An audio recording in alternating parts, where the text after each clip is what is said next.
When Shi Tingyu woke up, she only felt dizzy and her head was heavy. Faint sounds came from outside the door, but she couldn't hear clearly. She slowly sat up and unconsciously rubbed her head, which helped her feel a little clearer. She remembered that she had been killed by a group of masked robbers after holding her personal art exhibition. Thinking back to that scene, Shi Tingyu's face turned pale. The feeling of being stabbed still seemed to linger in her chest. But shouldn't she be dead now? Confused, she looked around and finally saw her surroundings. It was a small room, simply decorated but cozy. There was a bed, a wardrobe, and a desk. Though few things were inside, everything showed the owner's care. The wardrobe was an old-fashioned double-door design, with a large mirror in the middle, cleaned, spotless. On the desk was a small white floral cloth, and beside a few sheets of paper, there was a plaster bust shaped like David.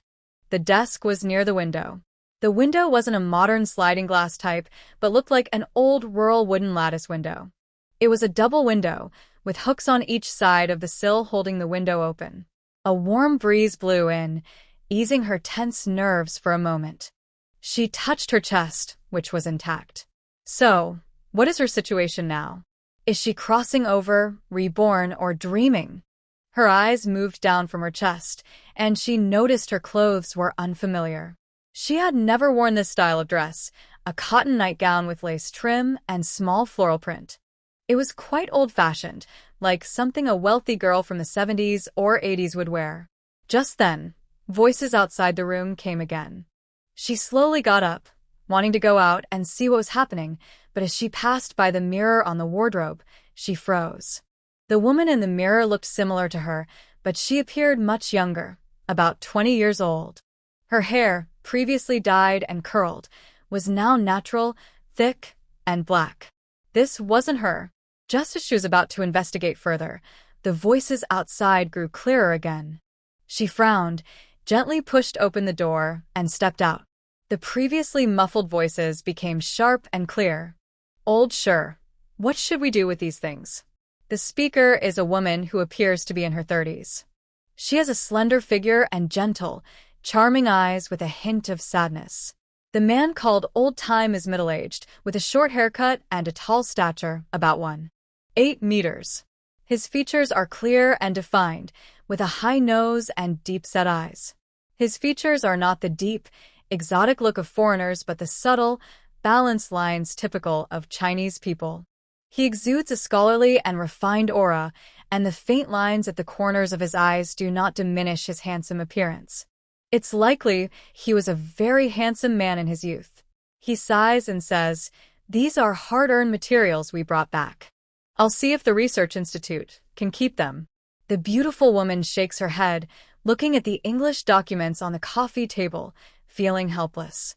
If they could keep them, they would have already. Perhaps because of their expressions, Shi Tingyu begins to have more images in her mind. She feels dizzy and leans on the wall for support. The images grow clearer, and her face turns paler. The two in the living room are still worried about the documents, but neither mentions discarding them because they are reluctant to part with these references. After a long while, Shi Tingyu snaps out of her memories, a look of disbelief flashing in her eyes. She realizes she has traveled. No, she has been soul transferred. She has arrived in the spring and summer of 1975 in May. The body she inhabits is also called Shi Tingyu. She is now 22 years old. Her parents are researchers at the Jinling Military District Weapons Research Institute, namely, the middle-aged man and woman she just saw. The beautiful woman looks about 30, but is actually 44 years old. Time has been kind to her, preserving her beauty. The original family story is quite complicated. Her parents studied abroad in the United States. 4 years ago, they returned to China under the protection of Chinese soldiers to serve their country. After returning, their treatment was very good. Her father, Shi Qian, is a key member of the Weapons Research Institute, earning a top-tier technical salary of 322 yuan a month. Her mother, Lu Weiguo, is an associate professor-level researcher earning a third-tier salary of 240 yuan per month. Together, their monthly income is 562 yuan. In an era when average workers earned only about 30-something yuan, this was a very substantial income, especially since her brother had joined the army and was now a company commander earning 80 yuan a month. By this calculation, their family's material life was among the best. As for the original owner, they are currently relaxing at home. Such days are considered quite good in this era. However, the good times did not last long. The 4 people above caused a lot of trouble and were making their final struggle. Initially, the activities in the camp were unaffected, but due to some people's reports, the trouble spread to the couple working at the Weapons Research Institute. If the camp leaders hadn't wanted to protect the couple, they would have been sent away by now. But now, the situation is becoming more tense, and even the camp leaders are feeling overwhelmed. The couple has already made plans. They are okay with themselves being sent away, but they must protect their 2 children. The older son, named Shirmuhan, is 24 years old and not in the same camp as them. Because the couple has achieved quite a lot, improving domestic military equipment, Shirmuhan is well taken care of in the camp. He joined the army and helped in the aid mission to Vietnam, earning some recognition. He was discharged from the battlefield less than 2 years ago, so these events haven't affected him yet. What worries the couple is their younger daughter. They plan that if they must be sent away, they will publish a notice to cut ties with their daughter, so she won't be sent along. Their daughter was raised with great love and is very talented. When they were in the United States, she was already a well-known young artist, holding exhibitions and appearing in American newspapers. 4 years ago, she gave up a promising career to return with them to their country. Now, in the current environment, she can't even pick up her brush to make money. She is a sensitive child, which is common among artists. She is also very beautiful, and they worry that after being sent away, she might attract the attention of some hooligans. How could they protect her then? They are determined that their daughter must not be sent away with them. The original owner accidentally overheard their parents' conversation and learned that they would be sent away, which caused her to die from shock. When she woke up again, she found herself in the body of Tian Kai Huazi, a genius painter of the 21st century. After sorting through those past memories and considering her current situation, Tian Tingyu slowly calmed down and approached her adoptive parents. They say doing one's best is up to fate. Since the order to send them away hasn't been issued yet, now is the time to do everything possible. This year is 1975, and there isn't much time left before this special period ends. Shi Tingyu thought that even if she couldn't escape the assignment, she could see if her parents had any connections to help her find a better place to be assigned, somewhere with familiar people, so she would have some support. When Shi's father and mother saw that their daughter had woken up, they asked with concern, "Are you feeling better?" Shi Tingyu replied, "Mom and Dad, I feel much better now." Her father gently patted her head and sighed, "Don't think too much. If it gets really bad, you can publish a notice to cut ties with us so you won't have to go with us." But Shi Tingyu shook her head. "I won't cut ties with you." Her mother looked worried. "Why are you being so stubborn now?" The days after being assigned are not easy. After being assigned, they would have to live in a cattle shed, do the hardest and most tiring work, be pulled out to kneel and be criticized, and even have their heads shaved. The production team might also bully them. Just thinking about what her daughter might face made her feel breathless. Her father also advised, "Your mom is right.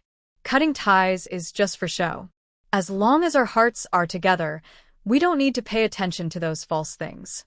Shi Tingyu was not someone who cared much about appearances. Like her father said, cutting ties was just a public statement. She just felt that cutting ties didn't mean much to her now. "Mom and Dad, even if we cut ties at my age, I still don't have a job. I would end up going to the countryside anyway. If I go, I don't know where I will be assigned. I'd rather stay with you guys, so we can look out for each other." Shi Tingyu knew a little about the 1970s, even if not in detail. Back then, many beautiful educated youth were mistreated by local bullies and had to submit. After the resumption of the college entrance exam, some were even locked up by their in-laws and prevented from taking the exam. Some couldn't bear the humiliation and chose to commit suicide. On top of that, there was endless farm work. Her delicate body couldn't handle the hardships. In such circumstances, who would want to live such a life? Her parents listened and hesitated. Her father took a deep breath and said painfully, "Don't lose hope. We haven't been assigned yet, and the official documents haven't come down. There's still time to think of a way." Yu also gathered her spirits and said, "Yes, there must be a way." She looked at the English documents on the table and said, "Mom and Dad, when the assignment documents come, the Red Committee people will definitely come to search. These materials can't be kept at home. There are also other books at home, but any foreign language books cannot be visible. Some famous literary classics also need to be hidden." Hu and her parents understand this rule, but they don't know where to hide things perfectly. The people from the Red Committee have searched so many times that they've become experienced. Hiding things anywhere is no longer safe. Hu recalls some methods of hiding things from later generations and tries to find a suitable way. But after thinking for a while, she gains no new ideas. She never underestimates anyone. The Red Committee members are experienced, and she shouldn't think they are less clever just because she traveled from the future. Because their situation is difficult, people are more creative in finding solutions. But their plans might be imperfect, and the result could be family destruction. Hu secretly wishes that, like in stories, she had a magic space that could keep anything safe. As she thinks this, her consciousness suddenly blurs, and the next moment, she enters a vast, empty world. Her mind is confused for a moment, but quickly becomes clear. Looking at the peaceful countryside scene before her, she feels a surge of happiness. Could this be a space? She suppresses her excitement and calmly regains her composure. She just sensed her consciousness entering the space, and her parents are still nearby. She must leave quickly. Thinking quickly, her mind flickers, and she hears her father's worried voice. "What are you thinking, Yu? You look distracted just now." Hu replies, "I was just thinking about where to hide some things. I got a bit distracted." Her mother pats her hand comfortingly and says, "Don't worry. Your dad and I will think of a way." Hu agrees and says a few more words before rushing back to her room. Her parents watch her leave, both feeling sad. After entering her room, she locks the door and quickly checks her space. She silently calls out to her space in her mind, and her consciousness enters it again. Now, she can finally take a good look around. This place is a beautiful countryside with fresh air. The black soil looks very fertile, and beside it is a spring bubbling with white mist. She has read many novels about space and knows a lot about spiritual springs. But out of scientific curiosity, she wants to test the spring's effects. She values her life very much.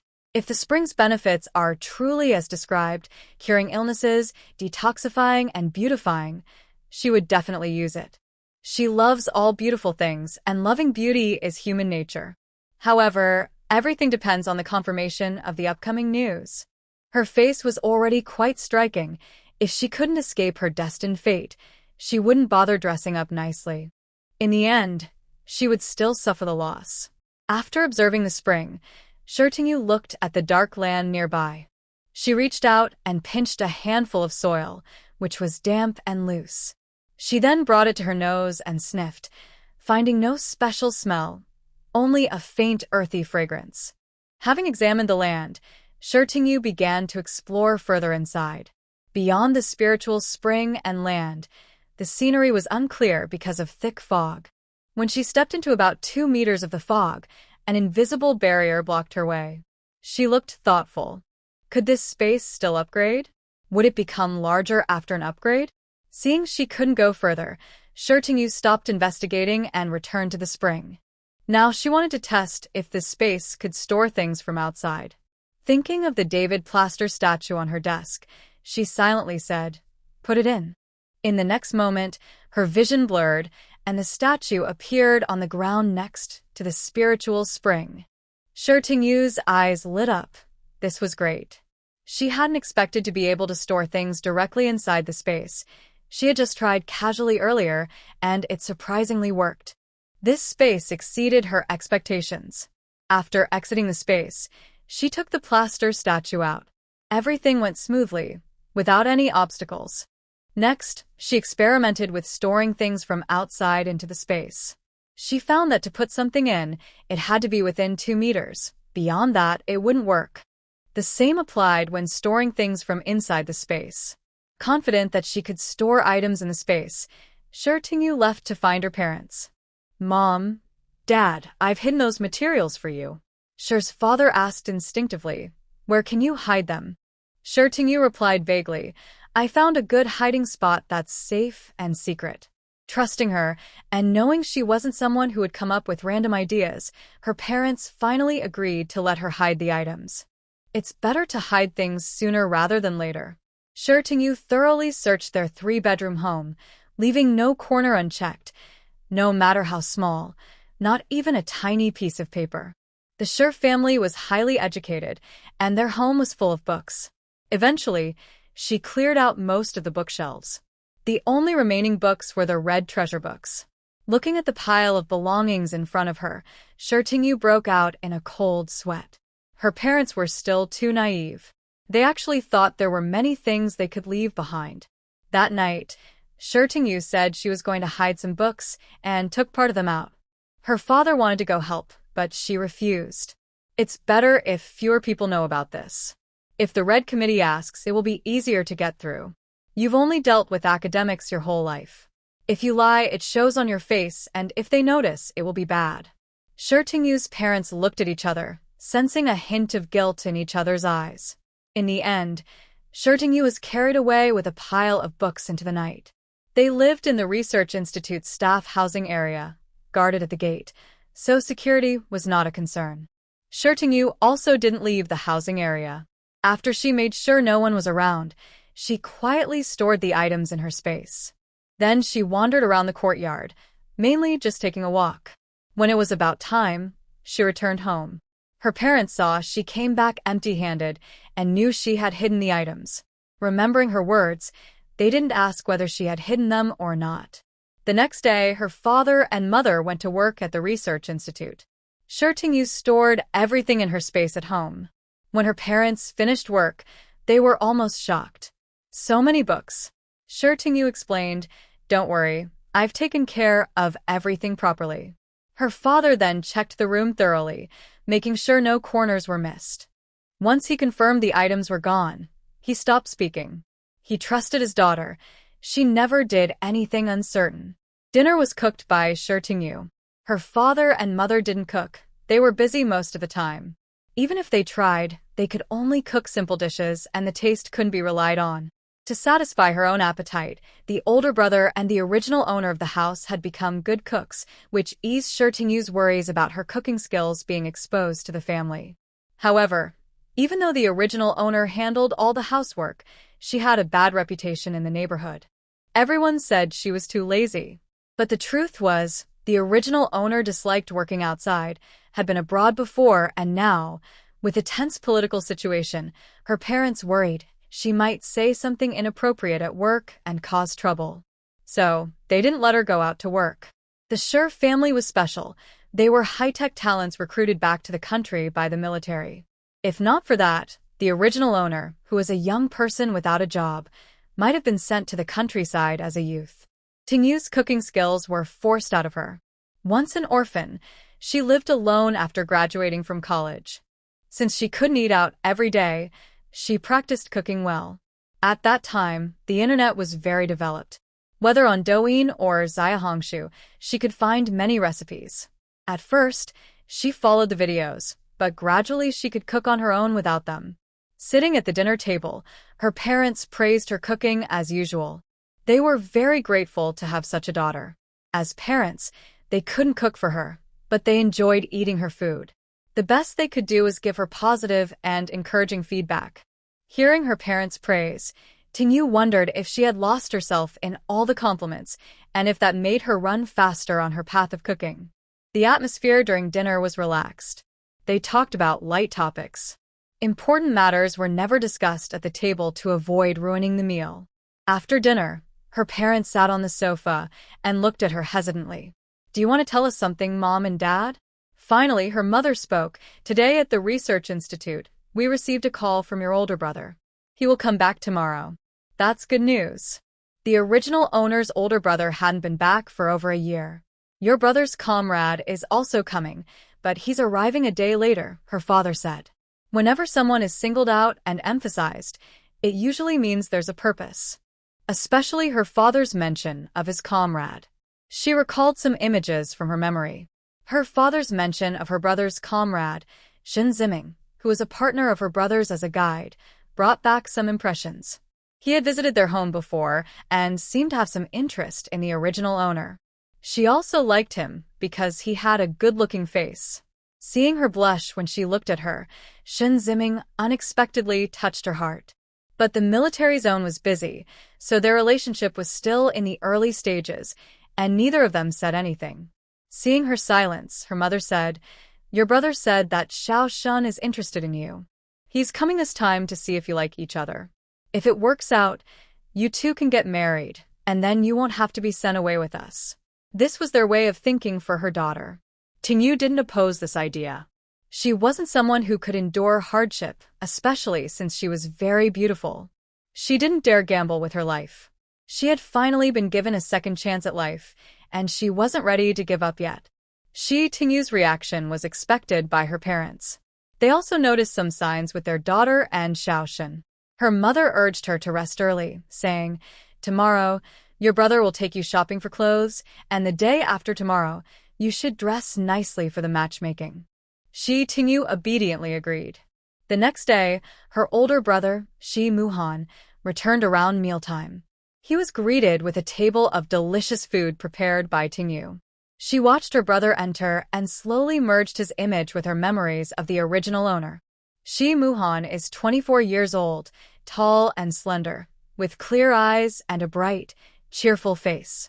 From afar, he looks noble and elegant, with a somewhat fairy-like appearance, but his charming peach blossom eyes soften that distance, making him more attractive. Seeing his sister, Muhan smiled. "Why are you standing there looking so silly?"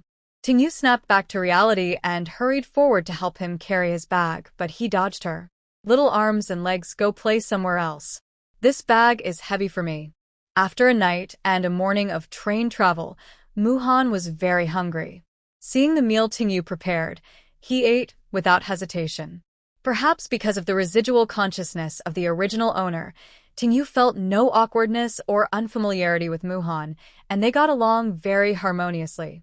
When Muhan slowed down his eating, Tingyu began to ask about his life over the past year. He responded with typical positive remarks like it's been good, avoiding any complaints. After eating and drinking enough, Muhan tidied up the dishes and started talking about Shin Ziming. "About Ziming, I won't say much. He's my brother's old partner, and his character is decent," Muhan said, with a hint of bitterness in his tone. If the situation weren't urgent, he wouldn't have arranged a matchmaking so early. His sister's appearance alone was enough to stand out, not to mention their family traits. Both he and his sister inherited their mother's charming peach blossom eyes, shimmering and beautiful, along with a straight nose.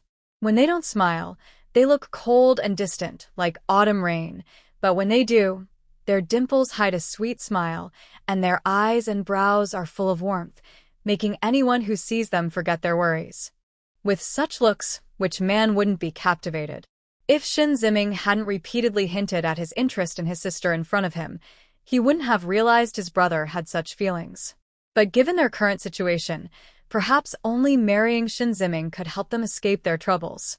Shin Ziming's father is a colonel in their military camp, and his family has some influence in the army, which could at least protect his sister from being sent away by her parents. Tingyu trusts Muhan's judgment. Ziming spends a lot of time with Muhan, and he says Ziming is a good person. That must be true. Thinking this way, Tingyu feels more confident about the upcoming matchmaking. In the afternoon, Muhan takes Tingyu to a department store to buy clothes. They walk around, but most of the clothes are green, blue, black, or gray, and there aren't many styles. After a while, Tingyu loses interest. "Since there's nothing you like, forget it. Our family's people all look good. With your looks, even a bag on your head would look nice," Muhan says. They don't buy clothes but buy some other daily items instead. That evening, Shir's parents come back and hear they didn't buy clothes. They scold Shirmuhan. Finally, Shirtingyu can't stand it anymore and steps in to help her big brother. The Shir family is now in Jinling. Shir Ziming's aunt is married there. When they came back, Shirmuhan wanted Shir Ziming to go with him. But Shir Ziming said he needed to go back and prepare some things. He would arrive a day later, and Shirmuhan would go to his aunt's house first. They planned to meet for lunch at a state-run restaurant. The next morning, Shir's mother gets up early to help her daughter choose clothes. Shirtingyu laughs and gently persuades her mother to go out. "Mom, you still don't trust my taste?" she says. Hearing this, Shir's mother thinks it over. Her daughter is a painter, and her fashion sense is much better than hers. She stops worrying. This matchmaking was arranged by Shirmuhan, with Shirtingyu going along. Shir's father and mother are busy with their usual work. In this special time, even taking a day off can be risky. Shirtingyu finds a white long dress made of fabric called balaji in her wardrobe. It has puff sleeves and looks much better than the blue, black, or gray tops and pants on the street. When she lets her hair down, she looks very beautiful. But because of the current situation, she styles her hair into 2 braids and wears a thin fringe.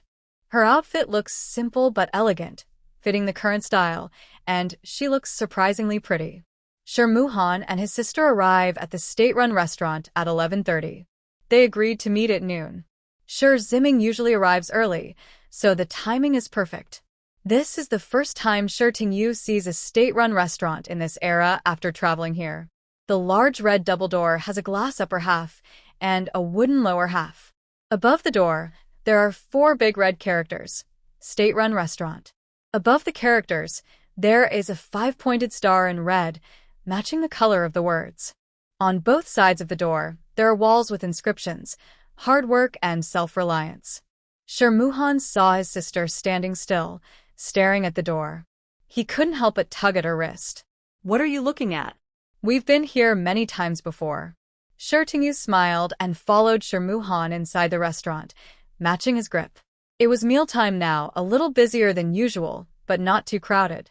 In this era, few people eat at state-run restaurants. Most come only when invited. They chose a table on the right side near the entrance and sat down. "I'll go order first," said Shirmuhan. State-run restaurants sell whatever is available, and today's menu was written on a small blackboard. Shirmuhan ordered 4 dishes, a soup, and 5 liang of rice, based on the 3 of their appetites. He was dressed in a military uniform and looked handsome. The waiter was friendlier to him than to others. Shirtingyu sat at the table, watching Shirmuhan busy with the orders. She also started to feel a bit hopeful about Shun Ziming. If he gets along well with her brother, he should be a good person. As for whether Shun Ziming and the original owner liked each other or if she felt awkward about matchmaking, she had no mental blocks. In the original owner's memory, Shun Ziming had only met her a few times. Her good impression was based on his looks. They weren't even in a confirmed relationship, so Shirtingyu felt no pressure. Moreover, having crossed over and taken over the original owner's family, she didn't mind this man she had only met a few times. When the dishes arrived, Shun Ziming was still not there. Shirmuhan's eyebrows furrowed slightly. He looked at his watch. It was already past noon. This was unusual. Soldiers like them were very punctual. Even if Shun Ziming was late, he wouldn't be very late. Neither of them touched their chopsticks. As the food cooled and several groups of staff came and went, Shun Ziming still hadn't appeared. The waiter, who had been somewhat friendly to Shirmuhan, looked displeased now. She stepped forward and urged, "Comrade, are you going to eat or not? Don't wait until we're about to close, and you still haven't finished." "Sorry, our person might have been delayed on the way," Shirmuhan replied, then turned to Shirtingyu. "Little sister, let's eat." Hearing her brother, Shirtingyu picked up her chopsticks and started eating. The food was a bit cold, just like her slowly sinking heart. The waiter snorted and turned back to the counter. Shirmuhan watched his sister eat with a dull expression, as if chewing wax. Seeing her not enjoying the food, he scooped her a rib. "Eat first and relax. After you finish, I'll go see his aunt." When listening to the rain, He responded softly. Seeing Shermuhan's increasingly cold face, he comforted him. Brother, don't be angry. Our family's current situation is normal. If someone cancels, it's not a big deal. At worst, I'll just go down with Mom and Dad. There's no need to insist on arranged marriage. Shermuhan patted her head and said, You eat your food. I can handle this much. Behind them, at another table, sat two men in military uniforms. One of them was much taller than everyone else in the restaurant. He was lowering his head to eat, so his features weren't clear. The other man, also in uniform, kept glancing in their direction now and then. He thought to himself, What's going on? The man didn't show up for the blind date, and from the looks of the siblings, the man didn't even bother to notify them. Since the woman was a military family member, the man looked a bit upset, feeling a little sympathetic. The tall man across the table kicked him under it. Focus on your meal. The man looked at the tall man, whose cold face revealed a scar that looked even fiercer. He couldn't help but sigh. Forget it, I won't argue with you. After they finished eating, they left the restaurant. As soon as they stepped outside, Feng Wei asked Lu Weiguo, whose face bore a scar, When are you going to find a partner and get married? Lu Weiguo casually closed the door and replied without much emotion, I'm fine on my own. That's nonsense. Feng Wei couldn't help but retort. Your squad leader, Li Lian, is about your age. His kid is almost in elementary school. Lu Weiguo shot him a sidelong glance. I'm glad I didn't get married or have children, especially with someone as mischievous as Li Taidan. Li Taidan was the son of the squad leader's family, known for being naughty and troublesome in the camp.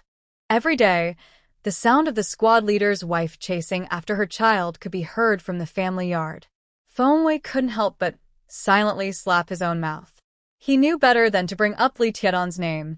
Everyone would get anxious just hearing it. Feng Wei sighed and, walking ahead, earnestly said, Old Lu, you're already 28. It's about time you get married. As the company commander, you should set an example. Lu Weiguo almost kicked him, annoyed. You're trying to boss me around? Don't you have enough soldiers to worry about? Feng Wei was overwhelmed. If he weren't the company instructor, he wouldn't be saying so much. If you don't solve this soon, the higher-ups will call you in for a talk. Lu Weiguo unconsciously pursed his lips and finally told the truth. You know how many times I've been on blind dates before. Every time, they run away as soon as they see me. Feng Wei also worried about his old partner. Lu Weiguo, the youngest battalion commander in their military district, truly had both achievements and good looks and good character. But his face was his weakness. He had been on the front line for a long time, with a fierce aura and a naturally cold face, which made people afraid of him. After he was injured, he got a scar from the corner of his right eye down to his cheekbone, making him look even more intimidating. But that wasn't the worst part. His face wasn't perfectly symmetrical, and his eyes were a bit narrower than usual, not small, but with a kind of sinister look. He wasn't ugly. In fact, he was quite handsome. But there was something off. When he squinted at you, it felt cold and unsettling. He looked like a tractor, tough and strong, yet had the aura of a fighter. That's a perfect way to describe him. Lu Weiguo thought about his many failed blind dates and felt indifferent. Being single is fine. Finding a woman is just trouble. You can't even burp or loudly. Feng Wei. Does that sound like a real person? He also remembered the brother and sister at the restaurant. It was a stark contrast, like drought and flood. Without comparison, there's no harm. He had seen how beautiful the girl was, truly stunning. And yet, someone still canceled on her. That was a waste of such beauty. But he also felt that the brother and sister looked familiar, like he had seen them somewhere before. Shi Tingyu and the others didn't know that a simple blind date had become a trigger for someone's marriage pressure. After lunch, Shermuhan took Shi Tingyu back home and then went to find someone at Shin Ziming's aunt's house. Shin aunt looked surprised when she saw Shermuhan. Xiao Han, are you sure you're not mistaken? Ziming has never come here. They couldn't find anyone, so Shermuhan called the military unit. The reply was that Shin Ziming was not there either. Shermuhan clenched the phone tighter and asked the operator on the line, Is Colonel Shin there? He had a feeling that Colonel Shun might know where Shin Ziming was. Colonel Shun is here. I'll go find him. Call back in 10 minutes. The call ended, and Shi Muhan felt a bit down. He just hoped his guess wasn't right. The Shi family. Shi Tingyu took off her dress and leaned on the sofa. She kept thinking about why Shin Ziming didn't come. Actually, the fact that their family was reported should not be a secret among the high ranks of the military. She remembered that Shin Ziming's father was the brigade commander of Shi Muhan's military district, so he probably knew something. It's very likely that Shin Ziming's absence this time was because he found out about their family being under investigation and didn't want to get involved. Their family hadn't hidden Shin Ziming. Shi Muhan had told him before. If Shin Ziming didn't want to, he could have simply refused. Why agree first and then cancel? She thought maybe he had some difficulties. But now, no matter what his reasons were, Shin Ziming was no longer within her considerations. If the man couldn't accept her wholeheartedly and without hesitation, there was no point in talking about the future because more problems might come later. Everyone has their own will. It can't be forced. After digesting the disappointment of being stood up today, Shi Tingyu saw no one at home and started exploring her space. There were some flowers and green plants on the balcony. She picked a wilting jasmine with drooping buds and watered it with diluted spiritual spring water. The small jasmine, which was drooping before, seemed to be energized as if given a shot of adrenaline, visibly reviving. The plants on the balcony were all cared for by the original owner. Shi Muhan's parents didn't pay close attention to them. Shi Tingyu moved the jasmine pot to her room's window, where the sunlight was good and easy to observe. At that moment, an earthworm emerged from the soil in the jasmine pot. The earthworm was very slick, wriggling toward the branch soaked with spiritual spring water. Shi Tingyu couldn't tell which end was the head or tail of the earthworm, but she never thought she would see an earthworm drinking water in her lifetime. After drinking the spiritual spring water, the earthworm looked even shinier, with a glossy, moist appearance. She was reassured that the spiritual spring water wouldn't harm plants or insects. Insects are small, and common mosquito coils can kill them, so since the spring water didn't kill the earthworm, it must be non-toxic. Feeling a bit disgusted, Shi Tingyu carefully placed the earthworm on a piece of paper and took it downstairs to the soil. Since it had drunk the spiritual spring water, she decided to give it a chance to live. Shi Muhan returned an hour later. His face looked bad, and Shi Tingyu probably guessed the reason. Brother, what did Shin Ziming say? Shi Muhan hesitated but told the truth. Ziming. His family didn't agree. In fact, based on Commander Shin's words and Shin Ziming's personality, he probably guessed most of the situation. When Commander Shin took the call, he didn't hide his opinions about their family. He said he admired his parents and appreciated his talent, but since Shin Ziming was only son, and it was almost time for him to be promoted, he had to consider his son's future. At that moment, Muhan asked, "What did Shin Ziming say?" Commander Shin replied, "I won't deny that Ziming likes your sister, but compared to his parents, he cares more about us." Muhan understood right away. This time, Shin Ziming was stopped by his parents. But as Commander Shin said, in Shin Ziming's heart, his parents were much more important than Xiaoyu, who he didn't spend much time with. Muhan was disappointed, but he couldn't blame Shin Ziming for that. If he were in the same situation, he would choose his parents too. But now, he feels a little sorry for his sister. Worried she would be upset, Muhan emphasized, their Shin family not agreeing is their loss. Don't be discouraged. I have many single friends. Next time, I'll find someone better for you. Hearing his concern, Mu Tingyu agreed casually, okay, next time, find me a handsome one. Her tone was light and relaxed, showing no sadness or disappointment from the failed matchmaking. Muhan temporarily relaxed. That evening, when they returned home, Mu father and Mu mother were very angry after hearing Shin Ziming didn't come. Why didn't he say anything? We're not unreasonable people. Can we really force him to stay? Without hearing their true feelings, just from their expressions, it was clear they were angry inside. The siblings looked at each other, then comforted their parents until they calmed down. Shin Ziming doesn't want to come.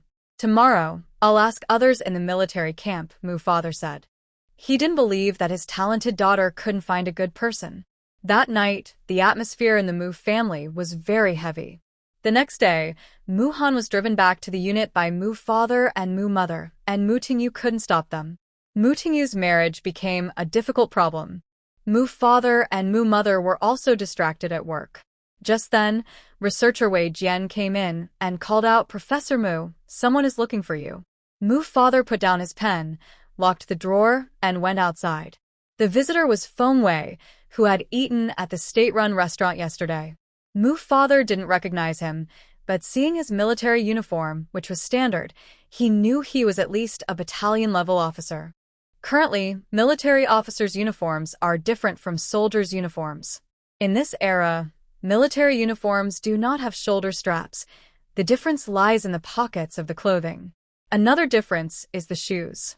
Higher-ranking officers are issued leather shoes, while others wear liberation shoes. However, no one wears leather shoes every day casually. So in the end, the focus is still on the uniform. Officer uniforms have 4 pockets, and people in the camp also call wearing 4 pockets dressing in 4 pockets. Who are you? Professor Shi asked with a look of suspicion. Feng Wei smiled and had already extended his hand, grasping Professor Shi's hand warmly. "Hello, Professor Shi, I've heard of you for a long time. I am Feng Wei, a company instructor." Professor Shi hesitated and shook his hand, unsure why Feng Wei was looking for him. Feng Wei took Professor Shi to the side. "Professor Shi, it's like this. Our company commander is also reaching marriageable age.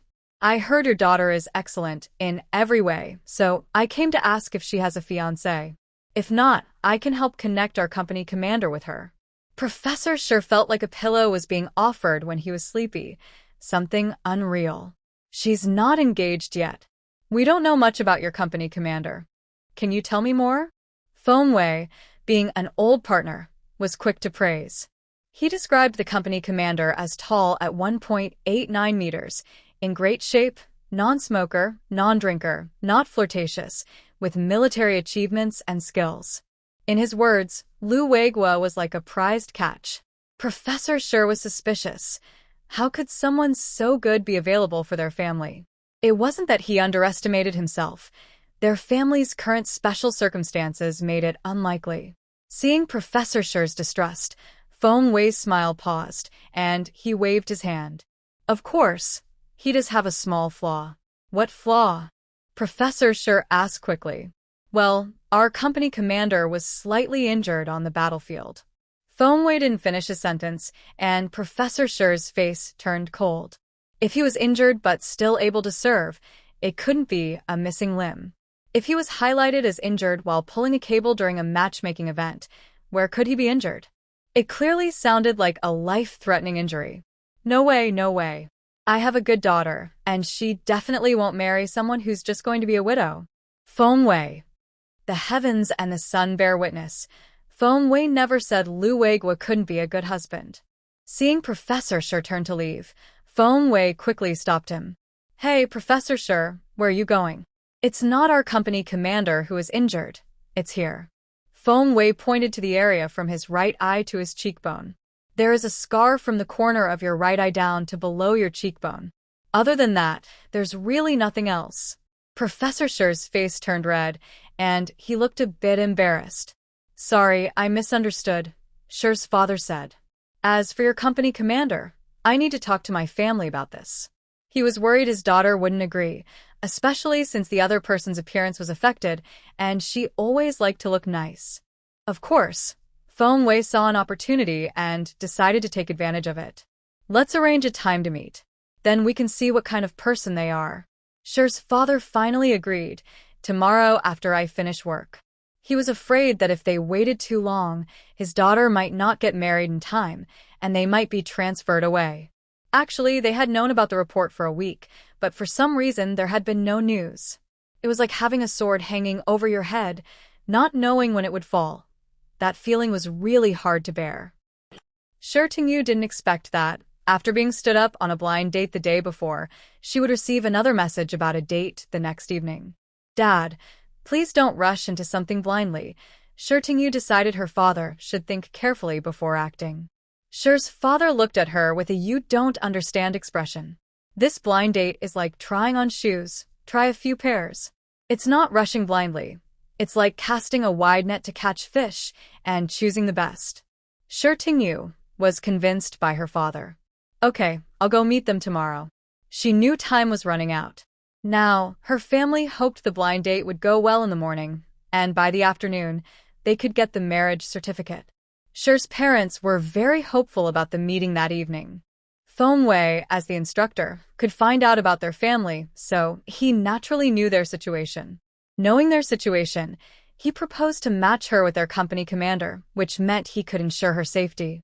The result of her parents' importance was that on the night of the blind date, the two of them dressed very formally.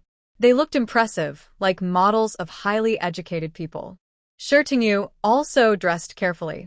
Her careful dressing mainly meant applying some powder and lipstick.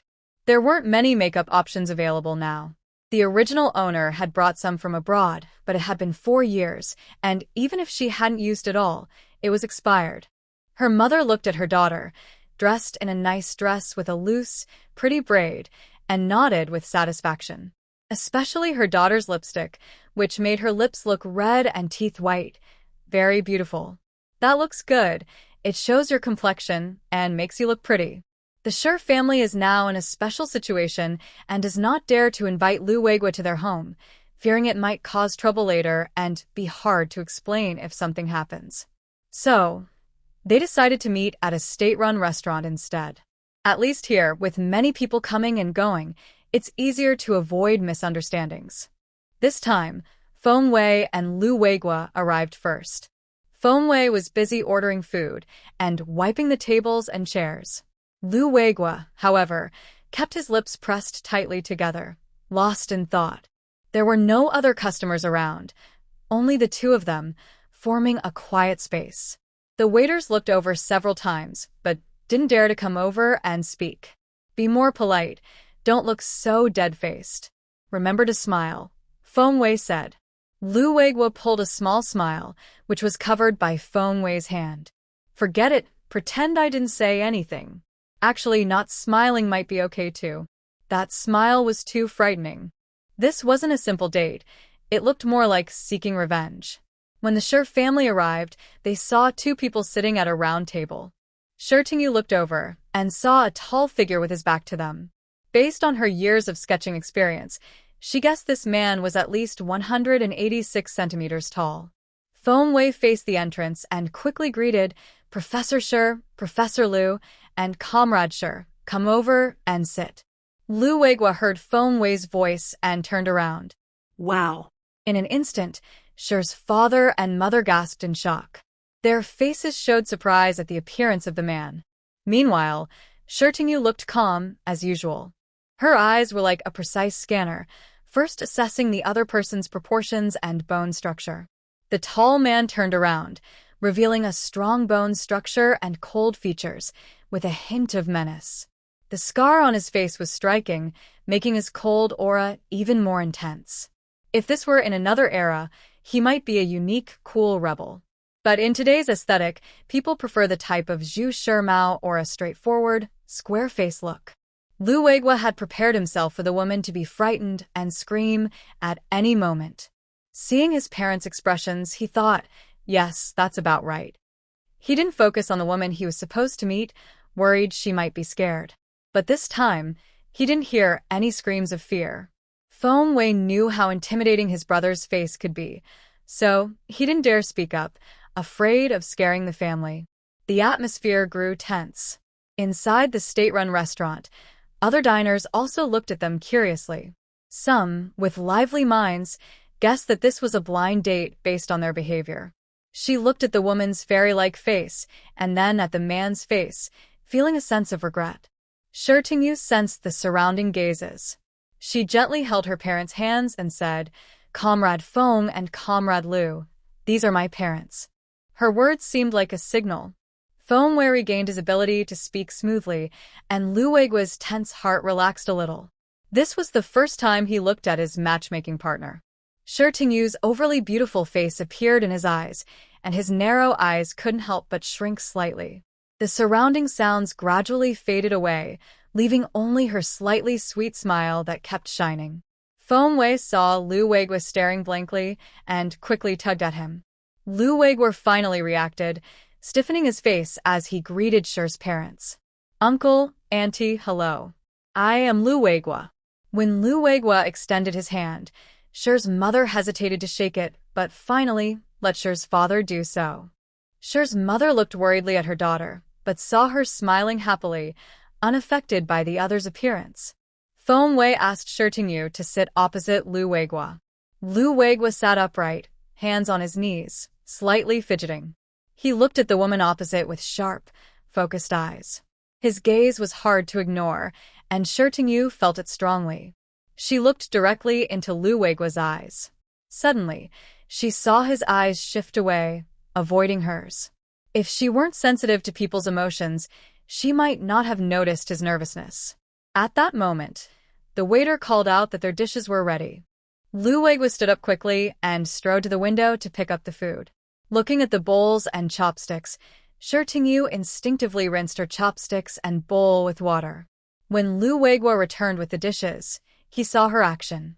Seeing her holding water in her bowl and unsure what to do, he reached out and said, "Give it to me." Shi Tingyu looked up at him and noticed his ears turning red. She nodded and handed the bowl over. When Lu Weiguo took the bowl, he didn't deliberately get close to her, keeping about distance. Shi Tingyu's gaze flicked to his hand briefly before she looked away. His hand was large and rough, with calluses that were obvious at a glance, showing how heavy his work must be. His fingers also had small cuts. Shi Tingyu had drawn hands of farmers, workers, teachers, and beauties, but she had never drawn a soldier's hand. "I didn't expect that a soldier's hand would be more impressive than any other hands I have seen before." My emotions only lasted for a moment. When I regained my senses, Lu Weiguo had already taken the bowl. He took the bowl, turned around, and headed to the door, pouring out the water used for washing chopsticks. After returning, Lu Weiguo asked the waiter for a glass of water. In the look of silent anger from the waiter, he rinsed the other people's bowls and chopsticks on the table. Feng Wei watched Lu Weiguo's actions with surprise, almost dropping his eyes in shock. When did he become so attentive? After rinsing the bowls and chopsticks, everyone started eating. Lu Weiguo and Feng Wei ate very quickly, as if they were just pouring food directly into their stomachs from their mouths, finishing in just a few minutes. Seeing this, Shi Tingyu and her parents also put down their bowls and chopsticks. Their main purpose was to meet someone, so whether they ate enough was not important. Shi Tingyu also put down her bowl after seeing this. Feng Wei and Lu Weiguo then realized they might have done something silly. Feng Wei cleared his throat and tried to smooth things over, saying, "We soldiers are used to eating quickly. Please continue eating at your own pace, don't hold back." Lu Weiguo glanced at Shi Tingyu and said, "Eat slowly." His voice was soft, with a rough, gravelly tone, as if covered with sandpaper. Seeing this, Shi Tingyu ate a little longer. Only when she felt no more hunger did she put down her bowl. Seeing that her family didn't plan to eat anymore, Lu Weiguo shared a bit about himself. "My name is Lu Weiguo. I am a company commander in the Jinling military district. I am 28 years old. My parents are working back home in the eastern province." Shi Tingyu listened carefully. Feng Wei could tell that he wasn't shy. It didn't seem like love at first sight had happened. He looked at his brother beside him. This guy was surprisingly proactive. Yes, more proactive than any previous blind date. Thinking about it, it made sense. Shi Tingyu was so beautiful that it was natural for a man to take the initiative. Shi Tingyu asked, "Do you have any brothers or sisters at home?" "There is an older brother. He's married, and my nephew is 8 years old and in first grade," Lu Weiguo replied. Shi Tingyu nodded. From Lu Weiguo's words, she could gather some information. He probably had a good relationship with his older brother's family. Otherwise, in an era with limited communication, knowing that his nephew was in first grade suggested he cared about his family. And there's no need to mention that being 8 years old is the perfect age for first grade. It is now 1975 and compulsory education has not yet been implemented. Children start school at different times, some earlier, some later. Lu Weiguo continued, I am currently a senior battalion officer, earning 101 yuan a month. When on missions, I receive allowances. If we can develop a deeper friendship, you can live with your family in the military housing after marriage. After marriage, whether at work or at home, I will respect your choices. He had heard some things about the Shi family. When Feng Wei mentioned introducing him to Shi Tingyu, he looked into it. He knew Shi Tingyu hadn't gone out to work and thought she might not want to work after marriage. He didn't comment on this because he didn't know the full story. Shi Tingyu's eyes lit up. She was worried about rushing into marriage and the possibility that her future husband might want her to work. She wasn't against working, but whether she worked should be her own choice. All the conditions Lu Weiguo mentioned made her very interested. Living with the military after marriage, not needing to care for parents-in-law, choosing whether to work or not, a high salary, honest people, and his personality seemed friendly rather than distant, unlike his serious appearance. She was very satisfied with these. As for his face, she found it pleasing and wasn't someone who changed her preferences based on others' opinions. Moreover, Lu Weiguo's physique was excellent. Broad shoulders, narrow waist, long legs. In later times, such a figure would definitely attract many women. Lu Weiguo explained his situation clearly, and Shi Tingyu began sharing her own story. My name is Shi Tingyu. I am 22 years old. Besides my parents, I have an older brother who is in the military and is now a company commander. Lu Weiguo already knew these details and nodded in understanding as she spoke. Suddenly, Shi Tingyu's expression became serious. She looked at Lu Weiguo and said, what I'm about to say is very important and might affect your judgment. Her parents looked at her with worried faces.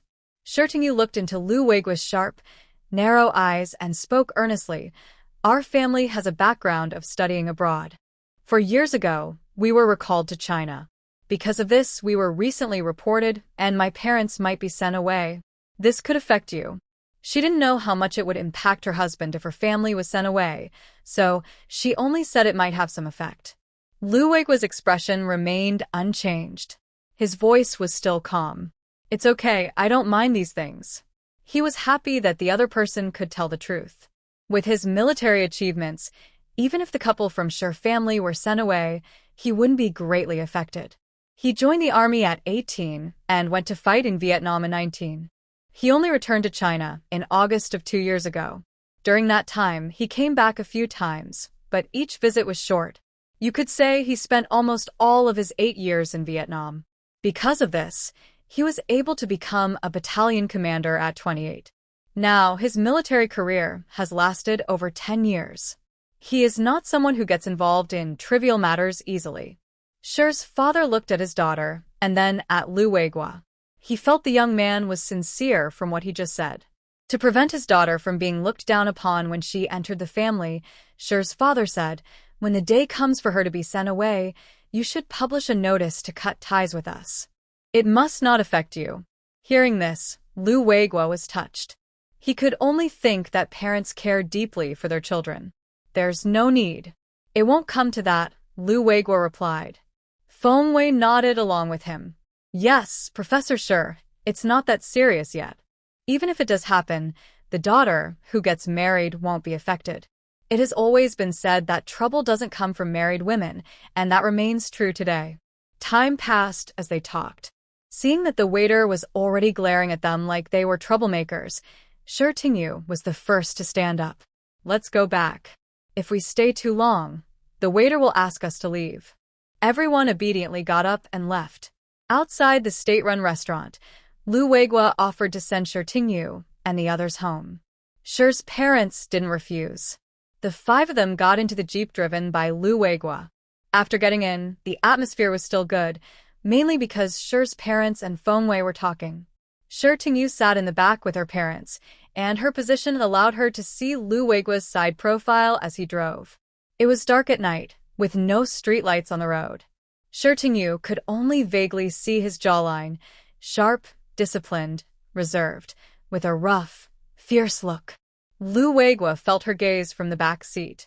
He tensed up, and his normally expressionless face grew colder and more serious. As they approached the residential area, Lu Weiguo couldn't help but ask, "Uncle, Auntie, and Comrade Sure, what do you think of me? Do you want Comrade Sure to continue to develop with me?" Feng Wei. Usually, isn't this kind of thing supposed to be handled by him, the matchmaker who moves between both sides and passes messages? Sure's parents also thought so. Long silence made Lu Weiguo realize he might have been too impatient. He thought for a moment, and then shared his true feelings. "If I and Comrade Sure continue to develop, I will need to report it first, and approval takes time." Even if Lu Weiguo didn't say more, Sure's parents understood. They couldn't wait any longer. Lu Weiguo knew their urgency was also because they wanted to find a good way for Shi Tingyu. Plus, he had a good impression of Shi Tingyu, which is why he asked that somewhat abrupt question. Shi's mother quietly held Shi Tingyu's hand. Shi Tingyu responded with a gentle squeeze, and then said to Lu Weiguo, "I think you're a pretty good person." She was confident in her judgment of people. Although it was just one meeting, a person with deep intentions can pretend, but their eyes reveal their true nature. Small details can show a person's character. Feng Wei's eyes lit up when he heard this. Nowadays, young women are usually reserved, so hearing someone say you're pretty good is quite rare. He happily complimented him a few times. "After we go back, I'll have Lao Lu prepare the report. I'll keep an eye on the progress and urge him to finish the approval quickly." Shi's parents still felt a bit unsure, but at this point, they had no time to hesitate. "Then we thank Comrade Feng." Lu Weiguo thought about the upcoming military area matters and said, "Today, I'll write the marriage report first. During this process, if you have any other ideas, feel free to tell me." "Yes," Feng Wei chimed in, "if you need to find someone, you can go directly to the military area." Lu Weiguo turned his head and precisely focused his gaze in the dark on Shi Tingyu's direction. "Comrade Shi, the military area might not have much time for casual leave, so meeting in the next few days might be inconvenient. I hope you understand." "No problem, I understand," she replied. "The military area isn't like a shopping mall. You can come and go as you please. Discipline is the order, and she knew that well." Now that everything was clear, everyone felt relieved. When they arrived at the Research Institute's family compound, Lu Weiguo and the others did not go inside. After saying goodbye, Shi's family immediately held a small family meeting at home to discuss Shi Tingyu's thoughts. "Little Yu, we just want to ask you one thing. Do you really think Xiao Lu is good? Do you feel no pressure?" Shi Tingyu smiled and said, "I quite like his appearance and personality. Someone like him is not easy to attract bad influences. I'm very satisfied." Hearing her daughter's positive response, Shi's father didn't ask further and instead got up to knock on the door of an older colleague at the Research Institute. "Professor Li has been working at this Research Institute for over 10 years. His son is a company commander in the Jinling military district, probably in a battalion. He knows the most about Lu Weiguo." Sure enough, after Mr. Shi went out, he found out almost everything about Lu Weiguo. For researchers like them, as long as they don't reveal research results, talking about common knowledge isn't a problem. In Professor Li's words, Commander Lu is a heroic figure, but because of his looks, he was rejected 9 times out of 10 during blind dates, and once the woman was so scared she cried. As for his character, there's nothing to criticize. At least, in the eyes of the soldiers under him, he is capable and responsible. His family situation also seems good. Professor Li's son often sees items sent from the Lu family to their commander. No matter how valuable the items are, they are received regularly. After considering all this, Mr. Shi was completely at ease. When Mr. Shi returned home, he wanted to talk to his daughter to soothe her, but he found she was already asleep. "Mr. Shi." Lu Weiguo acted quickly. That night, he submitted a marriage report. The next morning, he handed in the report to the organization, along with an application for a family residence. In just a morning, the leaders in the military area all knew about it. They all looked at Lu Weiguo with curiosity, causing the soldiers on the training ground to tense up. Today, with so many leaders gathered, they looked nervous. At the end of the day's training, Lu Weiguo was summoned by the leaders. In the regiment commander's office. Commander Zhao is 40 years old. His expression was serious, but he relaxed slightly when Lu Weiguo entered. Lu Weiguo immediately saw the marriage report on his desk. Commander Zhao pointed to a chair beside him and said, "Sit down." Lu Weiguo saluted him and sat up straight. He picked up the marriage report on the desk. Commander Zhao asked, "Have you thought it through? You should know some about the family situation by now." "Yes, I have considered it." Commander Zhao sighed. Lu Weiguo is the most capable soldier under him. Usually, if he knew about a successful blind date, as long as the background was fine, he could immediately approve the marriage report. But why the Shi family?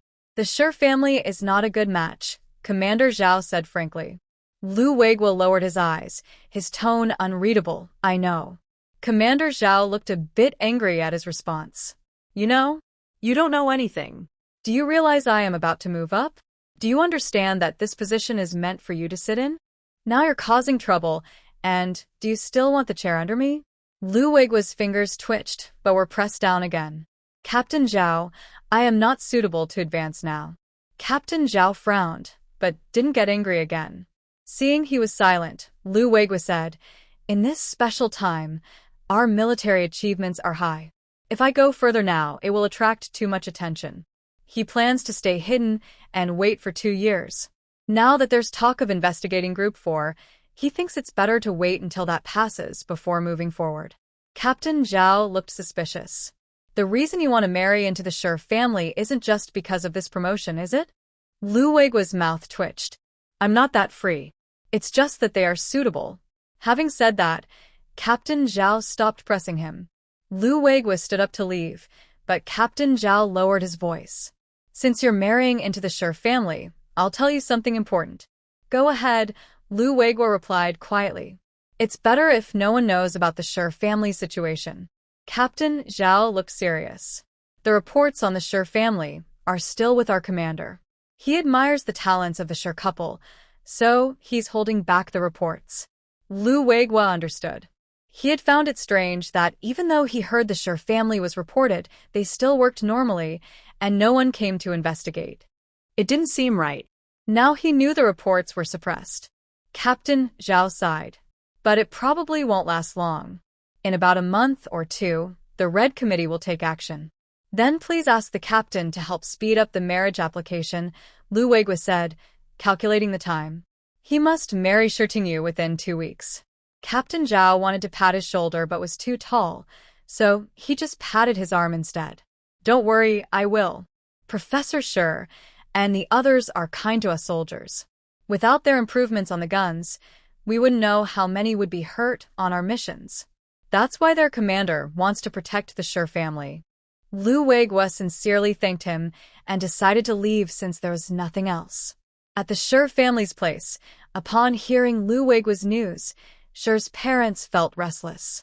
They must finish all their tasks within 2 weeks. Besides sending 500 yuan to their eldest son for emergencies, they transferred all remaining family money into Shi Tingyu's hands.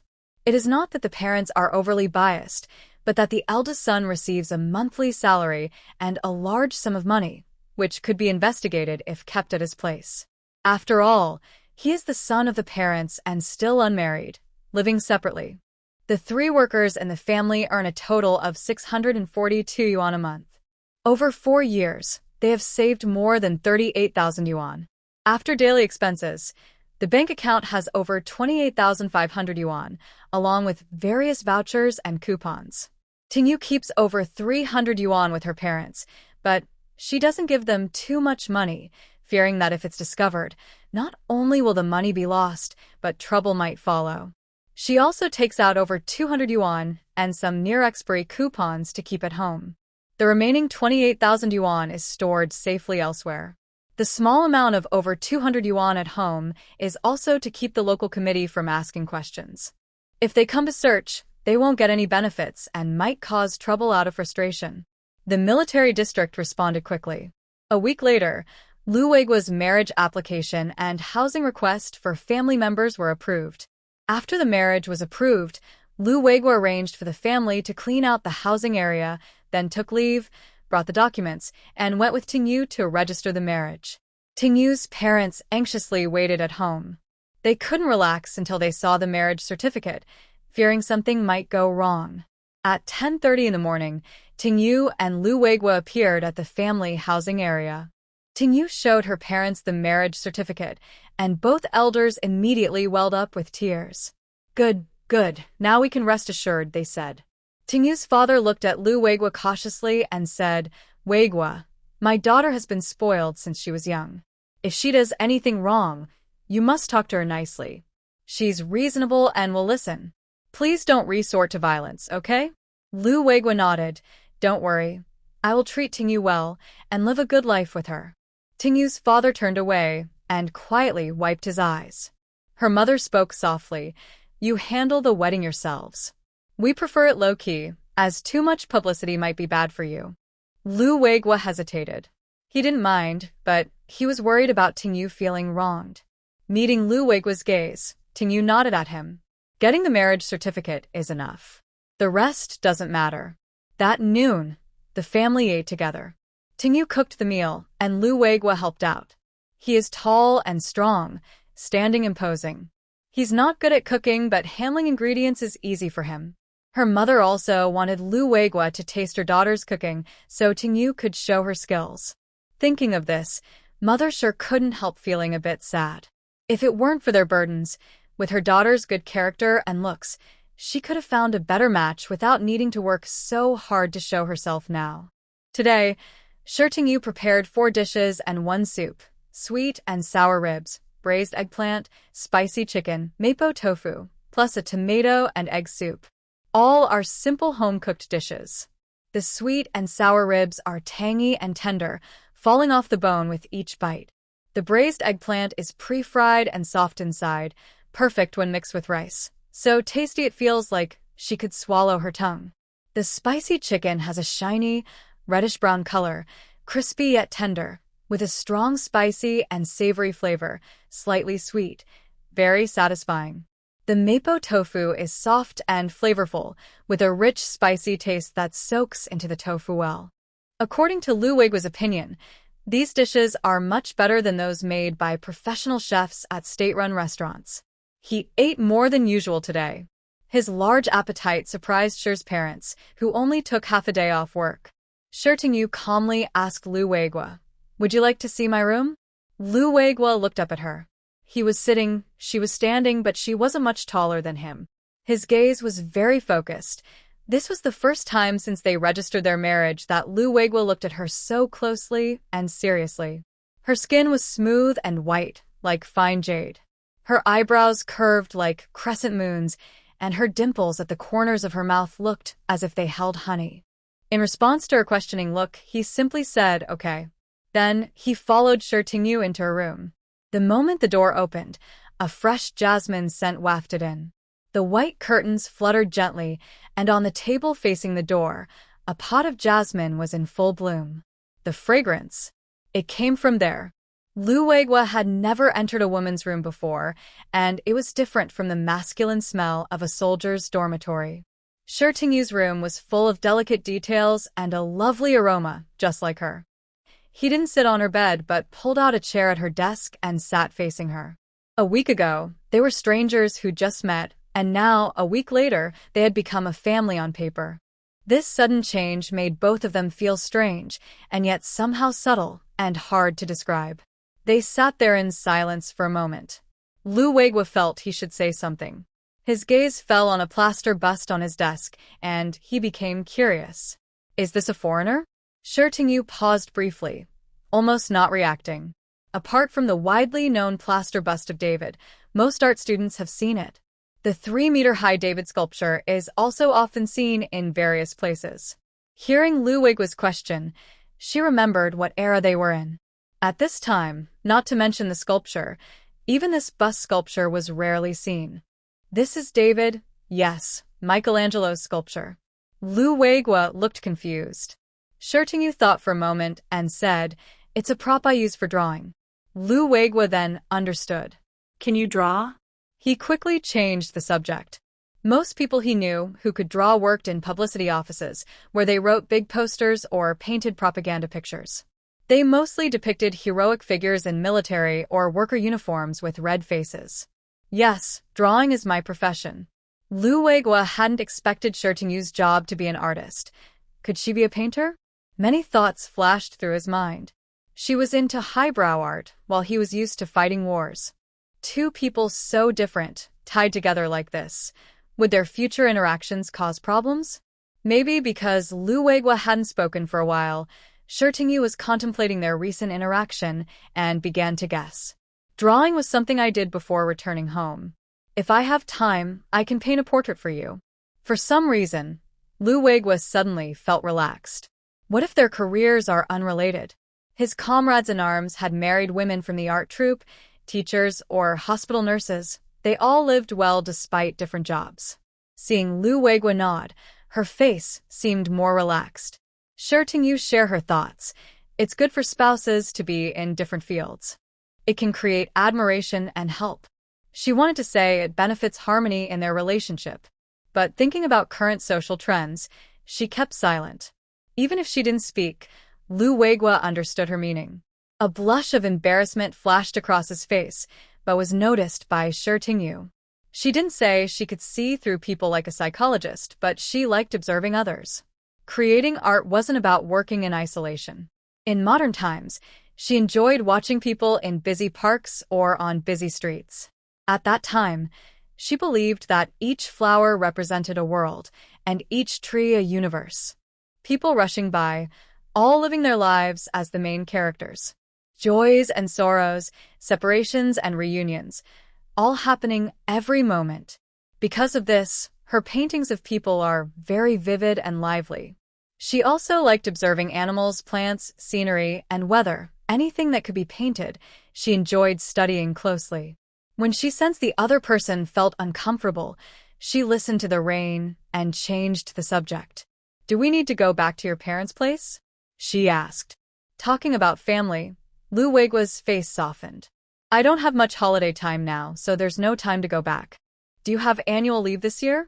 she asked. "If yes, we can go back for the new year." "It depends on the schedule at the end of the year," Lu Weiguo replied. Then he reached into his pocket and took out something. She looked closely and was surprised to see a passbook. Lu Weiguo handed her the passbook. "This is the money I saved from joining the army over the years. Besides the 120 yuan I give my parents each year, I kept some for your bride price and to buy household items. The rest is all here." She took it without fuss and opened it, and was shocked by the numbers. There were nearly 8,000 yuan. The Shi family could save so much money because 3 people earned and both parents had high salaries. But he was different. With a monthly salary of 101 yuan over 10 years, he would have saved more than 12,000 yuan. But he wasn't a captain from the start.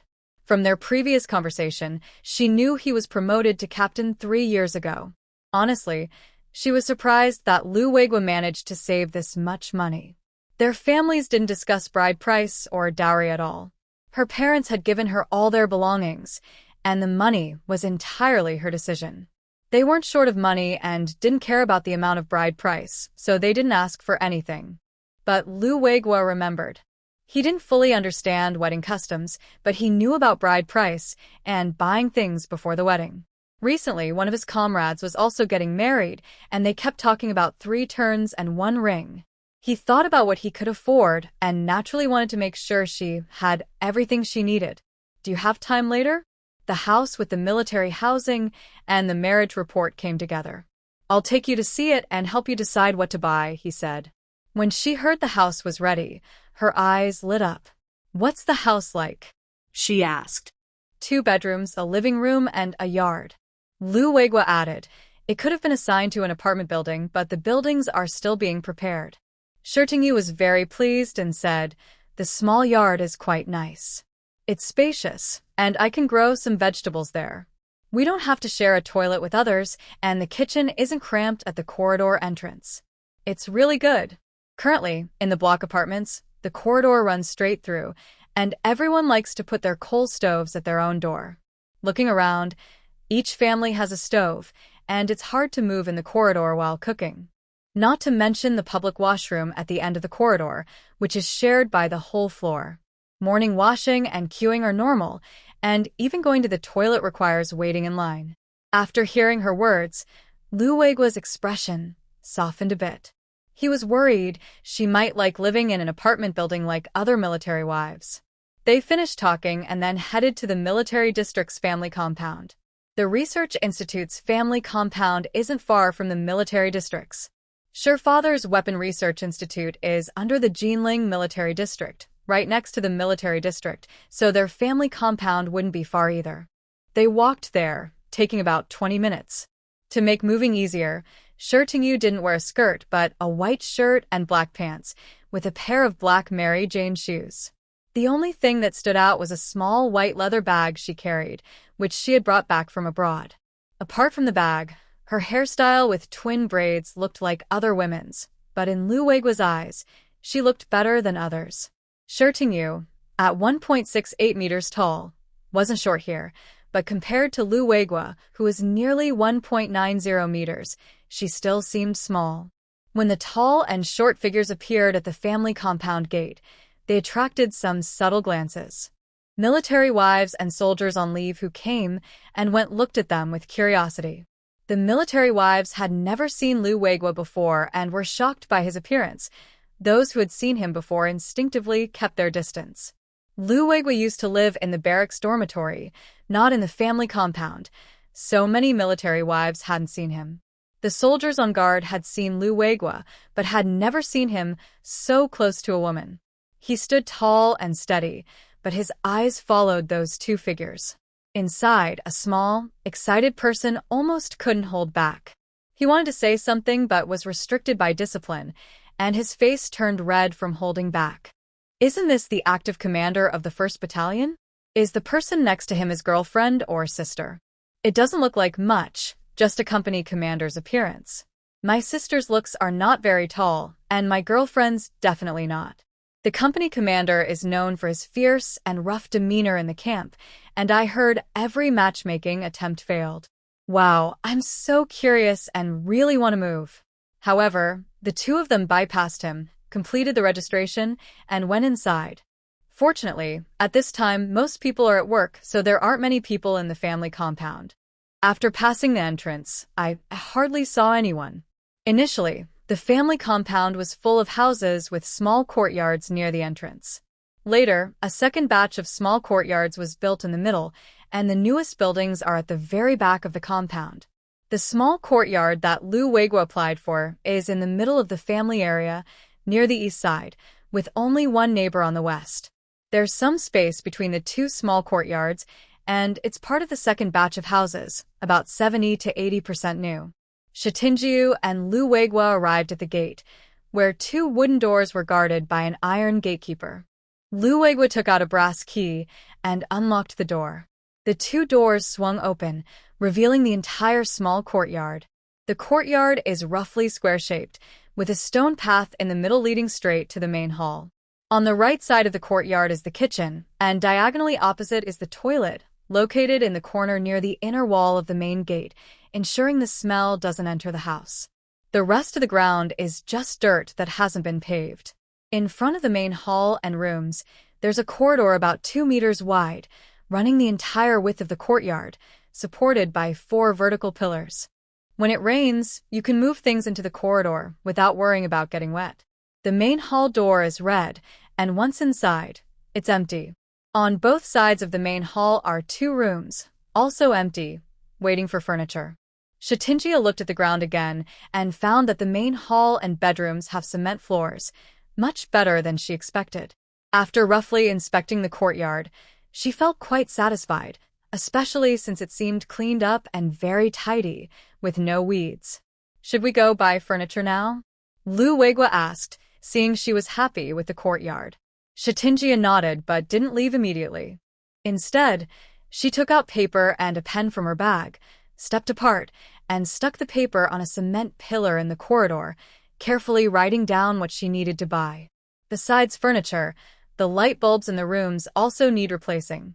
Lu Weiguo just checked and saw the bulbs weren't working. They also need to buy pots, pans, and utensils. The kitchen is a simple clay stove, and I will need to buy a proper stove later. Getting straw and firewood here is difficult, and she doesn't know how to cook on a clay stove yet. When she cooks alone, she has to watch the fire in the stove and the food in the pot at the same time, but she hasn't learned that skill yet.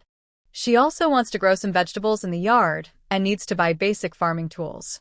Additionally, she needs to buy a ladder because the corridor ceiling is flat and can be used to hang things to dry. Other essentials like toilet paper, a broom, a dustpan, tongs, a water jar, and a water scoop are also necessary. She wrote all this down, and as she listened to the rain, she realized her paper was full. She looked up at Lu Weiguo. The man was standing beside her, and she still kept her legs apart. Her height, which was not tall in front of him, seemed even shorter. She immediately closed her legs. Ouch, oh. As her legs moved, a stabbing numbness spread from her feet upward. Her legs instinctively lifted, afraid to put them down. Because she was holding a pen and paper, she was in a vulnerable position and her body couldn't help but sway a little. Just then, a pair of strong, tongs-like hands steadied her. After making sure she was steady, Lu Weiguo silently withdrew his hand. He kept his hand behind his back, where he had just supported her, and his fingers curled involuntarily. She looked quite slim, but her arms were surprisingly soft. When he helped her, even through her shirt sleeve, it felt like he was kneading dough. It was a softness she had never experienced before. Is your leg numb? Lu Weiguo asked calmly, suppressing his own strange feelings. She nodded, unable to control her expression. Lu Weiguo squatted down and gently massaged her calf. Lift your leg and relax.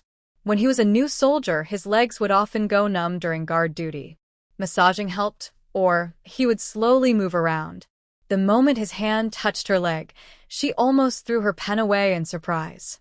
She nervously supported herself on a pillar and instinctively held onto Lu Weiguo's shoulder with her hand that was holding the paper. Lu Weiguo was tall, and when he squatted, he was still quite high like a bear.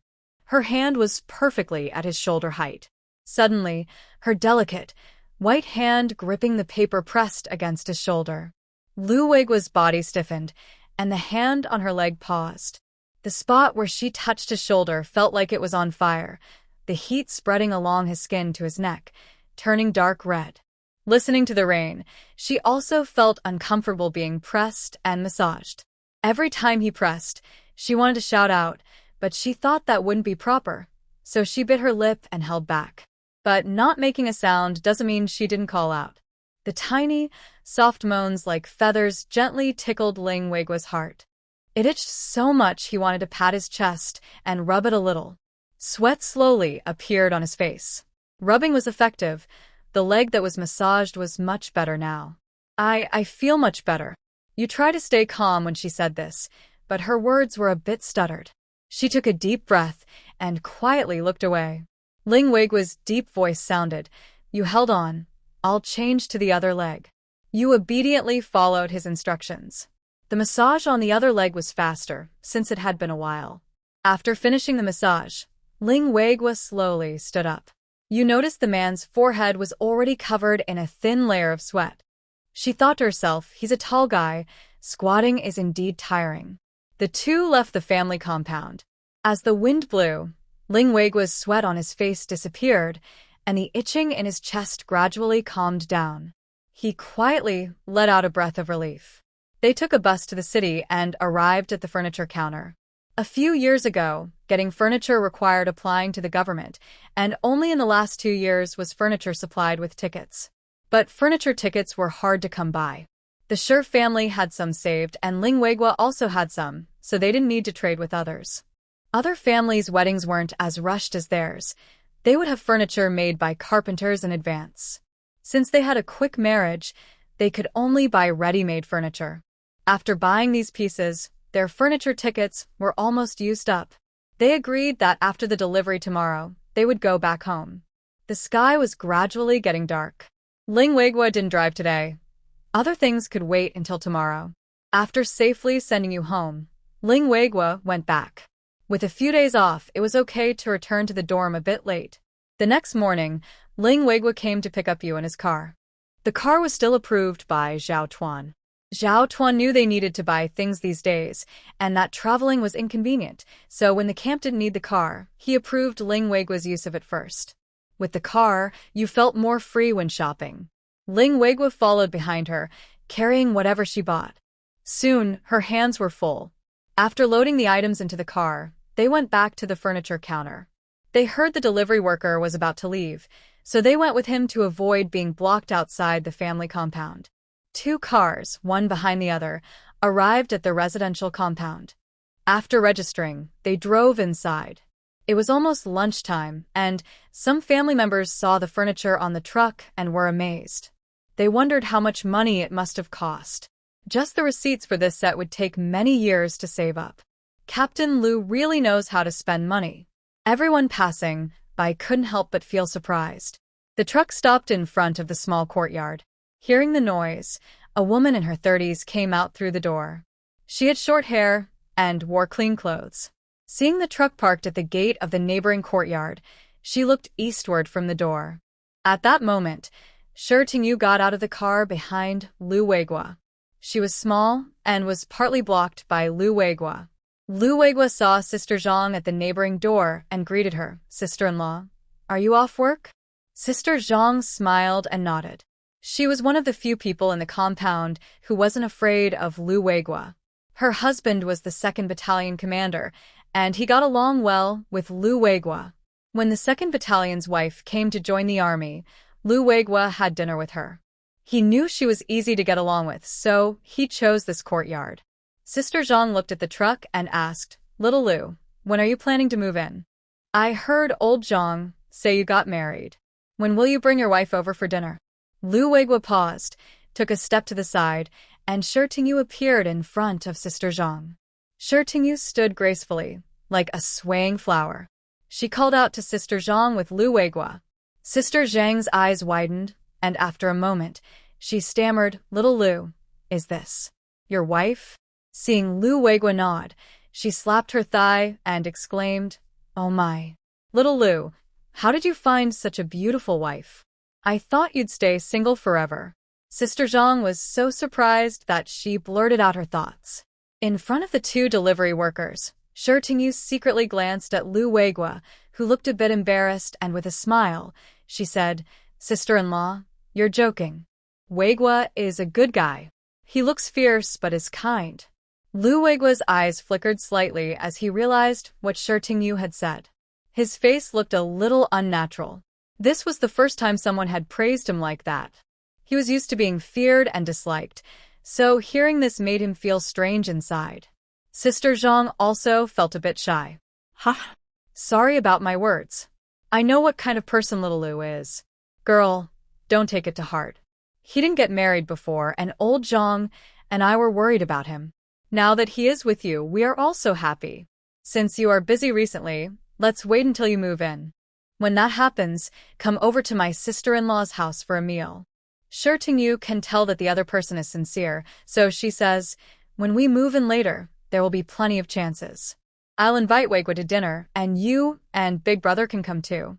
Lu Weiguo also agrees, saying, "Yes, sister-in-law, you must come." Actually, he's not very good at dealing with his sister-in-laws. Many military family members have been a bit afraid of him before, so few dare to get close. But every time he passes by them, he hears whispers, which makes him feel annoyed and helpless. Now, being able to say so much is a big step for him. This is only possible because Shi Tingyu is here. He was worried she might feel awkward because she's new and doesn't know many people, so he spoke a little more.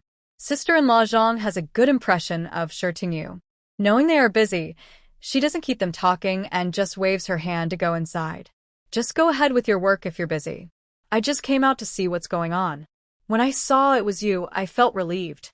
She doesn't bother to be polite anymore and heads inside. At this moment, the 2 delivery workers have already unloaded the furniture from the truck. "Comrade, where should we put this wardrobe?" Shi Tingyu quickly leads the way, walking in front, while Lu Weiguo helps the workers carry items. Once the bed, wardrobe, tables and chairs are all in place. It's already past mealtime. Since no one is living in the house yet, they can't even get a glass of water. Lu Weiguo gives them 2 yuan as a thank you for their hard work. After sending off the delivery workers, Lu Weiguo takes Tingyu to the military canteen. By then, the canteen is almost empty, with only a few people who missed mealtime coming here to find something to eat. With such a beautiful woman and a rugged man, their pairing draws double the attention. Some people glance at them once, and then look again, thinking they must be seeing things. They also heard that the army's top leader's battalion commander got married. Originally, they thought, given Lu battalion commander's looks, his wife wouldn't be a rough woman but at least someone fierce-looking. Usually, female comrades wouldn't be able to handle such a wolf. But now, what do they see? This woman, who looks delicate and fair, didn't cry and run away 10 meters from Battalion Commander Lu. It's a miracle. They don't believe this woman isn't Lu Battalion Commander's wife. In the military district, everyone knows that Battalion Commander Lu never gets close to any female comrades. Now, seeing them walk so closely and affectionately, their relationship must be just as they think. Lu Weiguo arranged Tingyu in a corner. Looking at the remaining dishes, he paid and asked the chef to cook another dish. The chef was quick and immediately started cooking. When Lu Weiguo returned to his seat, he suddenly noticed that a few people who were originally a bit far from them quietly moved several seats closer. Lu Weiguo glared at them, but they just smiled foolishly in response. Lu Weiguo is known for having a fierce appearance, but even the soldiers in the camp respect him the most. Whether on the front lines or on missions, he always leads by example and trains soldiers very strictly. As he often says, sweat more now, save more lives in battle. So, his fierce glare doesn't work now. Tingyu always feels that Lu Weiguo gives her a mixed impression. He looks cold and silent, but when you get to know him, you find he answers questions seriously and isn't difficult to talk to. It's clear that first impressions and judging by looks can be wrong. The way these soldiers act shows their true feelings. Neither the original owner nor she herself are used to overly friendly people. She has slight social anxiety. If she really needs to socialize, it's not impossible, but it feels a bit awkward. However, her ability to read people's expressions is still good. If she genuinely wants to make friends, most people wouldn't refuse. Like now. The soldiers are getting closer, smiling warmly, calling her sister-in-law. Tingyu begins her forced socializing. She greets them with a gentle smile, responds to their questions, and answers theirs. She isn't arrogant, and her tone makes people feel comfortable. Seeing them move closer and place their lunchboxes on their table, Lu Weiguo quickly blocks the way. He points to the side and says, "Go over there." The soldiers see his serious expression and quietly move to another table. Tingyu glances at him, smiling. He's still very attentive, noticing her discomfort. The soldiers eat quickly, as they are hungry after training. They smile and say, "Commander, sister-in-law, take your time eating. We'll go busy ourselves first." Tingyu nods, and Lu Weiguo gives her a quick look, signaling her to hurry up and leave. After they leave, the chef's dishes are ready. Tingyu takes a bite and thinks the food tastes pretty good. "Really tasty," she said. Lu Weiguo silently pushed the dish toward Tingyu. "Eat more. This is a special meal. It doesn't taste the same as the usual big pot rice." Tingyu happily ate quite a bit. After lunch, the two drove to the city to buy the remaining essentials. At least, they needed to buy the basic necessities. The Jeep was from the army and had been idle these days, but driving it around too often was not good. When they arrived in the city and passed the post office, Lu Weiguo stopped. Tingyu looked at the empty car and asked curiously, "Are you sending something?" Lu Weiguo unfastened his seatbelt. "I'll make a call home and tell them about our marriage." Tingyu suddenly remembered that Lu's family didn't know they were married yet. Their schedule was too tight, and they hadn't gone back to hold a wedding. Lu Weiguo looked at her and asked, "Do you want to wait in the car or come down with me?"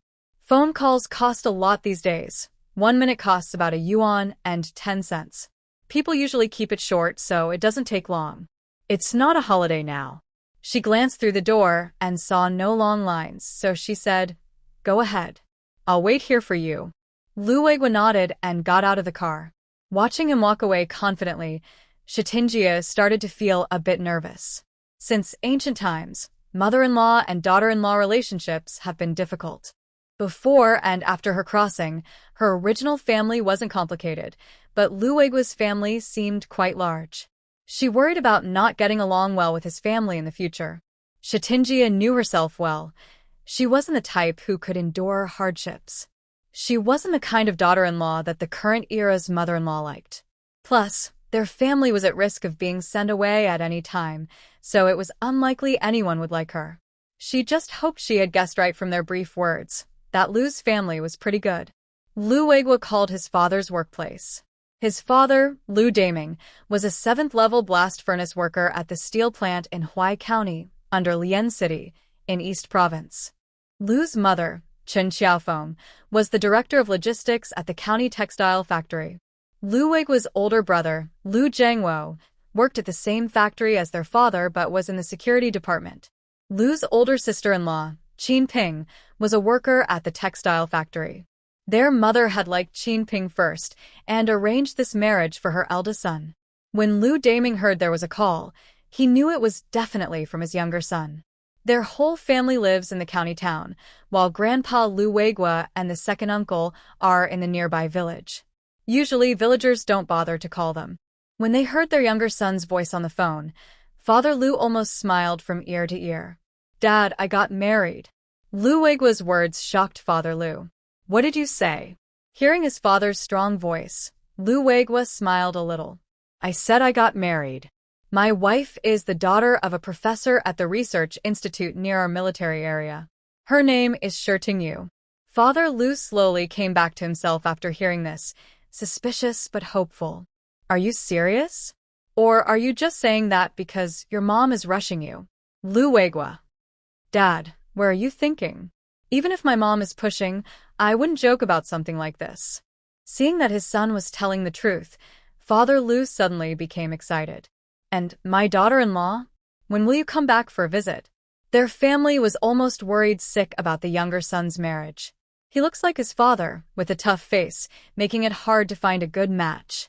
Before, some girls wanted to marry into their family because of their good conditions, but who are those girls? They didn't dare to accept them. But the better girls, just seeing his face, would be scared off. Especially after going to the battlefield, his tough attitude became even stronger, making his marriage prospects more difficult. He last visited home over a year ago, shortly after returning from the battlefield. When he got back, no matchmakers dared to come to the door. He felt very guilty. He wished his younger son looked more like his mother. His eldest son looked like her, handsome, with both his and his wife's good qualities. But the younger son looked just like him, with a mischievous face. Now that he heard his son was married, how could he not be happy? "Let's see the arrangements for the new year. If there's a holiday, we'll go back to celebrate." Hearing his son's words, Father Lu's excited heart finally calmed down a bit. Lu Weiguo had another reason for calling. "Dad, are there still people being sent down to the old village?" Lu Weiguo's hometown is in Huai County, at the former West Brigade. His grandfather was the village head and highly respected, so after retiring, his second uncle Lu Erming took over as the brigade leader. Recently, Lu Deming went back to visit his father during his leave and knew a little about the situation. "There were 2 people before, but I heard they moved back to the city after being rehabilitated." "Why do you ask?" Lu Weiguo didn't say more. "Just asking. If there's nothing else, I'll hang up. Phone bills are pretty expensive." Father Lu received a call, feeling confused. After hanging up, only his son's wedding remained in his mind. He was about to go back, but changed his mind. No, he must call his wife to tell her, as he couldn't wait until after work. Lu Weiguo paid the money. As the staff tremblingly took the cash, he left with a cold face. As he left, the atmosphere around relaxed. The staff patted their chest and said to a nearby colleague, "If he weren't in uniform, I'd think he was here to rob us." The colleague also approached and sincerely said, "You're really brave, you didn't run away." The staff immediately puffed up their chest. "We're here to serve the people. We don't bow to bad forces." Bad forces, Lu Weiguo. Lu Weiguo got in the car. Shitinjia looked at him and asked, "Have you told your family?" Yes. "What did they say?" she asked again. Lu Weiguo's hand, fastening his seatbelt, paused. "They're happy. They thought I couldn't find a wife." Shitinjia nodded without asking more.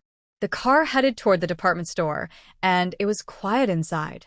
Neither of them was the type to chat easily, so they sat in silence, not knowing what to say. Just before the car stopped in front of the department store, Lu Weiguo spoke. "Don't worry, my family is easy to get along with. You'll stay with me in the family residence, so no need to worry." Shitinjia was a bit stubborn. "I'm not worried." Under Lu Weiguo's slight smile, she looked out the window and lowered her voice a bit. "I know your family is probably nice. I just need some time to get used to joining another family." Lu Weiguo looked at her curiously. Although they had only known each other a few days, he saw that Shitinjia grew up in a warm, loving family environment. She was a bit delicate and had a kind of indifference different from most people nowadays. She was also very sensitive. Even her small emotional leaks could be noticed by her. This was the first time she shared some inner thoughts with him. Yes, the process was a bit awkward. "How do you know my family is good?" Lu Weiguo asked. Shitinjia thought of the expressions Lu Weiguo showed when mentioning his family and casually said, "That's not hard to see. When you talk about your family, your expression is relaxed, so you must have a good relationship with them." Lu Weiguo does not deny this point, but he asks, "Is it just because of these things?" Shirtingyu naturally makes judgments beyond that. Your older brother is married, and your uncle, who doesn't come home often, actually knows that his nephew is in the first grade. I guess he also pays attention to the family and keeps in touch regularly. "Anything else?" the man asks. Shirtingyu glances at him. Does this man want to squeeze every bit of her insight about people? But she still clears up his confusion. "You can also tell from your salary. Being able to save so much money shows that your family isn't the kind to oppress their children." Looking at 10 yuan a month for the family might seem a lot, but considering Weiguo's entire salary, it's not much. Nowadays, salaries are divided by rank, and how much someone earns is usually not a secret, except for allowances. If his family were full of difficult people, he definitely wouldn't be able to save that much. She also heard that before he was promoted, he wasn't earning 10 yuan. That's why she said her family must be pretty good. Lu Weiguo was almost amazed by her. He thought she wasn't good at dealing with people and might feel shy or unsure around enthusiastic people, not very willing to socialize. If this were modern times, Lu Weiguo would know the term social anxiety. Shirtingyu isn't severely socially anxious yet, but she definitely has some social anxiety. Lu Weiguo didn't expect her to be so perceptive. She could analyze his family's situation just from a few words. Now he wasn't worried about her interacting with others. He believed that as long as she wanted, few people could really upset her. Lu Weiguo also felt relieved. She had a good first impression of his family, so their future interactions should go more smoothly. "Let's go downstairs," she said, seeing that Lu Weiguo no longer asked questions. They had been in the car for a while, and people around occasionally looked their way. Lu Weiguo and Shirtingyu didn't stay in the car either. They had a heavy shopping list this afternoon and needed to hurry. Their shopping was only roughly finished by around 5 in the afternoon. Some items they wouldn't need immediately, so they planned to buy them gradually when they had time. They left the items at the family courtyard, and Lu Weiguo took Shirtingyu back to her parents' house. They would clean and organize everything tomorrow before moving in. When Shir's parents saw them return, they tried to hide their discomfort with her husband's appearance and invited him to eat together. Lu Weiguo declined, saying he had other things to do. Shir's parents wanted to say more, but Shirtingyu stopped them. He told him to go back first if he had something to do. The family would have many chances to eat together. Lu Weiguo agreed with a nod, then glanced at Shirtingyu and left quickly, walking lightly. A family. After getting married, they truly became a family. When Lu Weiguo returned to the camp, he didn't go to his dorm but turned to visit Commander Qin's house. Today, when he called, he asked about the situation of the displaced people from his hometown, planning to send Shir's parents there. Even if they were displaced, with the reputation built over 2 generations, one a former village head and the other a current team leader, it was still possible to make their lives easier. Only Commander Qin could help with this. He is an old revolutionary, fully committed to the country, and always tries to protect what benefits the nation. His decision to suppress the report is a good example. This matter should have been discussed with the Shi family to ease their worries, but he wasn't sure if it would work. If it didn't, it might disappoint them, which wouldn't be good for anyone. Commander Qin was both surprised and somewhat expected when Lu Weiguo arrived. Without saying a word, he took Lu Weiguo to the study. No one knew what they talked about except the two of them. When Lu Weiguo left the commander's house, it was already 9 p.m. He didn't go back to his dorm, but went straight to his new house in the staff housing area. The weather in May was no longer cold. Even without many blankets, he could cover himself with clothes and get through the night in the small yard. But now, the main task was to fix the lighting. He found a flashlight, turned on the light, rolled up his sleeves, and quickly replaced the bulb. The living room lit up immediately. After changing the bulb, he didn't rest. He went to the water well in the yard and drew a bucket of water. He carefully wiped the house with a cloth. The more he cleaned now, the less work Shi Tingyu would have to do tomorrow. She has delicate skin and doesn't seem like someone who does hard work. Meanwhile, at the Shi family, Shi Tingyu was taking a shower in the bathroom when she drank some spiritual spring water. She had already registered her marriage with Lu Weiguo, so she wouldn't be displaced again. Drinking some spiritual spring water was no problem. As she slowly tested the effects of the spring water, she summarized it with 4 words: detoxification and repair. In novels, the heroine becomes a stunning beauty using the spring water, but Shi Tingyu doesn't think that's realistic. She prefers to think of the spring water as a medicinal spring with ingredients that can't be easily identified. People believe that drinking Lingquan water makes them more beautiful because it helps remove toxins from the body. However, transforming from a modest girl into a stunning beauty is unrealistic. At most, your skin and complexion might improve slightly. But the key to becoming truly beautiful is having a good-looking face. Compared to becoming more beautiful, Shi Tingyu cares more about another benefit of Lingquan water: healing. Don't you see how crowded hospitals are in later times? Good health is essential for a high-quality life. She plans to use the water herself and also help her parents. Once their bodies are well-tuned, they can handle hardships even if they are sent away. After about a year, they will be able to return home. The taste of Lingquan water is like sweet mountain stream water, warm and refreshing. Drinking it makes her feel warm all over. She waited and waited, but didn't feel the usual stomach pain from detoxing, nor did her pores release impurities or get dirty. After taking a bath, she waited another 2 hours but couldn't bear it anymore and fell asleep. The morning sun was just right. When Shi Tingyu woke up, the first thing she did was check her body. Seeing no dark or gray substances, she finally relaxed. She had been worried that she might wake up as a gray, muddy person. After getting dressed, she went to the bathroom and happily completed her daily routine. Coming out, she felt refreshed and energized. She washed up and looked in the mirror, noticing her complexion had improved a lot. Recently, because of the relocation, she hadn't slept well for many days. Even the most beautiful person fears being mentally exhausted. Now, she looked like a flower blooming with new vitality, full of spiritual energy. When her father and mother saw her like this, they couldn't help but say, "It seems Suyu slept well last night.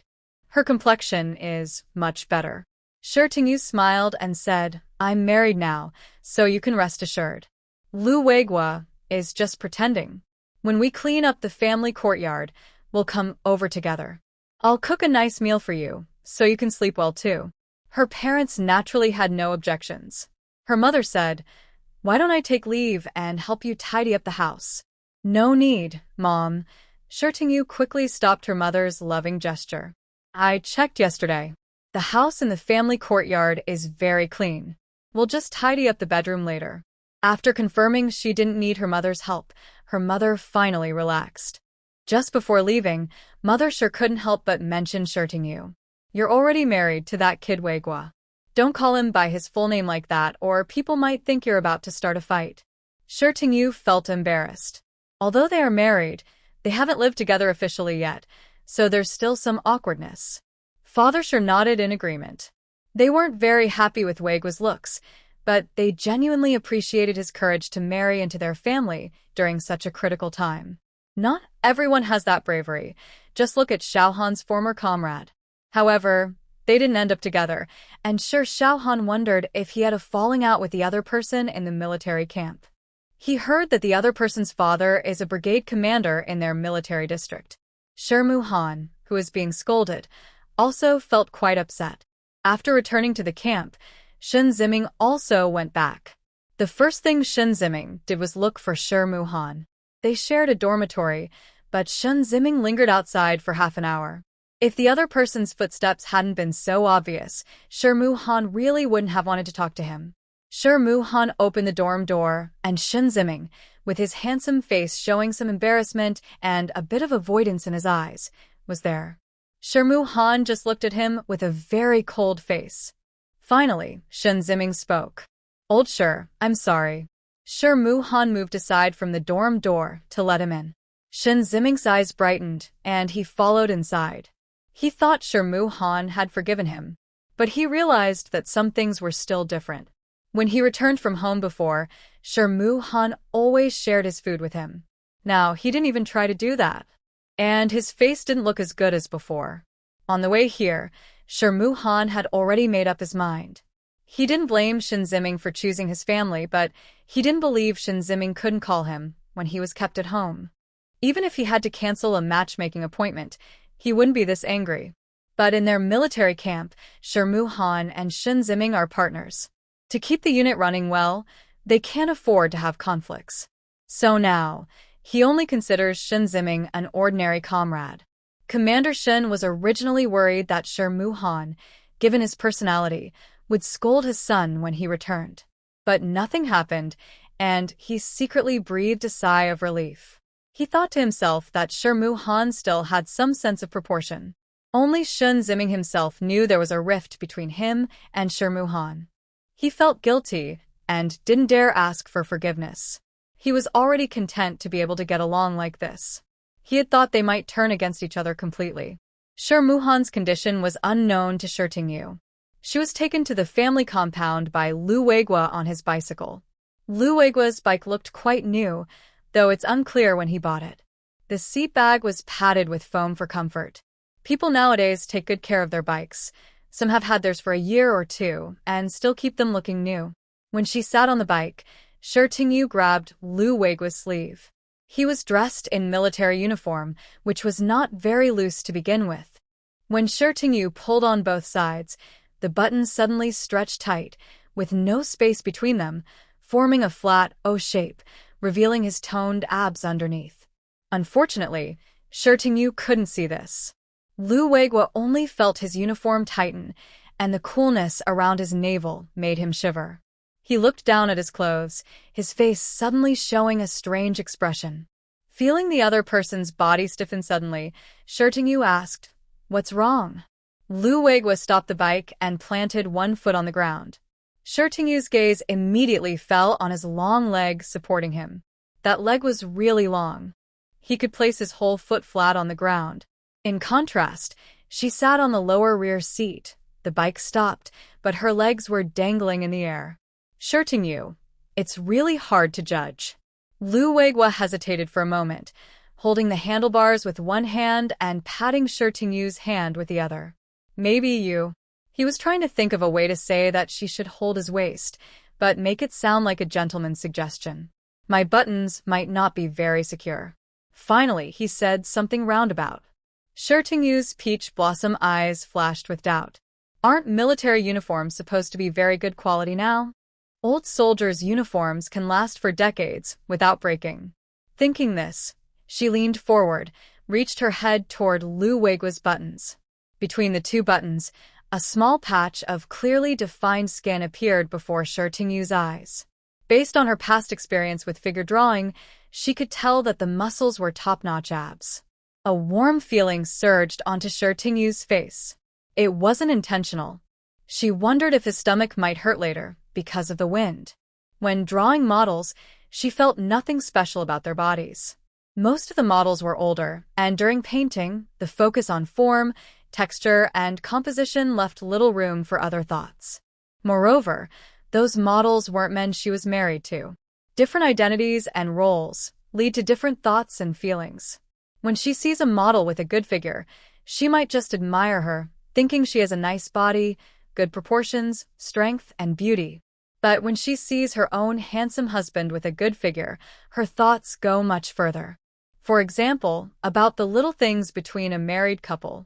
For Tingyu, who has only heard about such things but never experienced them, it feels a bit shy and exciting. Understanding Lu Weiguo's words, Tingyu quietly loosens her grip and, at the end, gently tugs at his shirt to smooth out the wrinkled fabric. This time, she doesn't make any mistakes, especially when she pulls at his shirt, her hands carefully avoiding certain areas.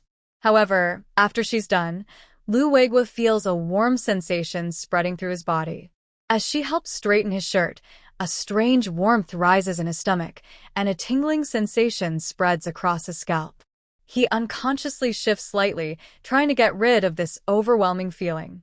Once her small hands let go, Lu Weiguo quietly exhales, feeling the heat subside a little.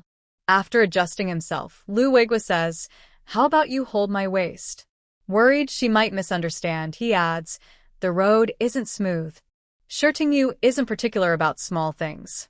They are already legally married and protected by law, so holding a waist isn't a big deal. Thinking this way, she reaches out and wraps her arms around his slim waist. She had always admired his good physique, and now, with her hands measuring him, she truly felt how impressive his waist was. When she grabbed his shirt, Lu Weiguo didn't feel much, but now, being embraced around the waist by Tingyu, a new, intimate feeling between a man and a woman made him feel a flutter of excitement. His hand instinctively tightened on the bicycle handlebar. Because of the sudden movement, he accidentally brushed against the bell. The unexpected sound of the bicycle bell startled Tingyu. Lu Weiguo's deep voice sounded a bit startled. "Sorry, I accidentally hit the bell." Tingyu responded with an "oh," and said, "It's okay. Let's go quickly. I'm worried we won't finish tidying up the house in time." Lu Weiguo replied softly. He slightly pushed off with his long legs, and the bicycle started moving.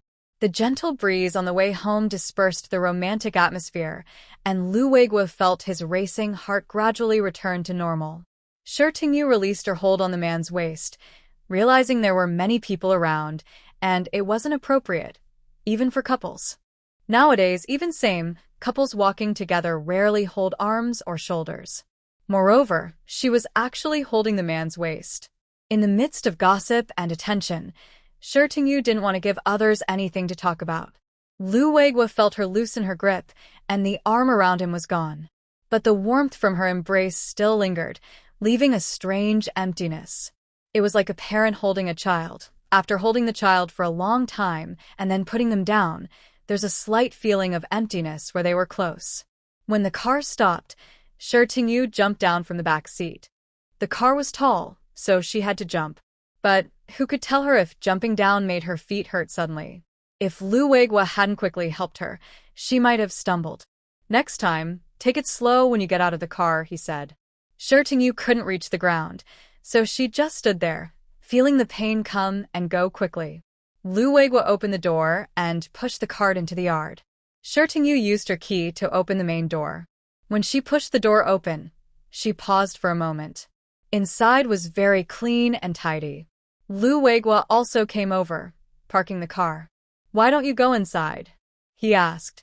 Tingyu looked at him in surprise. "Did you have someone clean here?" "I slept here last night. Since it was still early, I just tidied up a little," he said casually. But Tingyu could tell that it wasn't just a simple cleaning. She looked around carefully, and seeing that the main room was indeed tidy, she turned and went into the bedroom. The bed was empty, with only the bed frame there. She asked, "How did you sleep last night?" Lu Weiguo didn't say much, only replied, "I've slept outdoors on missions before. This is already very good." Tingyu said, "Next time, don't suffer yourself like this. When you're on a mission, there's nothing you can do. But normally, You should take better care of yourself. Seeing her rare nagging, Lu Weiguo's eyes softened a little. All right, I'll listen to you. Shi Tingyu was a person of action. Last night, Lu Weiguo had roughly tidied up. But something's placement and the position of the furniture still needed her to check. She arranged everything she used regularly, and finally, the bedroom looked a bit better. But the bed was still empty. My parents prepared several quilts for us. They won't be ready until this afternoon, so we'll bring them back tonight. Currently, it is almost impossible to find ready-made quilts for sale. People buy cotton fluff directly, and so the quilt covers and inner layers themselves. Shi Fu and her mother asked a neighbor lady to help make the quilts. Besides giving her a small thank you gift for her hard work, they also gave her the leftover fabric. The two of them also tidied up another bedroom briefly. That room still doesn't have a bed. Lu Weiguo found a carpenter to build one, but it will take about a week to finish. Once everything was cleaned up, the small yard finally felt like a home. Lu Weiguo went inside and brought a chair for Shi Tingyu, placing it under the corridor. He then took his new farming tools and started working in the yard. The soil in the yard wasn't like cultivated vegetable garden soil. It was hard and clumpy. Shi Tingyu thought she wouldn't be able to move it, but Lu Weiguo dug into it as if it were loose sand. He rolled up his military uniform sleeves, revealing strong, firm arms. His fingers were long, with some calluses and small cuts. When he held the handle, his arms slightly tensed, and the veins on the back of his hand became visible. Shi Tingyu was so captivated by this that she couldn't look away. The beauty of strength was fully displayed in Lu Weiguo. She really wanted to draw him. Sensing her gaze, Lu Weiguo paused and looked up at her. She was sitting at the bottom of the corridor, half in the sunlight, with her upper body in the shade, looking beautiful in a way she couldn't quite describe, the beauty of light and her own beauty. Worried she might get bored, Lu Weiguo started a conversation. I saw you used to grow a lot of flowers at home. If you want, you can plant some in the yard. Shi Tingyu felt a little moved. She liked growing flowers. Their lively, delicate beauty always made her happy. Seeing her hesitation, Lu Weiguo asked, No big deal if you want to plant some flowers. It's just a few. Others are growing vegetables, and if someone finds out, they might say we're wasting resources or being capitalist and indulgent, which isn't good. Lu Weiguo's sharp eyebrows furrowed slightly. He noticed she was very cautious, careful in everything, trying not to leave any evidence. Actually, their military area wasn't that strict. It wasn't easy for the Red Committee to interfere with the military zone. A few flowers weren't a big deal. Many women from the city liked planting some in their yards. Wanting to plant some flowers isn't a big problem. Don't worry, he said. But Shi Tingyu still insisted. Lu Weiguo looked around the yard and finally focused on the wall. I'll tidy up this corner of the wall. If you want to plant flowers, you can do so here, Lu Weiguo said. Now, Shi Tingyu no longer said anything. She has a spiritual spring, and planting her favorite flowers here would feel like a waste not to do. The yard wasn't clean for long before Shi Tingyu suggested they go back. She needed to cook dinner tonight. Lu Weiguo packed up his and took Shi Tingyu back to the Shi family house. Outside the family compound, this time Lu Weiguo didn't need to speak. Shi Tingyu naturally wrapped her arms around his waist. Lu Weiguo wasn't as nervous as he was the first time. Instead, a feeling of happiness spread in his heart. Lu Weiguo isn't very skilled in cooking on the stove, but washing and preparing vegetables is easy for him. They are both from the countryside, so they wouldn't peel potatoes into strips or do anything too fancy. They knew the basics of ingredients, and Shi Tingyu helped a lot. Shi's father and mother smelled the strong aroma of food as soon as they came home from work, and their gloomy mood improved a lot. The family sat around the table eating, with Shi Tingyu constantly helping her parents serve food. She sensed that her parents' mood seemed a bit off today. But in their family, eating is the most important thing, and they don't talk about unhappy things at the dinner table. After dinner, Lu Weiguo helped clean up the dishes. Only then did Shi's father and mother sit on the sofa and say, Suyu, we don't need to go to work tomorrow. Shi Tingyu knew that what was coming still had to come. Hearing the noise, Lu Weiguo put down the bowl he was washing and came over. Shi's parents looked sad. Since returning to China, they had been working at the research institute, which was almost like their second home. When they received the notice this afternoon, they felt like another shoe finally dropped. It's inevitable to feel sentimental. They also knew that the days of parting with their daughter were approaching. How did the research institute say? Shi Tingyu asked. Shi's father sighed. They said they received orders from above.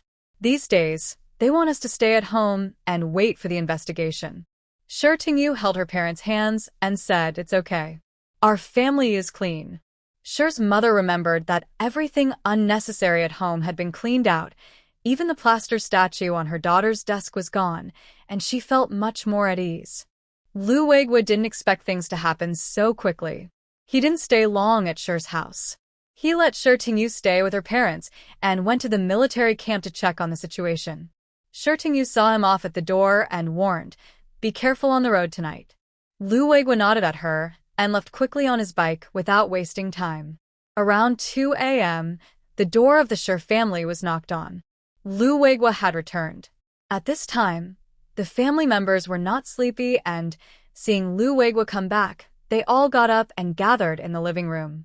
"I checked with the military commander. The Red Committee people will come tomorrow. I think there's nothing in the house that's forbidden, so you don't need to worry during the search," he said. Shi Tingyu looked at her parents' faces, which still looked okay, and relaxed a little. After Lu Weiguo left, she added some spiritual spring water to the water she poured for her parents. Now she wasn't worried about their health. What she was really concerned about was another issue. If the Red Committee people don't find anything, will my parents still be sent away? Lu Weiguo replied seriously, "It's probably unavoidable this time." Shi Tingyu bit her lip, thinking, so they will be sent away after all. She just hoped that the conditions where her parents would be sent weren't too harsh, so she could send them some things and visit them sometimes. Lu Weiguo understood what they were worried about and comforted them. "Don't worry. This time, they will most likely be sent to my hometown." When Shi Tingyu and her parents heard this, their eyes lit up. Lu Weiguo added, "I mentioned it to the military commander last time. He's working it and there are options for where they can be sent, so it shouldn't be a problem." He thought for a moment and then explained their hometown situation to Shi's parents. "My hometown is in Lian City, Huai County, in the Eastern Province. The current team leader there is my second uncle. I will inform my family in advance, and they will take good care of you.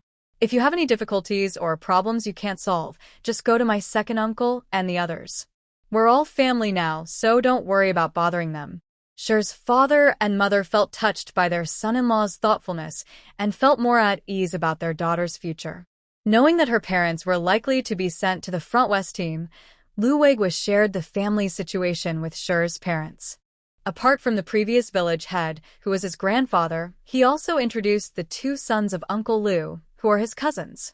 The eldest cousin is 27 years old, named Lu Weibing, a police officer in Huai County Public Security Bureau. Lu Deming, with his bad guy face, inherited his grandfather Lu Shijin's features. Only 3 people inherited the old man's villainous look: Lu Weiguo, his father, and his eldest cousin Lu Weibing. Of course, this eldest cousin also inherited the old man's tall stature. Initially, Old Master Lu Shijin was able to become the village chief because he was known for being fair and just, and his strong build and stern face could command respect. Especially during the years of famine, if no one kept order, life in the village would have been very hard. Another young relative of Lu's, named Lu Weijun, had finished high school and was quite educated for the village. Now, he works as the accountant for the brigade. After learning all this, Shi Tingyu finally understood what it means to be a local power figure.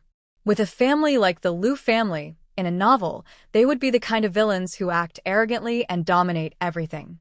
But why does the name of the brigade sound so familiar? Western Brigade No. 1? Suddenly, she remembered a novel she had read set in the 1970s. It was about a woman who was reborn in the 1970s and became successful through hard work and entrepreneurship. The heroine's name seemed to be He Ping, a native of Western Brigade No. 1. In her previous life, she had been betrayed by a scoundrel husband, suffered greatly, and became ill, unable to have children. The man also had an affair. She was exhausted and eventually died alone in a hospital bed. After rebirth, she married an orphan who grew up on charity meals in Western Brigade No. 1. This orphan was once the child of a landlord, clever and resourceful. After the reform and opening up, he used some secret family fishing tools to start a business and became the richest man in Eastern Province. In the novel, the heroine and the orphan male lead, who had a tough childhood, healed each other and supported one another. It was inspiring and warm. Although sometimes the heroine's revenge on her ex-husband was a bit harsh, she still had her bottom line. She was somewhat selfish in some matters, but she never hesitated when it came to major principles. That's why Shirtingyu could read the entire novel without stopping. She tried to recall the plot, but couldn't remember the Shir family. However, the Lu family appeared many times in the story. The Lu family was highly respected in Western Brigade No. 1 and helped the main characters a lot.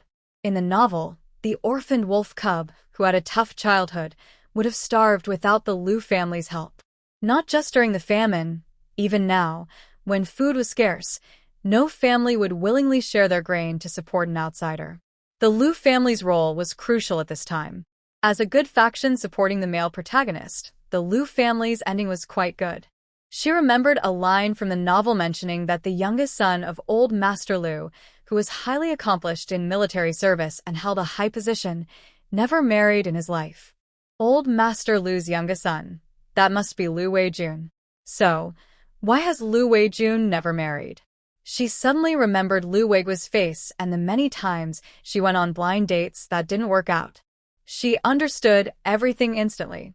Maybe he was hurt by the attitude of her female friends, but she couldn't be sure. Later, when his status improved, he simply stopped looking. Not criticizing the original female lead, she is also a decent character with a positive image. Perhaps because Shirtingyu's gaze was too complicated, Lu Weiguo felt a bit confused. Fortunately, the news he brought was good. Shirtingyu first set aside the story of the original female lead from the book and urged her parents to rest. Dad, Mom, you should be relieved now. It's still early, so go back and rest. Shir's mother glanced at Lu Weiguo. It's too late now. Weiguo, you shouldn't go back yet. Lu Weiguo nodded in agreement, and Shir's parents went back to their room. Only Lu Weiguo and Shirtingyu remained in the living room. Lu Weiguo looked at her intently. Shirtingyu had originally planned to tidy up her brother's room for Lu Weiguo to stay in. But then she remembered they were now legally married. If they didn't sleep in the same bed, she worried her parents might think differently when they saw it in the morning. They had always thought she married Lu Weiguo because she accepted his rough appearance and was resigned to her fate. In reality, only she knew she didn't dislike Lu Weiguo. Although his looks had flaws, he was attractive physically, and his energy was quite tempting. Especially his personality, which was quite different from his outward appearance. He was much better than men who only looked good but had bad habits. Moreover, his fierce and sharp look matched her taste. Otherwise, she wouldn't have just admired his carefulness and good character. Seeing the man standing there, seemingly content with everything arranged, Shirtingyu smiled. Go wash up first. I'll get your clothes. She then went to Shirmuhan's room. She remembered she had bought some pajamas for Shirmuhan, some of which were new and unused, perfect for emergencies. Shirmuhan was 1.83 meters tall, a bit shorter than Lu Weiguo, but pajamas are usually loose and comfortable, so he could wear them. She handed the clothes to Lu Weiguo, who obediently went to wash up. Shirtingyu returned to bed, took out a spare pillow from the wardrobe, and placed it beside her. She lay on the bed with her hands neatly folded on her stomach, sitting straight. The man hadn't come over yet, but she felt a little nervous. Knowing it was one thing, but actually lying in the same bed was another. Actually, she could have given him a separate blanket to cover himself. But she was afraid Lu Weiguo would think she disliked him. Her usual cold expression didn't show it, but from his small actions, she could tell he was not a reckless person, or rather, he was very careful around her. He was worried she might feel uncomfortable. Lu Weiguo used to shower very quickly, but this time, he took more than twice his usual time. He used to live alone in the dorm, so when in a hurry, he would take a quick shower, almost like kissing the water. But now, thinking about sharing a bed with Yu, he wished he could wash himself clean of all worries to feel at ease. He knew his appearance was not very attractive to women, and even though he had just registered their marriage, he dared not cross any boundaries. He was afraid she might be scared. His face, marked with injuries, was not easy for everyone to accept. Even if his new wife didn't seem to mind, he still needed to give her some time to get used to it. Lu Weiguo finished his shower and came in, the room only lit by a small bedside lamp giving off a soft glow. Hearing the noise, Yu turned her head and saw the man closing the door. In that moment of surprise, there was a click, and her room door was locked from the inside. Her heart skipped a beat. She usually didn't lock the door at home, and her parents wouldn't barge into her room. Locking the door now felt like something suspicious was about to happen. Her heart sank. Tomorrow, their house was going to be searched, and Lu Weiguo didn't seem like the reckless type to do something extreme. It turned out she was overthinking. Lu Weiguo was very proper after getting into bed. He sat straight, with his hands folded on his stomach, just like her, and tried to stay close to the edge of the bed, leaving some space between them. Because he was tall, his feet almost hung off the bed. She didn't know if he usually slept like this or was just pretending, but she knew she was pretending. She was used to sleeping alone on a big bed, so she often slept in a somewhat unruly way. Now, she could only try to control herself with her straight sleeping posture, hoping that once she fell asleep, she wouldn't be so wild. Yu's room smelled nice, and her bedding was fragrant too. Lu Weiguo finally understood what gentle comfort meant, even though this comfort was not the same as the fragrance. Lying in such a soft, fragrant bed, it was hard not to have thoughts that shouldn't be there, especially with his legal wife beside him. At this moment, he felt very restless all over. He pulled the blanket down a bit. When he moved, Yu's body stiffened noticeably. Even though they weren't pressed against each other, he still felt her tense inside the blanket. Lu Weiguo turned to look at her. Under the soft light, she seemed to be asleep with her eyes closed, but her trembling eyelashes betrayed her. Lu Weiguo softly said, "It's late. Go to sleep early." He was indirectly telling her that he wouldn't touch her tonight. Yu opened her eyes and looked at him. "Then I'll turn off the light." Okay. Hearing his deep voice, Yu reached out to the bedside lamp, pulled the cord, and the room fell into darkness. Perhaps because it was early morning and she was very sleepy, Yu fell asleep unknowingly. After her eyes got used to the dark, Lu Weiguo could see her blurry outline. He felt her steady breathing and noticed her relaxed posture under the blanket, confirming she was truly asleep. Only then did he dare to move closer to her. He stopped just a short distance away, closed his eyes, and remained still. In a daze, he felt something pressing against him. His years of caution made him suddenly open his eyes. In that moment of clarity, he remembered he was in his wife's room, with his beautiful, sweet wife beside him. Yu was wearing a nightdress. She had been woken up by a knock at the door earlier, and Lu Weiguo had seen what she was wearing. Changing into sleepwear at the last minute was a bit awkward. At this moment, her skirt had already slipped up to her waist, revealing a slender, toned leg resting on his thigh, and just above that was his vital area. Lu Weiguo realized their position and felt a rush of heat gathering below. He took a deep breath, gripping the bedsheet, trying to imagine her leg as a heavy bag. But it didn't seem to work. Her leg moved up again. Suddenly, Lu Weiguo felt something was about to become too much to bear. Her face was pressed against his chest, breathing evenly, completely unaware of her current situation. Lu Weiguo prided himself on his strong willpower, but at this moment, he felt his resolve might collapse at any second. He closed his eyes, sweat slowly sliding down his forehead, muttering something to himself. If Yu had woken up then, she would have known that the man was quietly reciting to himself. Time passed second by second, and Lu Weiguo felt himself becoming tense all over. Fortunately, as dawn approached, Yu shifted her position. Though the cost was pulling the blanket away, Lu Weiguo let out a quiet sigh of relief in his mind. Perhaps because she slept too late, Lu Weiguo was very sleepy. After Shi Tingyu rolled away the blanket, she finally fell asleep. In the morning, Shi Tingyu was awakened by the heat. She slowly opened her eyes and found herself wrapped in the blanket like a cocoon. Since it was May, no wonder it was hot. She shifted her gaze and saw the man beside her. The man was breathing evenly, probably still asleep. Looking at the man lying pitifully on the bed, without even pulling up the corner of the blanket, she felt a bit guilty. But then she thought, this position wasn't so bad. At least she hadn't crawled onto him. She was just innocently grabbing the blanket. Compared to her usual self, her sleeping posture last night was surprisingly honest. Shi Tingyu loosened the rolled-up blanket, pulled on the corner, and prepared to cover Lu Weiguo. Even if she couldn't cover his whole body, at least she could cover his stomach. In our Chinese culture, covering the belly button is a must. Her eyes moved along her hand, pulling the blanket, and suddenly she noticed something seemed off about him. She focused and was immediately surprised. She actually encountered a man waking up in the morning. This. Seeing the man's tightly closed eyes, Shi Tingyu's courage grew. Her gaze unconsciously drifted downward.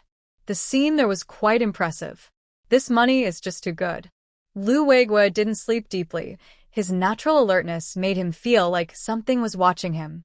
He opened his eyes and saw his wife supporting herself with one hand on the bed and pulling the blanket with the other, about to cover him.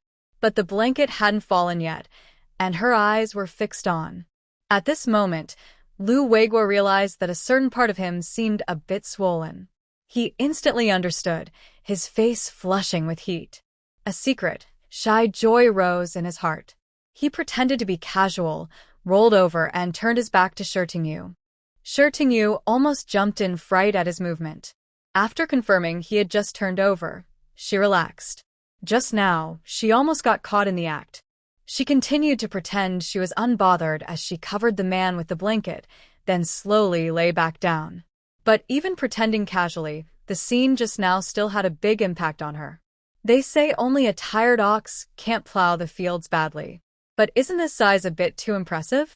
She knew women are wondrous beings capable of great tolerance. But is this a bit too much? Lost in thought, Shi Tingyu unexpectedly fell asleep again.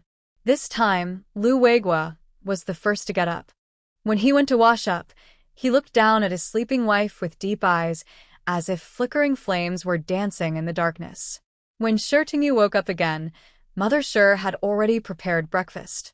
The breakfast was made with Lu Weiguo's help, simple rice porridge and fried dough sticks.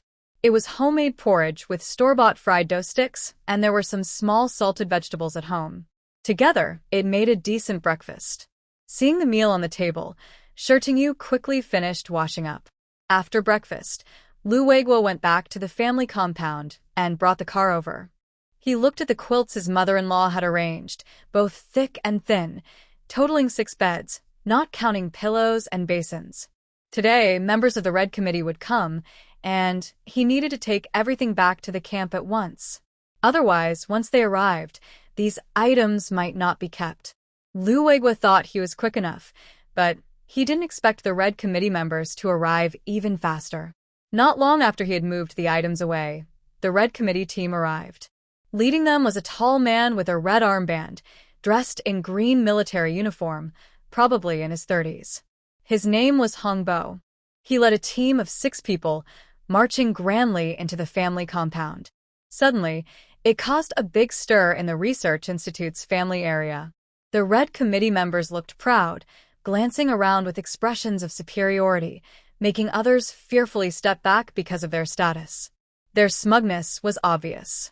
These self-proclaimed intellectuals now looked like mice seeing a cat. The Red Committee headed straight for the Shi family. Many neighbors, unaware of the full story, secretly watched. The door was knocked loudly. Shi Tingyu's heart skipped a beat. Hearing the noisy commotion outside, Shi father didn't dare delay. He guessed that the Red Committee had arrived. When the door was opened, Hong Bo and his team rushed in. Shi father was caught off guard and stumbled back.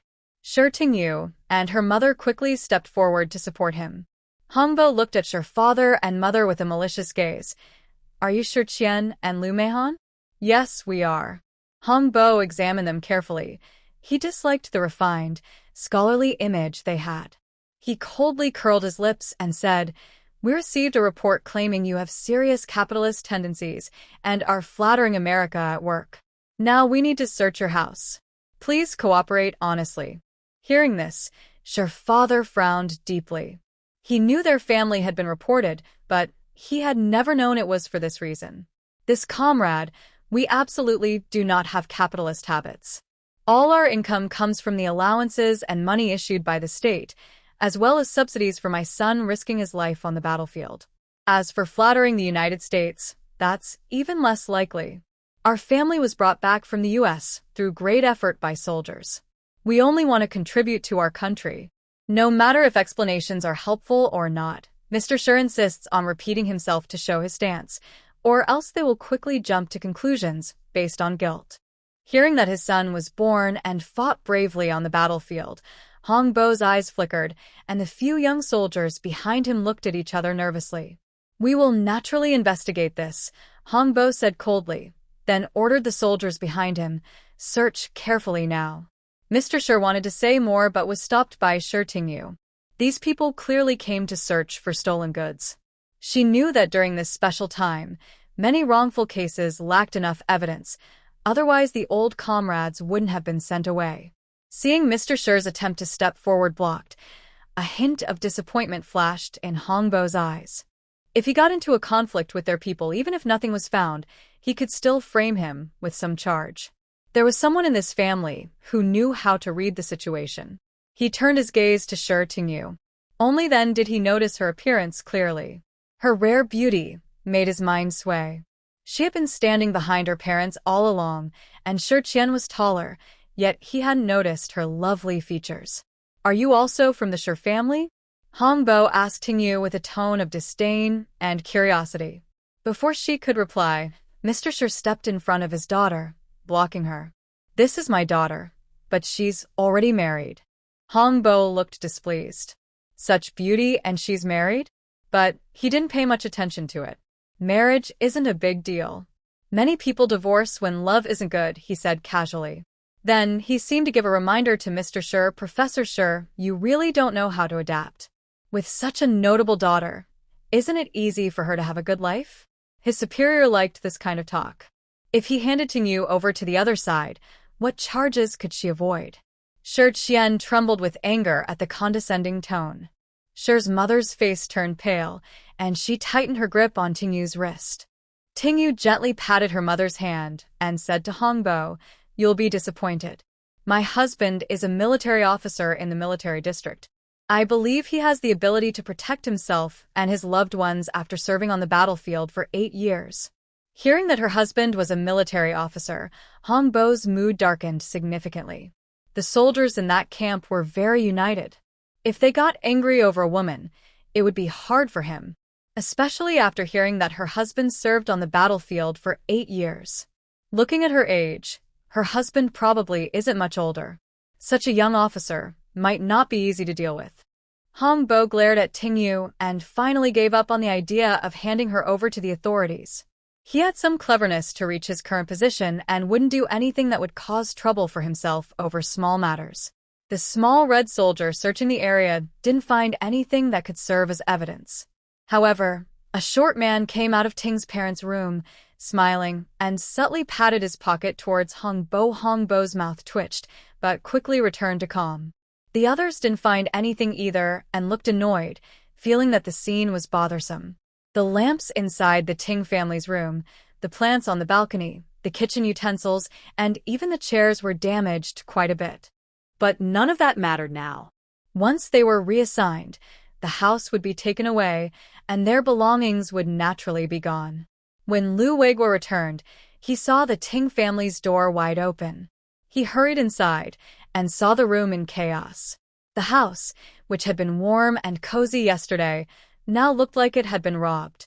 He frowned, his usual calm replaced by a fierce, threatening look. Hongbo was startled. The way this man looked at him was as if he were about to commit a crime. He also saw his 4 military uniforms, which made him feel uneasy. Lu Weiguo focused his gaze on the apparent leader, Hongbo. Did you order them to smash and damage things? Hongbo looked into his narrow, cold eyes and didn't dare to meet his gaze for a moment. He weakly said, what's going on? During the search, accidents happen. Accidents?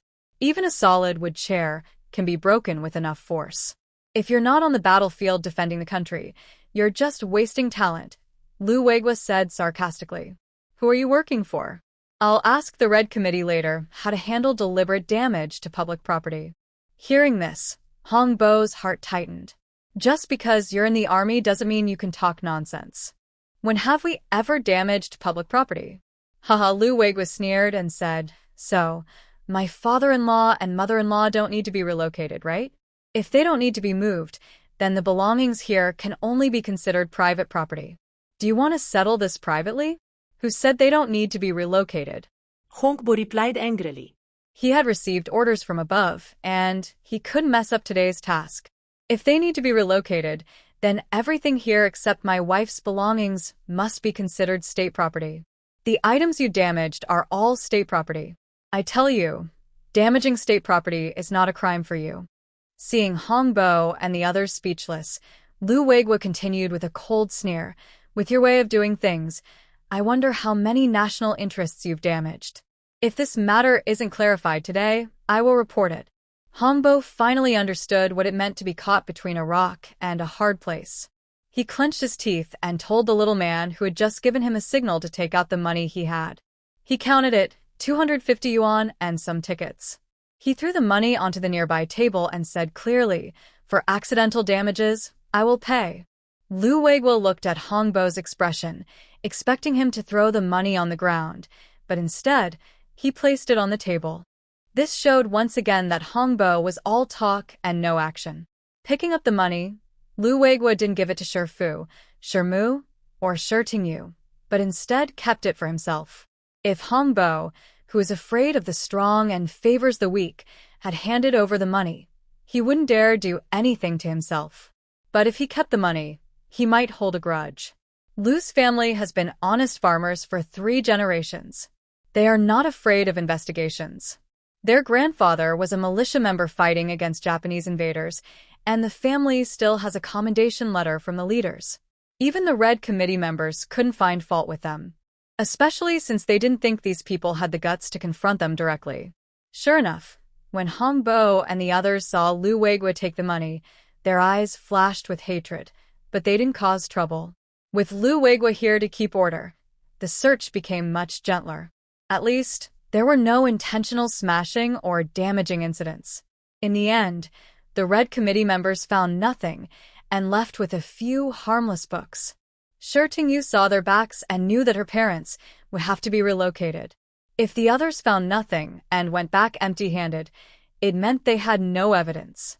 They still took a few books, even though everyone knew those books were fine. But that wasn't the main point. The Red Committee members didn't really need the books.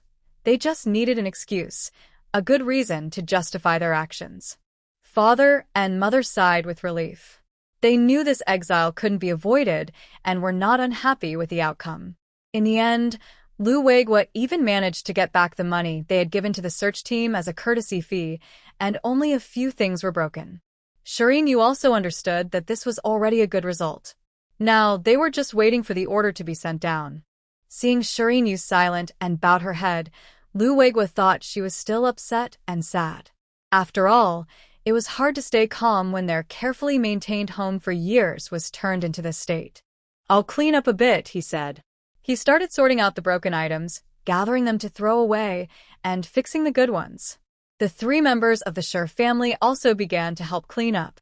Shirinu cleared the broken flower pots on the balcony.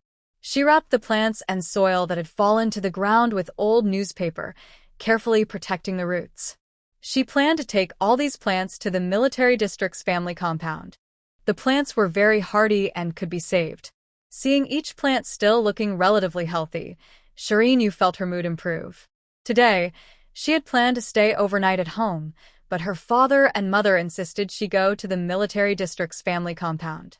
At this critical moment, you should go to the military district and take whatever useful things you can find, they said.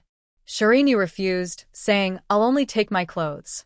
The rest of the things can't be moved. Lu Weiguo nodded. That's right. The Red Committee people already know roughly what we have.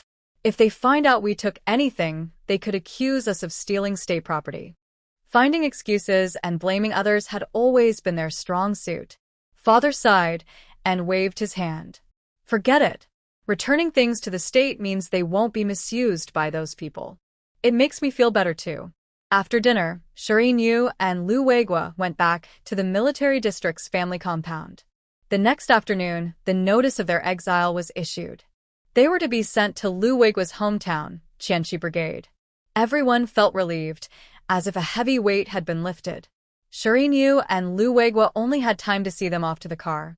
Before leaving, Lu Weiguo said to father and mother, Mom, Dad, I've already called the family. Don't worry, go ahead. Little Yu is with me, and I won't let her suffer any unfair treatment.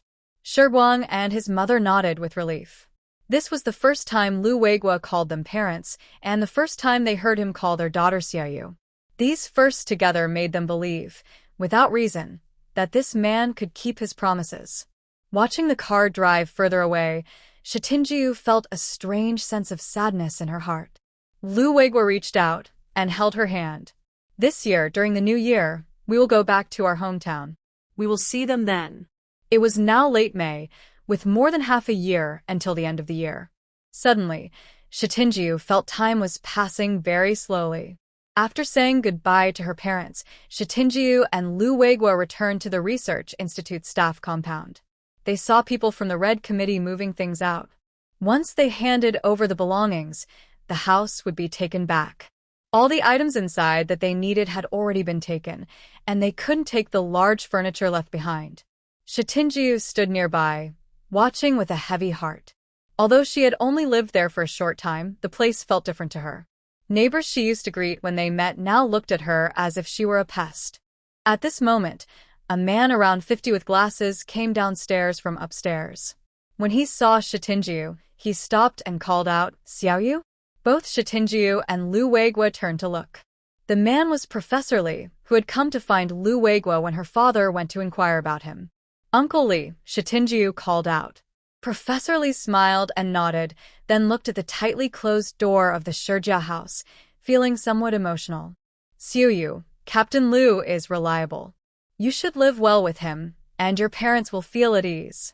Lu Weiguo looked at him in surprise. Did this man know him? Shitinjiu sincerely thanked him. I will. She deeply appreciated anyone who came to support her at this time. Finally, Professor Li patted her shoulder and left with a somewhat lonely expression. The matter of the Shi family couple had become known in the Research Institute staff compound. Some young people who didn't know the full story might curse a little, but colleagues who worked closely with the Shi family knew they had been unfairly targeted. Yet, such a baseless accusation, with no evidence, had led to good researchers being sent to the countryside for re-education. They sighed at how unpredictable life was and felt some sympathy for the Shi family. Now it was the Shi family, but next time, it could be them. Seeing Shitinjiu looking sad, Lu Weiguo said, Let's go home. Looking at this place, the more I watch, the sadder I feel. Shitinjiu turns to look at him. His eyes are full of determination. Suddenly, she remembers Professor Li's words just now. Commander Lu is reliable. I should live well with him. Suddenly, she reaches out her hand to him. Lu Weiguo lowers his gaze, looks at her fair, smooth hand, then gently takes it in his, holding it tightly. Back at the military family compound, Shitinjiu looks at the flowers she replanted yesterday. They finally look familiar. She goes to her room and writes a letter to Shirmuhan, telling him about her parents being sent away. Lu Weiguo helps her send the letter. That evening, Shitinjiu wants to cook, but Lu Weiguo stops her. He brings her food from the canteen. She has experienced a lot today, so she should rest more. Shitinjiu doesn't say much. She feels his kindness. Life still goes on. She silently thinks she will get back on track tomorrow. The next morning, Lu Weiguo has leave, So, he takes Shirting to familiarize her with daily routines, especially the supply trucks that go to the military district and town every 3 days. Military wives like to hitch a ride when they go shopping in town. Otherwise, they have to walk or ride bikes. But bikes are very expensive these days, and not many families own them, so riding in a car is more convenient. Today is the first time everyone in the family compound officially meets this legendary Commander Lu's wife. Although they had heard about her beauty before, seeing her today still leaves them stunned. Is she perhaps too beautiful? Especially standing next to the fierce Commander Lu, the contrast is even more obvious. Lu Weiguo helps Shirting onto the supply truck, and the others instinctively make way for her. It's not that they are giving her way, but because Commander Lu's presence is too strong, they feel a bit afraid. Once Shirting is seated, Lu Weiguo gets into the front cab and squeezes with the soldiers inside. As soon as he leaves, the military wives inside the truck relax their expressions. When Commander Lu was watching, they didn't dare to breathe loudly. But when they saw Shirting's beautiful face, some of the usually bold women suddenly became shy. A woman with long hair and a genuine silk shirt nearby broke the silence first. Xiaoshi, right? I'm from Instructor Feng's family. Call me Sister Feng. My husband and your husband have been partners for many years. If you need help in the future, just come to me. Sister Feng heard about Shi's family from Feng Wei and expressed sympathy for Shirting's situation. Xiaoshi smiled and nodded. Thank you, Sister Feng. Other sisters-in-law saw that Shitianyu had a happy look on her face and didn't seem to look down on her, so they started talking too. Xiaoshi, aren't you afraid of your Captain Lu's cold face at all? Yes, Sister Shi, I just saw Captain Lu, and I was trembling all over. I think, honestly, Captain Lu is lucky to have such a beautiful wife.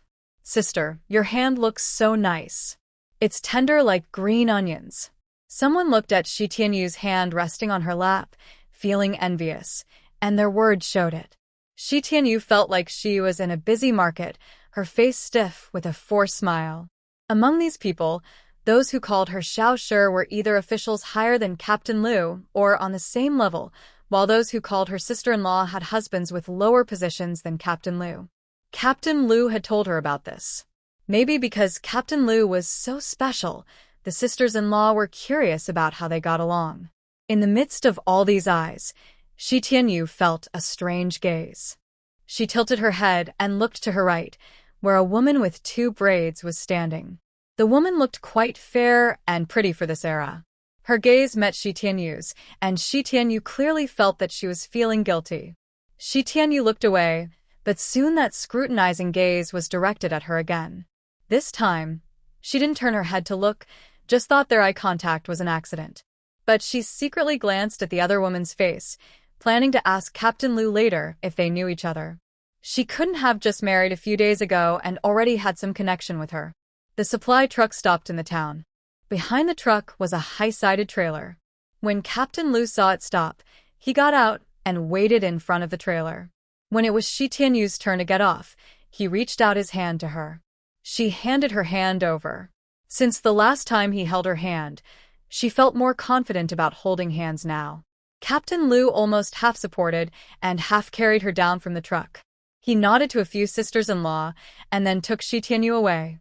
This time, they planned to buy some vegetable seeds to plant in the yard. Shitianyu had a spiritual spring, so she believed the vegetables would grow very well. She had never planted vegetables before, neither before nor after her crossing, but she knew how to plant flowers, and the principles were similar. As for what vegetables were suitable for this season, that was up to Captain Lu.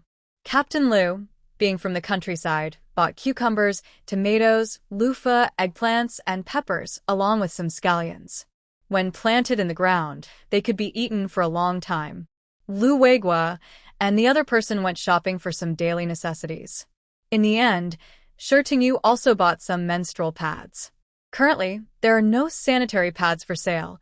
The counter only sells red cloth menstrual belts. The red box has the words menstrual belt printed on it, along with small characters that say hygienic disinfection, women's good friend. In this era, other products are still okay, and at worst, women can improvise. But dealing with the monthly period is difficult. There are no sanitary pads available at all. She is now eagerly looking forward to the reform and opening up policy. After returning home with the supply truck, Shi Tingyu thought of the delicate woman with braids she saw on the way. Weiguo, do you know a woman with 2 braids, a small mouth, fair skin, slightly upturned eyes, and a gentle appearance? Lu Weiguo was happy because Shi Tingyu called his name, but when he heard her ask if he knew a woman, he frowned and tried to remember. He thought hard but couldn't recall any face that matched. No, I don't know her. Shi Tingyu noticed he looked genuinely confused and didn't recognize her. She wondered if her description was too vague. Thinking of this, she took a pencil and notebook from her room and started drawing quickly. After sketching a simple portrait, she tore the paper off and handed it to Lu Weiguo. That's her. Lu Weiguo took it and looked at it with surprise. She had drawn the person so vividly. She looks a bit familiar. Seeing this, Shi Tingyu knew that even if Lu Weiguo had seen that woman before, it was probably just briefly. She was confident her drawing was quite accurate. If she was a familiar person, he would definitely recognize her. What's wrong with this person? Lu Weiguo asked. Nothing much, I just met her on the supply truck.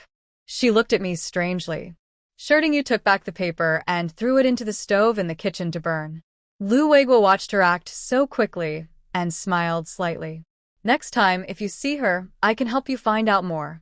Meanwhile, the woman Shi Tingyu mentioned, Jiang Yun, was absent-mindedly organizing the things she bought from the town. At dinner time, Jiang Yun's husband, Qi Lianzhong, returned home. He was surprised to find his wife cooking food that was not very good.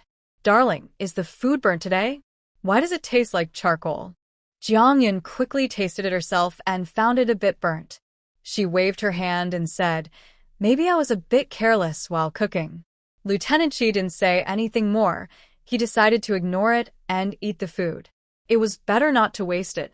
Seeing that Lieutenant Qi looked calm, Jiang Yun softly asked, Dasha, do you think Captain Lu might be abusive at home? Lieutenant Qi's name is Qi Shan, but Jiang Yun always called him Dasha. Her question startled him. You're talking nonsense. I'm in the 2nd Battalion, not under his command, but I've met him a few times. He's definitely not that kind of person. Jiang Yun secretly rolled her eyes, unsure what he was really like behind the scenes. But she didn't argue with Qi Shan. The next morning, Jiang Yun woke up early and steamed some buns for breakfast. Seeing it was still early, she quietly took a bun and went outside. She moved carefully to avoid people and finally stopped at the door of Lu Weiguo's house. She wrapped the bun in a cloth bag, hung it on the door handle, then knocked loudly and ran away. Lu Weiguo heard the knocking, got dressed quickly, and went to the door. When he opened it, no one was there. As he turned back, he saw the cloth bag hanging on the door, with a lonely bun inside. He looked at the neighbor's house, which was very quiet. They hadn't gotten up yet, so it clearly wasn't from them. Unable to find anyone, Lu Weiguo took the bun inside. He didn't eat it, simply placed it on the table in the main hall. Shi Tingyu, half awake, saw the cloth bag on the table. What is this? She sniffed and wondered how she could smell the aroma of a bun. I don't know who left a bun at the door. Lu Weiguo also looked puzzled. Hearing this, Shi Tingyu suddenly became alert. Who would be so kind as to send us a bun? She said as she opened the cloth bag and saw the bun inside, surprised. They sent one more. Is this for you or for me? Lu Weiguo picked up the bun, ready to throw it away. Shi Tingyu stopped him, saying, is it okay to waste it like this? Lu Weiguo was still cautious. It's unknown where this came from. It's better not to touch it. Even if it was wasteful, there was nothing he could do. What if some enemy agent sneaked in and poisoned it? That would be serious. Their military area was strictly managed, and who knew if someone couldn't get into the base and decided to target the family quarters instead? Shi Tingyu thought he made sense, so she didn't stop him anymore. When throwing things away, Lu Weiguo still took a moment to handle the buns, trying to break them into smaller pieces. This was to prevent others from accidentally seeing whole white buns in the trash and accusing them of wasting food. Shi Tingyu didn't expect the buns to be filled with meat. Who was so generous? She looked at Lu Weiguo with suspicion. Could these be a gift for him? She had only recently moved into the family compound, and the only familiar person there was Lu Weiguo. After dealing with the buns, Lu Weiguo calmly went to wash his hands. As the morning call sounded, Lu Weiguo quickly changed clothes and left. Shi Tingyu finished washing up and went to cook. When their morning training ended, Lu Weiguo was just about to come back for breakfast. Shi Tingyu entered the kitchen and saw smoke rising from the neighboring yard, which meant breakfast was being prepared. At home, there was flour, eggs, potatoes, and green onions. Shi Tingyu decided to make potato pancakes and also cooked some porridge. Living in a small yard had its advantages, especially when cooking. She didn't have to worry about others smelling her food clearly. When her potato pancakes were ready, the voice of Sister Zhang, the wife of the 2nd Battalion commander from next door, came from the doorway. Girl, are you at home? Shi Tingyu, wearing an apron, came out. At the gate, Sister Zhang was holding a bowl containing several cornmeal pancakes. Shi Tingyu looked at the color, golden yellow, and smelled a faint rice aroma. Sister Zhang, why are you here? Sister Zhang placed the bowl in Shi Tingyu's hands and smiled. Girl, I was worried since you just moved in and haven't bought much food yet. I happened to fry some cornmeal pancakes this morning and brought them over for you to try. For the first time, Shi Tingyu felt genuine kindness from a stranger. Sister Zhang, you're too kind. Come in and sit, she said. Sister Zhang waved her hand and smiled. I won't sit down. I still have rice cooking on the stove. Just give me the bowl, and the men will be back soon for breakfast. Seeing Sister Zhang's sincere gesture, Shi Tingyu accepted the offer. She remembered Lu Weiguo had told her she could ask Sister Zhang for help if needed. Their relationship seemed to be good. Shi Tingyu carried her bowl back to the house, took out the pancakes, and washed the bowl. She packed 2 of her homemade potato pancakes. Her pancakes were quite large, so 2 were enough. Sister Zhang saw Shi Tingyu come out with her bowl shortly after, but it seemed she had added some extra ingredients into the bowl. Shi Tingyu is generous with ingredients when cooking, not skimping on oil or other supplies.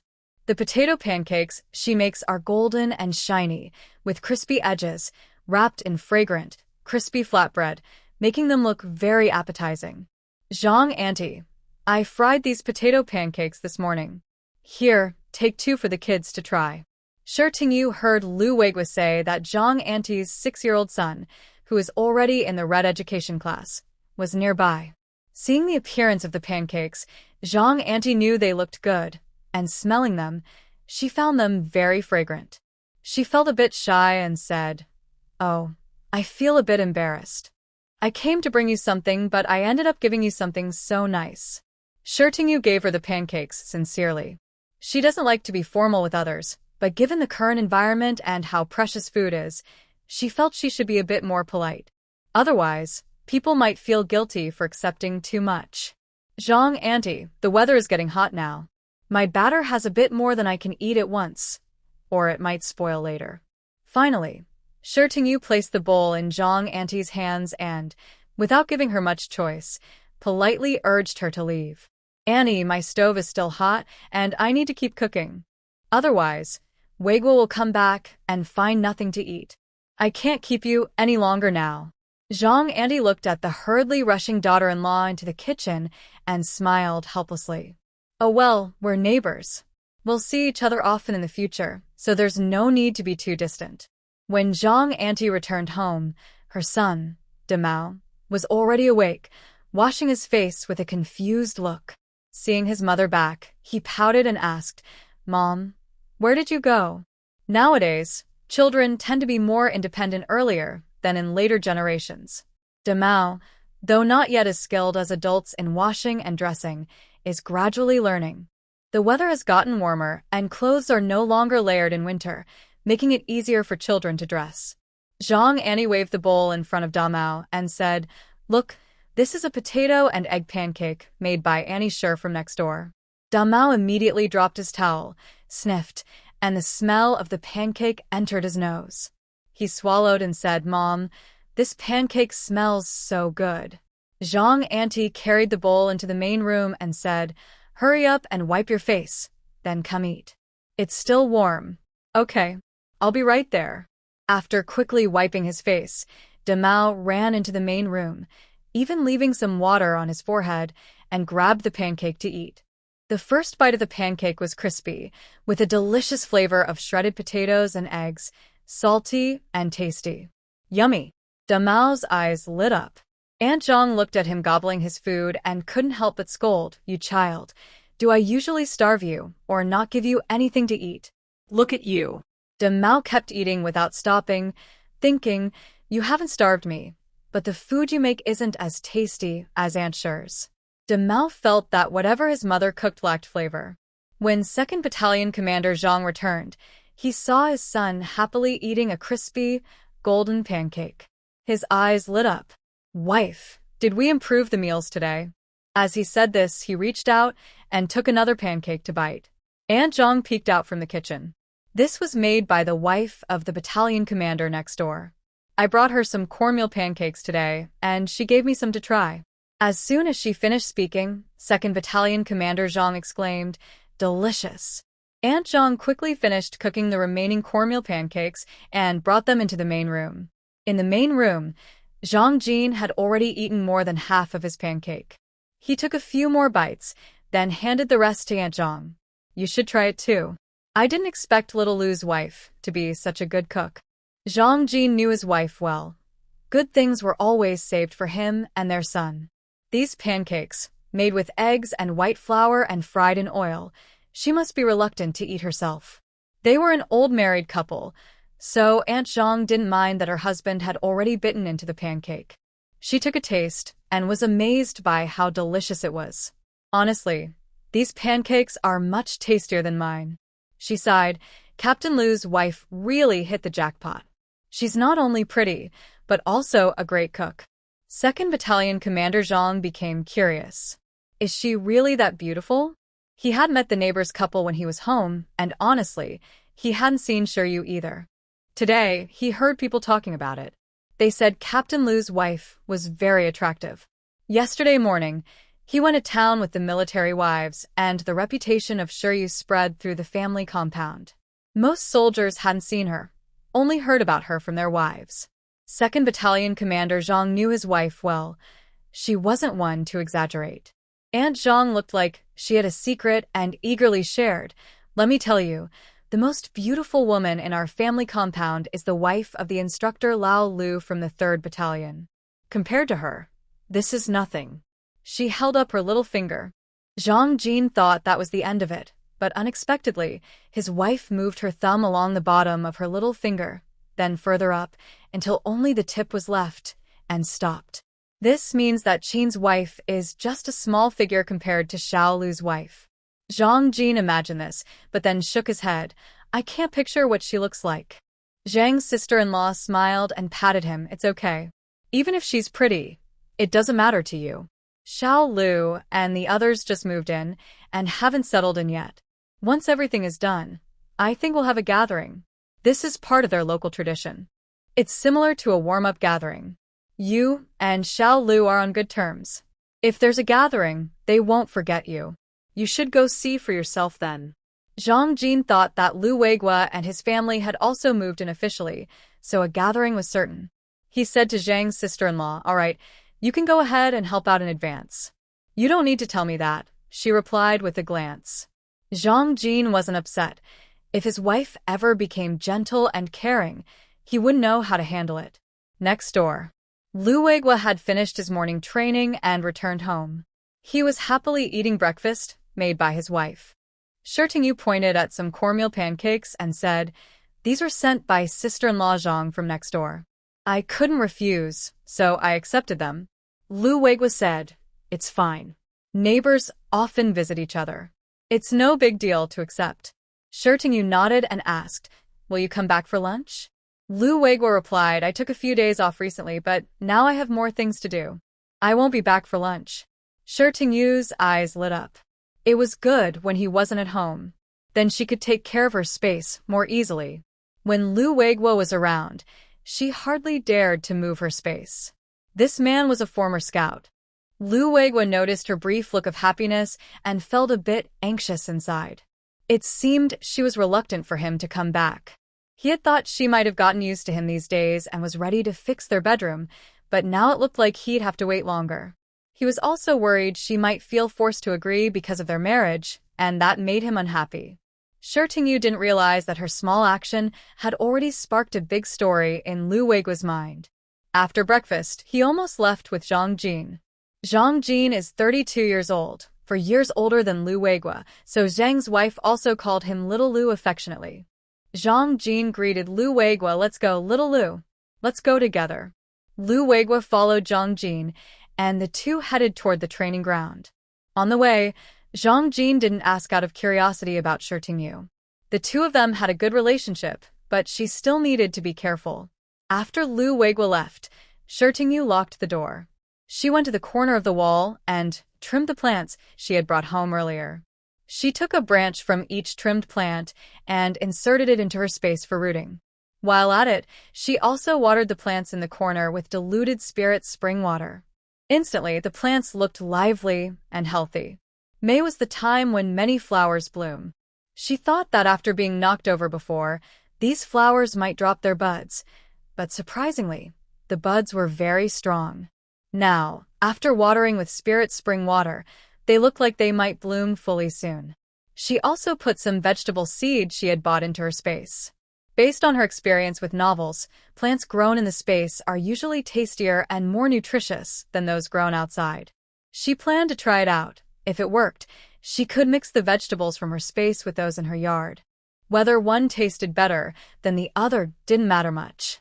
There were so many vegetables, she was sure at least one would grow well. She decided to go ahead and started working in her space with A. At first, she only used her mind to enter the space, but after trying once, her body could also go inside.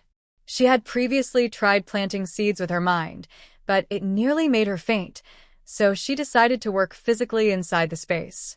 Sure enough, swinging her to till the soil felt much easier. She didn't plant many seeds, just a small patch. After watering, she left the space. She noticed her was covered with dirt from the soil inside, so she quickly used it to turn the soil again and covered the dirt on the. After planting the vegetables, she also watered the soil with spirit spring water. Diluted spirit spring water isn't as powerful as pure spirit spring water, but it helps vegetables mature a few days earlier. As for the taste of what she grew, she'd only know after trying. After finishing, she suddenly felt a burning sensation in her palms. She looked at her hands and saw blisters forming. Her hands hadn't done much heavy work before and were quite delicate, so that explained it. Fortunately, the blisters were small and didn't need much treatment. They could absorb nutrients on their own later. During lunch, she was a bit cautious, worried she might accidentally burst the blisters. In the afternoon, she had planned to do laundry, but since her hands had blisters, she had to give up. After a nap, she sat on the corridor, lost in thought. Suddenly, a dog barked. While listening to the rain and searching for the sound, I suddenly noticed a hole blocked by grass in the corner of the wall. A small brown dog was diligently digging into the yard. The dry straw had been pushed into the yard by the little dog. Once the dog entered the yard, I could see that it was only about 3 months old. Otherwise, it wouldn't fit through the hole. The puppy seemed to like this place, wandering around the vegetable patch I watered earlier in the morning. I quickly picked up the puppy. "Little one, don't ruin the vegetables I just planted," I said. But the puppy was kicking its legs, trying to run toward the vegetable patch and the flowers by the wall. I wondered what was so attractive there. Suddenly, an idea came to me. Could this little dog be heading for the spring water? Thinking this, I poured a little spring water into my teacup. As soon as the water appeared, the puppy stopped kicking and wagged its tail happily, leaning its head forward to drink from the cup. I quickly moved the cup away. If it drank that water, it might start acting strangely, which wouldn't be good. Since it wasn't our dog, and judging by its appearance, it probably wasn't a stray, but I wasn't sure if the owner might notice something unusual. This was a military family compound, full of sharp-eyed soldiers. In the end, I went to the kitchen and gave it some leftovers from lunch before shooing the puppy away. After the puppy left, I found a stone and blocked the hole. After the little dog left, it headed straight to the old courtyard in front. Jiang Yun saw her dog return, and her worries immediately eased. She picked up the dog with a serious look. "Where did you go?" "Be careful not to get caught and eaten," she warned. The dog wagged its tail happily and barked softly. Jiang Yun's stern face softened a little. She placed the dog in front of its bowl. "You must be hungry. Eat quickly. Next time, don't run outside," she said. The dog looked at the leftover food in its bowl but turned its head away, showing no interest. At that moment, Jiang Yun noticed her dog's belly was a bit swollen, clearly after eating. She looked suspicious. "Who's so kind to give you food?" she wondered. It was probably because their family was well off, and they decided to keep a dog. These days, who would give good food to a dog? The puppy barked twice, its eyes big, clear, and a bit silly. Jiang Yun thought, well, I shouldn't have asked. She put the dog on the ground, and then remembered the new wife she saw on the car earlier. It seems her name is Tingyu. Her appearance is very beautiful, and her name is also lovely. But despite being someone who should be admired by many men, she married Lu Weiguo. Thinking of this, Jiang Yun felt a familiar sense of guilt again. It's her fault. She harmed such a beautiful woman. No one knows that Jiang Yun hides a secret in her heart. Before Tingyu and Lu Weiguo met, she was arranged to marry Lu Weiguo. People always want a good life. She heard from the matchmaker that the man was young, talented, a military officer from a good family and not involved in casual relationships. If they married, she would be happy and comfortable. At that time, she and her family were very satisfied with this man and decided to meet him. But during this meeting, she completely offended him. The meeting was arranged through a matchmaker. The matchmaker wasn't a professional matchmaker, but a military wife from the family compound. They worked at the same textile factory in town. When she first saw Lu Weiguo, she was full of hope, but when she saw him, his rough demeanor scared her so much that she ran away without giving him a chance to speak. Even now, thinking of that man, she still feels a bit afraid. Later, that military wife introduced her to her current husband, and she finally stepped out of her shadow. But she never expected that Tingyu, such a beautiful woman, would end up marrying him. Seeing Tingyu, she always felt like she was suffering on her behalf. If she had married Lu Weiguo back then, Tingyu might have found a handsome, good man by now. With Tingyu's looks, finding a man who suits her would be an easy thing. After Lu Weiguo finished his training and returned home, he immediately noticed something was different in the yard. The previously tilled areas were now neatly planted in rows. Did his wife plant vegetables? Tingyu quickly went to the kitchen to serve rice when Lu Weiguo came back. He took the bowl from her hand, but paused when he saw her hands. "What's wrong with your hand?" Tingyu wouldn't hide her hand. She stretched it out in front of him and said, "Accidentally hurt it while planting vegetables today." She put down her bowl, and Lu Weiguo took her hand to look at it carefully. The blister wasn't big, but to him, it made his heart feel tight and uncomfortable. "From now on, let me handle these things." Tingyu looked up and secretly glanced at him. Seeing his serious expression, her heart fluttered slightly, for no reason. "Then marrying me would be a big loss for you. I can't help much, and you have to do everything yourself." Lu Weiguo playfully poked her head. "What are you thinking about every day? Marriage isn't about measuring with such things. As long as you're willing, and you're happy with how things turn out, that's enough." Tingyu felt satisfied. "All right, I'll leave the heavy chores to you in the future." Lu Weiguo nodded and turned to serve the rice. At the dining table, Tingyu asked, "Do you think I should find a job?" Lu Weiguo paused with his chopsticks and asked, "Why do you suddenly want to work? Weren't you not working before we got married? Or is it because you don't have enough money and you want to buy something?" Thinking this, Lu Weiguo felt it wasn't quite right. He had already given her all the money. Tingyu thought to herself that the previous owner didn't work, but she still hoped to have her own job. Even if she couldn't continue her painting career now, doing something else would be good. She wasn't someone who liked visiting others and chatting. Staying in this residential compound all day without doing anything was pretty boring.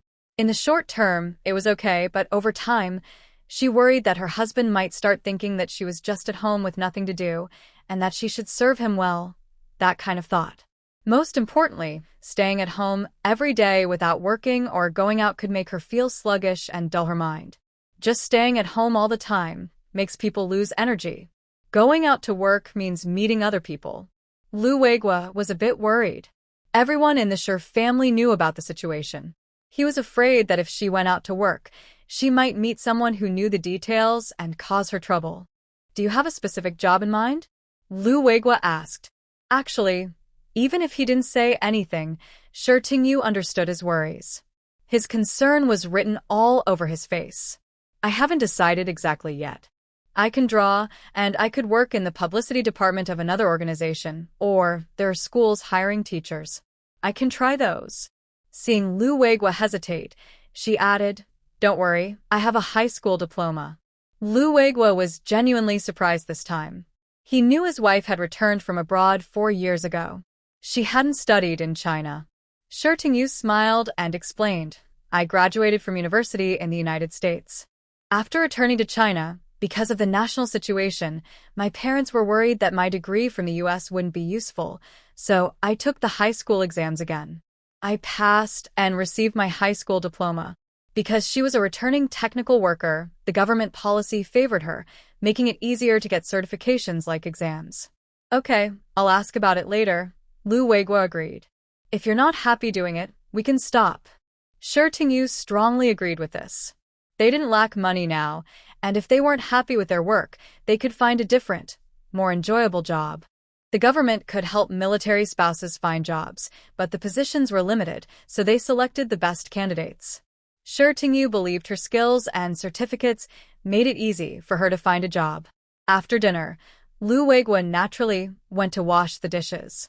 Halfway through, he remembered he forgot to tell his wife something. Sweetheart. Lu Weiguo was anxious and called her in his mind many times before finally blurting it out. Shi Tingyu was stunned. Lu Weiguo also froze in place. He cleared his throat and said, honey, I have something to tell you. He had already said her nickname, so he braced himself and kept going. It was a bit awkward the first time, but by the second time, it felt more natural. Oh, what is it? Shi Tingyu listened carefully, acting like a good child. When it came to the main matter, the awkwardness on Lu Weiguo's face disappeared. During training, I called home. My second uncle said that my parents-in-law have already arrived at the Front West team, and everyone is settled. Shi Tingyu happily exclaimed, Really? That's great. She had planned to ask Lu Weiguo to call and check a few days later, but he had already done it himself. She was very grateful. Weiguo, thank you. Just what do couples say thank you for? Lu Weiguo looked at her seriously. This is what I should do. His idea was simple. Once married, they were a family. His wife's parents were also his parents, and he had certain responsibilities and duties.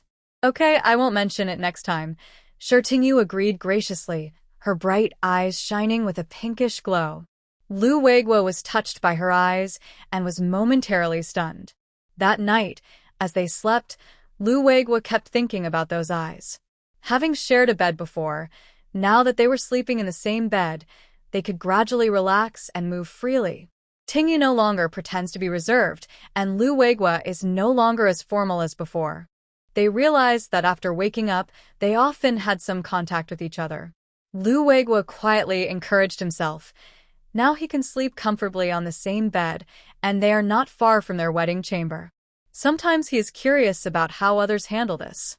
Nowadays, most couples get married after seeing each other and deciding they are suitable, but he feels that he and Tingyu are different. There is a part of his heart that is never satisfied, as if he wants more, so he hasn't made a firm decision to share a room with her, preferring to take things step by step. He doesn't even know when the right time will be. Tingyu, meanwhile, is quietly thinking about when this man plans to sleep with her. Does she need to take the initiative?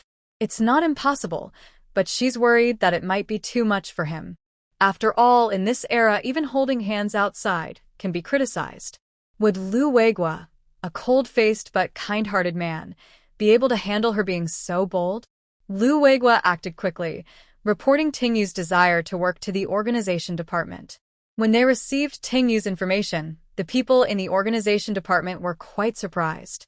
Her background was impressive. Many military family members want jobs now, but positions are limited and hard to assign.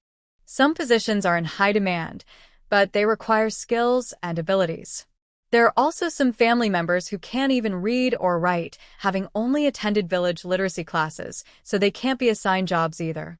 What they need now are people like Ting Yu, professionally skilled and well-educated. When Lu Weiguo reported, he also mentioned Ting Yu's preferred employment direction. Director Wu from the organization department first called the Women's Federation's publicity department. When Director Lu from the publicity department answered Wu's call, she felt a sudden headache and a dull ache in her head. She was only 40, but as soon as the phone rang, she felt like she was 70 or 80, exhausted. Director Wu, do you need something? Wu could hear her tired tone and felt a bit awkward, rubbing his nose.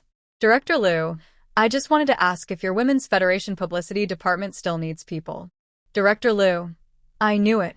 Since this opening question about whether your department still needs people has been asked too many times, Director Lu no longer wants to beat around the bush. Director Wu, just today you've asked me twice. I'll say it again. We really have no positions available. Director Wu knows this is the answer, but he still wants to say something. This time, the military spouse is very different. She is very capable. No matter how capable she is, we have no positions left. We can't just hire someone and pay them without work. Seeing that Director Lu's words are firm, Director Wu can only sigh and say, all right, I'll ask our local elementary school. But Director Lu, this candidate of mine is really excellent. If you miss out on this talent, don't come crying. Knowing the other side can't see him, Director Lu keeps waving his hands and says, no matter how good the candidate is, if there are no positions, I can't do anything.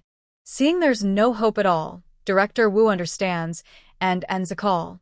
After failing at the Women's Federation, Director Wu calls Principal Ren at the local elementary school. Principal Ren actually needs people now. With more military spouses, there are more children. The elementary school plans to add another class and is looking for teachers. Currently, the elementary school is a 5-year program. The 1st to 3rd grades only have basic classes like math, Chinese, music, art, and PE. Starting from the 4th grade, they added natural science courses. Now, math, Chinese, and PE teachers are easy to find, but music and art teachers are very hard to find. Some teachers, even if they graduated from high school, can only sing or draw very poorly. These 2 subjects need professional teachers. Right now, many of the music and art classes are taught by Chinese or math teachers. They want to assign professional teachers, but the school only has 3 teachers for these subjects, 2 for music and 1 for art. These 3 teachers teach all elementary grades, so they are very busy. If they really can't schedule classes, they can only have math or Chinese teachers cover these subjects. So, Director Wu's call was just in time. He also heard that this teacher is a well-known painter, which made Principal Ren even happier. Their elementary school is different from other local schools. They don't have many complicated rules, and he doesn't care whether the teacher's family has been displaced. He only knows that this teacher's spouse married a battalion commander from their military district, which is enough. Marrying a battalion commander from the military district means her background has passed the political review. The higher authorities have no issues, so their elementary school has no problems either. Having received the answers she wanted, Director Wu happily told Principal Ren several heartfelt words. Before hanging up, Principal Ren said, Director Wu, if you have more talented people like this in the future, please contact me.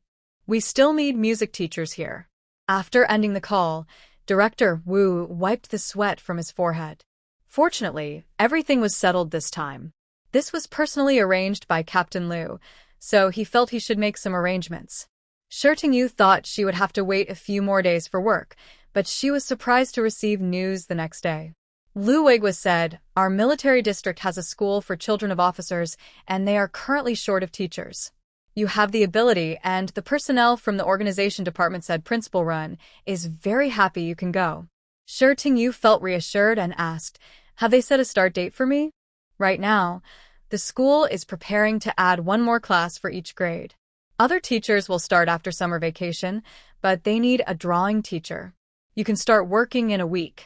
Lu Weiguo saw how much the school needed talent from this. Okay. Shi Tingyu had no objections. There was a week left, and she planned to handle the invitation matter. Weiguo, since I haven't officially started working yet, let's arrange the meal invitation now. It's not good to delay too long. Lu Weiguo also thought about this.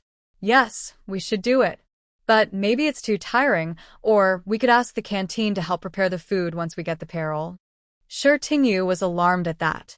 Her neighbor, Aunt Zhang, had told her that if she invited guests, she should let her know, and she would come to help.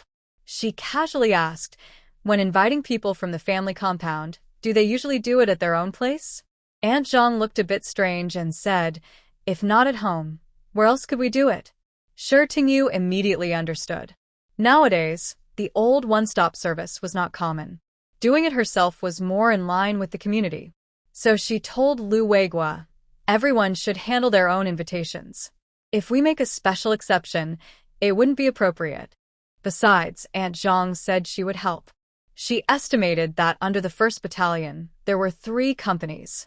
When the time comes, she would call the 3 company commanders, plus the battalion commanders from 3 other battalions in the military district. That should be enough.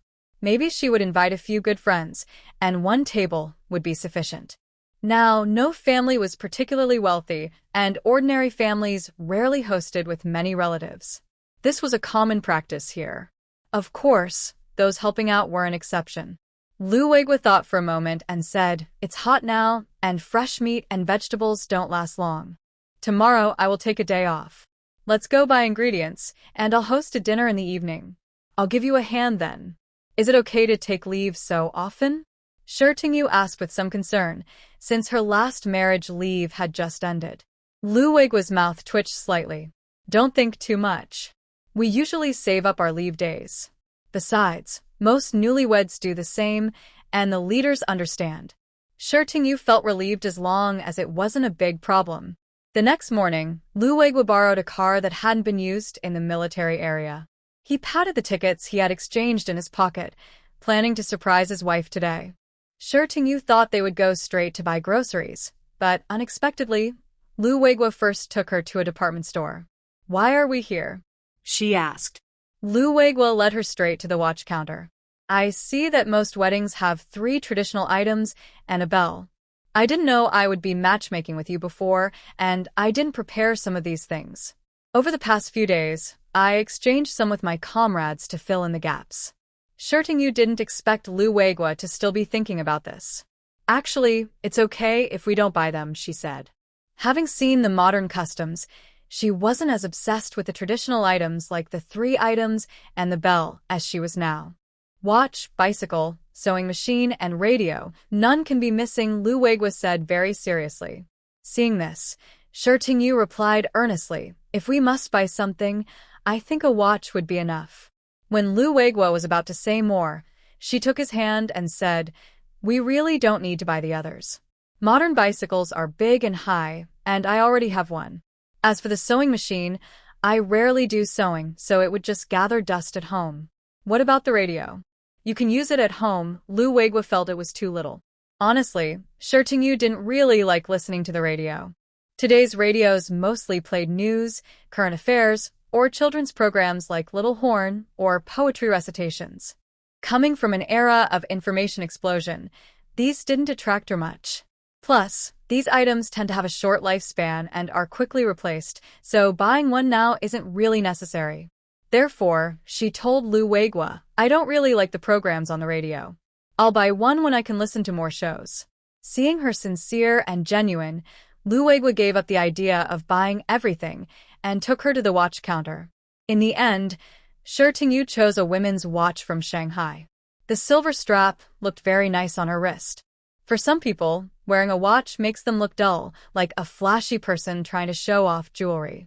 But for Shi Tingyu, wearing a watch suited her perfectly. The way a person's aura is so mysterious. Some wearing designer brands look rich and beautiful, while others look like fake copies. Clearly, Shi Tingyu was very suitable for wearing a watch. Lu Weiguo looked at her delicate, white wrist, and thought that even a simple piece of yarn would look good on it. After buying the watch, Shi Tingyu seemed to forget she was wearing it and did whatever she wanted. Lu Weiguo couldn't help but think that, given her previous situation, the watch wasn't a big deal to her. Now that she bought a watch, she should roll up her sleeves to show it off better. He remembered his police officer cousin's first watch purchase. He always positioned his wrist perfectly for photos, regardless of whether the pose looked strange or not. Before coming, Shi Tingyu and Lu Weiguo had counted that there would be 10 people. The two of them, 3 company commanders, 2 battalion commanders, their instructor Feng Wei, plus the wife and son of the 2nd Battalion commander, Zhang. They arranged a table for everyone. Shi Tingyu didn't want to complicate things. The men could eat, and she didn't want to prepare fancy dishes with intricate plating. Instead, she made larger portions of simple dishes, with good flavors, more oil and water, so everyone would enjoy the meal. With their current level, 5 dishes and 1 soup were enough. Her original menu included braised pork with potatoes, braised pig's trotters, spicy clams, chicken stewed with mushrooms, boiled fish, and then turning the fish head into a fish head tofu soup. Simple and complete. But surprisingly, she saw lobsters available now. Since it was early June, the lobsters had grown fat. In the end, she replaced the braised pig's trotters with spicy crayfish. The men would probably drink some wine, and eating spicy crayfish with alcohol would be very enjoyable. Lu Weiguo was surprised to see Shi Tingyu buy crayfish. He didn't expect she could cook it. Back in the village, in summer, they liked to catch crayfish when there was no other food. They usually cooked it outside with limited seasonings, so the taste was quite plain. Seeing my wife's happy face, I think the small lobsters she made must taste really good. Once we finished buying the ingredients, it was almost mealtime. The two of us went to a state-run restaurant for lunch before heading back. In the afternoon, Lu Weiguo went back to the military camp to invite some people. Usually, no one invites Shengguan for warm gatherings because they're afraid of gossip. Even if someone does invite her, she generally doesn't attend unless there's a special reason. Lu Weiguo skipped this step altogether. When he heard that Lu Weiguo was planning to host a dinner, a few people still in training got excited. An invitation meant they could enjoy a big meal. Sister-in-law Zhang heard the noise from next door and went over to knock on the door. Xianjiu quickly invited her in. "Sister, Lu just told me you needed some help, so I came to lend a hand," sister-in-law Zhang said with a smile. Xianjiu quickly thanked her. "It's a big help that you came, sister-in-law." While sister-in-law Zhang was peeling potatoes, the guests finished their meal, and Lu Weiguo came back. Xianjiu hurriedly said, "Weiguo, please help wash the small lobsters and clams. After washing the clams, add some salt and sesame oil to help them spit out the sand. For these shellfish, it's better if the men wash them." Lu Weiguo didn't hesitate and took the lobsters and clams to the water well to wash. Seeing how obedient Lu Weiguo was, sister-in-law Zhang whispered to Xianjiu, "I didn't expect Xiao Lu to listen to you so well. You really have a way with him." Xianjiu, "Can I really say he's that obedient?" "No, that's too boastful." After praising Lu Weiguo, sister-in-law Zhang started talking about her own husband. "Our old Zhang doesn't care much about work. He's always ready to move when I call him." Xianjiu looked at her with a slight look of disdain, but her face was soft, and her eyes still held happiness. She replied, "Sister-in-law, that's not true. I heard from Weiguo that Captain Zhang is a caring man. Whatever he eats outside, he always leaves some for you and the kids." Sister-in-law Zhang's heart warmed instantly, and she smiled as she said, "Well, that's his only good point." Lu Weiguo listened to the conversation between the two women by the water well and couldn't help but smile. He realized that if his wife truly wanted to make friends, there was nothing she couldn't do. Her words always hit the right spot. But she's a bit afraid of trouble and doesn't socialize much. The lobsters and clams were washed, and Lu Weiguo followed Xianjiu's instructions to help the clams spit out the sand. The small lobsters were also placed in a bucket. Lu Weiguo finished washing the lobsters, and Shi Tingyu said, "Weiguo, bring the small lobsters here, and help me get the scissors." Lu Weiguo obediently did as told. Aunt Zhang looked curious and asked, "These lobsters are already washed, so why do you still need scissors?" She had also eaten whole lobsters before. Shi Tingyu took the scissors from Lu Weiguo, picked up a lobster, and skillfully cut off the head, then removed the vein. Lobster heads are dirty, so we need to cut them off. The vein is also dirty, so removing it makes things cleaner and more hygienic. Nowadays, wild lobsters are not as clean as farmed ones in later times. Aunt Zhang nodded, as if she understood. So that's how it's done. After finishing one lobster, Shi Tingyu was about to handle the second when a large hand reached out and took her scissors. "I'll do this. You go handle the mushrooms." Lu Weiguo saw the two big claws of the lobster and thought they looked dangerous. Although he had never processed lobsters like this before, since Shi Tingyu had done one, he figured he could learn. It looked simple enough. Shi Tingyu looked at Lu Weiguo, who had already neatly cut off the lobster's head. His rough, calloused hands gently pinched the lobster, as if pinching cotton, and easily finished the task.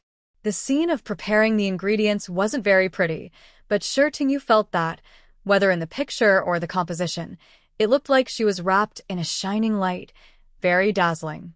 Aunt Zhang watched their small actions and smiled. Since Lu Weiguo and Shi Tingyu got married, everyone in the family compound secretly felt sorry. They said it was a pity that such a beautiful girl like Shi Tingyu married into the family. With her looks, she could find any good match. People now say soldiers are good, but only military wives know the hardships of marrying a soldier. Training is busy, and after a mission, it's hard to contact each other. Being uninjured is already a blessing. They also worry about whether their partner is in danger. Marrying a man is almost the same as marrying someone fake. When he's on a mission outside the camp, if he's sick, faces difficulties, or even has a baby, they have to handle everything themselves. This is the situation when they follow the army. Women whose husbands are in lower ranks have it even worse. If they marry into a good family, it's better, but if the family is difficult, they have to manage everything at home. They rarely see their husbands all year, let alone take care of the family. So, being a military wife looks glamorous on the surface, but only they know how hard it really is inside. This time, she watched coldly and noticed that Lu Weiguo's new wife didn't seem to care much about her husband.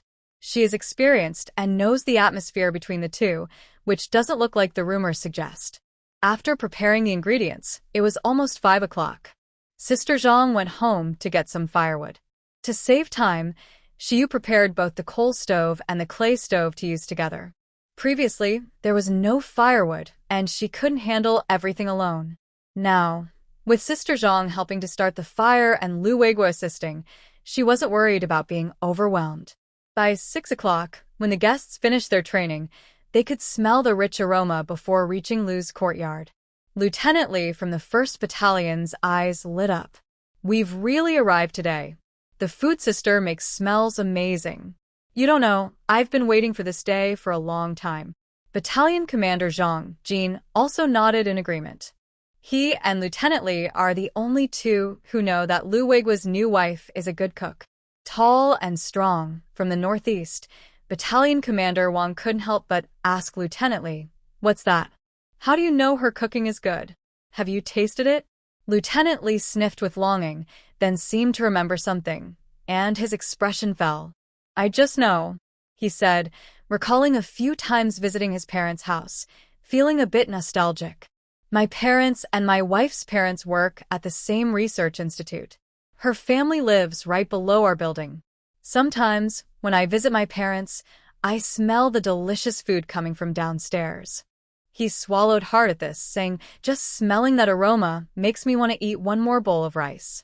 Everyone finally realized that the wife of their battalion commander had such a background. But their main focus was on the food Lieutenant Li mentioned, and they looked forward even more to tonight's dinner. Because they were hosting guests, Lu Weiguo opened the front door early. They went straight into the courtyard. As soon as Lieutenant Li and the others stepped inside, they called out, "Commander, sister-in-law, we're here." Lu Weiguo carried a basin of small lobsters from the kitchen and glanced at the visitors. "Hurry up and come into the main hall. Everyone responded, and Lieutenant Li eagerly ran over to help take the basin from Lu Weiguo. The strong aroma of spicy lobsters captivated him. Sister-in-law's cooking really smells amazing. At this moment, a few people looked toward the kitchen behind him, curious to see what the legendary battalion commander's beautiful wife looked like. Inside the kitchen, two people were busy working. The person tending the fire at the stove was someone they all recognized. She was 2nd Battalion Commander Zhang Jin's wife. The woman cooking with her back to them was probably Lu Battalion Commander's wife. Just her silhouette looked different from ordinary people. They couldn't quite put their finger on it, but she didn't seem like their wives at the stove. The mist swirling around made the scene feel less like a busy kitchen and more like a fairyland. Tingyu heard the noise and turned her head. For convenience, she had tied her hair into a bun, leaving her pretty face fully visible. Her rosy, almond-shaped eyes were clear and bright. Maybe because she was cooking, her skin looked pale and white. She was smiling at them, with dimples at the corners of her mouth that made everyone feel warm inside. Everyone felt as if the scene in front of them slowed down. For a moment, it was as if they heard her voice in their minds, smiling and saying something to them. Only Zhang Jin and Lieutenant Li snapped back to reality first. Zhang Jin was mentally prepared, but Lieutenant Li had seen her once from afar when he was visiting his parents' house. "Thank you for your hard work, sister-in-law," Lieutenant Li said. Tingyu smiled and greeted them. "You all go inside and rest. The dishes will be ready soon." The crowd came back to their senses and hurriedly responded, their eagerness to eat fading away. Sister-in-law Zhang saw their reactions and couldn't help but puff out her chest proudly. Compared to their reactions, she felt much more impressive. It wasn't that these people fell in love at first sight with Tingyu. Everyone knew she was Lu Weiguo's wife. Since he invited her to dinner, their relationship was solid. They didn't have any inappropriate thoughts. They were simply amazed by her appearance. Only after entering the main hall did everyone finally relax. 3rd Battalion Commander Chen Chong, who was the oldest here at 38, patted Lu Weiguo on the shoulder and smiled. "Good job, kid. You married such a beautiful wife without making a fuss. I was worried you'd stay single." Lu Weiguo cleared his throat. "You all sit down first. I'll go check on the kitchen." Feng Wei, who seemed to see through him, said to everyone, "Old Lu is feeling shy." Everyone was familiar with each other, so there was no need for formalities. They all sat down lively and cheerful. Lu Weiguo went to the kitchen and changed out of sister-in-law Zhang's clothes. "Sister-in-law, go back and bring Damao here. The food is almost ready, and I'll keep an eye on the fire," he said. Sister-in-law Zhang didn't waste words. She needed to change into a different outfit anyway. She came to help, wearing the clothes she used for household chores. It's time to eat, so she tidied up a bit. The last dish was served, and sister-in-law Zhang and Damao arrived as well. Damao was meeting Xiu for the first time and was momentarily stunned. "This Annie is so beautiful. Did she make those delicious pancakes herself?" After a slap from sister-in-law Zhang, Damao finally snapped out of his daze and excitedly shouted, "Hello, Annie." His voice was loud and clear. Feng Wei couldn't help but laugh, saying, "Good boy, he's one of our soldiers." Hearing this, Damao's face turned red instantly. She was about to get some wine when Lu Weiguo stopped her, saying, "No drinking in the camp." Xiu didn't understand much about this, so she gave up. She thought, why didn't he say anything when she forgot to buy wine earlier? She was also glad they had some stock at home. The wine was brought from her mother's house. Before the family was sealed off, these bottles were taken to the family courtyard. Besides sister-in-law Zhang, Feng Wei was the person closest to Xiu here. He said, "Little sister-in-law, you've been busy all day. We don't need to entertain guests. Come and sit with us." Lu Weiguo looked at his wife, who was sweating slightly from the busy work, and reached out to wipe her forehead. But as he raised his hand, he felt the strong gazes around him and reluctantly lowered it. Xiu said, "Weiguo, you take care of the guests first. I'll change my clothes." Xiu quickly washed her face and changed out of her oily, smoky clothes, then hurried out. She couldn't keep the guests waiting at her family's gathering. Sure enough, when she came out, she saw that no one at the table had started eating. Lu Weiguo saw her come out and waved, "Xiyu, come here." She walked over and Lu Weiguo instinctively took her hand and led her to sit beside him. Fengwei watched the scene with bright eyes, feeling very pleased. He thought he did a good job as a matchmaker. He had heard rumors earlier and was planning to wait until old Lu's side was settled to go and do some persuasion, but now it seemed unnecessary. From his experience, it was clear that the man was truly interested and the woman also liked him. There was no resentment or regret. Lu Weiguo addressed everyone. "All right, let's eat. Your sister-in-law and sister-in-law Zhang spent the whole afternoon preparing this." These people knew how to be considerate, calling her sister-in-law and younger sister-in-law, and complimenting her hard work. People say that good oil makes good dishes, and she was generous with ingredients. Just looking at the color made everyone hungry. Xiyu first gave Da Mao a chicken leg, and everyone started eating happily. The men started with clams and small lobsters first. When they smelled the aroma, they couldn't resist. Now that they were eating, the spicy, fresh flavor and chewy lobster meat made it very enjoyable. It didn't taste fishy at all, and it was very satisfying. If only they could have a little wine with it, life would be perfect. But unfortunately, alcohol was not allowed in the camp. Sister-in-law Zhang didn't hold back. While cooking, she kept smelling the spicy lobster and was drooling. At this moment, she couldn't resist either. Even if they ate a little faster now, it was okay. With the soldiers around, she felt they looked more refined than usual. Shirtingyu was eating boiled fish, her lips bright red. She liked spicy food and thought it went well with rice. Lu Weiguo glanced at Shirtingyu's fair hands, then reached over to peel a small lobster and put it into her bowl. Everyone was absorbed in their food and didn't notice Lu Weiguo's actions. It wasn't until the 5th time he put lobster meat into Shirtingyu's bowl that everyone realized. They exchanged mischievous glances and giggled softly. "Captain, I want to eat lobster too. Can you peel one for me?" Lieutenant Li said playfully, making everyone laugh. Lu Weiguo shot him a sharp look, his voice steady. "You don't have hands?" Lieutenant Li shrank his neck and exaggeratedly showed off his love for playing around.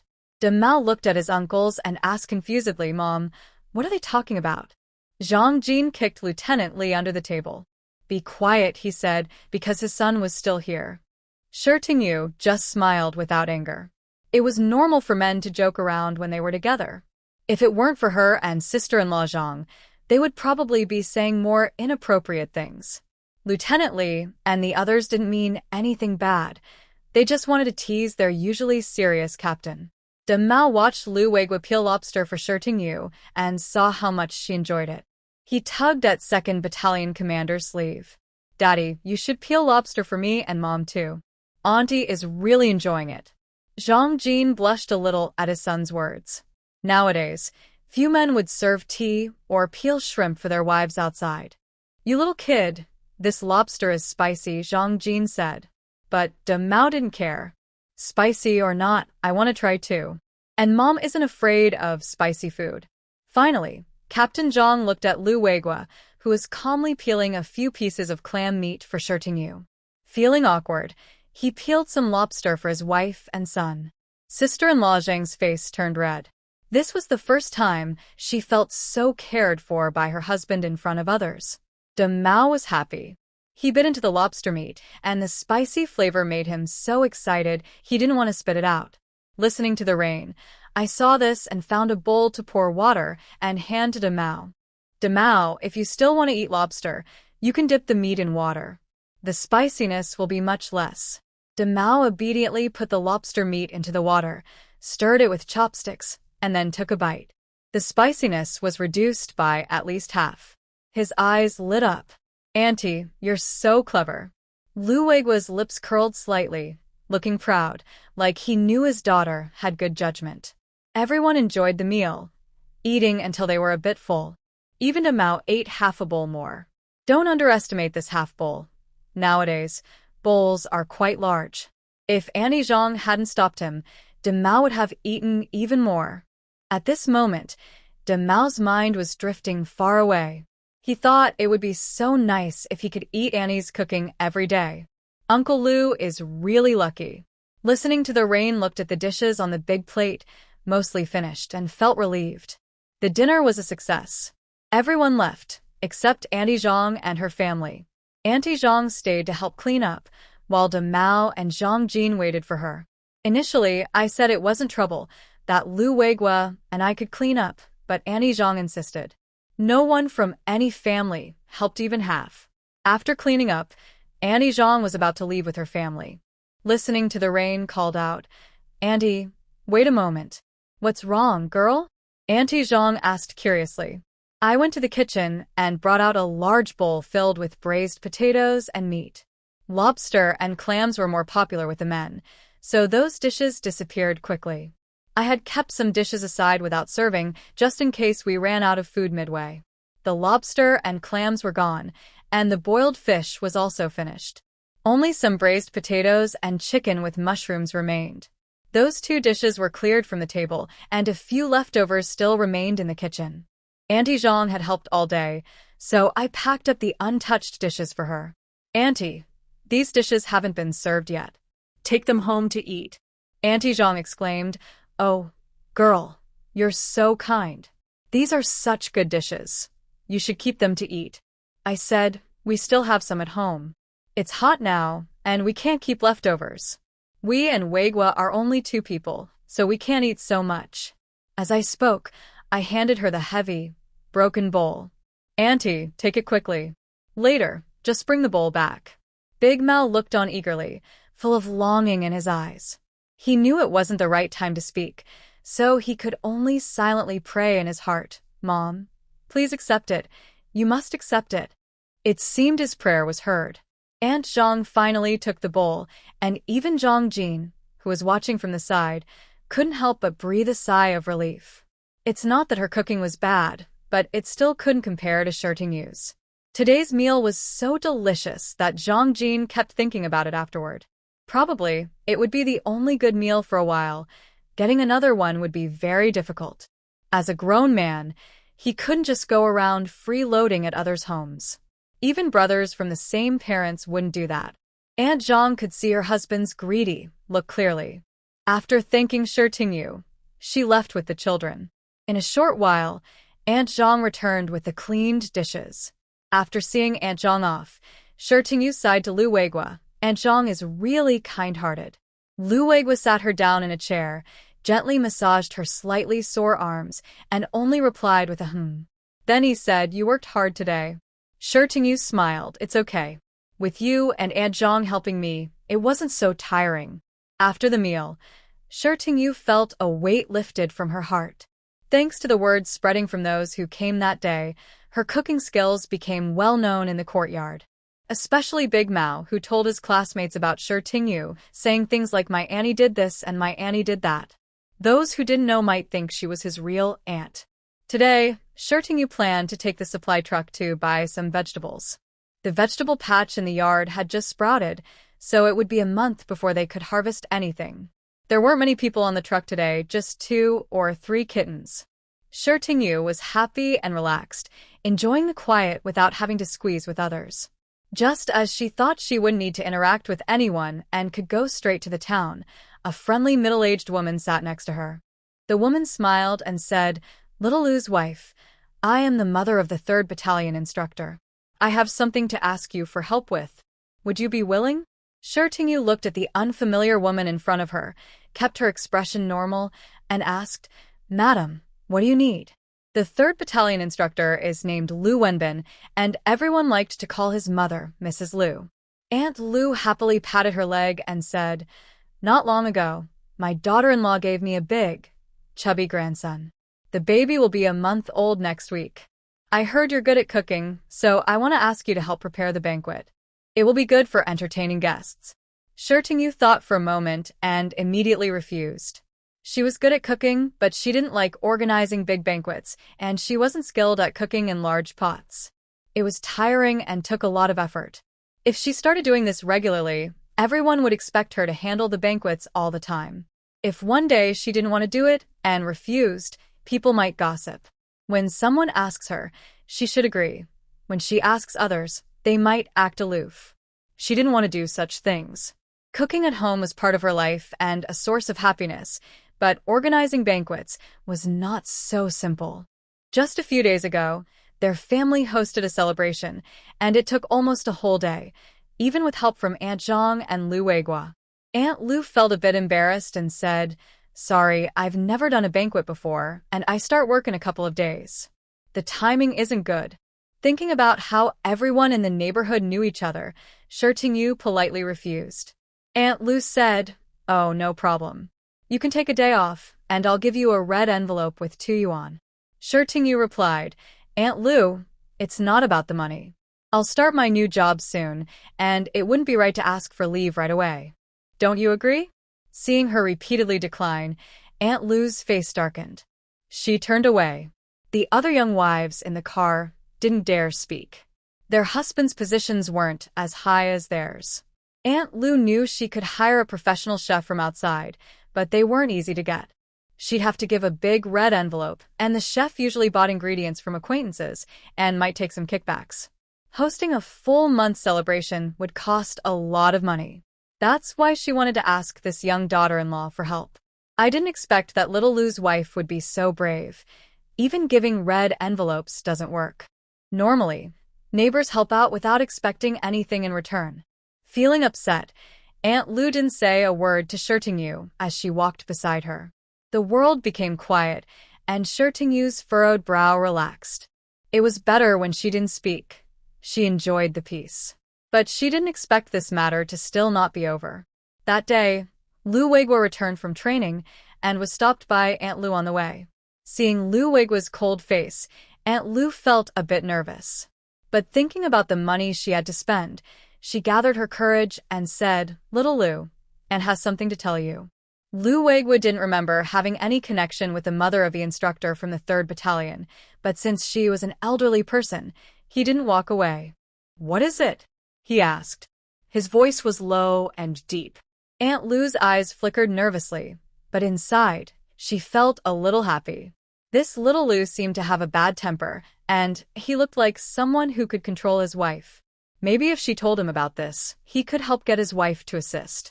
If a woman is disobedient, it's because the man hasn't disciplined her enough. Thinking this, she straightened her back and said, "Little Lu, in a week, our grandson's full moon celebration is coming up. We want to invite your wife to help set up the tables. I even gave her a red envelope with 2 yuan. But your wife refused because she's tired. You see, there's no money in offering help for free. Where women cook, they just cook. Besides, I'm paying her." Lu Weiguo frowned, feeling that her words were becoming more strange. When he heard more, his face darkened. Seeing his increasingly stern expression, Aunt Lu spoke more eagerly. "Little Lu, I'm not saying this to scold you. Your wife should be well managed. Who's ever seen someone so lazy?" Hearing this, Lu Weiguo's face turned completely cold. Aunt Lu stopped talking and said in a deep voice, "What do you mean? My wife isn't a cook. She can't do that kind of work."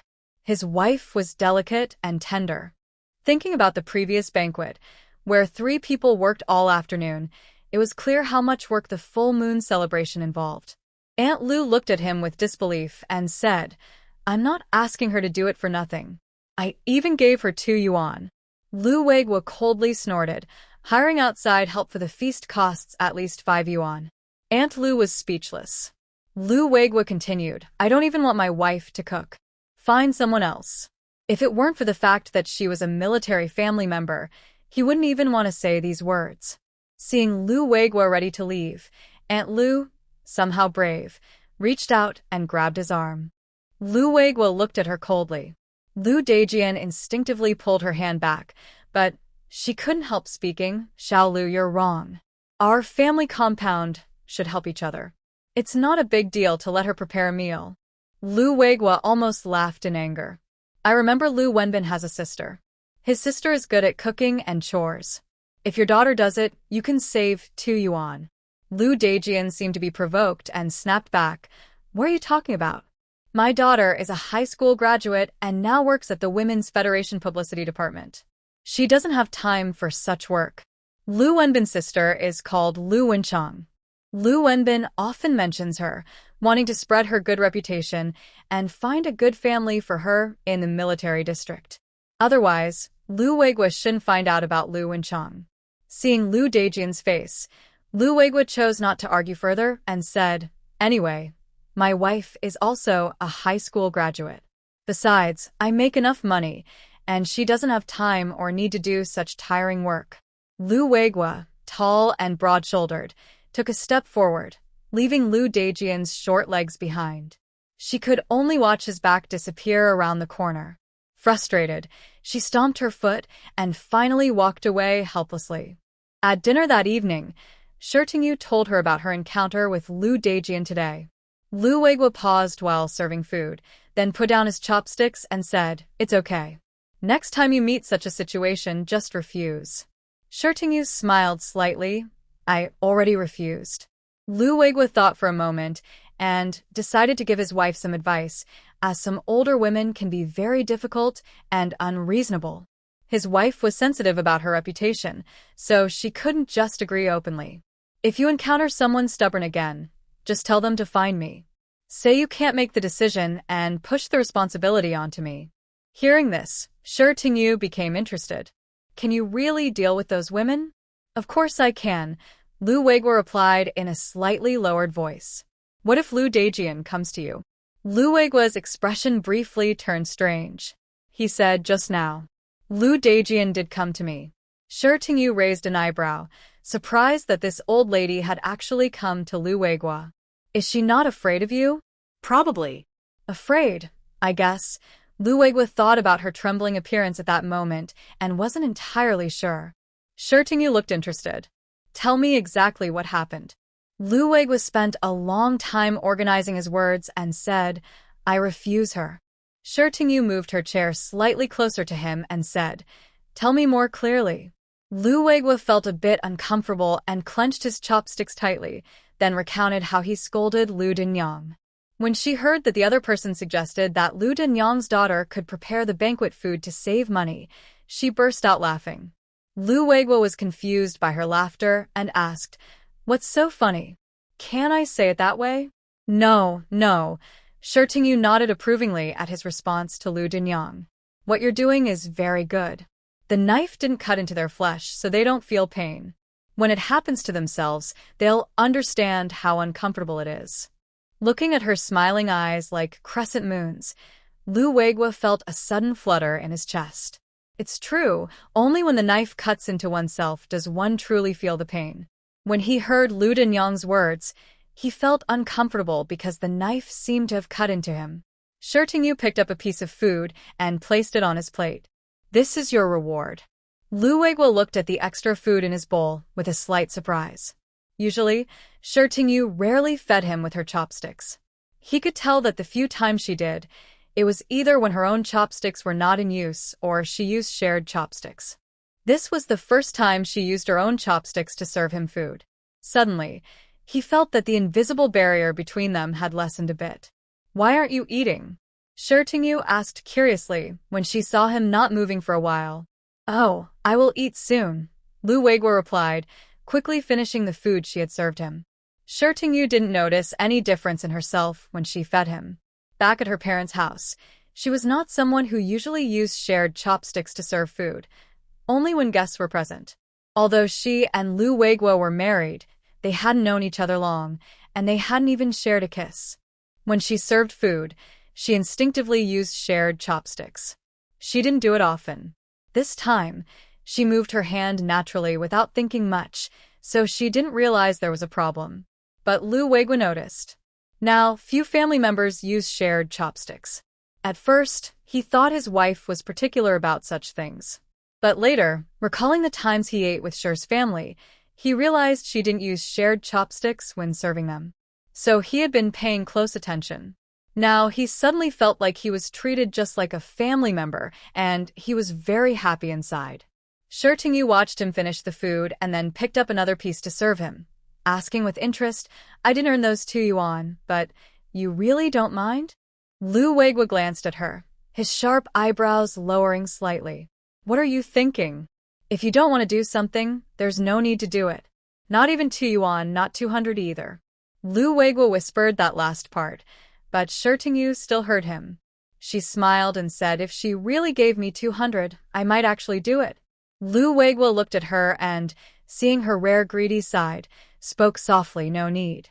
I give you all my salary. Shirtingyu felt a little nervous under his gaze. She casually touched her earlobe and cleared her throat. All right, let's eat quickly. Lu Weiguo nodded and started eating quickly. Because they sat close together, Shirtingyu's hand often touched Lu Weiguo's arm while holding chopsticks, but he only looked at her without any intention of pulling away.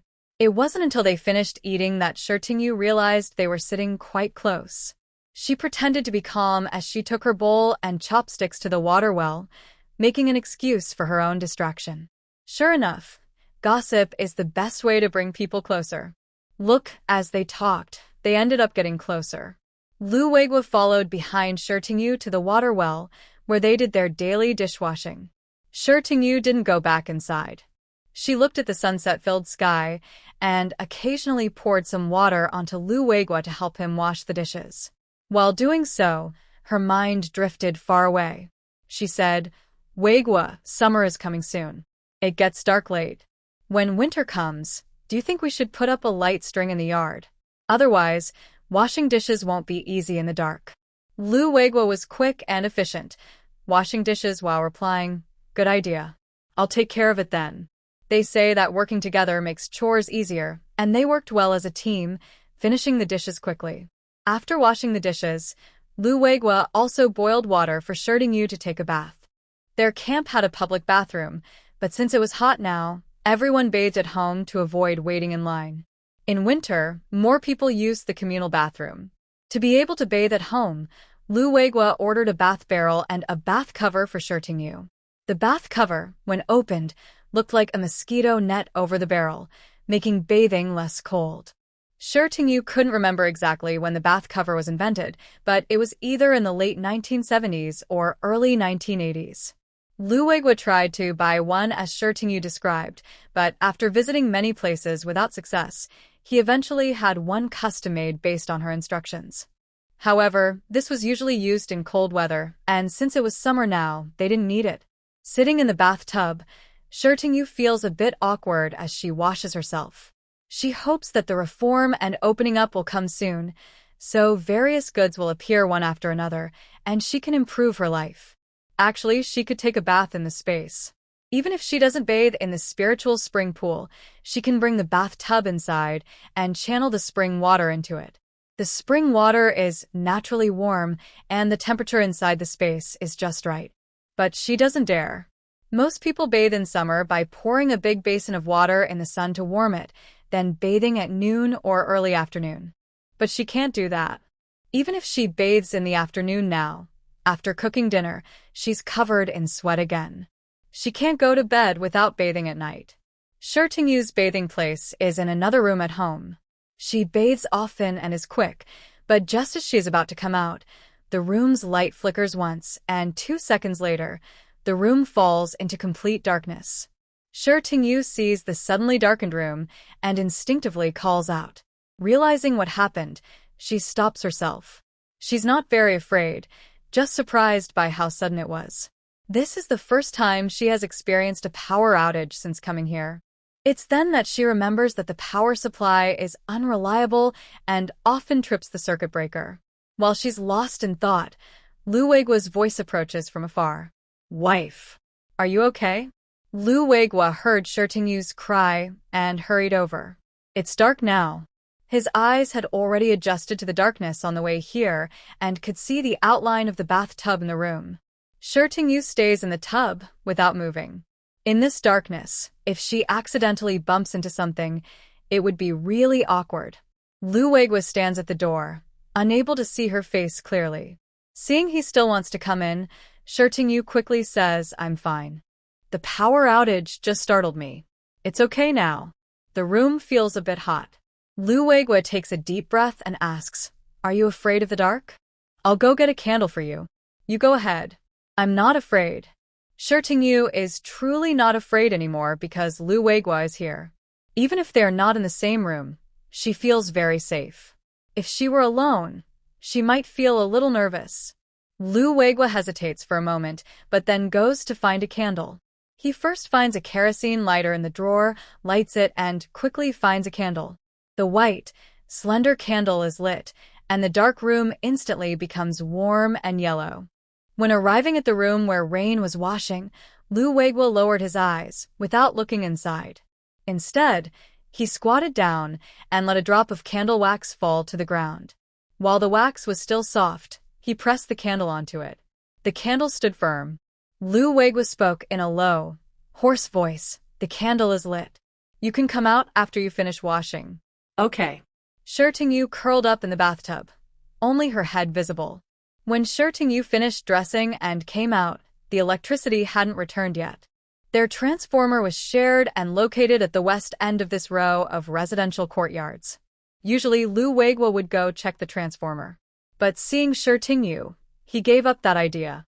She said she wasn't afraid, but her scream wasn't fake. Even if she wasn't very scared, she was still a bit nervous inside. Since he didn't go, someone else would check the transformer. Sure enough, not long after, the power came back. The room lit up again. Shi Tingyu felt like it was suddenly daytime. When she lit the candle, there was always a dim, ghostly feeling, but once the power was on, the bright light dispelled all darkness, and she felt safe again. Seeing her relax, Lu Weiguo went out to wash up. He usually took a shower at the communal bathroom in the camp after training. Now he just needed a quick wash. When they both lay on the bed, Lu Weiguo and Shi Tingyu started talking. It was getting hotter, and Shi Tingyu planned to buy a fan. That was a big purchase now, so she wanted to tell Lu Weiguo first. Lu Weiguo said, "Okay, I'll go with you." The fans now were quite heavy, so he could carry it back easily. Shi Tingyu looked at him and asked, "It seems like you never oppose the things I want to buy." Lu Weiguo looked at her with a gentle, indulgent gaze. "The things you buy are all necessary. Plus, I can afford it." Shi Tingyu replied, "In a couple of days, I'll start working, and I'll have my own salary then." "My wife is really amazing," Lu Weiguo sincerely praised. Feeling out his attitude again, Shi Tingyu was satisfied and turned to sleep. In today's world, she felt a bit insecure. In this special era, with her parents sent away and a husband she had only known for a few days, she admitted she liked Lu Weiguo because she sensed his sincerity. But the deep-seated unease in her heart still needed time and trust to build a healthy marriage.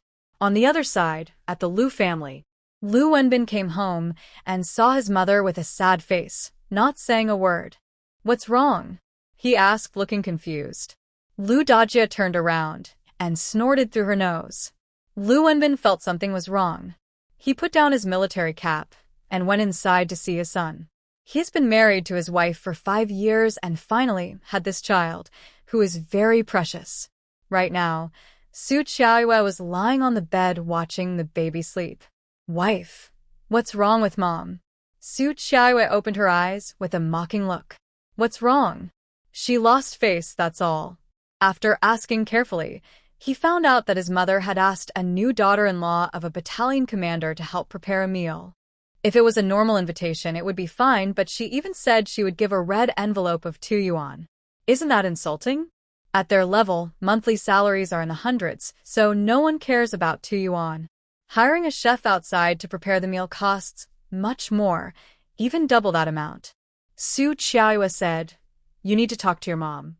You're a political instructor, but your family's thinking isn't very advanced. How will you do ideological work in the future?" Lu Wenbin usually listened to his wife. His wife was beautiful, still in high school, and perfect in every way. But since his mother came to help her during her confinement, family conflicts have risen sharply. He was also a bit tired of dealing with it. "Have you eaten?" Lu Wenbin asked instead of responding. He didn't smell any food when he came back. This made Su Qiaoyue angry. "We haven't eaten yet." "You say your mom is angry outside, which is fine, but at least she should have cooked." Instead, she just sat there and did nothing. "I'm still in my confinement period." Lu Wenbin knew he shouldn't get angry during his confinement, so he said, "Wait a moment, I'll ask my sister to help prepare something. We'll eat tonight first." Su Qiaoyue took a few deep breaths, afraid that raising her voice might wake the baby. Your good sister went to the cafeteria to eat. Lu Wanchan had hoped that staying at her older brother's house would help her out, especially since she was counting on him to introduce her to a military officer. When she came home from work and saw that her mother hadn't cooked, she thought about helping out. But Lu Dajie was not happy about it. She kept thinking about what Lu Weiguo had said today. Let your daughter-in-law do the banquet, and you can save 2 yuan. Her anger flared up immediately. She refused to let her daughter do the cooking. She even gave her daughter 2 yuan and told her to eat at the cafeteria. Currently, the army canteen's meals are limited. Soldiers' daily meal allowance is 55 cents, and it cannot be used to feed anyone outside the soldiers. Lu Wenbin feels he needs to have a serious talk with his mother, but for now, he must go to the canteen to get food and eat tonight's meal first. Seeing his son come out of the house and leave again, Grandma Lu glanced into the room. Their voices were quiet just now, so she didn't hear exactly what her daughter-in-law and son said. Grandma Lu pushed open her son's door and asked Su Qiaoyue, Jinbao's mother, "It's so late. Why did you let Binzi go out?" "Shuyaoyue. Didn't you already know what he was going to do? And that way of calling him is so old-fashioned." Su Qiaoyue doesn't like her mother-in-law. Her family is good. Her parents are workers and small officials at the factory. She herself graduated from high school and is now a Chinese language teacher at a local elementary school. She gets a salary every month and is the most beautiful woman in the family compound. Even though everyone now says Shi Tingyu is prettier than her, she doesn't think there's much difference. How beautiful can Shi Tingyu really be? At most, they are evenly matched. But one thing she has over Shi Tingyu is her husband. Lu Wenbin looks elegant and handsome, unlike other soldiers in the camp who look rough. Compared to Lu Weiguo, Lu Wenbin's appearance is far better. So, she still considers herself superior to Shi Tingyu. As for her mother-in-law, before she had children, she kept nagging all the time. But that didn't affect her at all. She just lived her life as she wanted. She wouldn't be harsh to herself over her mother-in-law's few words or constantly seek medical help. And now, the baby is finally coming. She didn't expect her mother-in-law to be so stingy, claiming she was here to take care of her postpartum recovery. Usually, she's very frugal with food and supplies, and now she's even calculating every detail of the baby's full-month celebration. She used to be the most famous beauty in the family compound, but now, with her mother-in-law meddling, how can she get along with others after her confinement? Wouldn't she be looked down upon? Especially if her mother-in-law's schemes backfire and she loses face, she might become angry and stop cooking. She refuses to cook, and her sister-in-law helps her, but her mother-in-law doesn't treat her like an important family member. Right now, she's still in her postpartum period. It's important to remember, if she hadn't agreed, her sister-in-law would still be in the countryside. Her husband agreed to let her sister-in-law come, because he said she was reaching marriage age and wanted to find her a military officer. She thought that if her sister-in-law could marry an officer, it would bring more help to the family. However, she also saw that her sister-in-law seemed ungrateful. She believed she was usually kind to her sister-in-law. Now, when she went out to eat with her money, she didn't think about her and her son at all. Old Lady Lu saw her daughter-in-law silent and asked loudly, "Jinbao, I'm talking to you. What did you tell Binzi to do? Are you mute?" Su Qiaoyue looked at her son and saw him frowning slightly. She gently patted him a few times before turning to her mother-in-law. Binzi, as a grown man, should take responsibility for supporting the family. We have nothing to eat, and he's the head of the household. Shouldn't he be cooking? Or are you waiting for you to remember and cook for us? Old Lady Lu's eyes flickered. She asked, "Are you hungry and can't say?" Binzi has worked all day and is tired. Don't you have any conscience? Don't you know how to care for your own husband? Su Qiaoyue picked up her son and gently swung him, saying, "I'm not unkind to my husband. Binzi just can't stand to see us suffer. If you care about him, why didn't you do something earlier? I didn't tell you not to cook."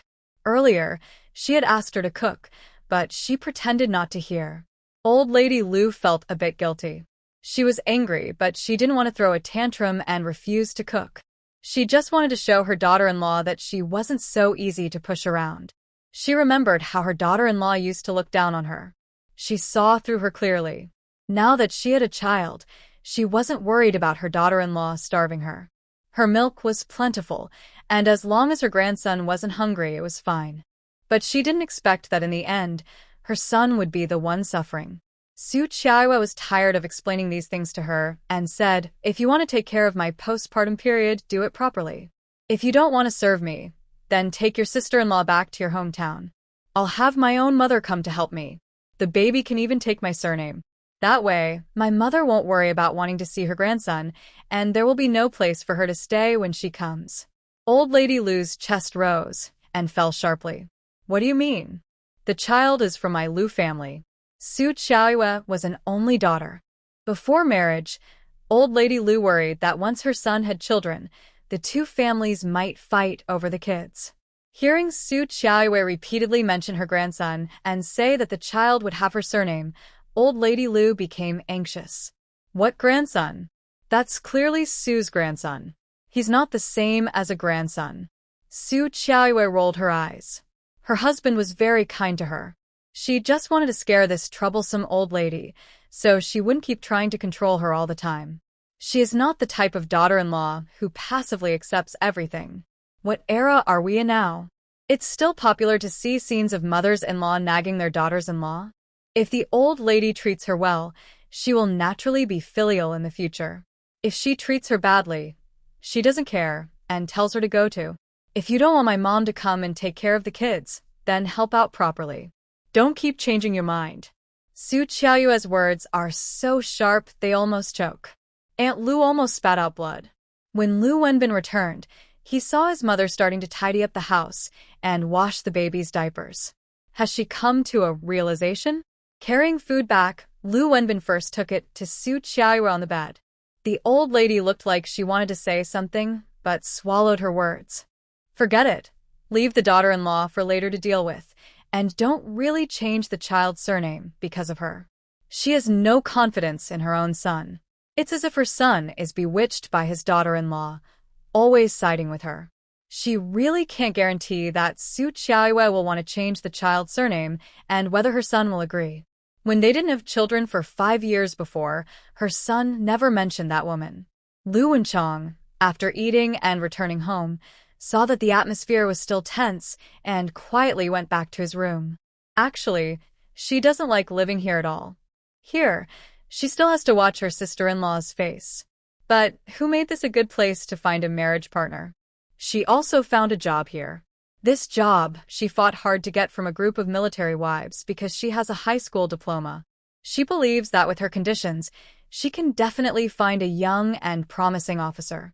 Shi Tingyu doesn't know about the chaos at the Lu family, and it doesn't concern her at all. Right now, she is reading a letter from her brother. Her parents have already settled things at the Western District, which she previously told Shirmuhan in a letter. This time, Shirmuhan replied to her. The letter asks if she is well and subtly inquires about Lu Weiguo. Seeing this, a warm feeling flows through Shi Tingyu's heart. She takes out paper to reply to her brother. She mainly describes her recent life. The vegetable garden in the yard, hosting dinners, helping neighbors, schoolwork, and the sensible Lu Weiguo. Shi Tingyu believes her brother can definitely feel her peaceful life from her words, so he doesn't need to worry about her all the time. After sealing the letter, Shi Tingyu begins to draw on paper with a pen. The drawing is of Lu Weiguo's face. Tomorrow, she will start her formal job. She hasn't used her brushes for a while, so she plans to practice a bit first. Lu Weiguo returned to his room to change clothes and saw a drawing on the desk. He picked up the drawing and his eyes lit up. The picture was simple, just a black and white sketch, but anyone who saw it would recognize it as him. He even thought her drawing was more attractive than he was in real life. Was he really such a good image in her eyes? Lu Weiguo couldn't help but feel a little happy inside.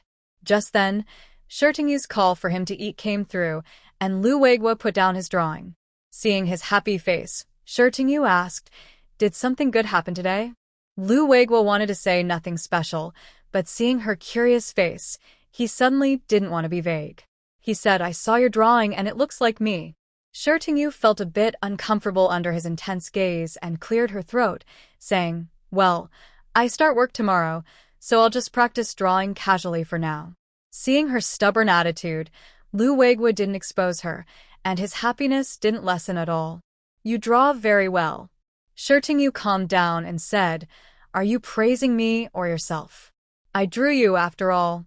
Lu Weiguo smiled and served her a piece of food with his chopsticks. Yu ate without hesitation. Lu Weiguo's gaze lingered on his chopsticks for a moment. A bubble seemed to rise in his heart. He used his chopsticks to pick the food, and she didn't refuse. That was a big step forward. Feeling happy, Lu Weiguo was even excited to do the dishes after dinner. Yu watched his enthusiastic mood from the main hall, her gaze softening for a moment. The next morning, when Lu Weiguo woke up, Yu was already up too. First days at work shouldn't be late. The elementary school was located west of the staff courtyard, near the military area. After breakfast, Yu checked the time and headed to school. Today she wore a blue dress and her hair was neatly styled, but even so, she still shone brightly, attracting many glances along the way. When she arrived at the school, she first went to the principal's office. Principal Ren was a gentle man in his 40s, wearing glasses. Seeing Yu come in, he smiled and said, "Are you Lu Captain's wife, Xiao Shi?" Come sit. Yu wasn't surprised that he knew her. She was quite well known in the staff courtyard now, and she hadn't heard of any other teachers coming to report today. "Hello, Principal Ren," she said. Principal Ren nodded, feeling quite pleased. Since Director Wu from the organization department mentioned Yu last time, he went out of his way to find out more about her. Coincidentally, he also found a copy of People's Daily. For years ago, news about Yu appearing in a foreign newspaper also reached China. In such a big environment, a young Chinese artist held an art exhibition in the United States and was featured in American newspapers, which caused quite a stir. Therefore, People's Daily also published a report about Yu. Although it was not very long, it was quite inspiring to read. "Teacher Shi, I really appreciate your personal ability. From now on, you will be in charge of the children's art classes." Yu replied, "Rest assured, I will do my best to complete my work." Principal Ren nodded and personally took her to see different classes in the school. It was only then that Yu realized she seemed to be responsible for art classes from grades 1 to 5. There was another art teacher at the school, but that teacher was not a professional. They were just filling in temporarily. When they first looked for someone, they chose the best among the less experienced, and his paintings were the best compared to other teachers in math and Chinese. Now that Yu is here, the substitute teacher could return to their original position. After touring the school, Principal Ren took Yu to the teacher's office and pointed to a desk near the door. "Teacher Shi, you can sit at this desk." The office had 6 desks, arranged in 2 rows of 3. Next to Yu was Yu, the previous substitute art teacher. Yu is 24 years old and returned to the city last year through connections as a young educated person. It wasn't yet time for class, and besides Yu, no other teachers had arrived. When he saw Yu, he was noticeably surprised, not expecting the new teacher to be so beautiful. Principal Ren introduced them and said to Yu, "Teacher Jiang, since Teacher Shi just arrived, you can hand over the art classes to her." Yu agreed happily and extended his hand to Yu. "Hello, Teacher Shi. I am Yu. If you have any questions about the art classes later, feel free to ask me." Yu shook his hand and replied, "Hello, my name is Yu. I'll be counting on Teacher Jiang from now on." Seeing that they got along well, Principal Ren felt relieved. Little Jiang, when the other teachers arrive later, introduced Teacher Shi to them. "I have some other matters to attend to, so I'll leave first." Yu nodded happily in agreement. When the principal left, Yu finally relaxed. Having a leader nearby always made him nervous. He took out the art textbook from the desk and handed it to Yu. "Teacher Shi, this is the textbook. From now on you'll use it. The back cover has the schedule. Take a look." Yu opened the book and saw she had quite a few classes scheduled. Noticing her surprise, Yu said, "The classes might be a bit many, but there's no other way. We don't have enough art teachers. Shi Tingyu understood. Although the schedule seemed full now, art isn't a core subject like Chinese or math, so each class only has a few lessons a week. While Shi Tingyu was looking at the textbook, more teachers arrived one after another. When the office was full, Shi Tingyu felt her face almost hurt from smiling. At that moment, she learned that Lu Xiaohong, the 5th-grade Chinese teacher, was substituting for someone else. She was covering for Lu Dania's daughter-in-law. Lu's daughter-in-law was still resting after giving birth. Shi Tingyu didn't expect to have such a connection with the Lu family and just hoped that Lu's daughter-in-law wouldn't be as difficult as Dania's wife. Otherwise, working with such a person would be very tiring. Overall, the teachers in this office were quite easy to get along with. After all, as an art teacher, she had no conflicts of interest with the others. Today, Shi Tingyu's first art class was with 2nd graders. The children didn't know a new teacher was coming today. When Shi Tingyu entered, the students were all stunned. One brave student asked, "Miss, did you come to the wrong class? This is Mr. Zhang's class." They were worried that the art class might be taken over by teachers from other subjects, even though they didn't know this new teacher. Shi Tingyu looked at him and introduced herself first. "Hello, students. I am your new art teacher. My surname is Shi and my first name is Tingyu. You can call me Teacher Shi. From now on, I will teach your art classes." The students whispered among themselves, then smiled again. As long as it was still an art class, they were fine.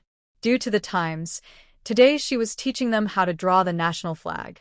She drew flags of various shapes. The students watched as she held the chalk, moving quickly and skillfully, outlining the flag in just a few strokes. Her movements were smooth and confident. They couldn't quite describe the feeling, but it seemed like the chalk obeyed her hand perfectly, each landing exactly where it should. It was very different from how Mr. Jiang taught before. Teacher Jiang takes many revisions to finish her drawings, and her work is not as good as Teacher Shi's. This shows that the new Teacher Shi is very talented. The children's curiosity has faded, and they're starting to take their work seriously. Watching the children draw below, Shi Tingyu walks down from the podium to look. She praises those with good drawings and gives tips to those who need improvement. The children who are praised feel excited and blush with happiness. The children who receive guidance focus on making corrections. As the class is about to end, Shi Tingyu picks a few good drawings and asks the children to help prepare the bulletin board. In lower grades, the bulletin boards are usually completed by the art teacher with students' help, while in grades 4 and 5, students do it independently. When she says she wants the children to help with the bulletin, it mainly means assisting, like drawing the national flag they learned today. The children who are chosen are very happy. Seeing the disappointed faces of those not selected, Shi Tingyu says, "Don't be sad if you're not chosen this time. Try drawing something else next time. If your work is good, you can also help with the bulletin." When the school bell rings, Shi Tingyu feels relieved that her teaching tasks are successfully completed. After elementary school ends, the children go home one after another. Parents notice that today their children seem a bit excited. When asked, they find out that their art teacher has changed, and it's the wife of a battalion commander. They know she is the battalion commander's wife because she is very famous. When she first moved into the community, she was well known for her beauty.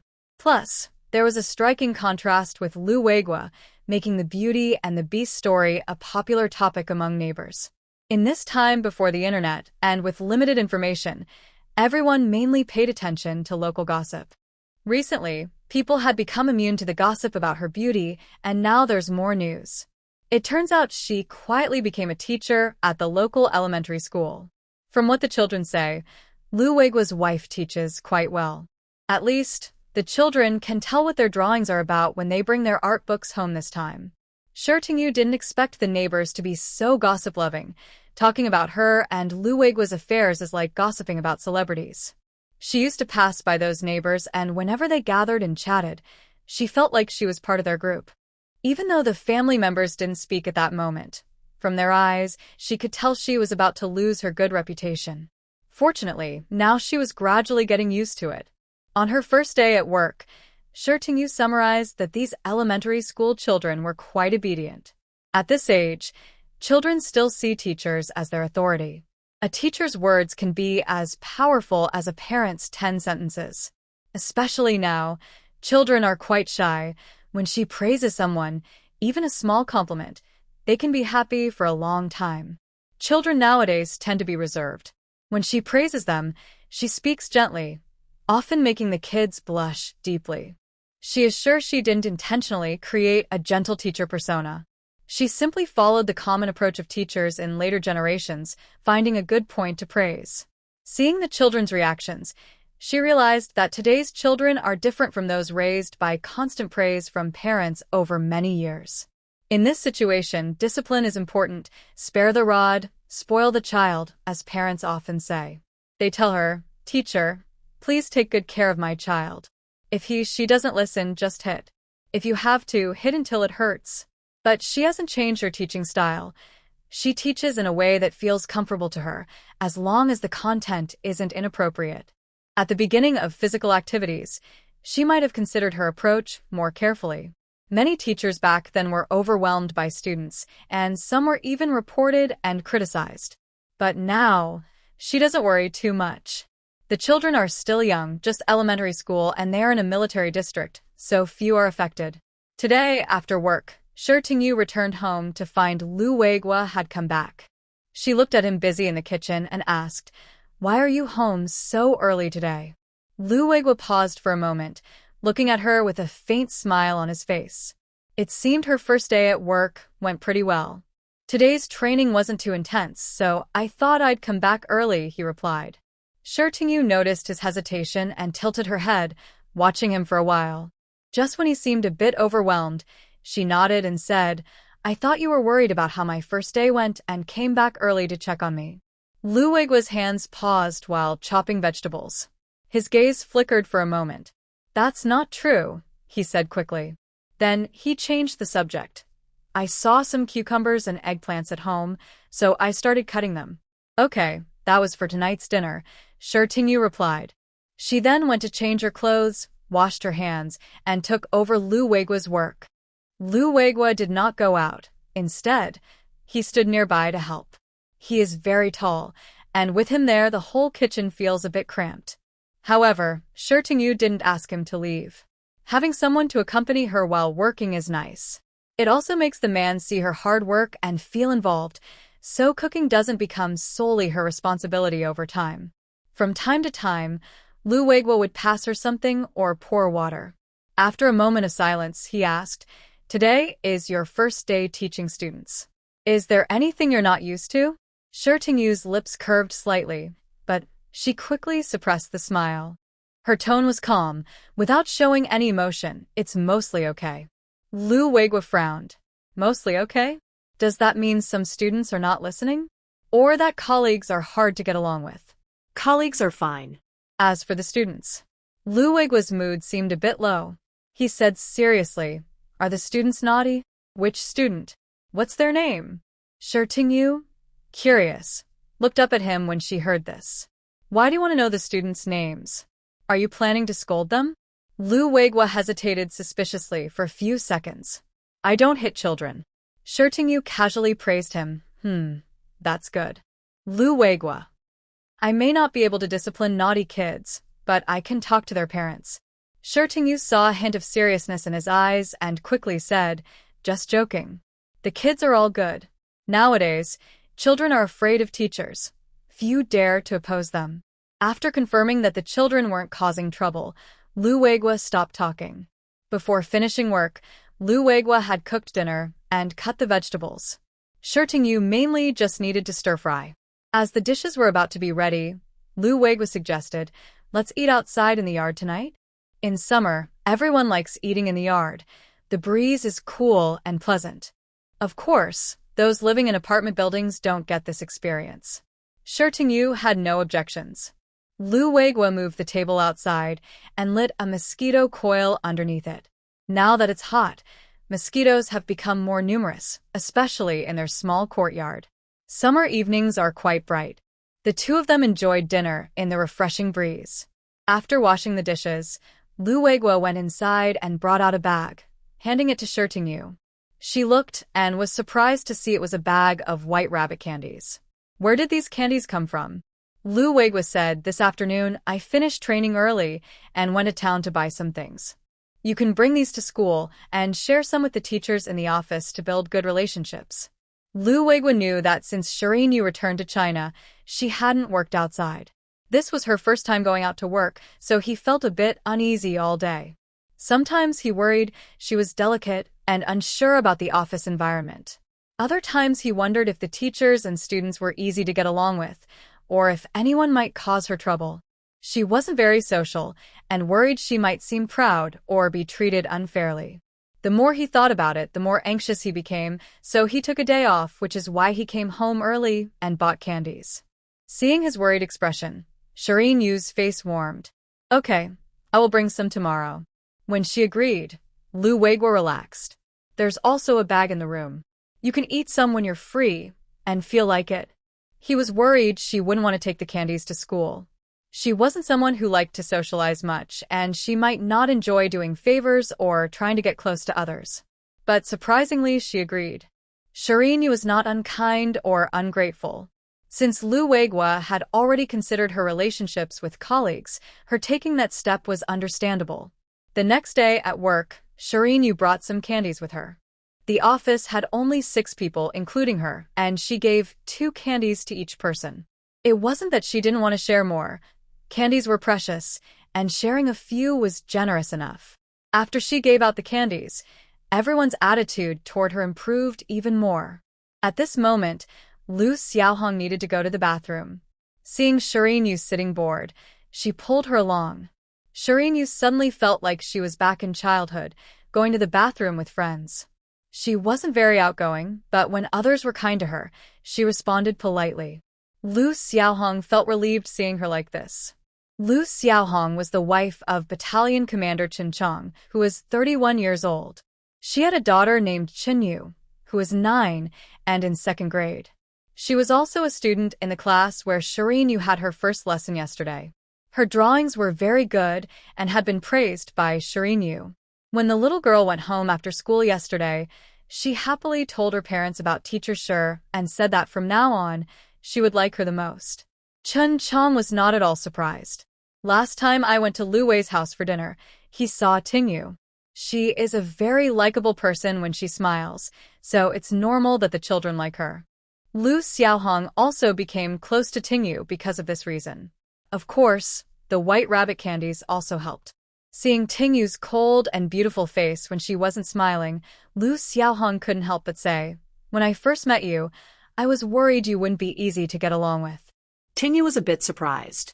She isn't someone who enjoys socializing much, but she doesn't easily make enemies either.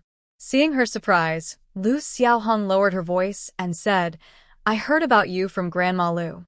She said you're proud and look down on people. Lu Xiaohong had no guilt about revealing this to Yu. Her family, Chen Chong and Lu Wenbin, are colleagues and often see each other. Naturally, she is closer to Su Qiaoyue, or else the school wouldn't have asked her to substitute. Su Qiaoyue doesn't like her mother-in-law, and Lu Xiaohong, who often interacts with Su Qiaoyue, also doesn't like Grandma Lu's attitude. Yu then realized that since she refused Grandma Lu last time, she had been talking badly about her in front of others. Seeing Lu Xiaohong's uncomfortable expression, she quickly comforted her. Don't worry. Grandma Lu just likes to take small advantages sometimes. Everyone knows her character, so not many believe her. Yu thought to herself, but maybe not. When people gossip, they don't care about the truth. As long as there's something to talk about, that's enough. Lu Xiaohong didn't continue this topic. Instead, she asked about the full moon celebration at the Lu family. Did they invite you and Xiao Lu to the Lu family's full moon party? Yu hadn't heard Lu Weiguo mention it. Probably not. I have to work, so I didn't prepare a banquet, and I refused Grandma Lu's request to host one. I guess she was angry. Lu Xiaohong didn't know about this. When she heard Grandma Lu mention Yu, she thought Yu was lazy and didn't help with small chores. She also wondered why the wife of the battalion commander and Grandma Lu, who are unrelated, got involved. Turns out the problem was here. Seeing Lu Xiaohong look surprised, Tingyu felt satisfied. She couldn't let others say anything they wanted. She needed to explain a little. Whether Lu Xiaohong would spread the story wasn't important.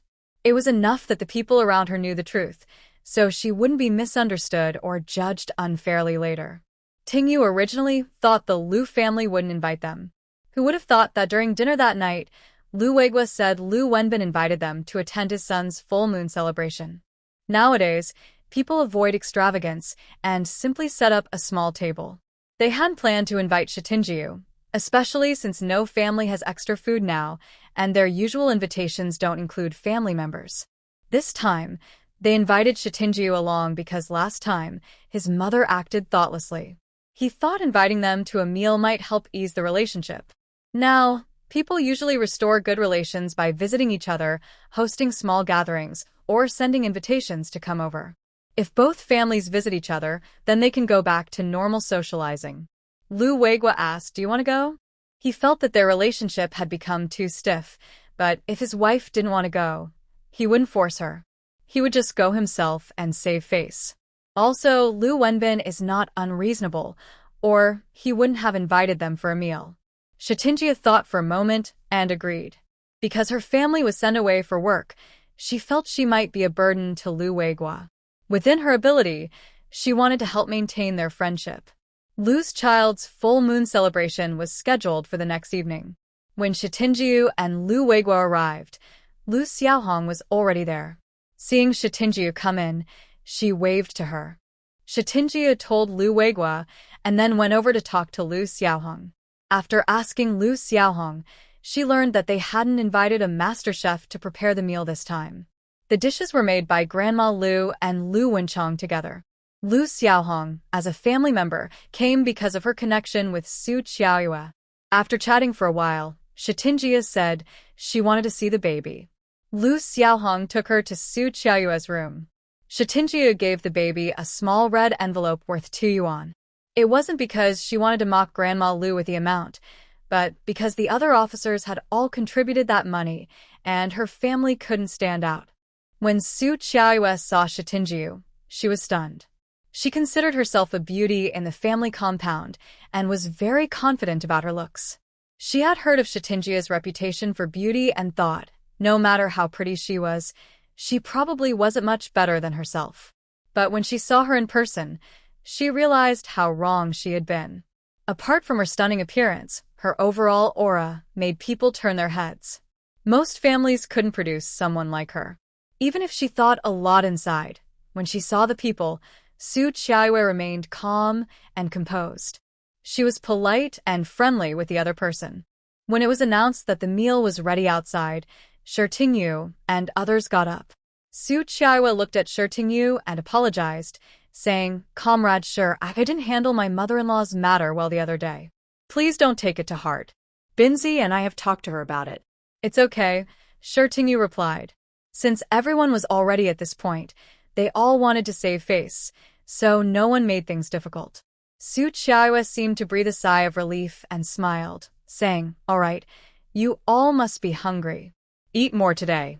The Lu family lives in a building with the kitchen in the corridor. It's more like a small stove placed at the corridor door than a proper kitchen. Because of today's gathering, the Lu family borrowed a stove from the neighbor, with Aunt Lu and Lu Wenchong each having one. When Shitinjiu came out of the room, the dishes were already on the table. The food was served in small enamel bowls, 4 dishes and 1 soup. Seeing everyone was there, Aunt Lu called everyone to sit down. When she called Lu Weiguo and his wife, her face looked a little stiff. Lu Wenjin subtly took her mother's place and invited everyone to sit. Once everyone was seated, Shitinjiu noticed that Lu Wenchong hadn't come over yet. Since the host still needed someone, no one moved their chopsticks. Time passed second by second. Lu Wenjin's brow furrowed. He said to Aunt Lu, "Mom, go check on Xiao Chan and tell her to come out quickly. The guests are waiting." Lu Wenchong was already a young lady, and as her older brother, he didn't feel right just barging into her and their mother's room. Aunt Lu muttered something and got up to check. Inside the room, Lu Wenchong was applying makeup in front of a mirror. Xiao Chan, hurry up. Everyone is waiting for you. Lu Wenchang's face turned slightly red as she said, Mom, I know. Just let me put on some lipstick. When she was cooking earlier, she wore old clothes. Now that everyone was here, she quickly changed her outfit and did her makeup. Her brother mentioned that Commander Yang from the 3rd Battalion was also coming this time, so she had to dress up well. Aunt Lu saw her saying she needed to put on lipstick but was still fixing her eyebrows and got a little anxious. I told you to hurry up. Everyone is waiting for you. If you keep delaying, it might leave a bad impression. Lu Wenchang chuckled softly. Mom, you don't understand. As long as I dress nicely, they'll be amazed when they see me. Even if it's a bit late, the soldiers won't say anything. They say that after 3 years in the military, a woman can become as beautiful as a princess. Here, there are more men than women. She has good looks, and she doesn't believe she can attract those rough men. Old Lady Lu wasn't sure whether to keep urging her daughter. She thought her daughter's words made some sense. Their children are both good-looking. Binzi, well, he doesn't need to say. If he wasn't handsome, he wouldn't marry such a beautiful wife. Even if she often wasn't satisfied with her daughter-in-law, she had to admit her daughter-in-law was pretty. So, as Lu Wenji's sister, she was considered one of the best-looking women in their village. Even if her daughter-in-law and Army Commander Lu's wife looked better, she still wasn't behind in looks. Outside, Lu Bin stood up and knocked on the door. Xiao Chan, are you ready? Come out quickly for dinner. The sudden knocking startled Lu Wenchang. She trembled, and a dark mark appeared on her temple. She quickly wiped it with a towel, her tone becoming anxious. Brother, why did you scare me? Just a moment, I'll be ready soon. Then she quietly complained to Old Lady Lu, Mom, it's because you insisted I help cook.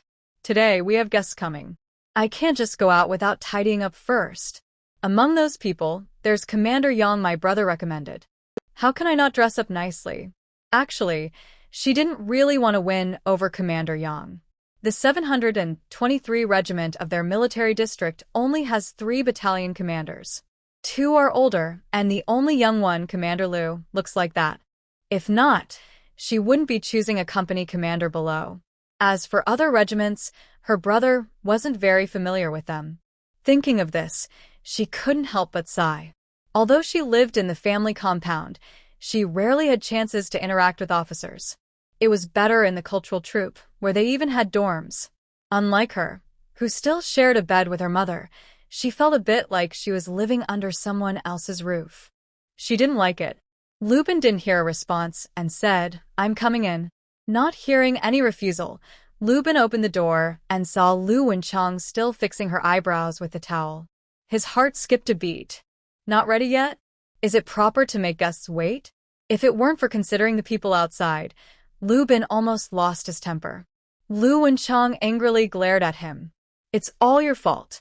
My eyebrows are crooked now. If I don't dress up nicely, how can I go out and meet people? Lu Wenbin took a deep breath and said, no matter how good you look, you're not as pretty as Captain Lu's wife. She's just sitting outside. Just go over with a plain face. At least if you're not as good, you can say you didn't wear makeup. Lu Wenchang's face turned red. If she weren't her own older brother, she would have scratched him. She was very annoyed. It's all because of you insisting on inviting that person with the surname Shi. If Shi Tingyu hadn't come over, she wouldn't have bothered to fuss. She was afraid she'd be outdone. Seeing that Lu Wenchang wasn't moving, Lu Wenbin reached out and pulled her up. Hurry and go out. Aunt Lu followed behind and whispered, be gentle with your strength. When they went out, Lu Wenbin let go of Lu Wenchang's wrist. His angry look also faded. Lu Wenchang reluctantly walked out. At this moment, she was glad her makeup traces had been wiped away, or she would have been embarrassed. Now, at the big round table borrowed from someone, everyone's expressions were a little awkward. The house was small, so even if they spoke softly, they could still hear a few words from time to time. Lu Weiguo looked at his wife and squeezed her hand under the table, whispering, don't mind her. She's just jealous of you. Shi Tingyu was tickled by his hand in her palm. I don't care. When it comes to looks, I've never lost. Lu Weiguo only felt his palm itch. He couldn't help but squeeze her delicate little hand, lowering his eyes to hide the smile in his eyes. Captain Yang's face was also a bit awkward. Actually, they hadn't heard each other mention Captain Yang. It was just that last time, Deputy Lu asked him if he had a girlfriend and spoke highly of his sister. She graduated from high school, works in the propaganda department of the Women's Federation, and is good at cooking. He was a bit interested after hearing that. This invitation was also a sign of mutual interest. But he didn't expect the deputy's sister to be such a person. At first, he liked her very much. At that time, Lu Wenchang was cooking in the corridor. He passed by her. She seemed simple and hardworking, with a pretty and fresh look. Who would have thought it would turn out like this? His initial good impression quickly faded. She was so competitive and made guests wait during dinners. He felt she wasn't suitable for him. The 3 members of the Lu family all came out. Lu Wenchang was seated next to Shi Tingyu. Most of the people here are gay men. Lu Wenchang, a young unmarried girl, naturally wouldn't sit among the men but with the women. Next to Lu Wenchang is Lu Xiaoheng. Lu Wenchang saw the empty seat and stood there for a long time without moving. She wasn't particularly good-looking, but sitting together made the difference more obvious. Lu Wenbin saw his sister standing still and urged her, "Sit down, Xiaochan." Lu Wenchang looked at her brother's seat, which was next to the battalion leader's, and asked, "Can I swap seats with you, brother?" As for why she didn't want to sit next to her mother, it was because her grandmother's seat wasn't very good, being farther from the dishes. Everyone was surprised. What is this young girl trying to do? Lu Wenbin's face turned extremely dark. He said, "Go bring some food to your sister-in-law. She's eating alone in her room, and it's too lonely. Stay with her." Seeing that her older brother had spoken so firmly, Lu Wenchang finally decided not to insist on changing seats. She pouted and said, "I'll bring the food to my sister-in-law first. Jinbao should be asleep now. I'll eat outside, so I don't wake him." She then carried the prepared food into the room for Su Qiaoyue. When Lu Wenchang returned, everyone finally started eating. They say that without comparison, there's no harm.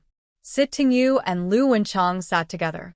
Whether in appearance, figure, or eating manners, Shi Tingyu completely outshined her. Lu Wenchang, who initially seemed fine on her own, now looked ordinary. No, not just ordinary, she was compared to trash. Anyone eating would feel pleased to see their tablemate smiling, behaving well, and looking lovely, but the person next to her, with a plain face, unfriendly eyes, and eating like someone seeking revenge, made others feel uncomfortable. Isn't the host supposed to greet guests with a smile? Why give them a cold look? Just look at Aunt Lu. Even if she has some disagreements with Lu Weiguo and his wife, she still appears friendly. It only shows that the officer's sister is a bit insensitive and has a bad personality. At this moment, Commander Yang decided he wouldn't develop further with Lu Wenchang. Shi Tingyu clearly saw everyone's expressions. She secretly shook her head in her heart, thinking they underestimated how strongly a jealous woman would react when compared to others. Normally, Lu Wenchang probably wouldn't behave so recklessly. But things happened to turn out this way. With her around, and beside her someone who might develop a romantic relationship with the other person, she can't help but care. Usually, she's spoiled, and when her emotions flare up, she loses her sense of propriety. Lu Weiguo glanced at his wife, who was only picking at her food. He, being tall and having long arms, helped by scooping some dishes from the far side onto her plate. He even placed a piece of fish belly into Shi Tingyu's bowl. The experienced company commander, having seen this before, was not surprised. But others around looked at the scene with teasing smiles. Shi Tingyu glanced at Lu Weiguo and softly said, "Don't worry about me. You should eat too." Lu Weiguo nodded and then scooped some more food onto the other's plate before stopping. Lu Wenchang watched this, feeling a bit uncomfortable. But when she saw Lu Weiguo's stern and cold face, she felt a little relieved. She thought to herself, "No matter how nice I am to you, you're still frightening." Thankfully, Shi Tingyu wasn't afraid. Thinking this, Lu Wenchang's expression softened considerably. She also started trying to talk to Shi Tingyu. "Comrade Shi, I heard you wanted to work in our propaganda department before?" Shi Tingyu swallowed her food and turned to ask, "Who told you that?" Lu Wenchang smiled and said, "Comrade Shi, you're being too formal. There's nothing to hide. It's just that you didn't get the chance. Our director told us that our propaganda department has higher standards. But now becoming a teacher is also good. Though it's not as good as our department." Her director once said, "Everyone gets serious. Our propaganda department's work is in high demand. If you don't do well, capable people want to take your place." I just received a call from the organization department. Director Wu recommended Lu Wenchang's wife. If you think you can outdo her, I have no objections.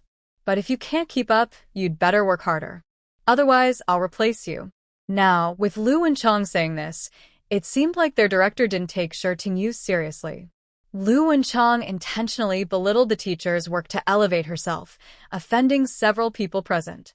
Both Lu Xiaohong and Shi Tingyu are teachers at the government elementary school, and so is Lu Wenchang's sister-in-law. By saying this, not only Shi Tingyu and Lu Xiaohong and their husbands, but even her older brother was displeased. What's wrong with being a teacher?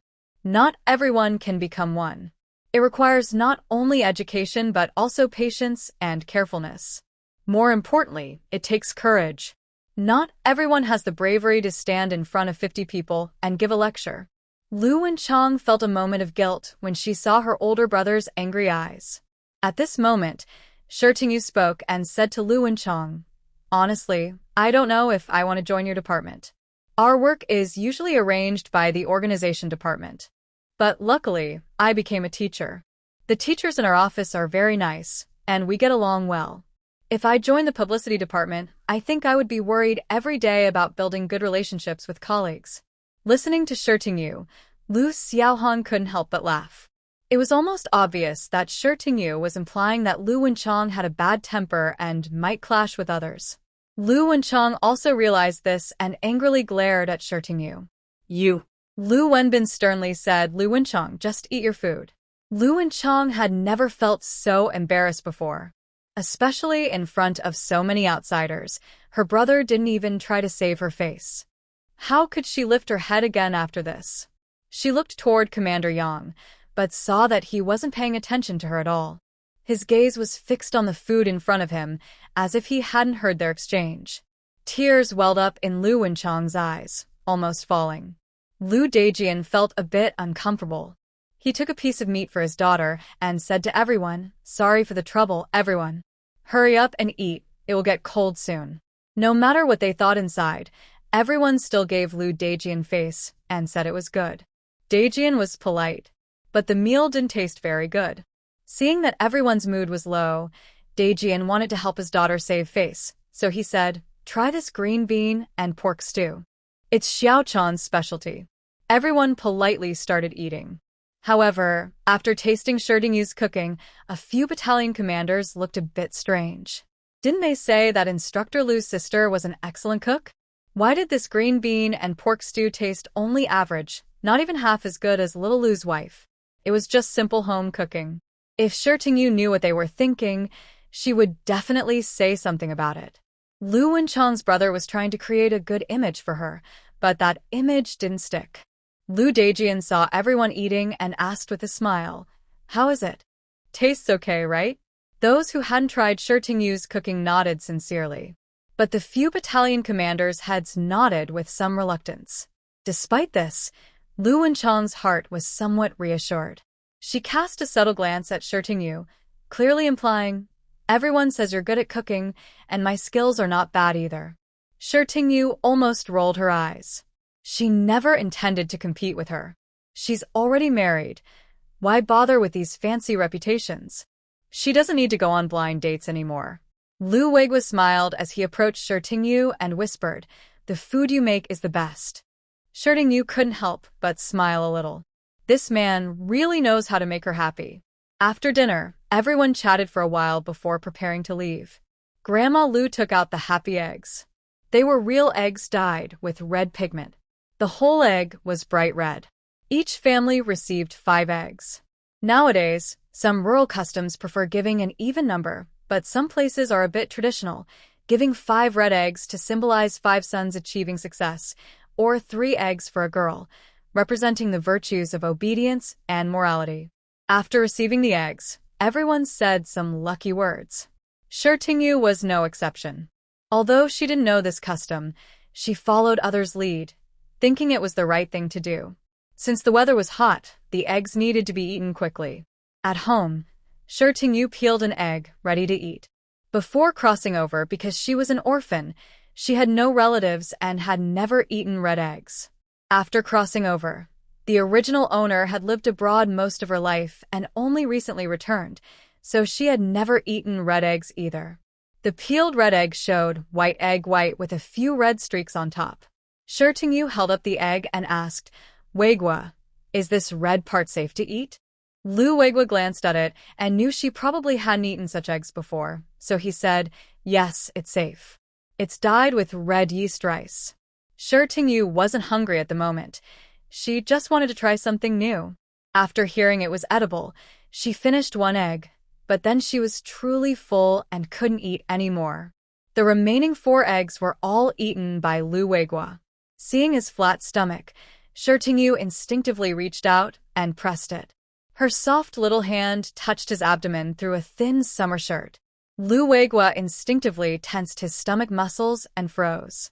Shi Tingyu didn't think much and rubbed his belly a couple of times, feeling the area beneath her hand was very firm. Lu Weiguo took a deep breath and reached out to hold her slender wrist.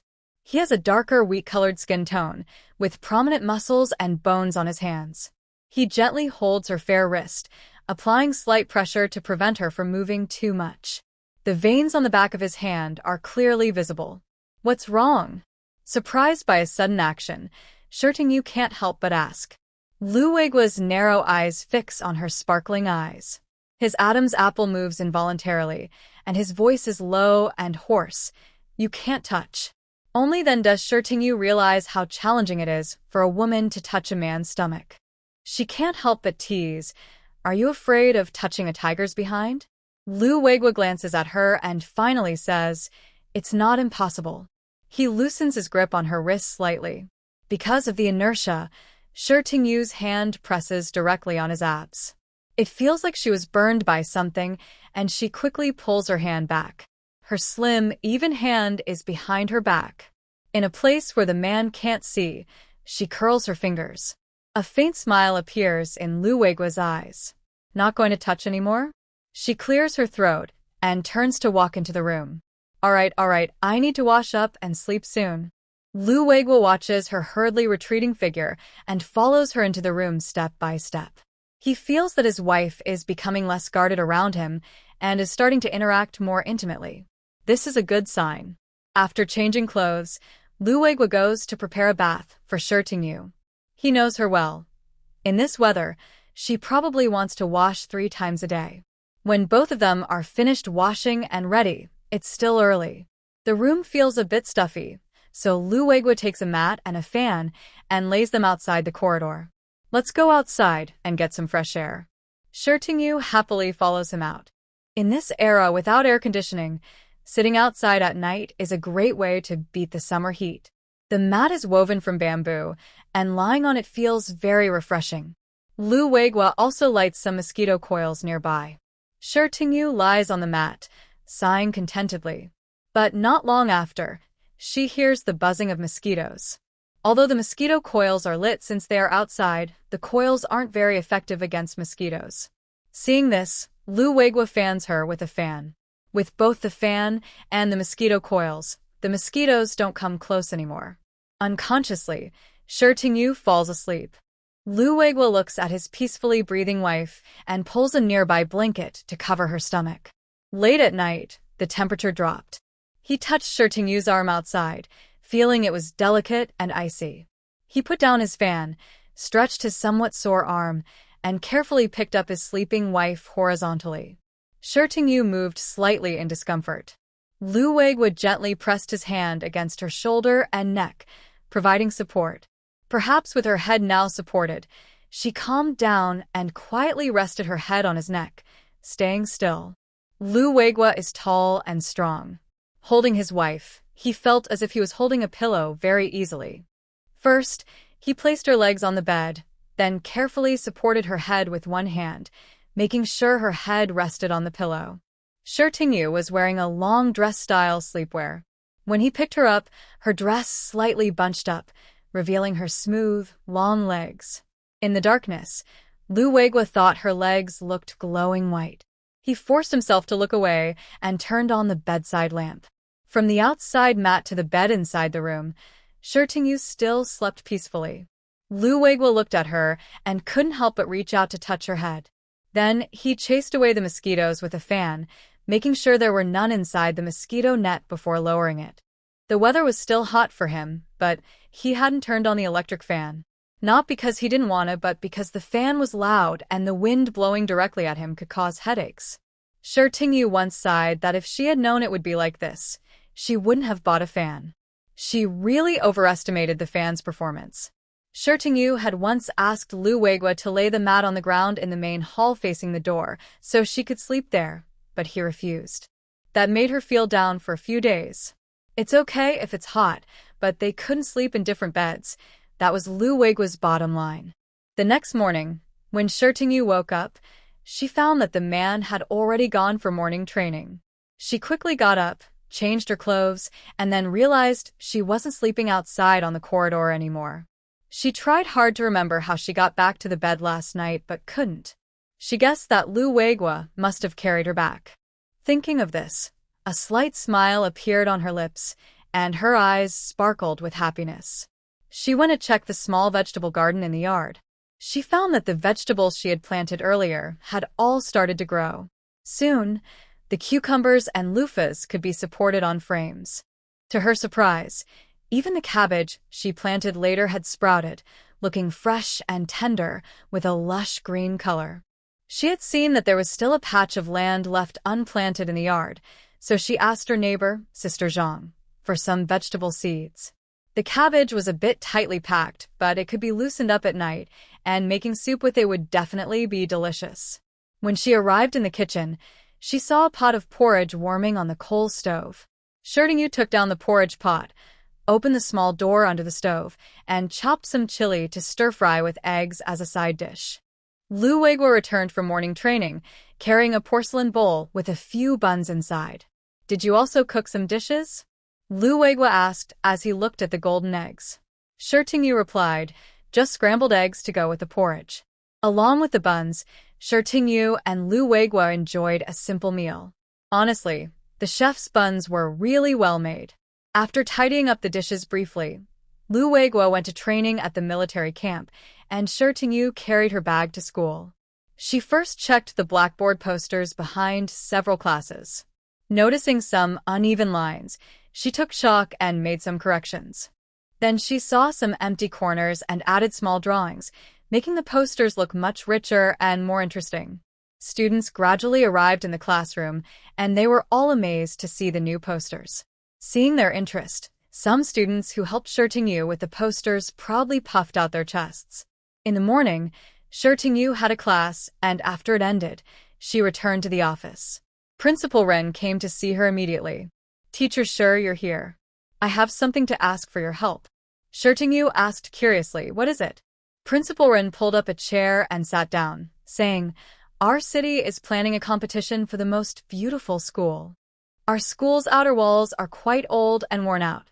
I was wondering if you could help paint some murals or wall art." Shi Tingyu didn't refuse. As an art teacher, helping with this was natural. Most schools are like this now. Principal Rin saw that Shi Tingyu agreed quickly and felt a bit embarrassed. "Teacher Shi, I know your paintings are valuable, and our school can't ask you to work for free. I'll try to get approval in the meeting to give you some compensation as a fee for your work." "No need, Principal," Shi Tingyu quickly declined. But Principal Rin didn't accept any argument. Shi Tingyu is different from other art teachers.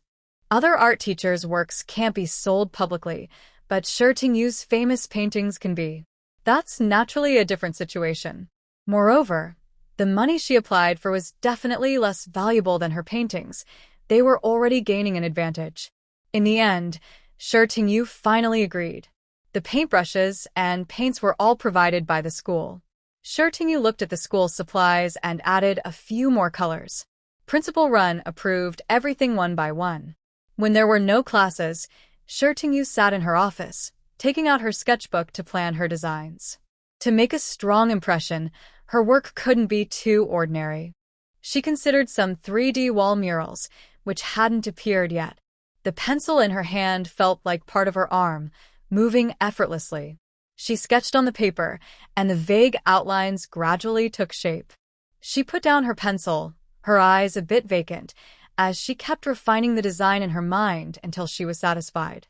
The school's Most Beautiful School contest was scheduled to announce the results before summer vacation, in early July. Once the results were out, she could use the summer break to make the award plaque, which would be hung at the school gate to welcome new students. This meant she had about a month left. However, Yu's teaching schedule was quite busy, so Principal Ren decided to reduce some of her classes. After a few good days, Yu was pulled back into teaching by Principal Ren. Students saw that their teacher, Jiang, was back, and their disappointment was hard to hide. Some mischievous students asked directly, "Teacher Jiang, where did Teacher Shi go?" Yu couldn't help but twitch his mouth. Was there really such a big difference between him and Teacher Shi? He had worked hard teaching them drawing for so long, and now that Teacher Shi was only here for a few days, the students had already turned away. But he still explained. "You all know that Teacher Shi is helping the school paint a wall mural. That's very important right now. Whether the school can win the Most Beautiful School award depends on her work." The students listened and started whispering among themselves. There were many posters outside now, promoting production, encouraging labor, and praising great people. They were curious about what kind of paintings Teacher Shi would create.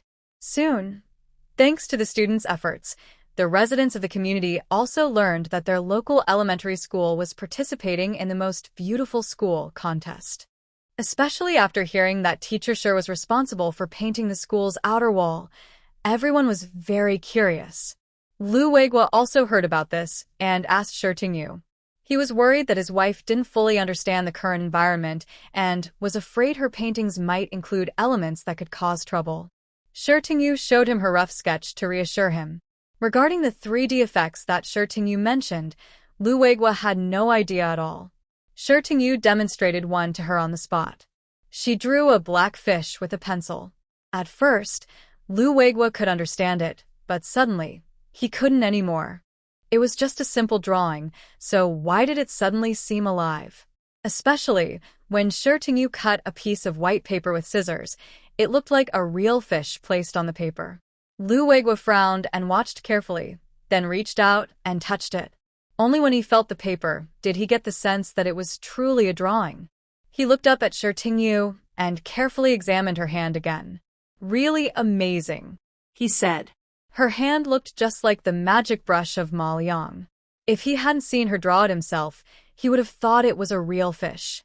When Yu saw that he understood what 3D art was, she asked, "What do you think of this style? If used on large wall murals, wouldn't it be very impressive from afar?" Lu Weiguo nodded. This was more than impressive. It could easily surprise everyone. Seeing that her idea was accepted, Yu suddenly felt very confident. She reached out to grab the drawing of the black fish, planning to crumple it and throw it away, but Lu Weiguo quickly stopped her. "It's so well done, keep it." Yu blinked. "But this is just a practice drawing, it's not valuable." "I think it's great," Lu Weiguo said. "How about I keep it for you?" Seeing that he genuinely liked it, Yu agreed. Fengwei also heard about Yu's plan to paint a mural at the elementary school and asked Lu Weiguo, "Anything you need help with, just say. Our army's elementary school can't fall behind." Lu Weiguo almost kicked him. "Do you know how to talk?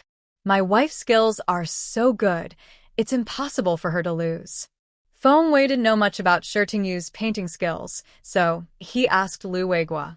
Lu Weiguo's usually stern face showed a mysterious smile. "You haven't seen her paintings. Once you see them, you'll understand." Fengwei's curiosity was completely piqued. After some persuasion, Lu Weiguo agreed to bring the fish drawing that Yu made for him to show Fengwei. To give Fengwei a shock, Lu Weiguo first placed the drawing on Fengwei's desk. When Fengwei entered the room, he saw Lu Weiguo was already there. He saw the drawing on the desk and instinctively said, "Old Lu, when did you become so polite? You even brought me a fish." As he reached out to grab something, his hand just missed. Lu Weiguo looked at him with a broad smile. "That's a painting my wife made." Feng Wei was initially confused about how Lu Weiguo managed to put a fish on paper. Now he understood it was a painting. He skeptically touched it again and finally exclaimed in amazement, "This is almost like magic." Lu Weiguo put the painting away and shot him a glance. "Can't you speak properly? That's called being truly skilled. You're a teacher working in ideological education, but you're not as cultured as I am." Feng Wei knew that Lu Weiguo had no reason when he was talking about Shi Tingyu. He quickly praised Shi Tingyu repeatedly, not minding being verbose. Lu Weiguo glared at him. "You're so boring." He carefully packed the painting to take it home. Meanwhile, Shi Tingyu took the chance to sketch out her draft and roughly laid down some colors. After getting a sense of the layout, she prepared to start the wall painting. The school's wall was over 2 meters high. Principal Ren brought a scaffold, borrowed from the engineering corps. Shi Tingyu looked at the scaffold silently. Most scaffolds nowadays are made of wood. She reached out and shook it. It seemed quite sturdy. A soldier helping to set up the scaffold saw her move and patted his chest confidently. "Don't worry, ma'am. I built this scaffold very solid. Even if someone like Captain Lu climbs up, it can hold him." He added, "Ma'am, why don't you try climbing up?" For convenience, Shi Tingyu was wearing a short-sleeved shirt, long pants, and a pair of liberated shoes. She also carried an apron. This was an unusual outfit, but it gave her an artistic vibe. The soldier scratched his head and smiled foolishly, thinking, Captain Lu's wife is really beautiful. Shi Tingyu carefully stepped onto the scaffold. She tested leaning forward and side to side. It was very stable. However, Principal Ren was still a bit worried. If she accidentally fell, that wouldn't be good. Safety measures were necessary. He asked the soldier nearby, "Comrade, do you have a sponge mat? Maybe we can put it around her." Shi Tingyu turned to see the young soldier nodding and quickly stopped her. "No need for sponge mats. The paint will get everywhere, and it's hard to clean if it gets on the mat." She looked at the height of the scaffold, about 1 meter. Even if she fell accidentally, it wouldn't be a big problem. She might just sprain her ankle at worst. Finally, under Yan Xiaoyu's strict refusal, Principal Wu did not really borrow the sponge mat. The mural was painted in sections. At Yan Xiaoyu's request, Principal Wu brought a lot of large cardboard boxes to smooth the surface. When the cardboard wasn't enough, they used old newspapers glued together to cover the area, preventing too much paint from splashing on the ground. Yan Xiaoyu also cleaned the wall and fixed some dirty and damaged spots. Once everything was ready, she stood a little away from the wall to observe her work. Principal Wu was quite interested in her painting. He didn't leave but watched from nearby. Usually, wall paintings are sketched on the wall with a pencil first. At Yan Xiaoyu's level, she didn't need to sketch so carefully. She used chalk to mark a few points on the wall, deciding on the placement. Anyway, Principal Wu couldn't understand her drawings. He had seen people write slogans on walls, usually with a frame, though some talented artists could start directly. But those were experienced teachers. And writing words is different from painting. Large-scale painting is obviously more difficult. Even on paper, you'd make a rough sketch first. But he didn't dare say anything or ask about it. After marking the points, Yan Xiaoyu prepared the paint, poured it into a basin, and tested her brush strokes on the wall. She adjusted her strength and then splashed the paint onto the wall. With a swoosh, a long arc of blue-gray paint spread across the white surface. Principal Wu quickly stepped back. He almost got splashed himself. Now he understood why Yan Xiaoyu was wearing an apron. Even so, her arms and hair had some colorful specks. Yan Xiaoyu looked at her somewhat troublesome hair, reached for a brush, wrapped her hair around it, and fixed it behind her head. Principal Wu watched in amazement. At this moment, some people who heard about the activity came over to watch. Since there aren't many entertainment options now, some elderly folks or women with children in the community came to see the mural being painted. Gradually, quite a few people gathered outside the school's wall. What Yan Xiaoyu did next made everyone's eyes widen. She mixed some paint, splashed a bit here and there, making the whole wall look chaotic. People started talking. What's she painting? Is this just messing around? Does the battalion chief's wife even know how to paint? Who knows? Look at this nice white wall getting ruined. Some people had different opinions. This is just the beginning of the painting. The wall is so big that splashing paint was probably done to save time. After covering the large color blocks, Shirtingu took a palette and mixed a color, then used a roller brush to paint on the wall. She painted here and then worked on another part until the sun set and the school bell rang. Only then did people start to notice some details. Honestly, at this point, there's actually something to see. Is that a student painting over there? I feel like the blue-gray color there looks like a snake or a dragon. That red must be the national flag, right? By this time, Shirtingu was covered in colorful paint. Luckily, the large color blocks on the wall were finished, and the overall outline was clear. She wasn't splashing paint just for show. Every she made was meaningful. She even considered how the paint dripping down would mix with the colors below. When the students came out, the family members who had gathered to watch saw their children and decided to stop watching and go home to cook.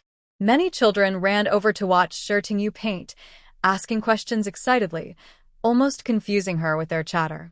As it got darker, Shirtingu finished her work. Some parents, noticing their children hadn't come home yet, came looking for them. Lu Weiguo, who had just finished training and was returning home, also came. Seeing no one at home, he guessed she was still at school and came to pick her up. He immediately saw Shirtingu surrounded by children. She was covered in paint, looking messy but with a special, indescribable feeling. Shirtingu threw the brushes, spatulas, and other tools into a bucket, then started tidying up the newspapers and cardboard on the ground. The students saw her and quickly helped out. "Teacher, sure, I want to help," one said. "I want to help too," others chimed in. The parents couldn't just watch. Soon everyone was helping to clean up. Finally, the scaffolding was taken down and stored in the school's equipment room. Shirtingu thanked the parents and students who helped. Just then, Lu Weiguo returned after dropping off some things. Seeing him, everyone hurriedly left. Not only the children but also the parents felt a bit intimidated by him. Shirtingu looked at Lu Weiguo and teasingly said, "Captain Lu, are you that scary?" He sighed slightly, casually lifting her bucket of brushes. He didn't ask whether people were afraid of him but instead asked, "Are these going to be washed now?"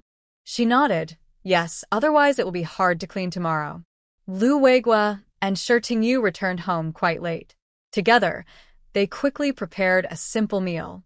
Shirtingu looked at the darkening sky and said, "Sorry, I finished work early today." Today was the first day of painting, and she lost track of time because she was so absorbed. Lu Weiguo said, "It's okay. You've been busy lately. For the next few days, I can cook. If not, I can bring food from the canteen." Shirtingu had no objection to this. She had a lot on her plate right now. Fortunately, this busy period would pass in a month. After eating and adjusting, Shirtingu decided to wash her hair. Lu Weiguo looked at her hair and said, "I'll help you wash it." Shirtingu paused, turned to look at her reflection in the mirror, and saw some paint stains on the side and back of her head. She couldn't see these herself, so it would be better to have help. She carried a small stool and sat by the well. Lu Weiguo took down the kettle on the coal stove, which was filled with hot water, ready to mix with water from the well for washing her hair. Shirtingu bent over, gathered her hair in front, and dipped it into the basin with the mixed water. Lu Weiguo used his finger as a comb, gently sliding from her roots downward. Her hair was surprisingly soft and smooth, making him reluctant to stop. When Lu Weiguo reached for laundry detergent, Shirtingu quickly stopped him. "Don't use laundry detergent. It damages hair."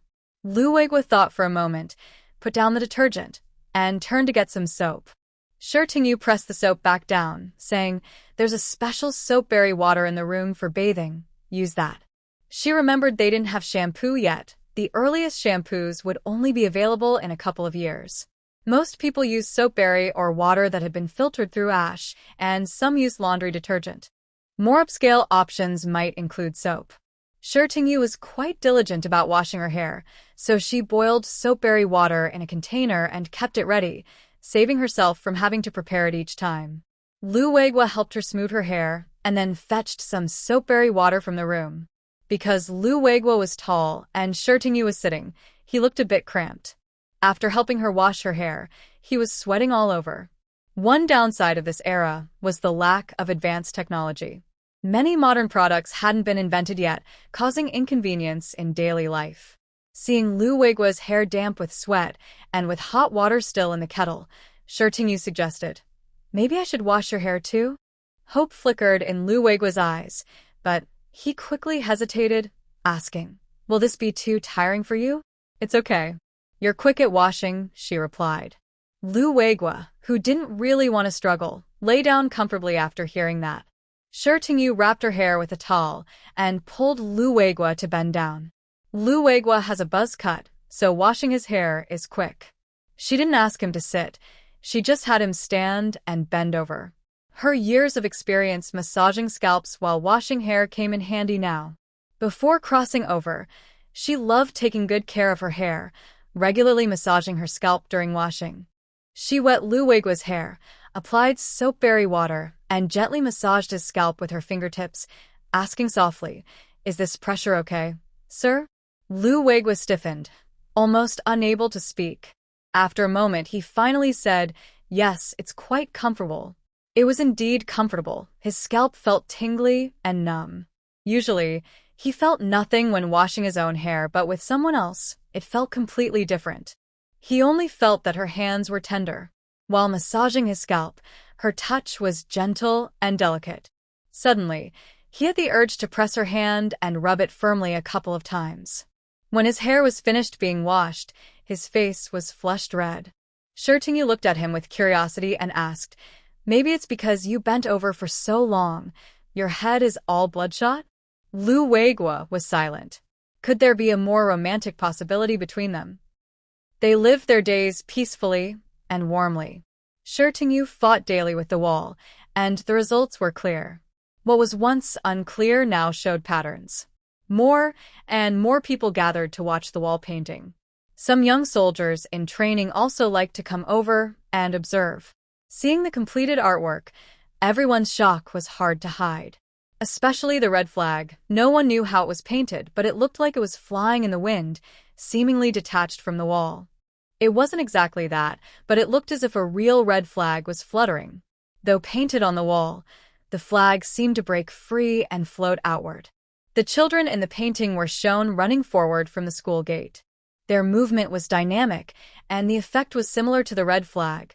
Their feet appeared to be leaving the wall, as if stepping onto the ground outside.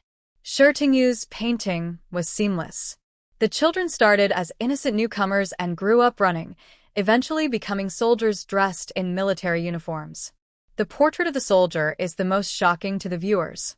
He seems to break free from the wall's constraints. The wall behind him is damaged, and in the damaged area, there are flames and explosions behind the soldier. The soldier's face is not clearly visible. It is covered in ash, with his eyes and eyebrows hidden under his military cap. Only his strong, determined chin is visible. He is running, with his arms, legs, and waist moving smoothly and powerfully.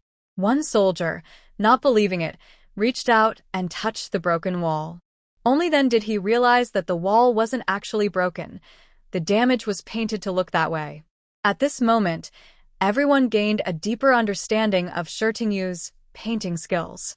Imagine, who could paint a perfect wall to look broken without it seeming strange? If they hadn't touched it, they wouldn't be able to tell just by looking. Shi Tingyu is now used to being watched by many people. The soldier in the painting is something she just finished today. She is very happy with it. Looking at that figure, her expression softened. Now, only the majestic Chinese dragon that runs across the entire wall remains unfinished. When she first painted it, she thought of using a dragon to span the whole wall. The first bucket of paint she used was the color of the dragon. She changed to a finer brush and began to carefully detail the dragon. At this moment, the onlookers' gazes have become more admiring. From the chaotic splashes of paint at the start to these almost wall-breaking images now, it's like a divine leap across boundaries. When Lu Weiguo came over again, he saw that his wife hadn't finished yet. "Why are you so late today?" Lu Weiguo approached Yu and gently removed the clumps of paint stuck in her hair. Since the first day, when she worked late, Yu hadn't stayed out so late again. She put down her brush and took Lu Weiguo's hand to the soldier she had painted. Lu Weiguo had only come once before, on the first day. He had overheard soldiers discussing his wife's wall painting. They called her the modern equivalent of the legendary painter Ma Liang. He felt proud hearing that. But he didn't know what the finished wall painting looked like. He had been so focused on finding his wife that he hadn't looked closely at the wall art. Now, as he looked, his pupils couldn't help but tremble. When he saw the soldier with flames rising behind him, he felt a strange sense of familiarity. Yu said, "This is based on your image." Lu Weiguo suddenly turned to look at Yu, and the shock in his eyes was impossible to ignore. Although she had never said she liked him, her actions often made him feel she was very important to him. The picture of the soldier was truly impressive. Anyone who saw it would call it brave. But that person was him. Was this how she saw him? Lu Weiguo's chest suddenly felt full, as if something was swelling inside. Seeing the emotion in the man's eyes, even though his stern expression couldn't hide it, Yu suddenly felt a little embarrassed. She looked away and cleared her throat, saying, "All right, let's head back now." Lu Weiguo nodded, tidied up the scene, and then headed home. He was tall, and with one step, he caught up with Yu in two. Seeing her walking slowly, Lu Weiguo stretched out his long arm and precisely took her hand.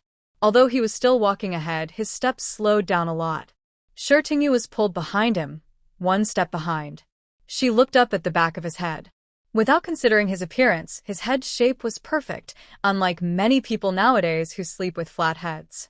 Feeling the warmth from his hand, Yu wondered if he was nervous. His palm was a little sweaty, but he held her tightly and didn't loosen his grip at all.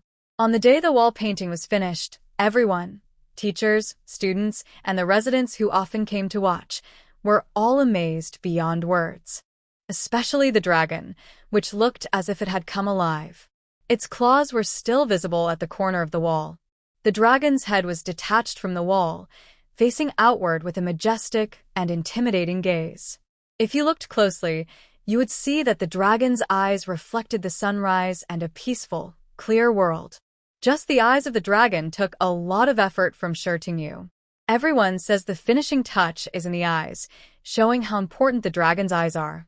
Principal Ren was smiling so broadly he couldn't close his mouth. He thought to himself, if this wall painting doesn't win the contest, I'll write my name backwards. Also coming to see the excitement was Director Lu from the Women's Federation Publicity Department. She had heard about Lu Yingzhang's wife painting the wall art a long time ago, but hadn't come to see it yet. This time, so many people had mentioned it, she couldn't help but feel curious. When she saw it, she was so shocked that her heart started to tremble. Can a person really paint something like this? No wonder Director Wu said the other person is talented. This is not talent, it's clearly genius. She turned to look at Lu Wenchang, who was walking over beside her. The disbelief in Lu's eyes was even greater than hers. Seeing this, Director Lu also sighed. She felt very regretful inside. The reason she refused Director Wu earlier was simply because she had been hurt once before. Although she later learned that Yu was quite good, it didn't make her feel that she was the only one for her. The person who caused her to lose out was Lu Wenchang, standing nearby. Director Wu also said back then that the other person was a rare talent. She was a high school graduate but capable. But what happened? Her writing was not good, and her painting was not good either. Now, she could only do basic tasks, which was not very helpful. So, when Director Wu said Yu was also a rare talent, she felt very impatient. Last time, it was the sister of the instructor from the 3rd Battalion. This time, it was the wife of the commander of the 1st Battalion. Wasn't this just ignoring the Women's Federation? But who knew? She was really mistaken this time. She saw Yu talking to Principal Ren nearby. Director Lu kept a close eye on them. When their conversation stopped, she quickly stepped forward. Are you Comrade Sure? I am Director Lu from the Women's Federation Propaganda Department. Director Lu called out and reached out her hand to Shi Tingyu. Surprised, Shi Tingyu shook her hand and said hello. Director Lu smiled and started praising her enthusiastically. Seeing is believing. Comrade Shi's elegance is truly eye-catching. Your painting is so good, it looks real. It really opened my eyes. Someone as talented as Comrade Shi should be more than just a teacher. Principal Run, listening, started to feel something was off. I say, Director Lu, are you here to recruit people? Director Lu looked confused. Oh no. Everyone is working hard for the country's modernization, right? Talents are like versatile bricks. Wherever they are needed, they go. Everyone's heart is in the right place. Principal Rin thought, I don't believe you. She was speaking so grandly, but her meaning was clear. Lu Wenchang looked at the usually unfriendly leader, who was now so kind to Shi Tingyu, and suddenly felt a panic about losing her job. Sorry, Director Lu, but the children in the school are the flowers of the motherland, the future of the country. Teacher Shi is so outstanding, she already carries a heavy burden. Principal Rin said, for example, this wall painting project can only be led by one teacher. Our school absolutely needs her. Director Lu clenched his teeth and forced a small smile. Talking about it won't help. We need to see what Comrade Shi thinks. Women's rights must be protected, and we can't ignore the wishes of these military spouses. Seeing how eager Director Lu was to find talent, Principal Run wasn't sure if Shi Tingyu would choose their school. Although he liked children, he couldn't deny they were noisy. School matters were often trivial, and the office of the publicity department was naturally more comfortable. Lu Wenchang felt a surge of hope upon hearing this. At the full moon celebration, she had just said Shi Tingyu couldn't join their publicity office. Now, Director Lu was humbling himself to invite her. If she really joined the publicity office, where would her face go? Shi Tingyu glanced at Lu Wenchang and then thanked Director Lu. Thank you for your kindness, Director Lu. But right now, I truly can't leave the children at school. Director Lu's disappointment was almost written on his face. This matter isn't urgent. Comrade Shi can think about it carefully. Our publicity department's door is always open for you. In terms of workload, the publicity department was naturally easier. Just considering Lu Wenchang alone was enough for her to refuse. As someone with slight social anxiety, she felt the school environment was more peaceful. Shi Tingyu gave a subtle look, which Director Lu also noticed.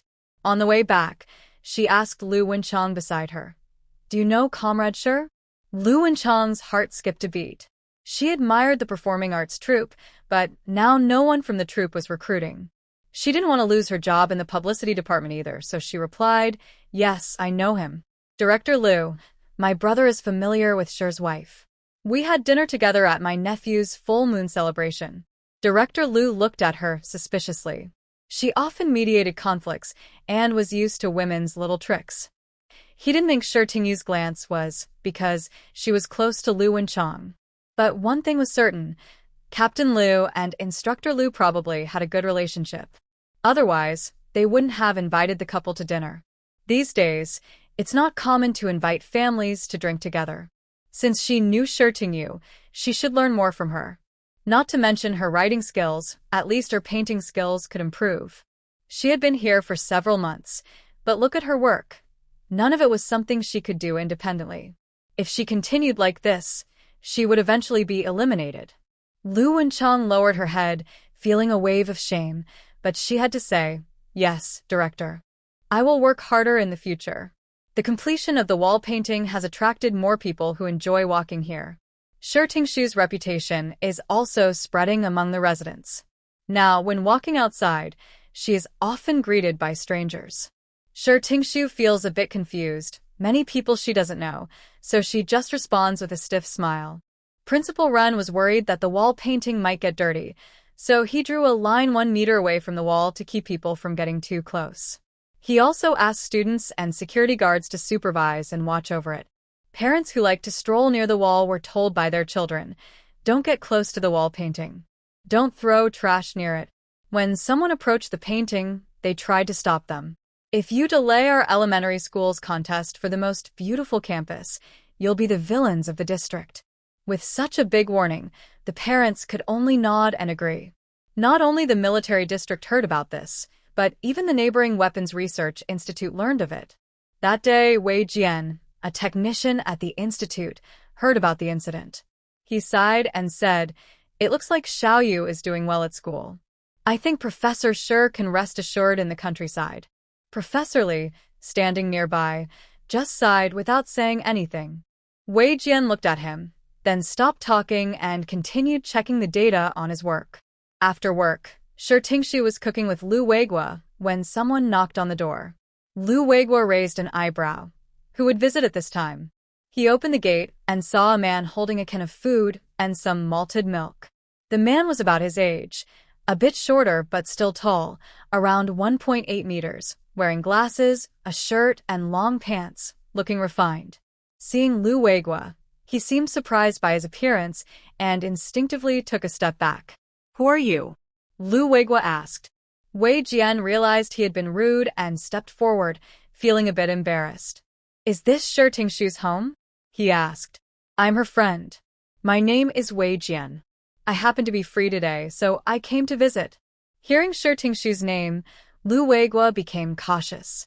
"Are you from the military district?"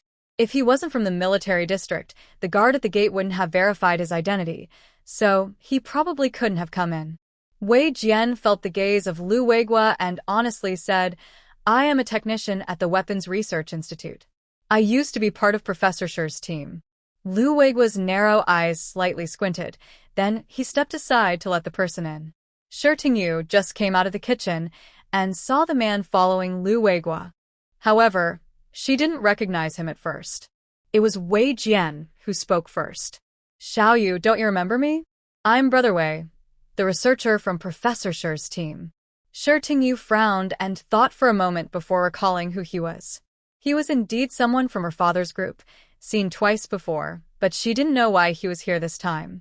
She smiled and said to Wei Jian, "Oh, Brother Wei, long time no see. Come in and sit." As she spoke, she pushed aside the man who seemed a bit distracted since Wei Jian arrived. "Guo, you greet the guest first. I'll go cook some dishes. Brother Wei, you can stay here for dinner tonight." Wei Jian handed some things to Lu Weiguo and then shyly scratched his head. "It's okay. I just wanted to see how you're doing, and if you need any help. No need to worry about the meal." Since he brought a generous gift at this time, Shi Tingyu couldn't just let him leave. "Guo, you take Brother Wei inside first," she said, then turned to Wei Jian. "Brother Wei, I cook quickly.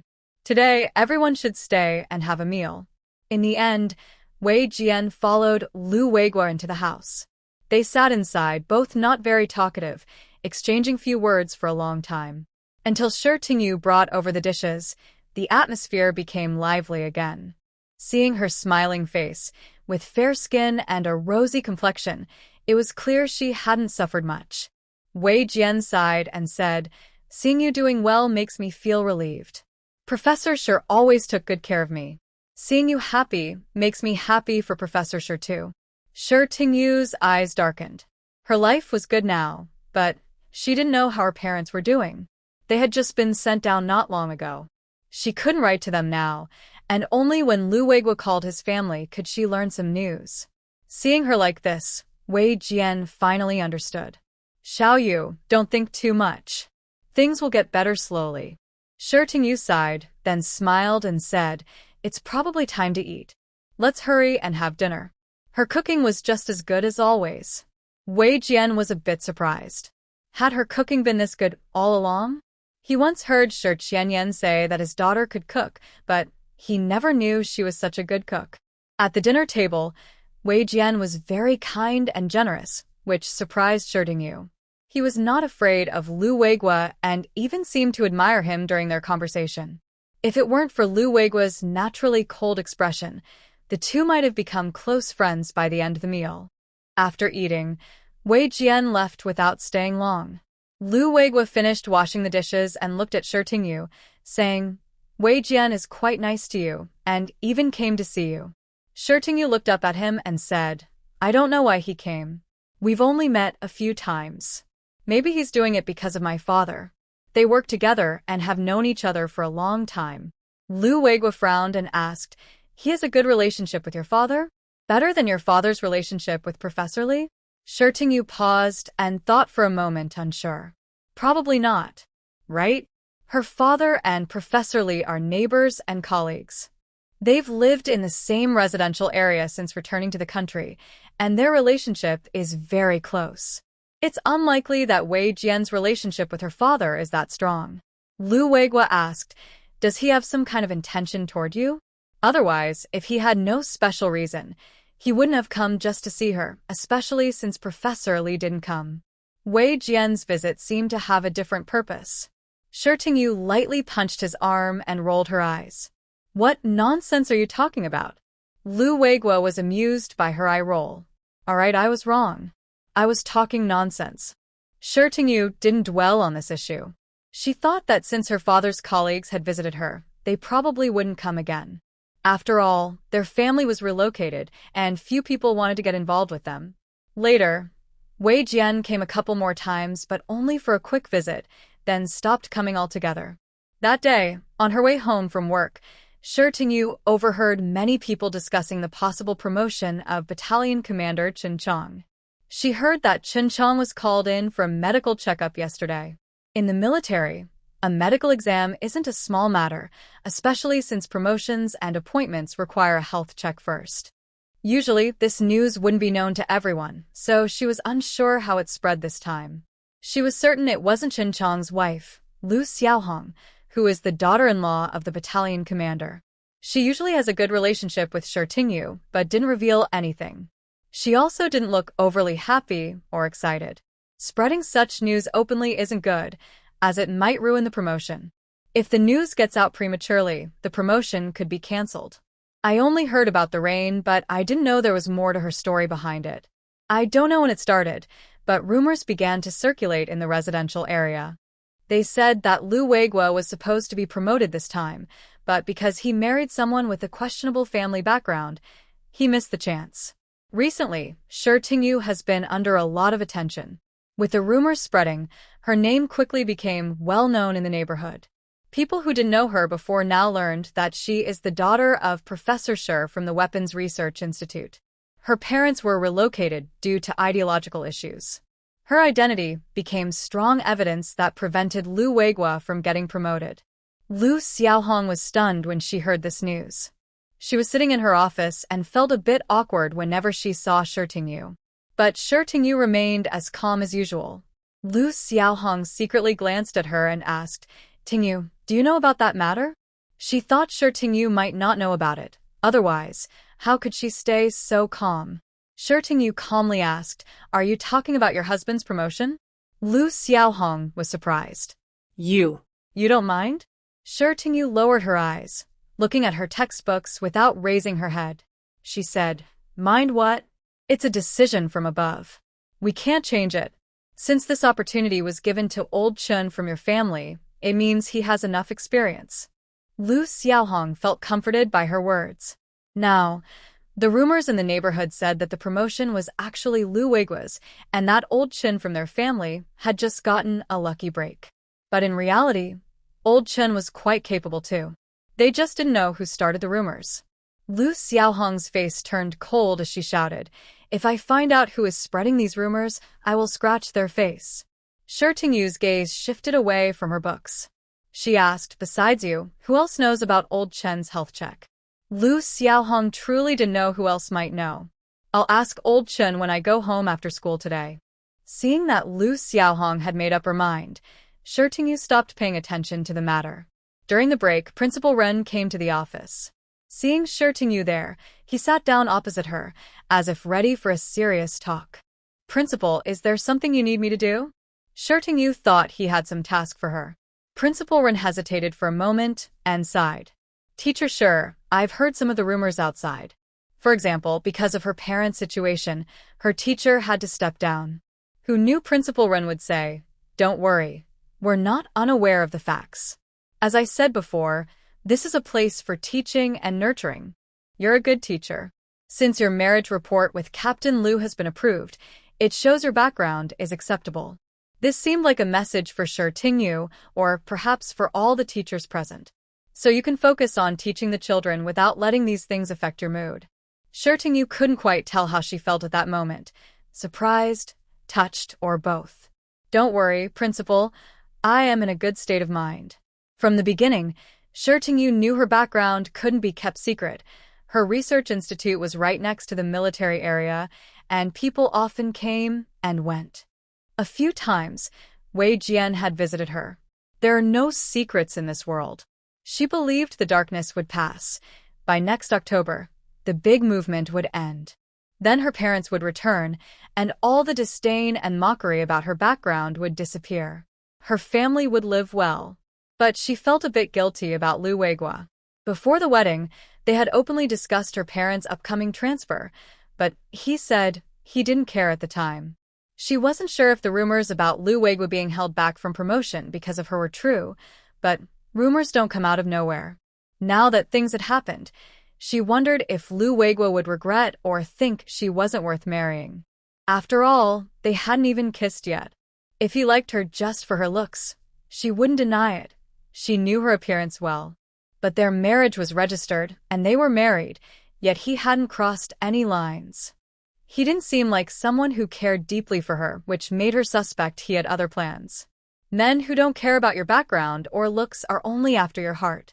Shi Tingyu was stunned by her own analysis. Her heart was pounding loudly. Principal Ren had met Shi Tingyu and felt reassured, so he left quietly. He was worried that rumors might cause them to lose a good teacher, but now he was relieved. After school, Lu Xiaohong hurried home to prepare dinner. As soon as Chen Chong returned, she came out of the kitchen and asked anxiously, "Old Chen, besides you, who else knows about your health check?" Chen Chong took off his hat, ruffled his hair, and asked confusedly, "Why are you asking about this?" Lu Xiaohong threw the spatula into the basin angrily. "It's all because of those rumors. We didn't say anything, but I just want to find out who spread this gossip. You're now in the spotlight. If you're not careful, this opportunity could slip away." Chen Chong has indeed been feeling quite stressed lately. Every day at the camp, whenever he meets someone, they congratulate him, making it seem like he's about to get a promotion. He wiped his face and started to think. Finally, he said uncertainly, "Besides the higher-ups, only Binzi knows about this. He's my old partner, so he can't hide it." Lu Xiaohong didn't want to suspect Lu Wenbin. He and their families Lao Chen have been close, working together for many years, and they've always gotten along well. But these rumors definitely didn't spread without reason. Do you think he might have let it slip? Maybe his family spread it? I know Lu Binzi well. He wouldn't do such a thing, and Chiyu wouldn't either. But I can't guarantee about Lu Daniu and Lu Wenchang. Chen Chong was speechless. He had little confidence in Binzi's family. Lu Xiaohong's temper flared. "I'm going to ask them." Chen Chong quickly stopped her. "Don't be impulsive. If you rush over like that, how will Binzi and I work together in the future? The rumors are already out. Those who need to know probably already do. Now, we should wait for the official notice and not let the conflict and rumors grow." Lu Xiaohong was so angry she kicked her husband. Chen Chong grimaced, knowing his wife was upset. After a while, things would settle down. He just hoped the promotion would go smoothly this time. Meanwhile, because the rumors were spreading more and more, Lu Wenbin also sensed something was wrong. Not many people knew about this, only he and the leaders. And their leaders wouldn't talk about such things. He started to suspect his mother and sister. After the news about Chen Chong needing a medical checkup came out, he felt a bit excited and told his wife about it in their room. Others in the family might have overheard him. His mother and sister weren't very good at keeping secrets. That night, everyone was at home. Lu Wenbin asked, "Do you all know about the rumors in the family compound?" Lu Dania's eyes kept moving. Then she said, "What rumors? How would we know?" Lu Wenbin's heart sank suddenly. Everyone in the camp knows about the rumors in the family quarters, even those who train during the day. His mother often strolls around there, so she must have heard something. His reaction shows he's guilty. He didn't beat around the bush and said, "Seriously, Mom, did you spread this rumor?" Aunt Lu was annoyed and wanted to argue. Lu Wenbin coldly said, "Mom, think carefully before you speak. Can things inside the camp be casually shared outside? If not careful, we might be accused of leaking national military secrets. Our whole family could be in trouble." His words sounded a bit exaggerated, but he wanted his mother to tell the truth. He also noticed something he couldn't accept. If his mother really spread the rumor, then she must have been eavesdropping on him and his wife. Who can tolerate that?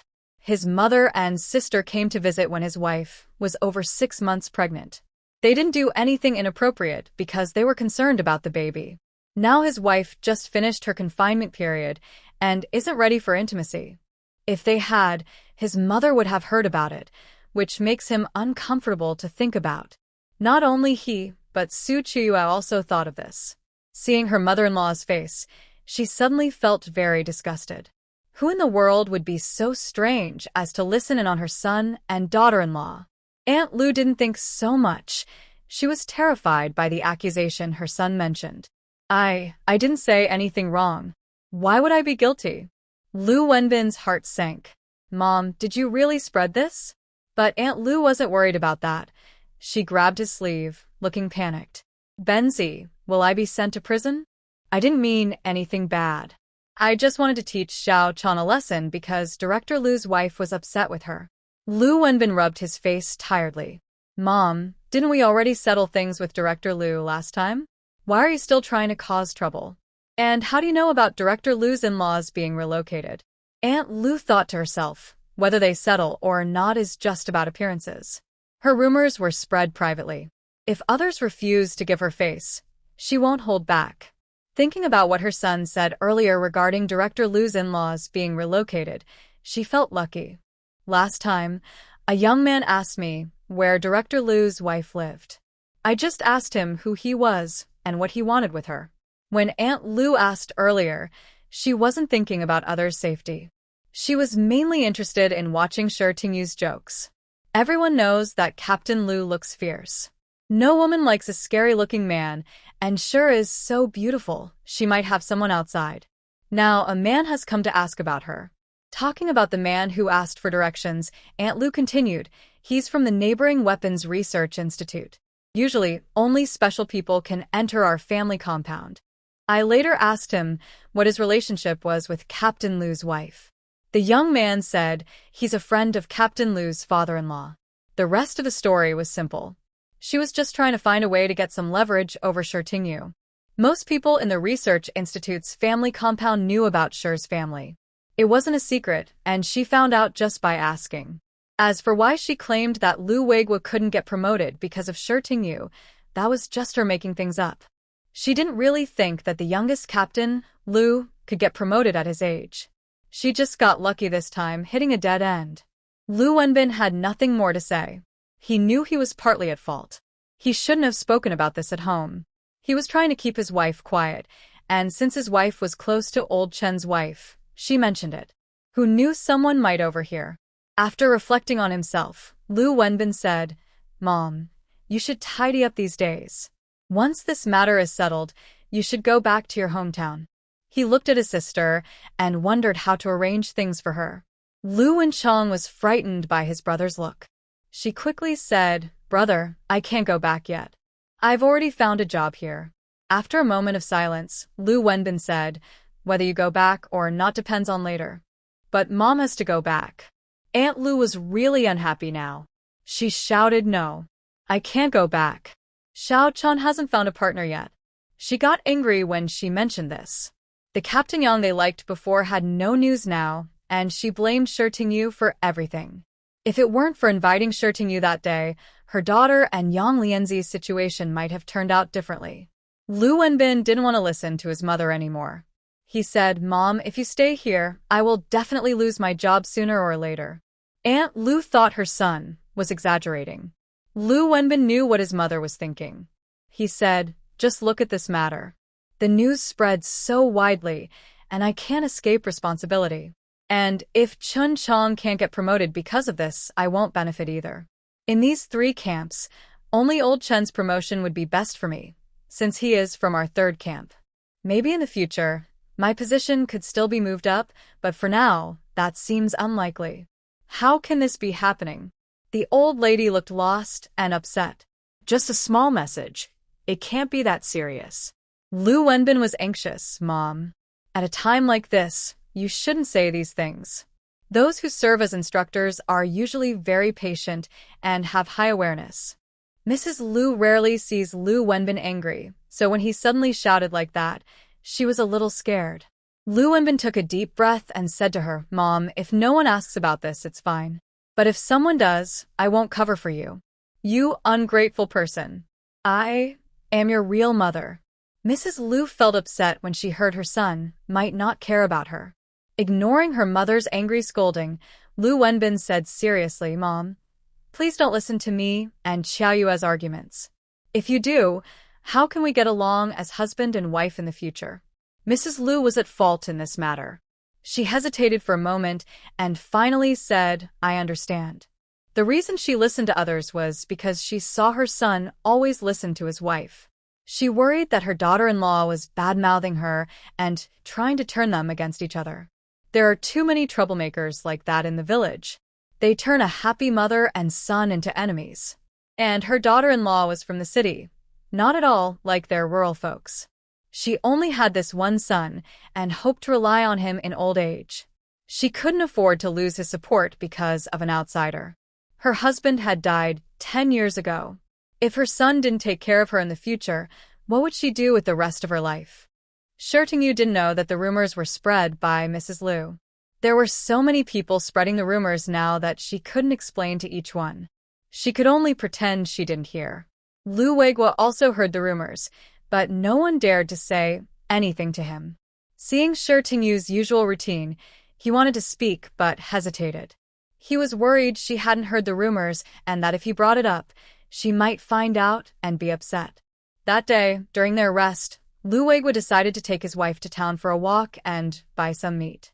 As soon as they got on the supply truck, everyone's voices suddenly quieted, and their eyes kept drifting toward the two of them. Seeing Lu Weiguo still caring for Yu, everyone felt a little envious inside. Lu Weiguo may look fierce, but when it comes to caring for his wife, he is very gentle and attentive, much better than a man who acts like a boss at home. After settling down, Yu listened quietly and Lu Weiguo went back to the driver's seat. Without Lu Weiguo nearby, the women in the truck bed started whispering. Once they began gossiping, their voices gradually grew louder. Can you believe Lu's wife dares to come out? Not only does she make it hard for her husband to get promoted, but she also needs her husband to help her get on the vehicle. Who cares? Men like pretty women. We can't compare to her. Bah, what's there to compare? Our backgrounds are better. She's just the daughter of a government worker. I heard her family just returned from abroad. That's why her thinking is strange. When the gossip got close to her, Yu couldn't pretend she hadn't heard. She placed her water bottle heavily on the truck and looked sharply at the women who had spoken most rudely. She didn't speak right away because she was alone, and they were many. If she argued blindly, she might become the target of their attacks. Her goal was to respond carefully and effectively. Yu's gaze landed on the woman who said she had no right to come out. I remember you. You're from Captain Wang's family, right? You just said I shouldn't come out, but why shouldn't I? If the higher-ups want to promote someone, that's their decision. My husband takes care of me because I am his wife. I passed the political review when we married. Do you have a problem with the officials who did the review? You're lying. I never said anything against the leaders. The woman, who was Captain Wang's wife, stammered, her face turning pale. Yu coldly snorted. So, you have a problem with our Captain Lu? Or with Captain Wang? When she mentioned her husband, the woman dared not speak further. She had just been joking among friends, not expecting Yu to call her out. She was momentarily speechless. She stammered. Yu looked at her coldly. When she was not smiling, she looked very aloof, and now her presence was even more commanding. If you're unhappy with us, don't whisper among yourselves. Come directly to me and say it clearly. I am always ready to listen. Everyone was stunned by Tingyu's reaction. They believed that since it was just gossip, no one would take it seriously. But she directly called out names and made her stance clear. Some people who spoke too harshly immediately shrank back. Most of their men do not hold higher positions than Commander Lu, so they are a bit afraid now. However, Tingyu did not stop speaking. Her gaze fixed on a woman wearing a gray-blue short-sleeved shirt with a flat face. She didn't know who this woman was, but it didn't matter. She decided to find out. Tingyu pointed in her direction, so everyone could see clearly who she was about to mention. It's you. You just said that men like pretty women. You seem to understand men very well. I don't know if all men like beauty, but I agree with one thing. You definitely can't compare to my appearance. The woman deliberately spoke in a flippant way, which could lead to a bad label. Tingyu decided to confront her directly. The flat-faced woman blushed at her words, but couldn't find anything to say in reply. And you? Tingyu pointed at another woman with a slightly dark face. Yes, our family came back from abroad, but so what? For years ago, we were sent back by the country after a lot of effort to bring us home. Our wages abroad are more than 10 times what my parents earn at the research institute. But we didn't hesitate to come back. I gave up my career, my brother went to fight in another country, and my parents threw themselves into their work. All of this is because we love our country. I want to ask, did we come back after overcoming many difficulties for building our homeland, and is there something wrong with our thoughts? Everyone was speechless at her words. Thinking about what Tingyu just said about the wages of Qian and others abroad, they felt a bit surprised. Honestly, with the same pay, they probably wouldn't give up such good conditions to come back. Tingyu's words were strong and clear, reaching into the car's interior. Lu Weiguo's face was serious, his fists clenched tightly, his jaw set hard. The air inside the car seemed to freeze. Driver Xiaomeng looked straight ahead, sitting upright, not daring to speak.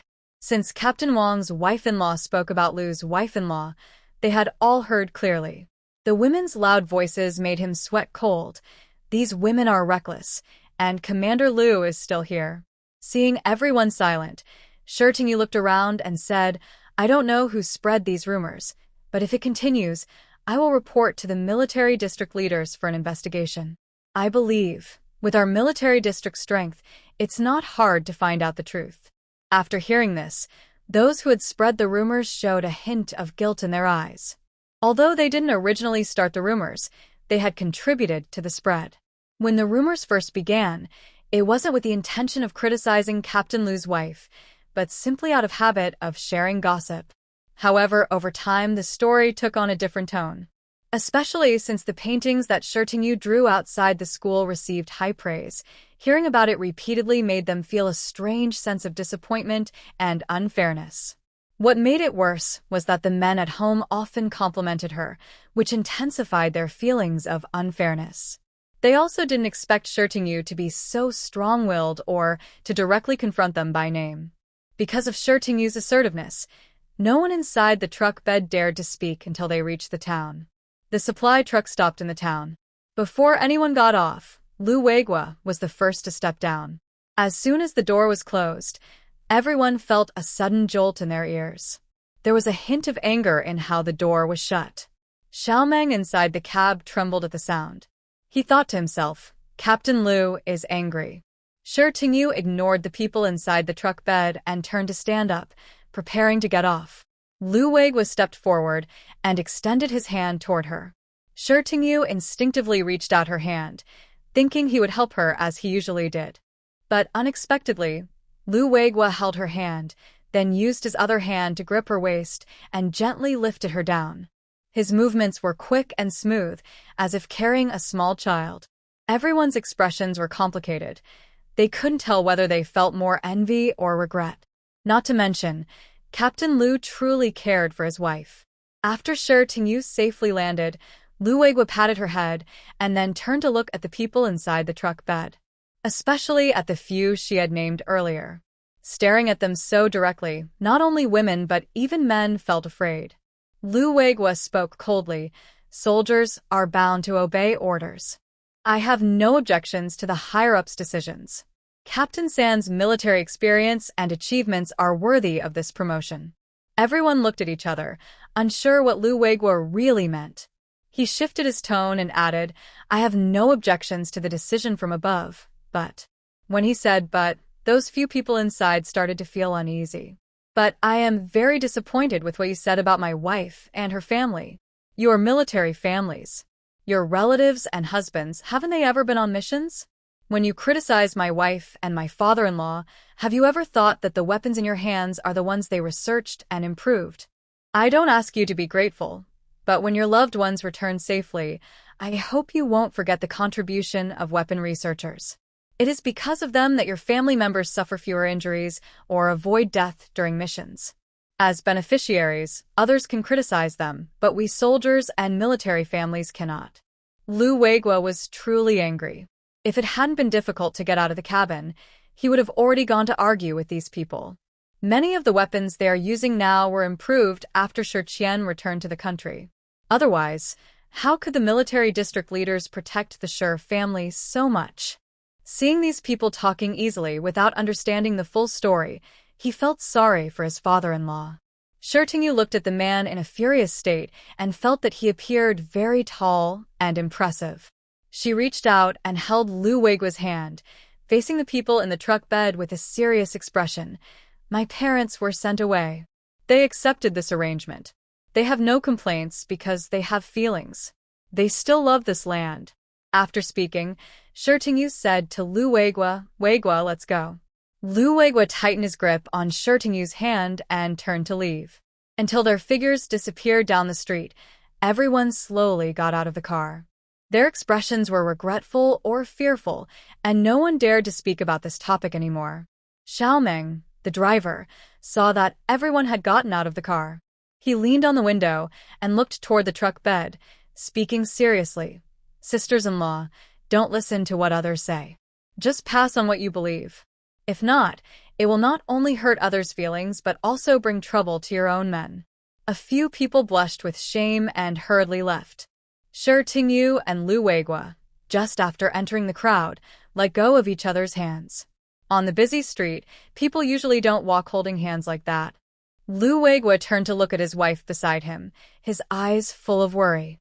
He asked, did you already know about those rumors? Yes. Shi Tingyu didn't hide it. She had been staying in the family compound, and Lu Weiguo, who often trained on the field, knew about it. Could she not know? Don't take it to heart. Not getting promoted this time isn't because of you. Lu Weiguo didn't know how to comfort his wife so she would believe him, so he told her his true feelings. Actually, not getting promoted this time is okay. At my age, another promotion would be too noticeable. Not being promoted might even be better. Getting promoted to a regiment level is an important turning point in a military career. Some who haven't been promoted for years end up retiring and returning home. Only by reaching the regiment level can one stay longer in the army. He's still young and can wait. Shi Tingyu smiled at her and said, I know the reason I wasn't promoted this time. You don't need to make up for me. But since you say it's okay, I believe you. Lu Weiguo wasn't sure if she truly believed or was just pretending, so he kept emphasizing that not being promoted was good. Without her, he didn't plan to seek promotion anyway. At this moment, he especially missed Feng Wei's talkative mouth. Shi Tingyu took 2 steps forward and interrupted her endless chatter. Let's go. Finish shopping quickly and head back. The topic ended there. Lu Weiguo accompanied Shi Tingyu to the supply store to buy meat and also picked up some oil, salt, soy sauce, and vinegar for the house. On the way, Lu Weiguo carefully watched Shi Tingyu's expression, afraid she still felt guilty about this. But Shi Tingyu's face was well managed. He couldn't see any emotion. After the supply truck returned, no one spread what happened on the truck today. In the afternoon, Lu Weiguo was weeding the vegetable garden in the yard. Feng Wei came in and saw Lu Weiguo working under a straw hat. He couldn't help but tease him. Honestly, you really look the part when you're working. Lu Weiguo looked up and saw Feng Wei. He pushed a pile of weeds aside and nodded toward another vegetable patch. Perfect timing. Help me pull some weeds. Feng Wei twitched his mouth. If he had known, he would have stayed in the office. He thought about it but still rolled up his sleeves and started working. Old Lu, does your vegetable garden have some kind of spiritual energy? The weeds are growing so strong. You don't know anything. Our vegetables are well-nourished.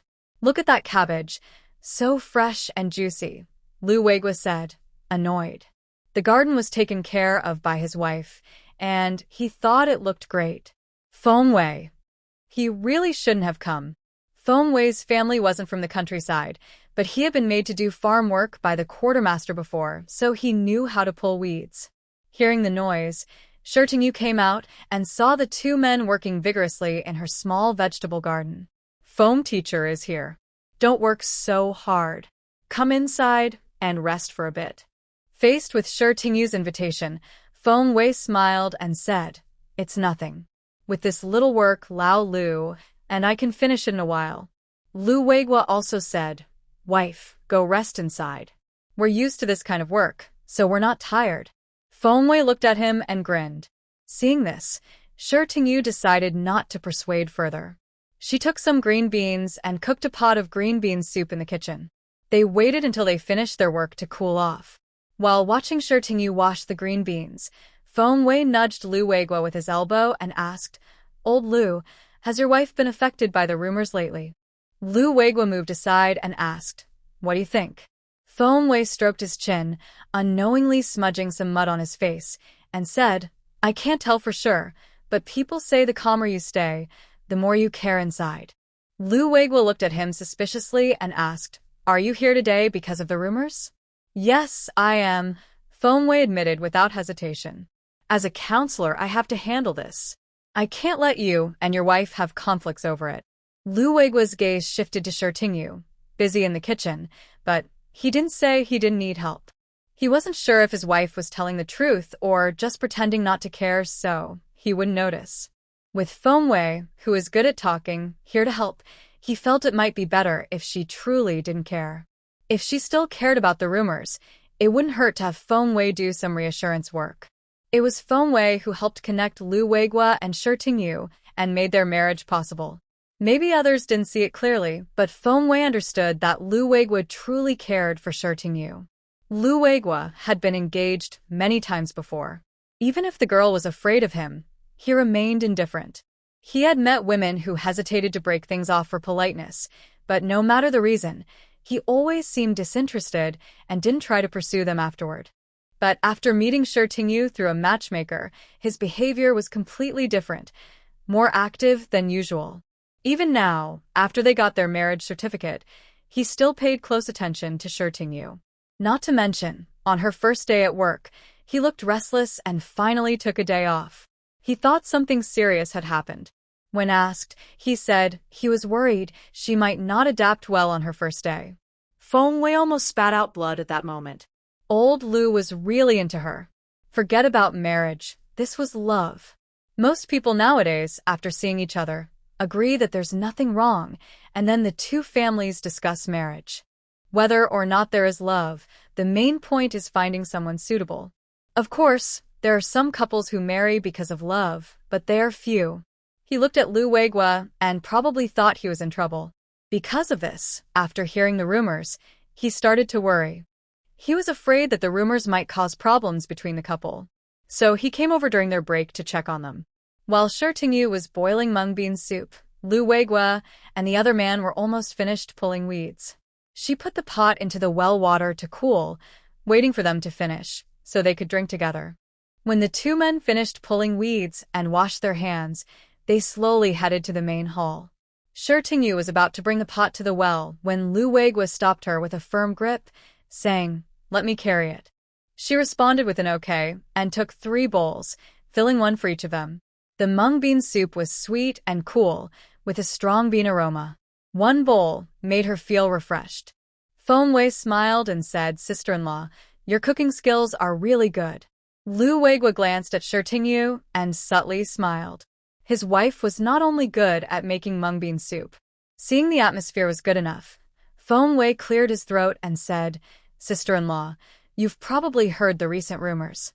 Don't worry about them. They don't concern you." Shirting understood. She thought She finally had a day off, and Fengwei was here for the rumors. She smiled but didn't expose his kind lie. He didn't know that his old partner had already told her everything. She simply said, "I know about the rumors, but I don't mind." Fengwei looked at her carefully, unsure if she truly didn't care, or if she was just saying that because he was there. But he still needed to say something comforting. Whether you get promoted or not depends on Lao Lu's performance. We don't know who spread the rumors, but we will find out. Rest assured, sister-in-law. Shirtingu nodded to show she understood. Fengwei then turned his attention to Lao Lu, warning him, "And you, Lao Lu, don't let these rumors cause trouble between you and sister-in-law. Understand?" Lu Weiguo looked at him coolly and asked, "Where do you see us fighting?" "Hey, your temper," Fengwei said with a sigh. "Be serious and speak properly." Lu Weiguo sighed and refilled Fengwei's bowl with more mung bean soup, saying, "Here, to clear your fire." Fengwei took the bowl and quickly drank a sip, then realized that Lao Lu was hinting that he was quick-tempered. But now is not the time to argue with him. His main goal is to calm Tingyu's heart. Fengwei shifted from talking about family harmony to discussing national loyalty, speaking non-stop. Shirtingu slowly moved closer to Lu Weiguo and gestured for him to come over. Lu Weiguo listened attentively. Shirtingu asked Teacher Feng, "Does he usually?" "Well, can I say that?" The close, sweet scent brushed against his ear, making Lu Weiguo slightly turn his head and tremble a little, feeling a ticklish sensation at his ear. He lowered his eyelashes, swallowed hard, and his voice was a bit hoarse. Yes, his catchphrase is just me saying a few words. Shirtingu didn't notice Lu Weiguo's slight reaction and focused entirely on Fengwei's catchphrase. "Isn't he just like a good political instructor? He talks so much." Seeing that neither of them responded, Fengwei took another sip of mung bean soup, feeling thirsty. "So, you two should enjoy your life and not let unkind words affect you. Life is yours. If you live well, others will be less likely to spread false rumors." Shirtingu nodded in agreement, thinking the same. Fengwei organized his words again, ready to chat more with the couple. Both of them were tired of his long-winded talk. Shirtingu quickly took over. "Teacher Feng, we really don't mind. We're not angry and there's no conflict. We're doing well." Fengwei looked at her suspiciously, clearly judging whether she was telling the truth. He knew that Lu Weiguo hadn't been promoted much this time, partly because of Shirtingu, but during their matchmaking, everything was clear. He was confident that Lu Weiguo wouldn't blame Shirtingu over this. Still, with his fierce face, he looked intimidating. If Shirtingu was too sensitive and thought Lu Weiguo's cold face meant he was upset with her and then caused trouble, it would only hurt Lu Weiguo, who was deeply involved. Shirtingu took a deep breath, looked at Fengwei, then reached out and gently pulled Lu Weiguo's collar, guiding him toward herself. Lu Weiguo leaned forward, puzzled. Shirtingu lowered her eyelashes and gently kissed his face. "Now you should believe me," she said to Fengwei, releasing her hold on Lu Weiguo's collar. Although the atmosphere wasn't very open now at home, with her familiar husband's friend nearby, Shirtingu wasn't worried about any bad rumors spreading. Lu Weiguo froze completely, his face turning red. His hands unconsciously clenched on his knees, as if that was the only way to hold back his rapidly pounding heart. Fengwei's eyes widened in shock. Oh my goodness! What did he see? What? His fingers trembled and wavered between the two of them. Then he suddenly stood up. "Since you two are fine, I'll go now." He patted Lu Weiguo on the shoulder and quickly left. Inside, only one thought. I'm scared. I'm out of here." Shirtingu watched Fengwei hurriedly leave and muttered, "Is it really that scary?" Lu Weiguo was pulled back to reality by Fengwei's slap. He sat up straight, looked at Shirtingu, and then his gaze unconsciously lingered on her soft, pink lips. Just now, her movements were too quick. He only felt a gentle, tender touch. At that moment, he realized his wife had just kissed him, though only on the cheek. His mind kept replaying the kiss, and his heart beat like a drum. Shirtingu felt a little uncomfortable under his gaze. "I was just overwhelmed by Feng's words. Don't mind it." Lu Weiguo's passionate heart cooled significantly. When he saw her slightly rosy cheeks, he suddenly felt less suffocated. Actually, his wife wasn't as calm as she seemed. That's good. If his wife kissed him but remained completely indifferent, he would really cry. The romantic atmosphere was broken, and Shi Tingyu started to prepare dinner for Lu Weiguo. Thinking of Feng Wei, who ran away shyly earlier, Shi Tingyu said, "We should have invited Feng to dinner. He helped us pull so much grass." Lu Weiguo replied, "Don't worry about that. Old Feng isn't the kind to fuss over these things." Shi Tingyu couldn't just dismiss Feng Wei's efforts as normal. She thought she should do something. Suddenly, she remembered the beef she bought today. She planned to make some spicy beef jerky and have Lu Weiguo take some to share with Feng Wei as a thank you. Aside from pulling grass, Feng Wei had also come to comfort them when they were surrounded by rumors. They should appreciate that. Feng Wei's advice about the responsibilities of a counselor was just that, advice. Usually, there wouldn't be any trouble and no counselor would go out of their way to handle such matters. But now, without an oven, making beef jerky would have to be postponed. She needed to build a bread oven first. She saw online that making a bread oven was not very difficult. So, Shi Tingyu drew a picture of the oven she wanted. Drawing was her special skill, and her perspective and structure were very accurate, so Lu Weiguo could understand it easily. She looked at the materials needed on the paper and Lu Weiguo said he could get them tonight. Shi Tingyu didn't rush him. Even if the oven was built, it would need some time to dry before use, so she didn't mind waiting a day or two.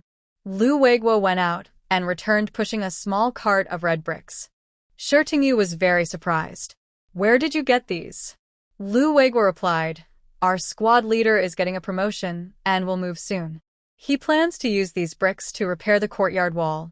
The squad leader Lu Weiguo mentioned was Zhao, from their 723rd squad. Zhao's family used to live in a staff housing building, but after moving in, they found the space too small. Now, with his promotion, he planned to change to a bigger yard. "You got these bricks?" Their place might not have enough. Shi Tingyu didn't want him to cause trouble for the leaders over a few bricks. "No problem. We don't need many. Zhao's place has enough," Lu Weiguo said. Actually, Zhao almost brought him a big truckload of bricks when he knew he needed some. Next, Shi Tingyu prepared dinner, and Lu Weiguo started building the bread oven based on her instructions and drawings. Whenever he was unsure, he asked his wife in the kitchen. They worked quickly and efficiently. The oven was built in the corridor on the west side, near the courtyard wall. There was a roof over it, so rain wouldn't get it wet. Today, they first laid 2 red brick bases and placed stone slabs on top, letting them set overnight. They would continue the next day after fetching yellow clay. Dinner was very hearty. Since they had just gone to town to buy supplies, there was plenty of food. Shi Tingyu put in extra effort to prepare a good meal. It was hot now and fresh ingredients wouldn't last long. Fortunately, some vegetables in the yard could be picked. Thanks to the spiritual spring water in the space, the vegetables watered with it grew faster than usual. This was the season when these vegetables were in market, so no one paid special attention to how quickly they grew. Shi Tingyu also noticed that a few plants stood out, much stronger and healthier than the others. She observed that the best-growing plants were located where the space's soil had been touched. When she first planted in the space, she brought some soil with her on her farming tools, probably from that time. This shows how incredible the combination of the spiritual spring water and the soil in the space really is. She also compared these vegetables with those grown in the space, noting that the space-grown ones are of better quality and grow faster. She has tasted some, and surprisingly, they taste very good. However, she also had a feeling about this, since she knew the story wasn't just for fun. After 2 more days, Shi Tingyu heard from Lu Weiguo that the rumor spreader had been found. It was Lu Wenbin's mother. Shi Tingyu couldn't help but think to herself, what kind of grudge is this? They just didn't get a banquet from us, and now they're bothering her. She asked, so, have they decided how to handle it? Lu Weiguo looked at her with some concern, worried she might get angry. "I'll tell you, you can't get mad," he said. "I'm not that easy to anger, don't worry," she replied confidently. Seeing her say that, Lu Weiguo continued, "Lu Dajia was criticized because she's not a soldier, and they sent her back. But since the news came from Lu Wenbin, he was warned once and had to redo his confidentiality training. Shi Tingyu was surprised. That was a pretty serious punishment. Not to mention how Lu Dajia was treated, just the warning to Lu Wenbin was quite serious, and having to redo the training was even more so. At Lu Wenbin's level, such a punishment is quite embarrassing and could affect his future military career. He would carry a disciplinary record, and for a long time, he wouldn't be able to get promoted unless he made a major contribution. But opportunities to do great things as an instructor are rare. If he were to receive a punishment more serious than a warning, it could even affect his transfer to civilian work later. Shi Tingyu thought this punishment was quite harsh, but Lu Weiguo felt it wasn't enough. He wasn't targeting Lu Wenbin specifically, but thought that Lu Dajia's punishment was too light, given her key role. Thinking of what the leader told him, Lu Weiguo said, "Tomorrow after you get off work, I'll come pick you up." "Is there something important?"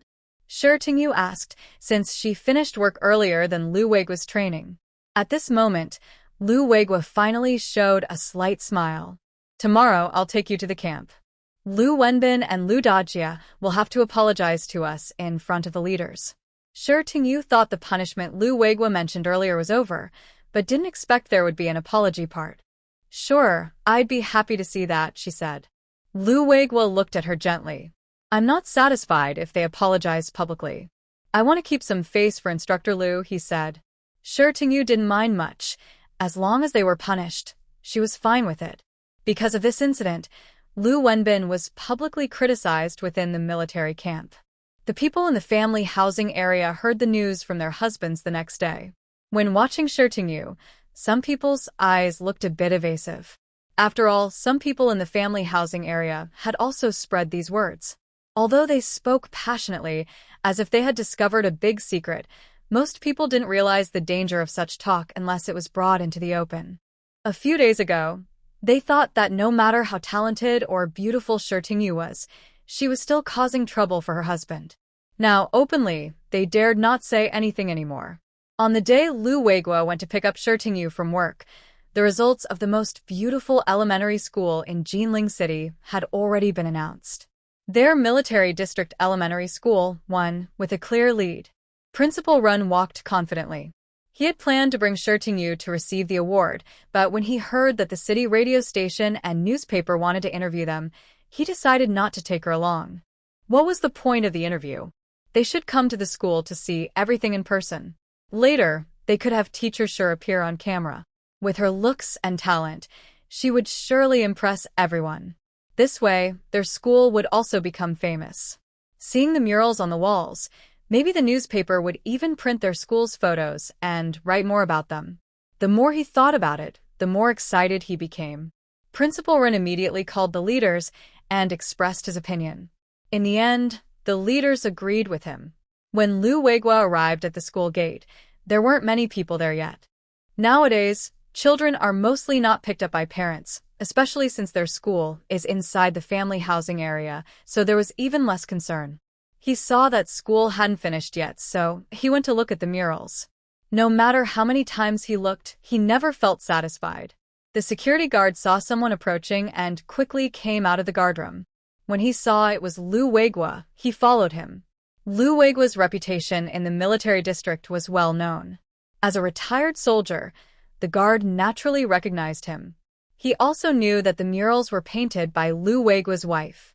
About 10 minutes later, the bell rang to signal the end of classes. It was like a drop of water in hot oil, causing the entire campus to boil. The younger students came out first, followed gradually by the older ones. By the time most children had left, Lu Weiguo finally saw Shi Tingyu's figure. Lu Weiguo was very tall, nearly 2 meters tall, standing out among the small children. Shi Tingyu saw him at a glance. She smiled and waved at him, then followed the small carrot team slowly outside. Until they left the school gate, Shi Tingyu hurried over to Lu Weiguo. "How long have you been here?" Lu Weiguo helped tidy her slightly messy hair from running, then took the textbook from her hand and said, "I just arrived not long ago." Shi Tingyu followed Lu Weiguo to the neighboring camp area. On the way, some students tried to greet her, but when they saw Lu Weiguo beside her, they stopped, unable to resist. Forget it, I'll say hello next time. They registered at the camp entrance. The soldier helping with registration couldn't help but glance at Shirtingyu. This was his first time seeing the wife of Commander Lu. She seemed to have visited once before, but he wasn't on duty then. He heard she was very beautiful, and now seeing her, he confirmed she was indeed pretty. Lu Weiguo finished registering and noticed the soldier peeking. He placed his hand on the soldier's head and adjusted it, saying, "Call her sister-in-law." The soldier immediately stood straight and saluted Shirtingyu loudly, "Hello, sister-in-law." Shirtingyu was startled by the sudden voice, and she slightly smiled, "Hello, hello." Lu Weiguo handed the registration form to the soldier and led Shirtingyu into the camp. Although it wasn't her first visit, she still felt a sense of solemnity each time. Since it wasn't training time, soldiers could still be seen sweating on the training ground. They passed by the training area, where a soldier, distracted by looking at them, accidentally fell from the climbing frame. Lu Weiguo's face darkened. He shouted into the field, "Lu Dezhu. 10 more sets of training." Lu Dezhu, who had just gotten up, almost fell again. Others tried to hold back their laughter. If Lu Weiguo caught them, they'd have to train more. It was almost mealtime, and they were hungry but too tired to continue. Lu Dezhu saluted Lu Weiguo loudly and said, "Yes, sir." Then he resumed his unfinished training. After shouting, Lu Weiguo suddenly remembered his wife was nearby. His face turned red, and he hesitated for a moment before saying, "I'm not usually like this." He wanted to say he wasn't so fierce normally. Shirtingyu looked at him with a gentle smile and said, "I think you were just fine a moment ago." Lu Weiguo looked at her smiling face, feeling a little sweet inside. As they walked to the squad leader's office, they attracted many glances. Shirtingyu joked, "You're quite popular in the camp." Lu Weiguo. They just found it interesting. When they arrived at the company commander's office, Lu Wenbin and Lu Dejian were already there. Commander Zhao saw them and quickly asked someone to let them sit down. This was the first time Commander Zhao met Shirtingyu, although he had heard about her before. She had delicate features, a sweet smile, and a fair complexion. There was no girl as beautiful as her in 10 miles around. No wonder Xiao Lu liked her so much, and I heard she is quite capable. He knew about the mural project. His wife even went to see it at the school and praised it highly.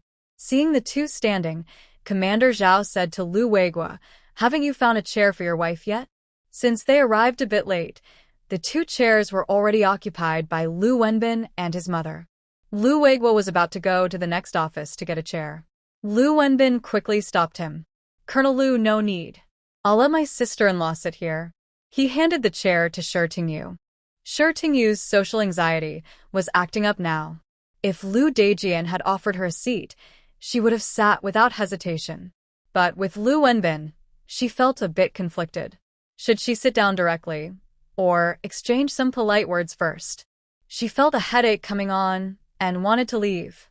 Lu Weiguo didn't bother with Lu Wenbin and moved the chair behind Shirtingyu, helping her sit down. She let out a sigh of relief. No more awkward greetings, that's great. Commander Zhao saw Lu Weiguo's actions and smiled slightly. Even he had moments of being considerate. Thinking about their purpose for coming, Commander Zhao decided not to delay any longer. He looked at the 4 of them and said, "The reason we brought you here is clear. Comrade Lu, and your mother, apologize to Comrade Shirtingyu and Colonel Lu for the rumors from before. I will be here to witness this." Lu Dejian, who had been silent and sitting in the chair, finally looked up. She glanced at Lu Weiguo and his wife, then her eyes settled on Lu Wenbin. When the military district leaders came to see her, she was very scared. Before coming here, she often boasted and spread rumors in the village, and no one ever did anything to her.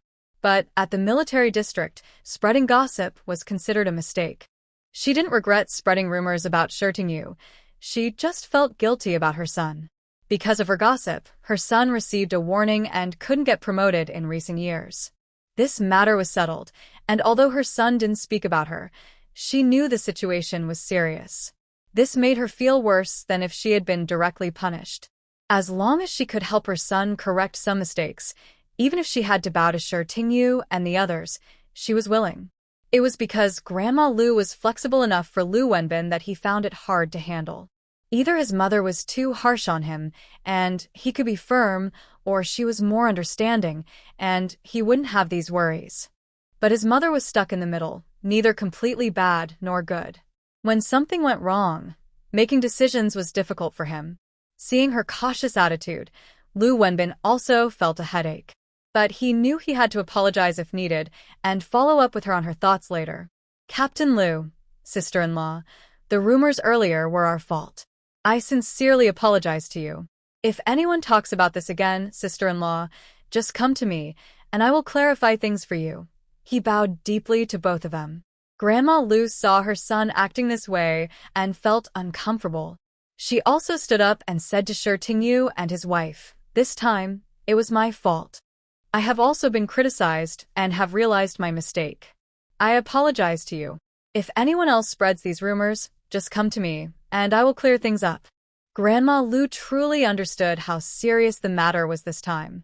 So, even if she was unhappy inside, she lowered her head. Shi Tingyu and his wife didn't say anything. Captain Zhao cleared his throat and said, "Now that Instructor Lu and Grandma Lu have recognized their mistakes and apologized, do you think you can forgive them?"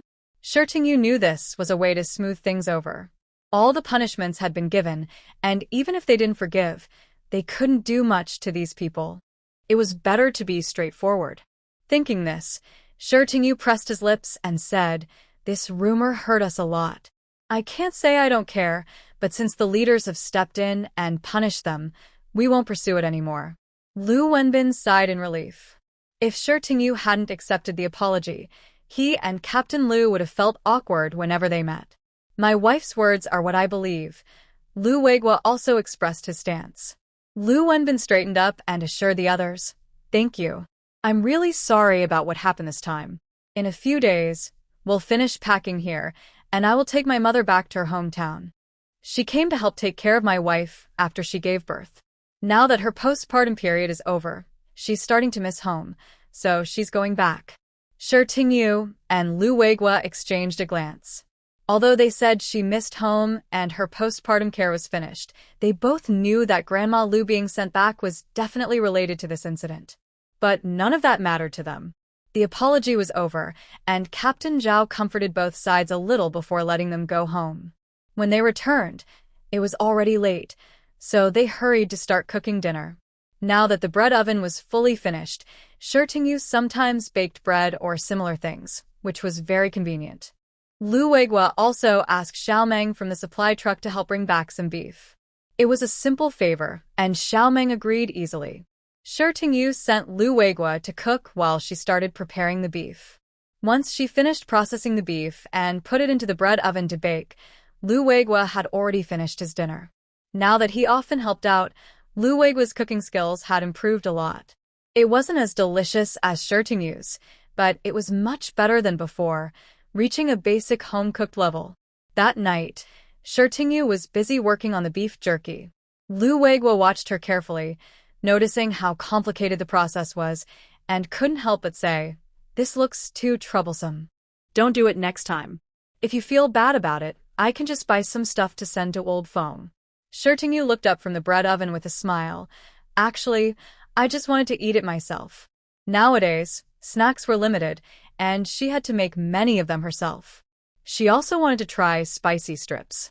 Thinking of that, she started recalling how to make handmade spicy strips. She thought, next time I'll try it. It shouldn't be hard. Lu Weiguo saw her rare, relaxed expression and said, "Then I'll leave it all to you this time. No need to send anything to Old Foam for now. It's not necessary. I made a lot this time," she said, opening the bread oven to take out the beef jerky. Lu Weiguo stepped forward and took the thick cloth she was holding, saying, "Let me do it." Shi Tingyu took a step back and watched his smooth movements, feeling a strange, hard-to-explain flutter in her heart. When the beef jerky was brought inside, a spicy aroma filled the air. Shi Tingyu couldn't help but start salivating. Lu Weiguo saw her reaction and picked up a piece, blew on it, and offered it to her. "Try it." Hearing the rain softly, she carefully bit into the beef jerky and kept eating with a satisfied sound. The taste was spicy and flavorful, with a unique beef aroma. It was chewy and had a good balance of salty and sweet, better than she expected. She couldn't help but praise, delicious. You should try some too. Lu Weiguo looked away from her bright red lips and pretended to be calm as he also took a piece. He was a bit surprised by how tasty it was, spicy and fragrant, making him want to eat more. They each ate several pieces, but soon it looked like they might finish all the food, so she quickly called a stop. We can't eat any more, or we'll have indigestion tonight.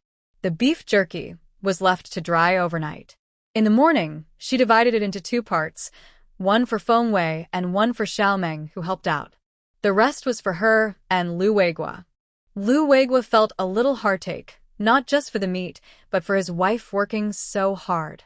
The next morning, she got up early, divided the beef jerky, and went to prepare breakfast.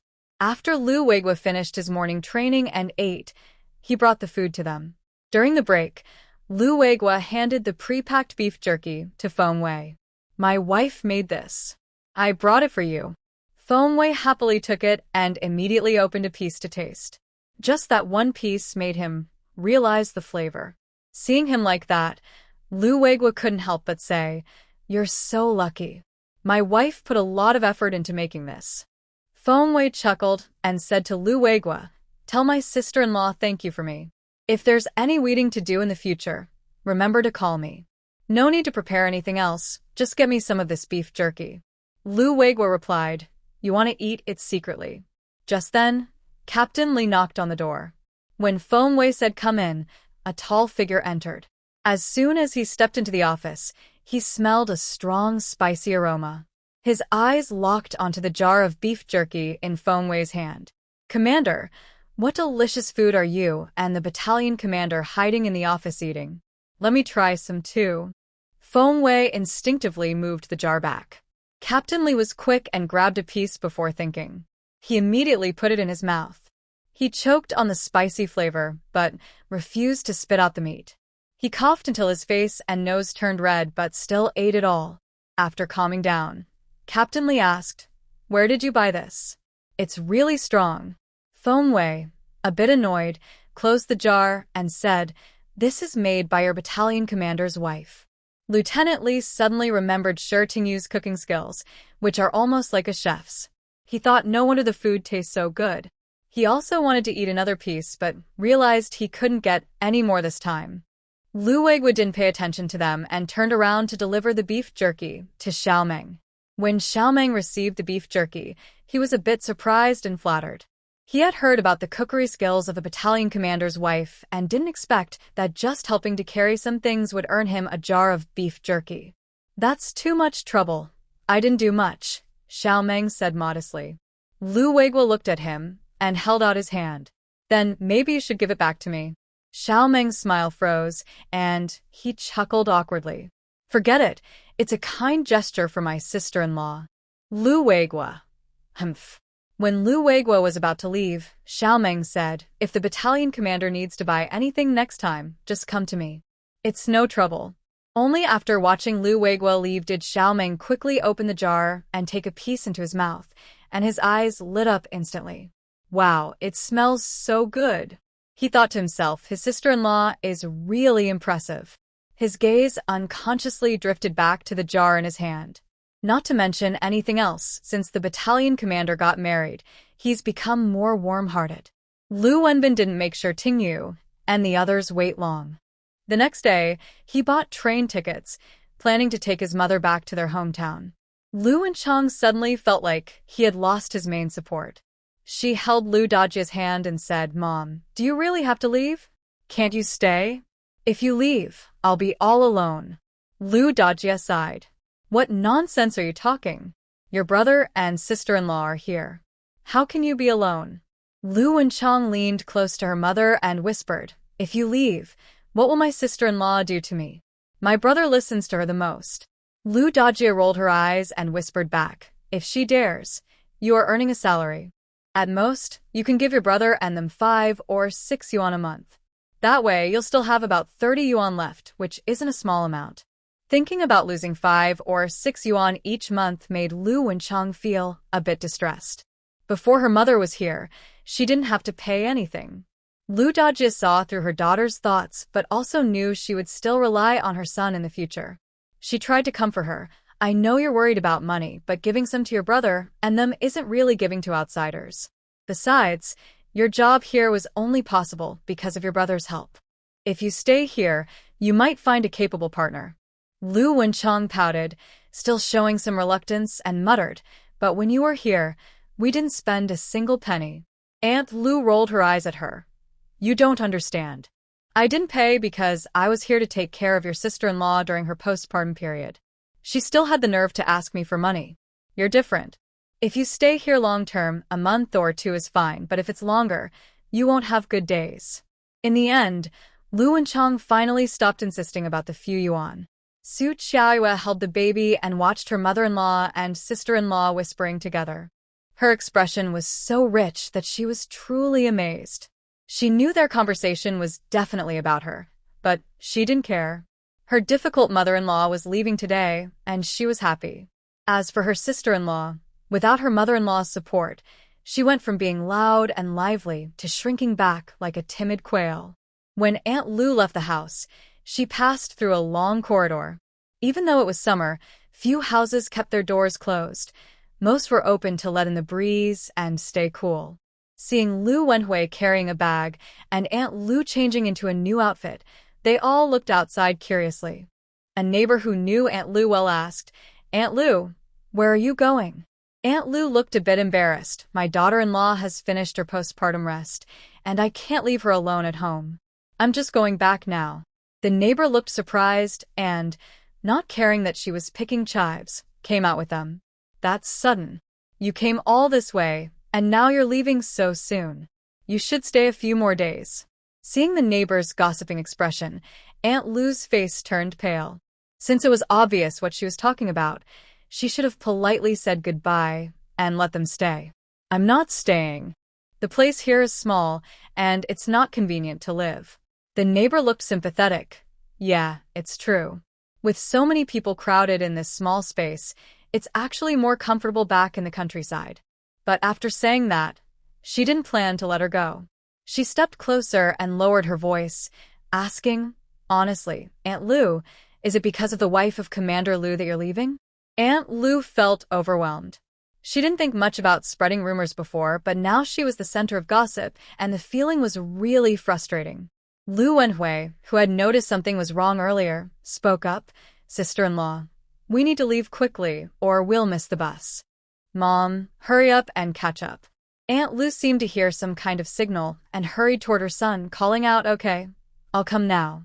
The neighbor's older sister pursed her lips and took her chives back inside. Later, I need to have a good talk with the neighbors. By the way, this young Mrs. Lu is really impressive. Just one rumor was enough to make her go back to her hometown. But Aunt Lu's words are also very sharp.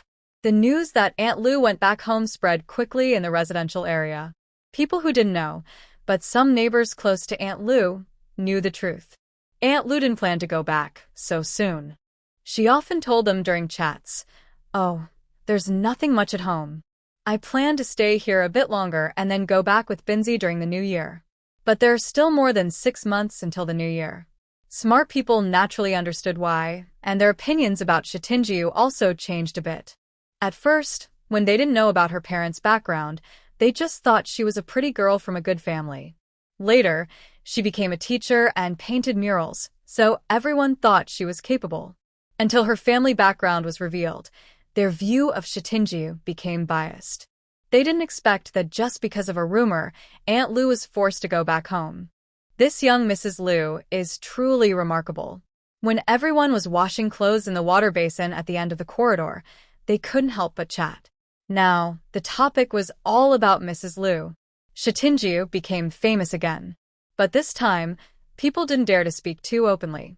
Shitinjiu didn't know about this. She was currently listening to the principal talk about an interview. The interviewers arrived at the school in the afternoon. At noon, the principal took them to the military district cafeteria for lunch. Shitinjiu had no objections. She was just waiting to be interviewed in the afternoon. Principal Ren looked at her and said, why don't you join us for lunch? Is that appropriate? She wasn't very keen on eating with outsiders. Why not? You'll be part of the interview this afternoon, and having lunch together is a good way to get to know the people there.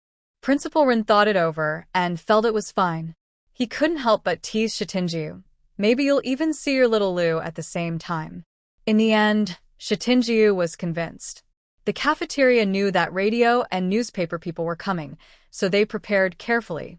The interviewers went directly to the military camp, and the guards took them to the cafeteria. This had been arranged by the leaders. This time, the elementary school had earned honor, and it was a pride for their military district. All the children there belonged to their military district. This was truly a proud moment for them. Shitinju went to the military camp with Principal Ren after finishing her morning classes. When they arrived at the cafeteria, it was not yet mealtime for the soldiers. The entire cafeteria was filled with interviewers and reception staff. Shitinju looked at the receptionist with her back to the door. Her tall stature and slender waist made her unmistakably his wife. Principal Rin smiled and said to Shitinju, "See, I told you we'd meet Captain Lu." Shitinju was not embarrassed by the teasing. She and Lu Weiguo were married, so she didn't mind. The interview team was led by two people, Sun Qing from the radio station and Zhou Ming from the newspaper. Besides them, there were reporters, photographers, and assistants in the group. When they saw Principal Ren and Shitinju walking toward them, they paused for a moment in surprise. They knew Principal Ren. They had met him during the awards ceremony, but they didn't recognize the others. However, the woman looked like an angel. The Jinling military district was very interesting. Some people looked fierce like gang leaders, while others were as beautiful as celestial beings. The intimidating man was Captain Lu, who was in charge of hosting the interview team. This task was assigned to Lu Weiguo by Colonel Zhao. Considering how Aunt Lu's previous situation had caused some trouble for Lu Weiguo and his wife, Principal Rin found out they had an interview team coming and wanted to use the cafeteria to host them. So, he handed the hosting duties to Lu Weiguo. Even if he wasn't sure if he would appear on camera, just spending more time with his wife made Lu Weiguo very happy. This was also a small reward for the couple. The newspaper photographer, Da Zhuang, couldn't help but raise his camera when he saw Shitinju. Zhou Ming stopped him, saying, "We only have limited film. Let's save it for the actual interview." Da Zhuang scratched his head, saying, "I got too excited and forgot." He had never seen such a beautiful woman officer and was eager to take her picture. He thought she was even prettier than movie stars. Principal Ren introduced everyone, saying, "This is our school's mural artist, Teacher Shitinju." He also introduced the members of the interview team. They exchanged greetings and shook hands. Zhou Ming invited them to sit down. Lu Weiguo glanced at Shitinju and gently tapped the seat next to him. Because of Lu Weiguo's stern expression, no one dared to sit beside him, so his seat was empty. Shitinju walked over and sat next to Lu Weiguo, surprising the interview team with her presence. Perhaps because the interview team looked at her with such intense admiration, Shitinju felt a bit moved and looked over. Their big eyes were full of respect. "This girl is brave. She dared to sit next to Commander Lu." Seeing their expressions, Shitinju knew there was nothing unclear. She smiled and said, "I forgot to tell everyone, this is my husband Lu Weiguo." Apart from their first meeting, the interview team tried to avoid talking to Lu Weiguo. But now that they knew he was Shitinju's husband, their surprise and curiosity were obvious. Da Zhuang sighed. Why did the comrades like Commander Lu so much now? Is she afraid of being hit? But on the other hand, with such a beautiful wife, most men probably wouldn't want to hit her. Everyone greeted Lu Weiguo again. With the new relationship as Shitinju's husband, Lu Weiguo was more talkative than when he first met the interview team. The atmosphere eased. Sun Qing from the radio station was very interested in the pairing of Shitinju and Lu Weiguo. He asked many questions about them. This pair seemed like a wolf and a sheep, one fierce and tough, the other beautiful and kind. However, reporter Yu Lily from the newspaper thought their interaction was very good. She usually liked to observe during interviews. She noticed that although Commander Lu looked fierce, he was very considerate to Shitinju. Just in that short moment, he had already poured water for her. His gaze never left her after she entered, as if she was attached to a magnet. When Shi Tingyu smiled, his expression softened a lot. It was clear he cared deeply about her. Soon, their food was served, and the soldiers in the camp also finished their drills. Suddenly, a large group of people rushed in. The soldiers were surprised to see the interview team and Shi Tingyu, but they quickly returned to normal. Occasionally, they would pass by their table, and when they did, they would call out, "Sister-in-law," to Shi Tingyu. Shi Tingyu felt her face stiffen from smiling so much. One person who was laughing so hard her whole body shook was Yu Lily. Seeing the soldiers, strong, brave, and full of masculinity, her big round eyes widened even more. If Dazhuang hadn't nudged her with his elbow, she almost drooled. She cleared her throat and, while everyone wasn't paying attention, wiped her chin to make sure she wasn't drooling, then relaxed. Shi Tingyu watched her and couldn't help but smile quietly. This young girl was quite interesting. Thinking about soldiers in future military camps, it was a dream for many girls. Even when not in the camp, seeing soldiers passing by on the street made them want to glance again, especially when there was such a large group. People nowadays are just more reserved. Everyone was quite satisfied with the meal, and the atmosphere was good. Chinese dining culture is not just talk. After a meal, people become more familiar with each other and less shy. Because she was a girl, Yu Lili was already holding on to Shiyu's arm. Whenever she got close to Shi Tingyu, she could feel a somewhat unfriendly gaze. Finding this amusing, she enjoyed it very much. She liked walking arm in arm with Shi Tingyu in front of Captain Lu, sometimes leaning on her shoulder or hugging her arm tightly. She didn't know why she did this, but whenever she saw Captain Lu looking a bit jealous, her little heart would get excited and scream happily. Shi Tingyu, who was always sharp, also noticed her little actions, but didn't say anything. Her behavior was a bit like fans in later times who get excited and cover their faces when they see their favorite couple. Since she didn't feel any malice, Shi Tingyu just went along with her. Everyone in the group was practical and hardworking. After eating, they didn't rest but went straight to school. Lu Weiguo still accompanied them. Because the elementary school was inside the staff compound, students went home for lunch after school. At this time, the school was empty and the children had already gone home. The interview team arrived at the school gate and was shocked by the powerful wall paintings on both sides of the gate. They had never seen such artwork before and were stunned for a long time. Principal Rin saw their expressions and looked a bit reserved, but his eyes showed pride. "This is the wall painting created by Teacher Shi," he said. Dazhuang quickly took out his camera and started taking pictures. The camera kept clicking. If not for worrying about running out of film behind them, he would have taken more shots. Yu Lili took out a pen and notebook to interview Shi Tingyu, asking about the meaning and inspiration behind the wall paintings. Shi Tingyu answered all questions one by one. The reason for drawing this growth timeline theme was because their elementary school was a military school and all the children here were children of soldiers. Her portrait was a kind of inheritance. From a small child like Radish had growing up to become a soldier's successor, carrying China's honor, facing the sunrise and the red flag. Yu Lili recorded everything and nodded, continuously praising Shi Tingyu. "I used to think it was just fans meeting their idol in the future. Honestly, Yu Lili's eyes are very sharp. When she asked Shi Tingyu, is the soldier coming out of the fire based on someone? The interview team all looked at Shi Tingyu at the same time. Lu Weiguo also perked up his ears. He knew his wife had drawn the soldier based on him, but he still wanted to hear her say it herself. Yu Lili's hand holding the pen trembled with excitement as she eagerly said, "Is it based on Captain Lu? The figure looks just like him."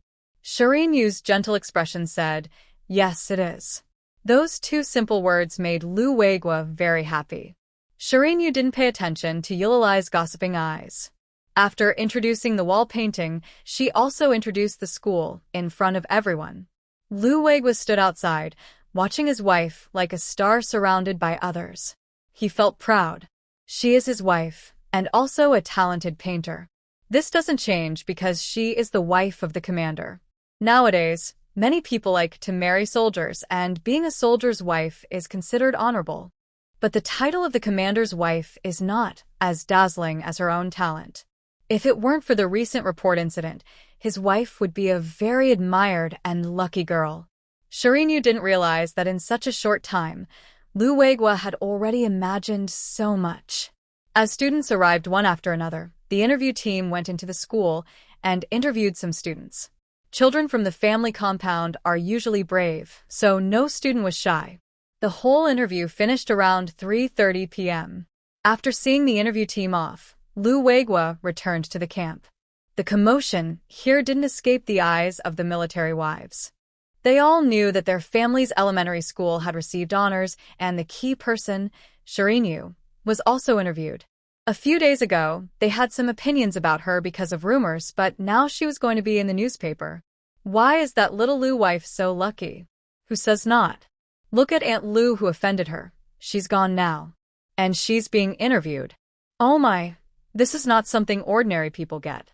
Being good-looking is just better. Interviewers like to interview people like that. Jiang Yun passed by these people, overheard their words, and stopped in her tracks. Listen, sisters-in-law, do you think the interview is just random? They don't just pick anyone. Jiang Yun glanced at them. She originally wanted to roll her eyes and walk away, but she thought of Shirinyu. She held back her impulse and said with a pout, "My older sister works at the radio station. They have certain requirements for interviews. If anyone could be interviewed casually, it would be chaos." Everyone looked at each other, realizing she might be right. Jiang Yun continued, "And look at what Shirinyu has done. Our Jinling city has many elementary schools, but our government elementary school is the best. Is that something just anyone can achieve? We've competed before. We've never won first place until now. This time, Shirinyu played a big role in our success. It's fair that she was interviewed." Seeing that those who had been talking excitedly fell silent, Jiang Yun decided to be kind and let Shirinyu speak a few words. Also, when Aunt Lu went back to her hometown earlier, it wasn't because of pressure from the wife of Commander Lu. We are military family members and soldiers have strict confidentiality rules. Can these things be casually spread? It caused a big fuss and got exposed. I advise everyone, sisters-in-law, to stop spreading false stories in the future. It's good for you and your husbands. After saying this, Jiang Yun turned around and left. Shirinyu had only recently moved into the family compound, yet so many things happened in quick succession. It was clear that her and Commander Lu's relationship was very noticeable. With no entertainment activities available, everyone liked to gather and chat in their free time. Coincidentally, Shirinyu was the kind of person people liked to gossip about. After all, she had become the most beautiful military wife in the family compound since she arrived, and everyone was genuinely curious about her. Thanks to the interview and Jiang Yun's explanation, people gradually stopped spreading rumors about Shirinyu lying. The last person who spread false stories had already gone back home, and their soldier son had also been punished. Shirinyu didn't know anyone had helped dispel the rumors. At this moment, she was standing outside her own door, watching a yellow dog repeatedly scratch at the door. She had just returned from school when she encountered the dog scratching at her door. She remembered that the dog had previously sneaked in through a hole, but she had blocked the hole with a stone. Now, was the dog trying to go through the front door again? The dog also noticed Shirinyu.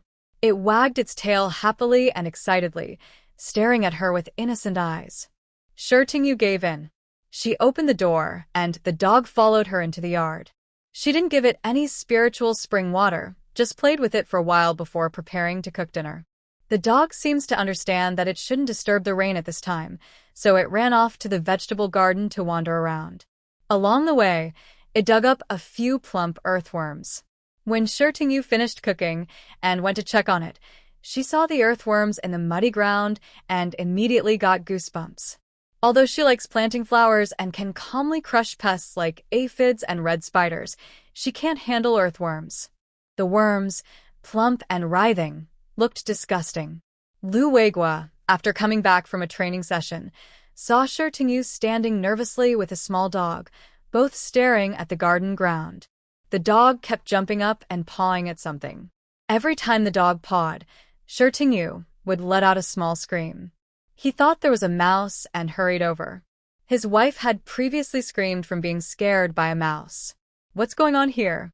When he got closer, he realized it wasn't a mouse but a few wriggling earthworms, some of which the dog had already squished, spilling juice. Seeing Lu Weiguo return, Yu quickly handed him a stick she had picked up. Quick, quick, kill it. It's so disgusting.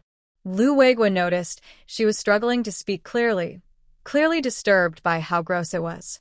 He reached out to throw the worms outside. But before he could act, Yu grabbed his hand.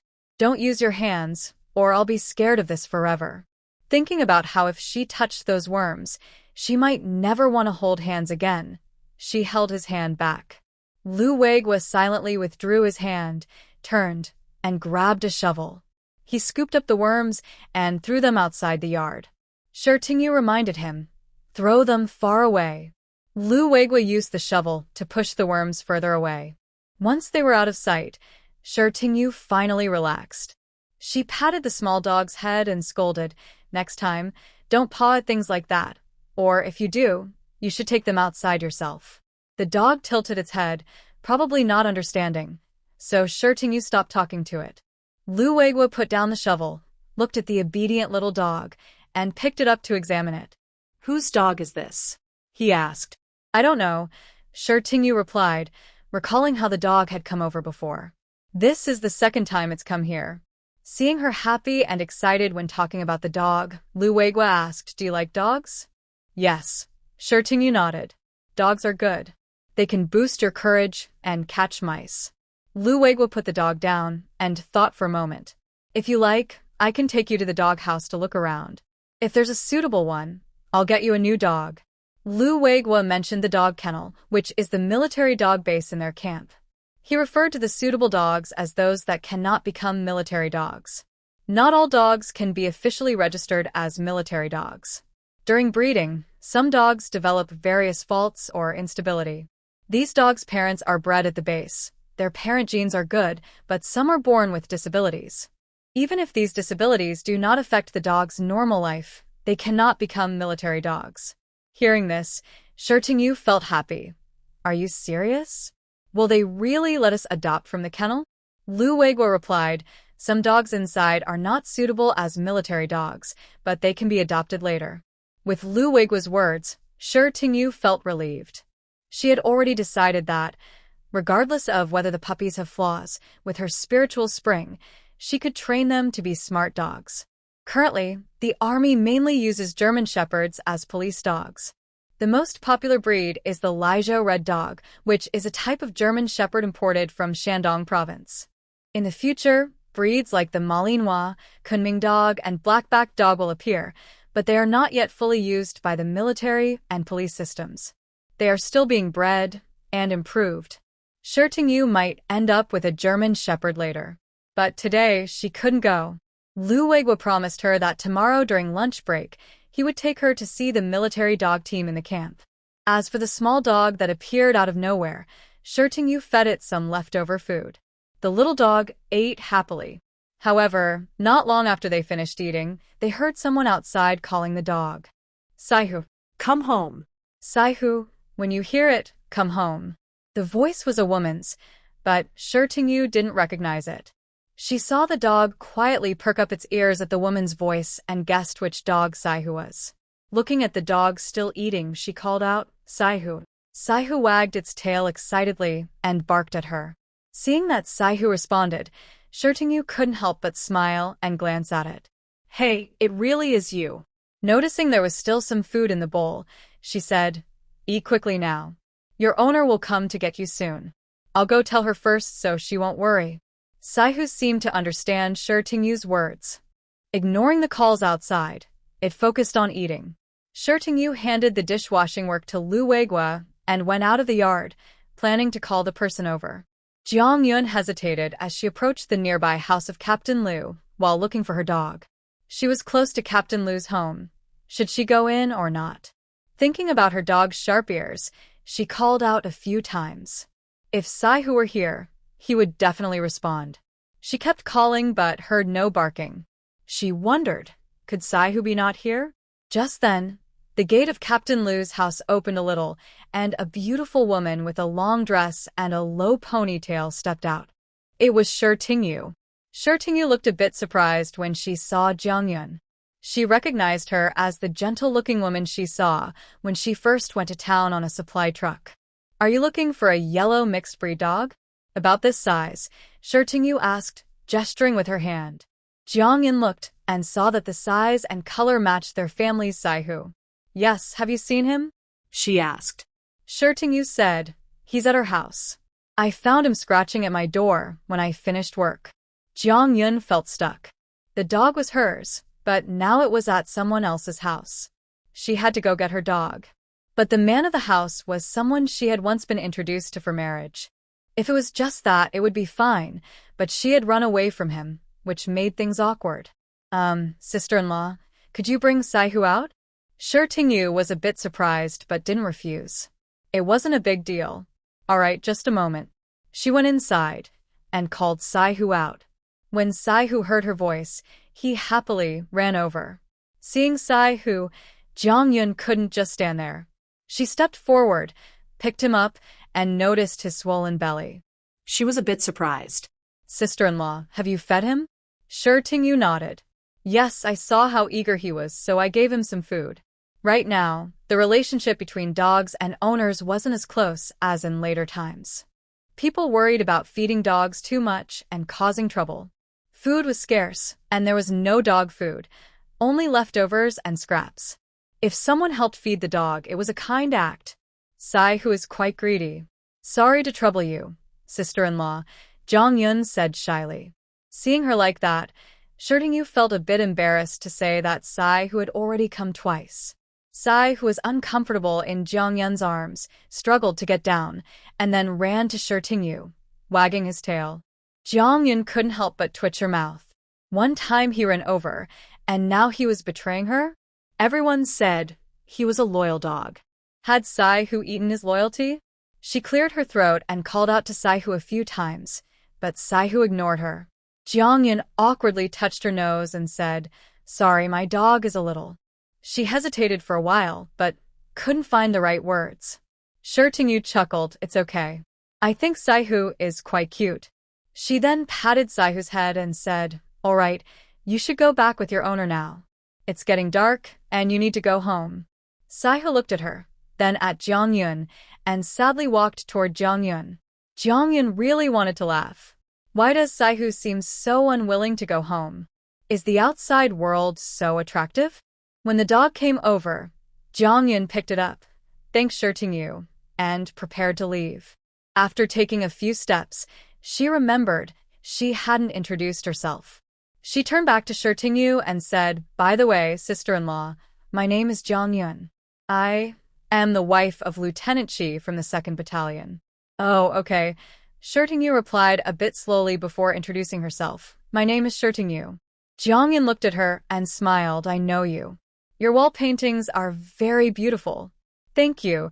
Shi Tingyu was unaware that she was now quite well known. She usually didn't interact much with people from these family compounds.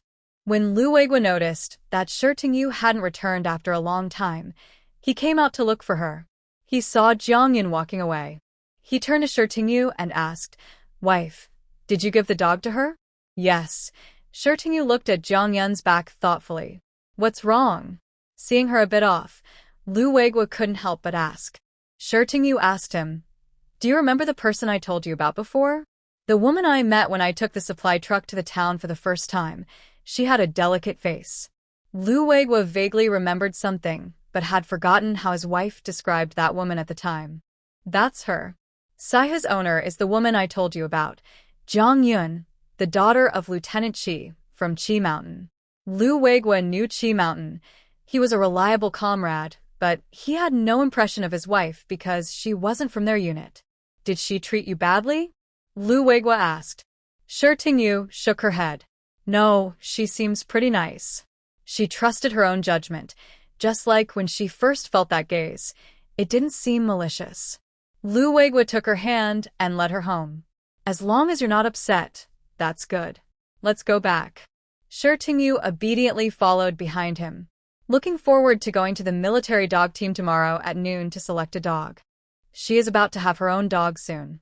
Lu Weiguo, is thinking that raising a dog at home is also good. When he goes on a mission in the future, she will be less scared staying alone at home. During the lunch break, Shirtingyu's rest time was not very long. As soon as the school bell rang, she hurried to the camp. Because of the interview, she had been visiting the camp more frequently these days. The soldiers on guard all recognized her. When she arrived, Lu Weiguo was already waiting at the gate. They first went to the cafeteria for a meal before heading to the military dog base. The base is located behind the camp, spacious and quiet. They were greeted by Squad Leader Li from the military dog base. He is tall and rugged, looking very strong. Shirtingyu thought only someone like him could handle a military dog. Squad Leader Li was very welcoming to Shirtingyu and Lu Weiguo. The dogs that failed training and couldn't become military dogs are also kept here. The food given to the dogs is only for the dogs, not for those unfit to be military dogs. Some dogs that can't complete training or become military dogs might stay as companions or be used for training new soldiers, or even be sold to the public. But dogs with serious defects, like those with disabilities, are usually put down. People come to adopt those dogs, and he feels happy for them. The kennels are very clean. Even in summer, Shirtingyu didn't smell any strong odors. Looking at the tall and mighty military dogs, Shirtingyu's eyes sparkled. Most of the current military dogs are German Shepherds, with the most common being the Liezhou Red Dog. She also saw a few Kunming Blue dogs with bluish-gray fur. At this time, Kunming dogs were not widely used yet, mostly bred for training. It seems this breed hasn't even been officially named. Shirtingyu looked at the Kunming dogs and said, "These dogs look smart." Squad Leader Li loved hearing that and eagerly explained, "These were borrowed from the south. Although they have been bred for a few years, they haven't been widely used yet. If they're promoted, they will definitely be a great asset for military dogs." The few dogs in the base were personally brought by him. They are obedient, brave, smart, have strong biting power, keen sense of smell, and are hardy and easy to raise. Squad Leader Li kept talking enthusiastically. Lu Weiguo glanced at him, realizing that some of these dogs might be suitable for adoption. Sure enough, after the tour, Squad Leader Li took them to the puppy area. 5 or 6 Kunming dogs are happily eating in the kennel when they see a person approaching. They wag their tails and gather around her. When Shirtingyu sees this, her heart melts. At this moment, she notices a puppy trapped among the dogs. It walks unsteadily and is pushed around by the others. She looks closer and realizes that this puppy's right front leg seems to be disabled. What's wrong with this one? Is its leg broken? Lu Weiguo notices and asks the nearby Li Squad Leader. Li's Squad Leader looks at the dog and sighs. It's just born with a disability. Its right front leg didn't develop properly, so it's not very strong. Such a dog obviously cannot become a military dog. This is different from dogs that failed training but can still be used as companions or adopted by the public. Dogs that fail training can be used for practice, and if they are healthy, some people might adopt them. But dogs with disabilities are less valuable and fewer people are willing to adopt them. After all, who would spend food on a disabled dog? He notices that the wife of Captain Lu seems to like dogs, so he tries to see if she might adopt this one, giving the dog a chance at a better life. Captain Lu looks hesitant, so he quickly says, "Captain, don't worry about this little guy's disability. He's very clever and smart." Lu Weiguo hesitates. If he adopts the dog himself, he has no problem. But for his wife, mainly because he wants the dog to guard the house and protect her during his missions and to keep her company. However, the dog's disability might reduce its strength. Shirtingyu immediately notices Lu Weiguo's concern. She smiles and reaches out her hand to the puppy with the disabled leg, saying, "It's okay. I think this one is pretty good. Let's take this one." Lu Weiguo looks at his wife, who is happily interacting with the puppy, and a warm feeling appears in his eyes. His wife is kind-hearted and thoughtful. He also knows that if no one adopts a disabled dog like this, its future won't be good. So he just lets her do as she wishes. "All right, let's take this one.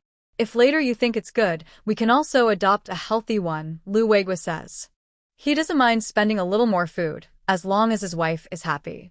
Li's Squad Leader seeing the couple decide to adopt the dog, is very excited. Great. I'll release it now. Captain, sister-in-law, I promise you'll like this dog when you take it home. It's very obedient and smart. He treats these military dogs like his own children and is very happy for them. He then said sister-in-law can also bring it over to practice together. As it grows older, its legs will become stronger. This kind of disability won't affect its health later on. Shirtingu looked at the puppy that had been released, gently stroked its head, and then turned to Sergeant Lee with a serious promise. Sergeant Lee, don't worry. I will take good care of it. With Shirtingu's assurance, Sergeant Lee felt reassured. He warmly saw the two off and silently hoped that more people like sister-in-law, who wouldn't mind a puppy's disability, would adopt them in the future. Lu Weiguo carried the puppy all the way and helped Shirtingu return to the family courtyard. Next door, Aunt Zhang was washing clothes and saw them. Curious, she came over to look. Xiao Lu, girl, did you buy a dog? Shirtingu patted the struggling puppy in Lu Weiguo's arms and explained, we adopted it from the military dog team. Aunt Zhang was surprised. Oh, then this little guy will be quite big when it grows up. Now that they were at the door, Lu Weiguo saw the puppy struggling badly, so he put it down. Once on the ground, the puppy ran toward Shirtingu. Because it ran too fast, its front right leg was weak and it lost balance, falling face first. Shirtingu quickly stepped forward to check. Luckily, the puppy was strong and got back up, wagging its tail at her. Aunt Zhang pulled Shirtingu aside. Girl, why did you adopt a disabled dog? Will it be able to guard the house? Some dogs from the military dog team aren't well trained, but they can still be adopted. Aunt Zhang was worried Shirtingu might be too soft-hearted. She thought that people in the military dog team might have just given her this one. Nowadays, people don't usually raise dogs like children. Most keep dogs mainly to guard the house. No one really keeps a disabled dog, at least not that Aunt Zhang had seen. Shirtingu knew Aunt Zhang was only trying to be kind and didn't want to correct her views. Every generation has its own ideas, shaped by different national circumstances and family backgrounds. After Lu Weiguo and Shirtingu returned home, they made a small nest for the puppy in the corridor. They didn't tie it up for now. The puppy wasn't yet a threat to anyone, and Shirtingu planned to train it well before it could bite. When it's ready, she'd put a leash on it, no problem.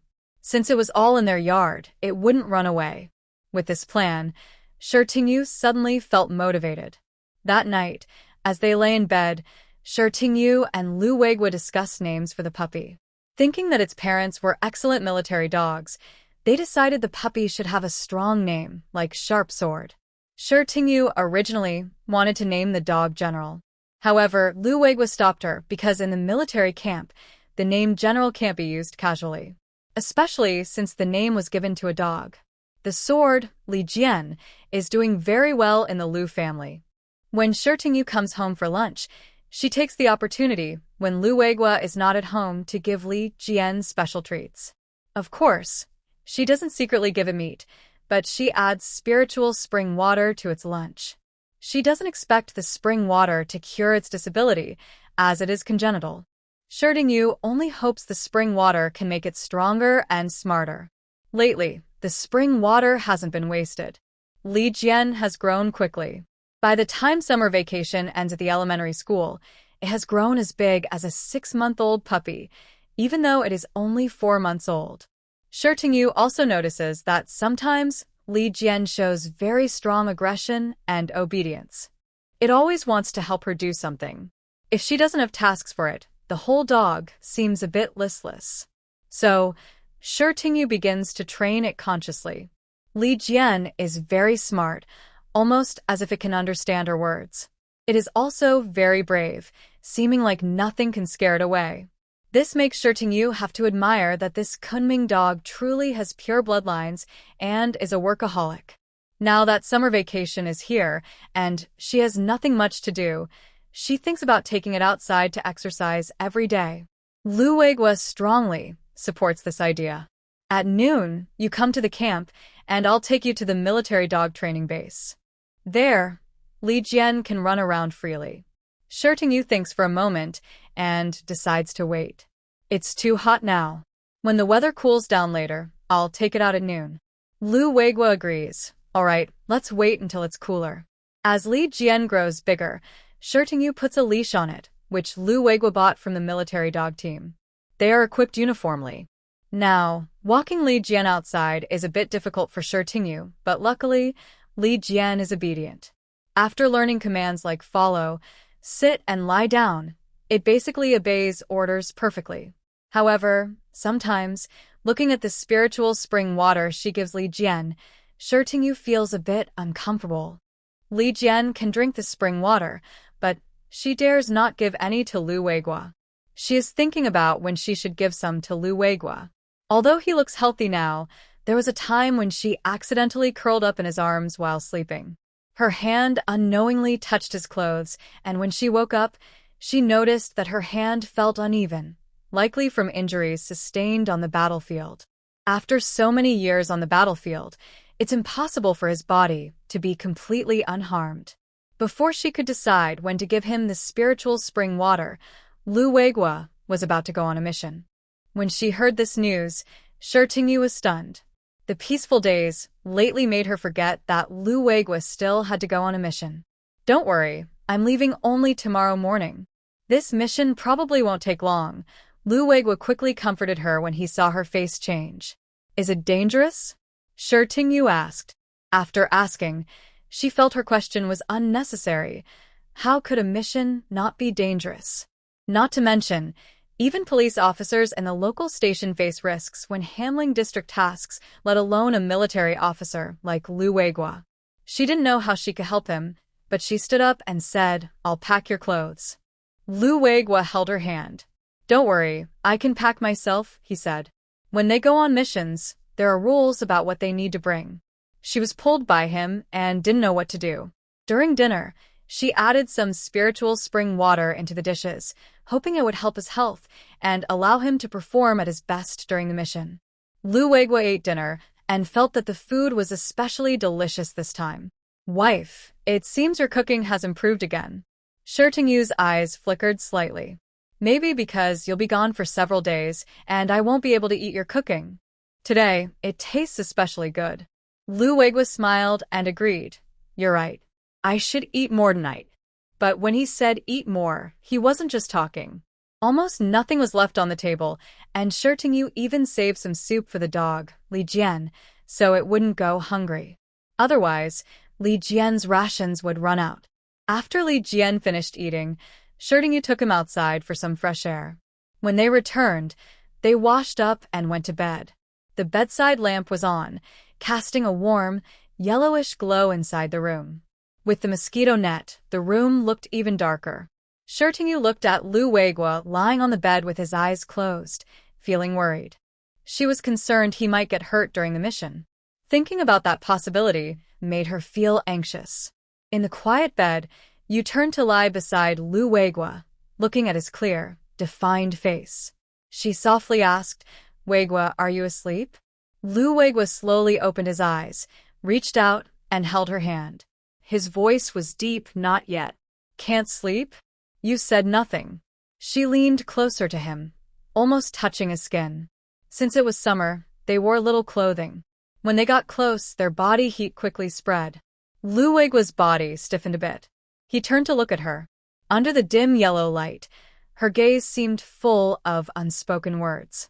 Her Dudong Kaljin, proactive approach, was something he had never experienced before when she was sober. At this moment, he seemed to understand what she might be trying to do, but he was also unsure.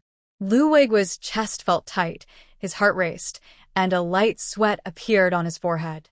He tried to calm himself down. Maybe she depended on him because she was worried about his safety on missions, not because he thought it was something else. He convinced himself of this and gently patted her hand. Go to sleep. It's late, he said. Even if he thought as she did, he couldn't be intimate with her tonight. He really wanted her. Since he knew she was his wife, it took great effort not to think about more. Many soldiers before missions would be affectionate with their wives, hoping that if they sacrificed themselves, their families would be taken care of. But he didn't want that. If he died, with her beauty and talent, she could find someone else. Having children would only be a burden for her for life. When Lu Weiguo said, "Sleep," her courage to speak up faded. She had planned to give herself to him tonight, thinking it might be because she was worried or liked him. She felt she needed to do something to honor his care and support. But now, that was no longer possible. Looking at Lu Weiguo's somewhat fierce face, you felt a warm feeling inside. She understood from his instinctive rejection that he wanted to protect her. He didn't want to do anything to her when his own safety couldn't be guaranteed. Because of this, she felt a special affection for him. Smiling softly, she rested her head on his chest and whispered, "Sleep now. We have to get up early tomorrow." This time, both of them were fully awake, holding each other tightly. It was no longer an unconscious act in sleep. That night, they remained two complete individuals, yet their hearts were closely linked. The next morning, the sun rose early. Shirtingyu got up early to prepare breakfast for Lu Weiguo. Lu Weiguo is from the north and usually prefers wheat-based foods. She kneaded the dough and made noodles, also boiling 2 eggs for him. Seeing the steaming noodles in front of him, Lu Weiguo showed his love through his actions. He ate most of the noodles, leaving some for Shirtingyu. Watching the empty bowl, she felt a warm sense of satisfaction. After tidying herself up, Lu Weiguo packed his bag and was about to leave. Shirtingyu stood in the corridor, watching his back as he left, feeling a bit sad. Just as he was about to step out of the door, he stopped, turned around, and ran back to her. Lu Weiguo looked down at his wife with a serious expression and said, "Wife, can you hug me?" A smile appeared in Shirtingyu's eyes as she reached out and hugged his waist, burying her face in his chest. Lu Weiguo wrapped his arms around her, holding her tightly. She had a lovely figure and carried the fresh scent of morning wash. Sitting small and delicate in his arms, she was adorable to the bone. Feeling his constant embrace, Shirtingyu patted his waist and then looked up. Lu Weiguo relaxed his hold, with a look of reluctance in his eyes. Shirtingyu tugged at his clothes, tiptoed, and gently pecked his lips. Lu Weiguo's eyes widened unconsciously. He looked down at her, her face slightly red, lips full and moist. Her gaze was fixed on him without any hesitation. Feeling encouraged, Lu Weiguo held her soft waist with one hand and supported her neck with the other, then pressed his passionate lips to hers. His kiss was fierce and intense, just like him. It was Lu Weiguo's first kiss. Without much experience, he relied on instinct, pressing his lips against hers. The sensation of their lips touching made her shiver all over. Her legs felt weak. As she felt herself slipping down, the man quickly caught her and lifted her up, not wanting to break the kiss.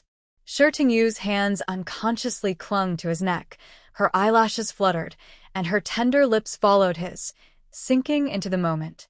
She felt her breath gradually disappearing from her chest. For the first time, she was breathing so closely with a man, her pores trembling. Her hands clenched his clothes at the back of his neck, as if clutching a floating piece of wood before drowning. Lu Weiguo felt her movements and kissed her more deeply. He didn't have many skills, only the passionate feelings he needed to release. Just as Shirtingyu thought she might drown in this kiss, Lu Weiguo let go of her. Both of them were breathless, their chests rising and falling close together. Lu Weiguo gently brushed her messy hair and, catching his breath, said softly, "Wife, I have to go now. Take good care of yourself at home." Shirtingyu buried her face in his chest, her voice husky from the kiss. You too." Lu Weiguo reached out and lightly patted her back, giving her some advice. "I talked to Lao Feng yesterday. If you need anything, just find him." Shirtingyu slowly looked up, her face still a little flushed. "Don't worry, I'm at the residential area. It's safe here. If anything happens, I'll find Teacher Feng. If that doesn't work, I can ask Sister Zhang next door." Lu Weiguo nodded, but still looked worried. He warned her, "If someone causes trouble for you, just stand up to them. If needed, say you're looking for the boss to settle things. Leaders usually take care of soldiers' families." Shirtingyu smiled and said, "Okay, if it really gets bad, I can even use my sharp sword." Finally, she gently pecked his lips. Lu Weiguo loosened his hold on her and turned to leave. This time, he didn't look back. The door slowly closed, and Shi Tingyu felt her heart sink. She knew she'd have to get used to this feeling gradually. Thinking this, she patted her face and decided she needed to do something. She couldn't just be a woman waiting at home for her husband. She decided to start with a big cleanup at home. First, she tidied up her desk in the room. While organizing the drawer, she found a notebook. The notebook had no name on it. She opened it and saw that it was covered with newspaper clippings. One of the clippings was about their school's contest for the most beautiful campus. She hadn't paid attention to it after the interview. Both the original owner and she had been in the newspapers before, so she wasn't interested in collecting them. Besides, only she and Lu Weiguo were at home, so it was clear he had put it together. She didn't expect that after the newspaper was published, he had bought a copy and quietly made a clipping. The Jinling Daily used 2 photos in the article, one of a mural and another of her standing at the school gate being interviewed. Both photos were quite clear. She admired the photos and appreciated the skill of the photographer, De Zhuang. Next to her photo, there was a dark mark. She looked carefully and realized it was actually a solid black heart. Shi Tingyu chuckled, thinking that this man's taste needed to improve. At first, she thought it was just a splash of ink. She put the notebook away, feeling happier and more energetic about doing housework. After cleaning the house thoroughly, she felt her whole body ache. She moved a chair to the corridor and looked at the bright climbing roses by the wall, feeling peaceful inside. It was rare to have a half-day of leisure. Li Jian, her dog, was lying at her feet. Because it was hot, it was sticking out its tongue, which made Shi Tingyu feel uncomfortable. "Let me give you a bath at noon," she said. She wasn't sure if Li Jian understood, but it barked in response, as if agreeing. She rinsed water over Li Jian, which was slightly warm, and gave it a bath. Li Jian seemed to enjoy it very much. Its eyes narrowed happily, and even though it was a puppy, it looked a bit like an old dog with a calm demeanor. After the bath, Shi Tingyu dried Li Jian and warned, "Don't get your fur dirty again." Then, she went to pour some water. When she finished tidying up, she was surprised to see Li Jian carrying a broom and sweeping a patch of the corridor. In her astonished gaze, Li Jian put the broom down and lay down on the clean patch it had swept. It really understood what she said. Shi Tingyu gently patted its head, full of joy, and said, "Li Jian, you're so clever." Maybe it was her imagination, but she felt that after she said this, Li Jian's eyes brightened, and it seemed to smile a little. She thought to herself that maybe her spiritual spring water had made her dog smarter. Fortunately, the dog still couldn't talk, so she put her worries aside for now. It's early July, just the start of summer vacation, which still has over a month left. Shi Tingyu planned to find something to do for herself. She couldn't openly do her old work, but she could start a side business. She noticed that nowadays, there are very few extracurricular books suitable for children to read, mostly comic books. She couldn't go back to her old job, but she could draw story picture books. Later, she could submit her work to a publisher. She believed in her drawing skills. Once finished, she could ask Lu Weiguo to review her work, making sure it didn't involve political ideas. The next day, Shi Tingyu took a supply truck to the town to buy tools for drawing storybooks and picture books. There weren't many people on the truck. Unlike before, this time she noticed everyone started greeting her. She responded with a smile, thinking to herself that something must be wrong. She still preferred that they keep their distance and not talk to her. Small talk with people she barely knew or had only met a few times made her want to hide instantly. But she was sitting right next to them, so hiding was impossible. She couldn't understand why these people were so friendly to her. What she didn't know was that since the last interview, the people in the housing complex had started to see her in a new light. In their minds, anyone who appeared in the newspaper was capable and talented. Plus, with Jiang Yun helping to clarify things earlier, their opinions of her had changed. That's why they acted so warmly just now. When she arrived at her destination, Shi Tingyu quickly got off the truck. She felt relieved only after she couldn't see those people anymore. She first went to the stationery and art supplies counter to buy what she needed. The clerk saw Shi Tingyu approaching and looked at her with a hint of admiration. She had been working at the counter for a long time and had never seen someone so beautiful. She couldn't help but speak more softly. "Comrade, what would you like to buy?" Shirtingu listed her needed items, and the clerk immediately handed her a list. She checked the items and found no quality issues, then paid happily with cash and a receipt. When Shirtingu was about to leave, the clerk suddenly looked surprised and stared at her curiously. "Comrade, you look very much like that teacher from the newspaper." Thinking about the art supplies she bought here, the clerk became more certain. "Are you the teacher who painted the murals at the elementary school?" Shirtingu didn't expect to meet someone who knew her here, so she nodded. "Yes, that's me." The clerk became excited. "Really, it's you? The murals you painted are so beautiful. I've seen them in the newspaper, but I wish I could see the colors." Shirtingu smiled a little awkwardly. Seeing the clerk was about to say more, she quickly said, "Sorry, I have to go now or I'll miss the bus." The clerk didn't stop her, only saying, "Next time you need art supplies, come here. I'll make sure to pick the best for you." There weren't many people at the counter, unlike the ones selling daily necessities. Currently, there are not many people needing art supplies. Most are bought by organizations, and individual buyers are rare. So, supply is usually steady. After returning home, Shirtingu began to think of a story. She planned to draw a story about a loyal dog. Now she had Li Jian, which was ready-made material. Li Jian is a descendant of a military dog, so this story could be published. She watched Li Jian playing happily in the yard, then picked up her pen and sketched its various poses. The more she drew, the more natural it became. Before she knew it, the paper was filled with images of Li Jian. Once she could freely depict Li Jian in different forms, Shirtingu took advantage of the noon break to take Li Jian to the military dog base. She wanted to draw what Li Jian looked like as an adult. But Li Jian couldn't grow quickly just by eating fertilizer. She had to find its features from its parents. Li Banzhong was very happy to see Shirtingu and Li Jian arrive. He reached out to touch Li Jian's bones, eyes full of surprise. "Sister-in-law, you've raised him so well. He looks healthier than his siblings." Usually, Shirtingu wouldn't notice, but when Li Jian was with the puppies, she could see the difference immediately. Li Jian was bigger, with stronger paws, and its eyes were more lively and expressive.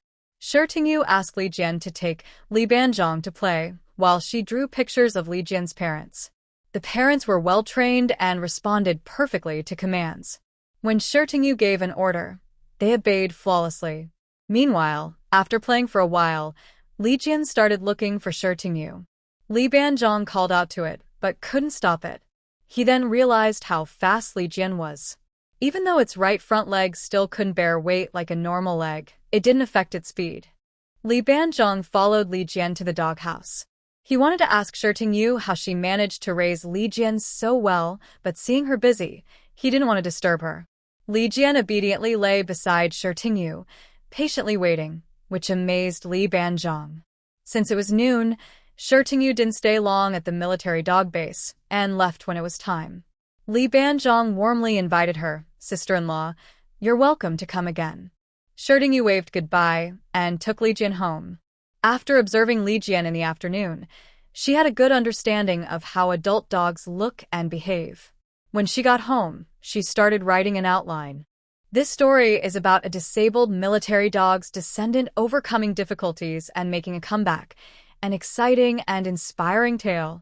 A disabled puppy still has a strong will, so what about humans? When she hears rain, she gets busy and forgets the time. Her daily routine is just eating, working, and sleeping. A few times, when Sister Zhang didn't see her, she worried if something happened at home and came to check several times.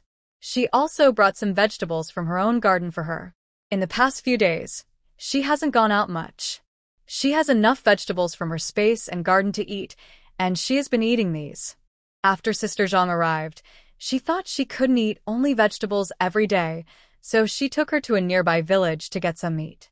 Besides going to the town, there's Zhujia village not far away, near the lake. Many fishermen live there, and they sell fresh river fish.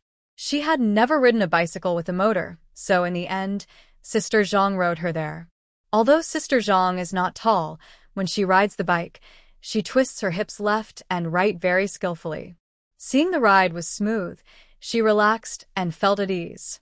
The villagers warmly welcomed the military wives who came to buy fish, which was also a source of income for their village.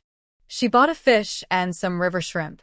Sister Zhang knew she liked to eat and cook well, so she bought the same, planning to ask her how to cook it. She wanted to make it for her husband Zhang and Mao. She explained the cooking method in detail. Sister Zhang thought that even if she couldn't cook as well as her, it wouldn't be bad. Sure enough, at dinner, Commander Zhang and Mao ate happily and kept praising Sister Zhang's improved cooking skills. They praised her so much that she was very happy and thought she would learn from her again next time. After dinner, she moved around a bit, then washed up and went to bed. It had been 10 days since Lu Weiguo went on his mission. When he left, he said it wouldn't be too long this time, but now she feels a little worried. Half asleep and half awake, she vaguely felt like something was in the room. She opened her eyes, but it was too dark to see clearly. She reached out to turn on the bedside lamp. The light came on, and a dark shadow was circling and flying in the room. When she saw what it was, she broke out in cold sweat. The shadow was a bat. Bats are active in summer, but she usually pays attention and doesn't know where this bat came from. At this moment, she regretted it so much. She had just washed the mosquito net today. If she hadn't washed it, she wouldn't be so scared now. At that moment, a bat flew toward her.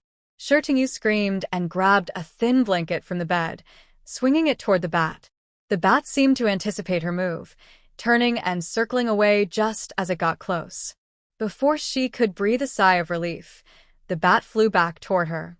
Shirtingu screamed again, her heart pounding, trembling as she raised the blanket.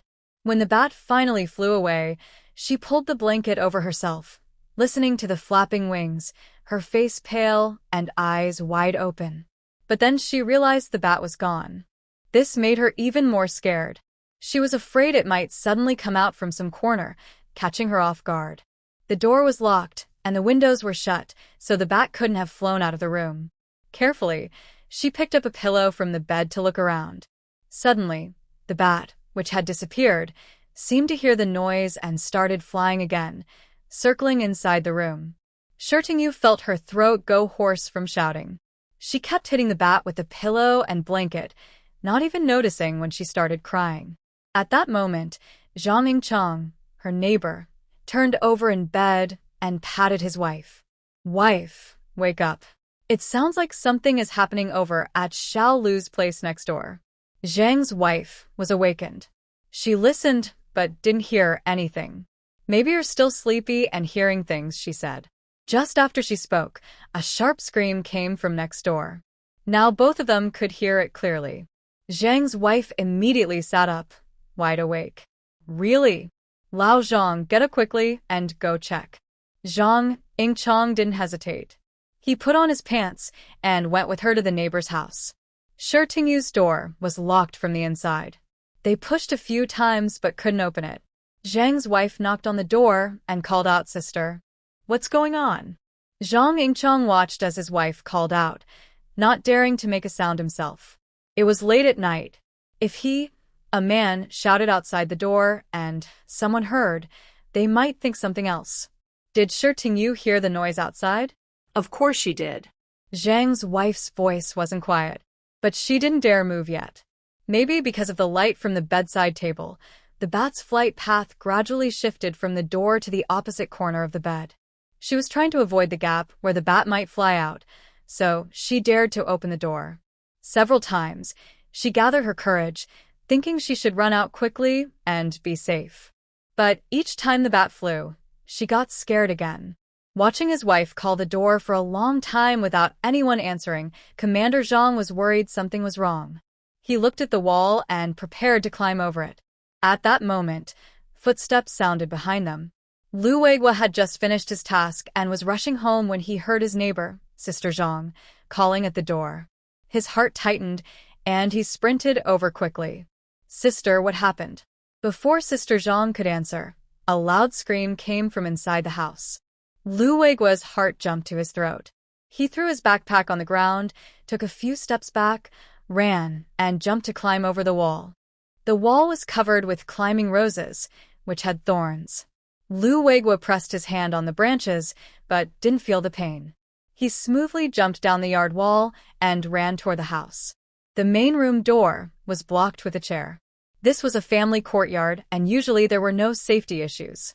When the door latch broke, they didn't replace it. Now, this actually helped Lu Weiguo. He pushed open the door and saw Li Jian anxiously scratching at it with his good paw, making urgent whimpering sounds, with a wound from biting the door on his mouth. Lu Weiguo moved Li Jian aside, knocked on the door, and called out, "Wife, what's wrong?" At this moment, Shi Tingyu was cornered by a bat near the desk lamp. She had originally gotten up to open the door, but when the bat flew past, she had to retreat. She noticed the bat wasn't flying toward the light, so she wrapped herself in a blanket, held a pillow, and hid beside the desk lamp. Hearing Lu Weiguo's voice, Shi Tingyu thought she was imagining things, hearing him when she was too anxious. It wasn't until she heard Lu Weiguo kicking the door that she was sure she hadn't heard wrong. "Wife, what happened?" "Don't be afraid, I'm here." His voice made Shi Tingyu feel warmth again. Just as her trembling legs were about to try opening the door, Lu Weiguo kicked it open. He entered the room and saw no one on the bed. Turning around, he found his wife wrapped in a blanket, holding a pillow, barefoot, curled up by the bedside table. Under the light, her face looked very pale, her eyes red, with tears still wet on her cheeks. Her pitiful look made his heart ache. Lu Weiguo went over, gently pulled her out of the blanket, and carefully checked her. When he saw she had no injuries, his anxious heart finally eased. He held her trembling body and softly asked, "What happened?" His embrace was broad and strong, and his racing heartbeat from just now was still loud. Shi Tingyu was curled up in his arms, her voice trembling slightly. There are bats." Lu Weiguo held her with both hands, looking around the room. He saw a fairly large bat flying nearby. "Don't be afraid. This bat won't bite. I'll get it out." As he spoke, Lu Weiguo took the clothes nearby that Shi Tingyu was wearing and put them on her. Then he gently lifted her up, not in a princess carry but like holding a child, wrapping her almost entirely in his arms. He did this to prevent her exposed body from being touched by the bat. He closed the door behind them to stop the bat from accidentally flying into the main hall. Holding her, he felt along the wall until he found the light switch, then turned on the light. The bright light immediately made Shi Tingyu relax.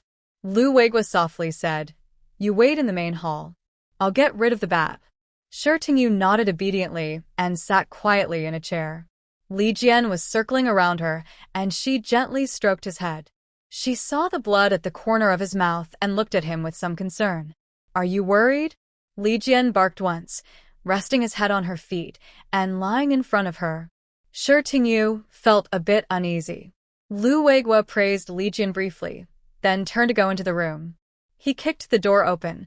The wooden board with the latch was broken, but the door itself was still sturdy and not shattered. After entering, he closed the door again. At this moment, Shi Tingyu also calmed down gradually. She thought she had heard Sister Zhang's voice earlier, but she wasn't sure if she was still outside. She put on her clothes properly and got up to open the main gate. Hearing the latch being pulled, Sister Zhang felt a little relieved. When the door opened, Shi Tingyu saw Sister Zhang and her husband standing at the door, both looking anxious. Seeing Shi Tingyu, Sister Zhang pulled her over and examined her carefully. "Girl, what's wrong? Brother Zhang and I heard the noise here, and we're so worried." Shi Tingyu was very grateful that Sister Zhang and her husband came in the middle of the night. She talked about what happened but also felt a little embarrassed. A bat got into the house in the middle of the night. I was a bit scared. But saying she was scared was just politeness. She was nearly terrified to death. Mrs. Zhang noticed she seemed a bit embarrassed and kindly said, "It's summer and there are bats. Don't worry, even little girls like you shouldn't be afraid. Those things look quite creepy." Captain Zhang silently watched his wife, knowing she was telling a lie with her eyes wide open. She would see a bat once, and then chase it around the house with a shovel, hitting at it. She also caught a mouse quickly, and stepped on it to kill it. She was so afraid the mouse might still be alive that she used her foot to crush it, leaving her shoe sole all dirty afterward. Captain Zhang didn't think it was strange that she was afraid of bats. Women are usually more timid, but his wife was an exception. For men like them, they probably weren't afraid, but found the creatures disgusting. Seeing that Shi Tingyu was fine, Captain Zhang said, "Little sister-in-law, since you're okay, and Xiao Lu is back, we'll head home now." Shi Tingyu thanked him again. Mrs. Zhang waved her hand and said, "Oh, neighbors help each other. It's nothing. If you need anything in the future, just ask me. I'm not afraid of those things." Captain Zhang couldn't help but rub his forehead, secretly thinking, "Wife, you just let it slip. You said you were afraid too." Shi Tingyu also seemed to hear that, but she didn't feel embarrassed. She was just grateful. Someone who isn't afraid would tell a kind lie to protect her feelings. After they left, Shi Tingyu saw Lu Weiguo's bag at the door. She struggled a bit to carry it inside, and then closed the courtyard gate again. Li Jian came over at that moment. Seeing her struggling, he opened his mouth to help. Shi Tingyu quickly stopped him. "Li Jian, be good. Your mouth still hurts, and I can carry this." Li Jian looked at her, then finally nudged the bag with his shoulder, and they both staggered into the main room with the dog. Shi Tingyu let out a breath. This was even more tiring than carrying her own bag. At that moment, Lu Weiguo came out of the room. Seeing Shi Tingyu bringing his bag back, he remembered Captain Zhang and his wife being locked outside. He asked, "Did you go and open the door for Mrs. Zhang and them?" Shi Tingyu replied, "Yes, I caused them some trouble again. Mrs. Zhang and the others just left." Lu Weiguo nodded without saying much. He looked at Shi Tingyu, who finally seemed to be recovering, with a look of guilt in his eyes. "Sorry, wife. Were you scared tonight?" Shi Tingyu shook her head. "I'm fine now." Lu Weiguo said, "The bats have been driven out. Do you want to go back to your room and sleep, or wait for me to tidy up so we can sleep together?" He said this without any special meaning. He just thought his wife might feel a little scared alone in the house at this moment. Sure enough, Shi Tingyu said, "I'll wait for you." Lu Weiguo smiled slightly and reached out to check on Li Jian. At that moment, Shi Tingyu noticed he had blood on his hand. She reached out and grabbed his hand. Under the light, she saw his hand with the marks. "How did you get this?" she asked anxiously. Suddenly, she seemed to remember something and asked, "How did you get in?" "I remember the gate was locked." Lu Weiguo pulled back his hand, looked at it and smiled. "It's nothing. I just got pricked a few times. Once I pull out the thorns, it's fine. My hands are thick with calluses, so it doesn't hurt at all." "So you climbed over the wall?" Shi Tingyu finally remembered the flowers Lu Weiguo planted around the yard. For a moment, she felt guilty. "It's my fault." Lu Weiguo looked at her, unsure how to comfort her. He could only try to distract her. "Wife, you're so careful. Help me pick out the thorns." Shi Tingyu didn't think much and took his hand. She carefully removed the more exposed thorns with her fingers, and for the deeper ones, she used a needle to pick them out. Seeing the deep wounds still bleeding after removing the thorns, she quickly fetched some purple medicine from home and applied it to his hand. Lu Weiguo teased her, "If you put that on, how will I wash up later?" Shi Tingyu almost said she would help him, but she stopped herself just in time. Seeing her unsure, Lu Weiguo chuckled softly. "Just kidding. We washed up at the camp after we finished our mission." They first went to the camp to report their task, took a shower and then went home. They avoided bloodstains on their bodies to prevent frightening their family. It was an unspoken rule here, unless the mission involved blood.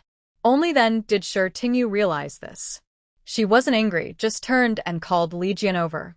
She asked Lu Weiguo, "Can I use this purple medicine on Li Jian's mouth?" Lu Weiguo replied, "It should be fine. Soldiers' mouth injuries were directly treated with it before." Shi Tingyu felt relieved and asked Lu Weiguo to help hold Li Jian's head steady while she applied the purple medicine. Li Jian was well behaved. It didn't struggle and let Shi Tingyu put the medicine on. "Li Jian is really good," Lu Weiguo praised him. "This little guy cares about you."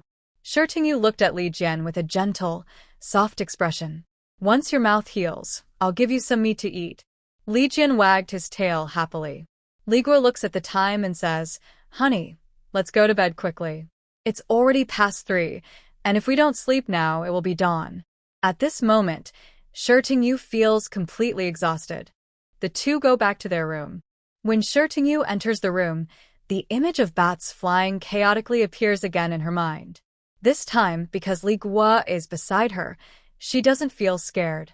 Lying on the bed, Shi Tingyu wants to turn off the bedside lamp, but Li Weiguo says, "Let's leave it on tonight." When the light is turned off, the room becomes dark, which can make people think of scary things. Shi Tingyu agrees easily.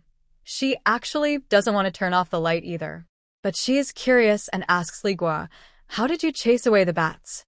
Worried that his wife might encounter this again, Li Weiguo carefully explains, "Bats are active at night. They are afraid of light. Next time, you can turn on the light and open the window.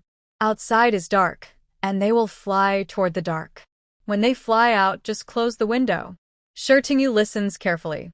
Unlike in later times, bats entering the house might happen more often now, so she needs to learn how to drive them away. Li Weiguo can't always come back so conveniently. Seeing that she understands, Li Weiguo holds her in his arms and gently strokes her hair, saying, "Sleep now." Shi Tingyu closes her eyes, and the night's tension and exhaustion quickly sweep over her. Li Weiguo's embrace is warm, and she falls asleep in his arms shortly after.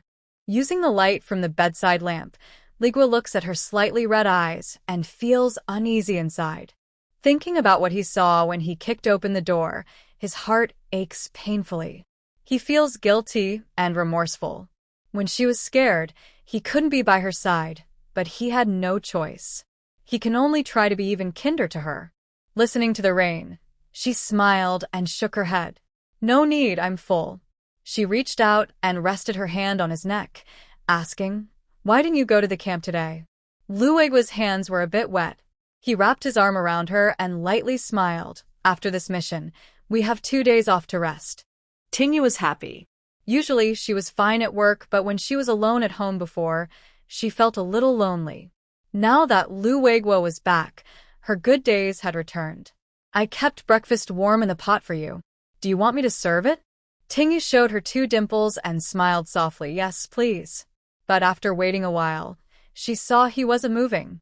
She looked at him, wondering why he wasn't coming over. Lu Weiguo tightened his hold on her hand briefly and then loosened it.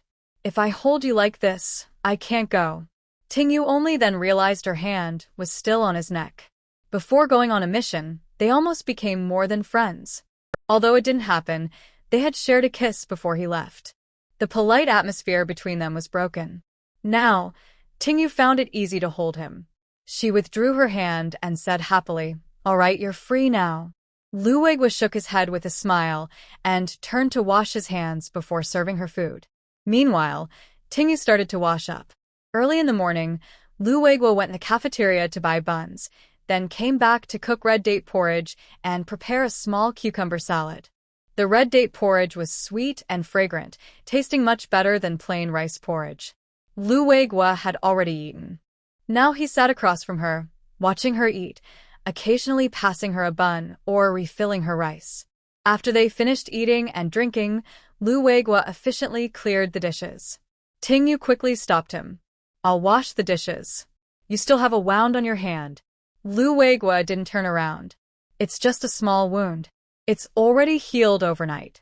Tingyu didn't believe him, but the man was stubborn.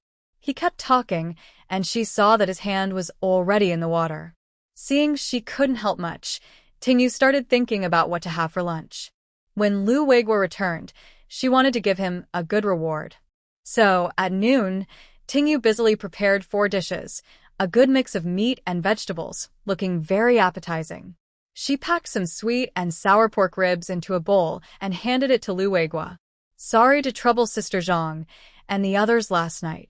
Please take these ribs to the neighbors and add some dishes for them." Lu Weiguo didn't hesitate. He took the bowl and went out the door of the main hall. He thought he had left, but suddenly he heard Lu Weiguo shouting, "Sister-in-law, are you there?" She stepped out of the door and saw that, standing nearly 6 feet tall, he was leaning on the shared wall and calling to the 2nd Battalion commander's house. Li Jian was excitedly circling around him. Sister-in-law responded with a sound, but before she could come out to see, Demao, who was on summer break, ran out first. Seeing Lu Weiguo holding a bowl that smelled very tempting, his fear of Lu Weiguo was gone. The scary Uncle Lu versus the food made by his aunt. His aunt's cooking was much better. Demao bravely asked, "Uncle Lu, my mom is in the kitchen. She'll be here soon." Lu Weiguo wasn't in a hurry. He placed the bowl on the wall and waited. Demao licked his lips and asked innocently, "Uncle Lu, what's in your bowl? It smells so good."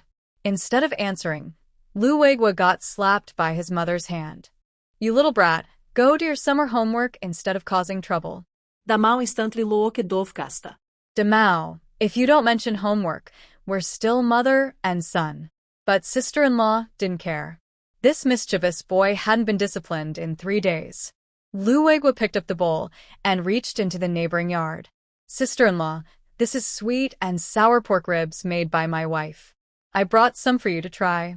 "Not much, don't be picky." Sister-in-law kept refusing. "No, that's not possible. The meat isn't cheap. You and my sister can have it. I've already cooked the vegetables here." Demao's hopeful eyes were disappointed. His mother had cooked eggplant again today. He didn't want that. He wanted ribs. Lu Weiguo said, "We made a lot. With this weather, it might spoil if we leave it until tonight. That would be wasting food." Seeing that sister-in-law still refused to take it, Lu Weiguo said to Demao, "Demao, bring a chair over. You come and serve." Demao's eyes lit up. He happily went to fetch a chair but was quickly pulled back by sister-in-law. She turned around and smiled at Lu Weiguo, saying, "All right, little Lu, I'm scared of you. I'll accept it this time. Don't be so polite next time." Lu Weiguo could only nod and agree. Sister-in-law said, "Wait a moment, I'll clear this bowl for you." Then she went into the kitchen. Lu Weiguo stood for a while, and when sister-in-law returned, the bowl was already washed. Lu Weiguo took the bowl and disappeared over the wall. Demao stared blankly in the direction of the wall. Sister-in-law asked, "Why are you just standing there like a fool?" Demao hesitated for a long time and finally said, "Uncle Lu is really tall. I wish I could grow as tall as Uncle Lu when I grow up." Aunt Zhang smiled politely but insincerely and said, "You're just joking around. Your dad is 1.74 meters tall, and I am 1.58 meters. Our child won't grow into a tall person over 1.90 meters." Demao was stunned for a moment and then burst into tears loudly. Aunt Zhang glanced at him and said, "If you cry again, I'll eat all the ribs myself." Demao immediately stopped crying, tears still in his eyes, but he spoke maturely, "It's okay. Short people can also be generals." Aunt Zhang chuckled softly, admiring his ability to joke and stay calm. Listening to Yu's cooking skills was undeniable, and seeing Demao covered in food oil proved it. Aunt Zhang originally wanted to save some dinner for old Zhang, but she was worried it would be too hot to keep. Seeing her son's lingering desire, she simply gave him the remaining pieces of food. Demao's eyes narrowed happily, and this made him more convinced that the neighbor's aunt was his real aunt. On the other side of the wall, the Lu family was also eating dinner. Yu had served Lu Weiguo plenty of dishes and asked, "Was your mission successful this time? Were you hurt?" She couldn't ask about the details of the mission, and he wouldn't tell her. She just needed to know if the mission went well, and if he was injured. Lu Weiguo replied, "No injuries. I think it went smoothly this time." The mission was to destroy a spy hideout. Jinling used to be a stronghold for another country's political faction, and the presidential palace was here, so there were many spies in the area. When they raided the hideout, it seemed the enemies received the news late. They couldn't evacuate in time and were captured, but the person who leaked the information remained unknown. Yu didn't care about anything else. She just wanted to know if his mission was successful and if he was safe. "That's good. If you're hurt, you must tell me. Don't hide it," Lu Weiguo promised. "Not only was I not hurt this time, but I also feel much healthier.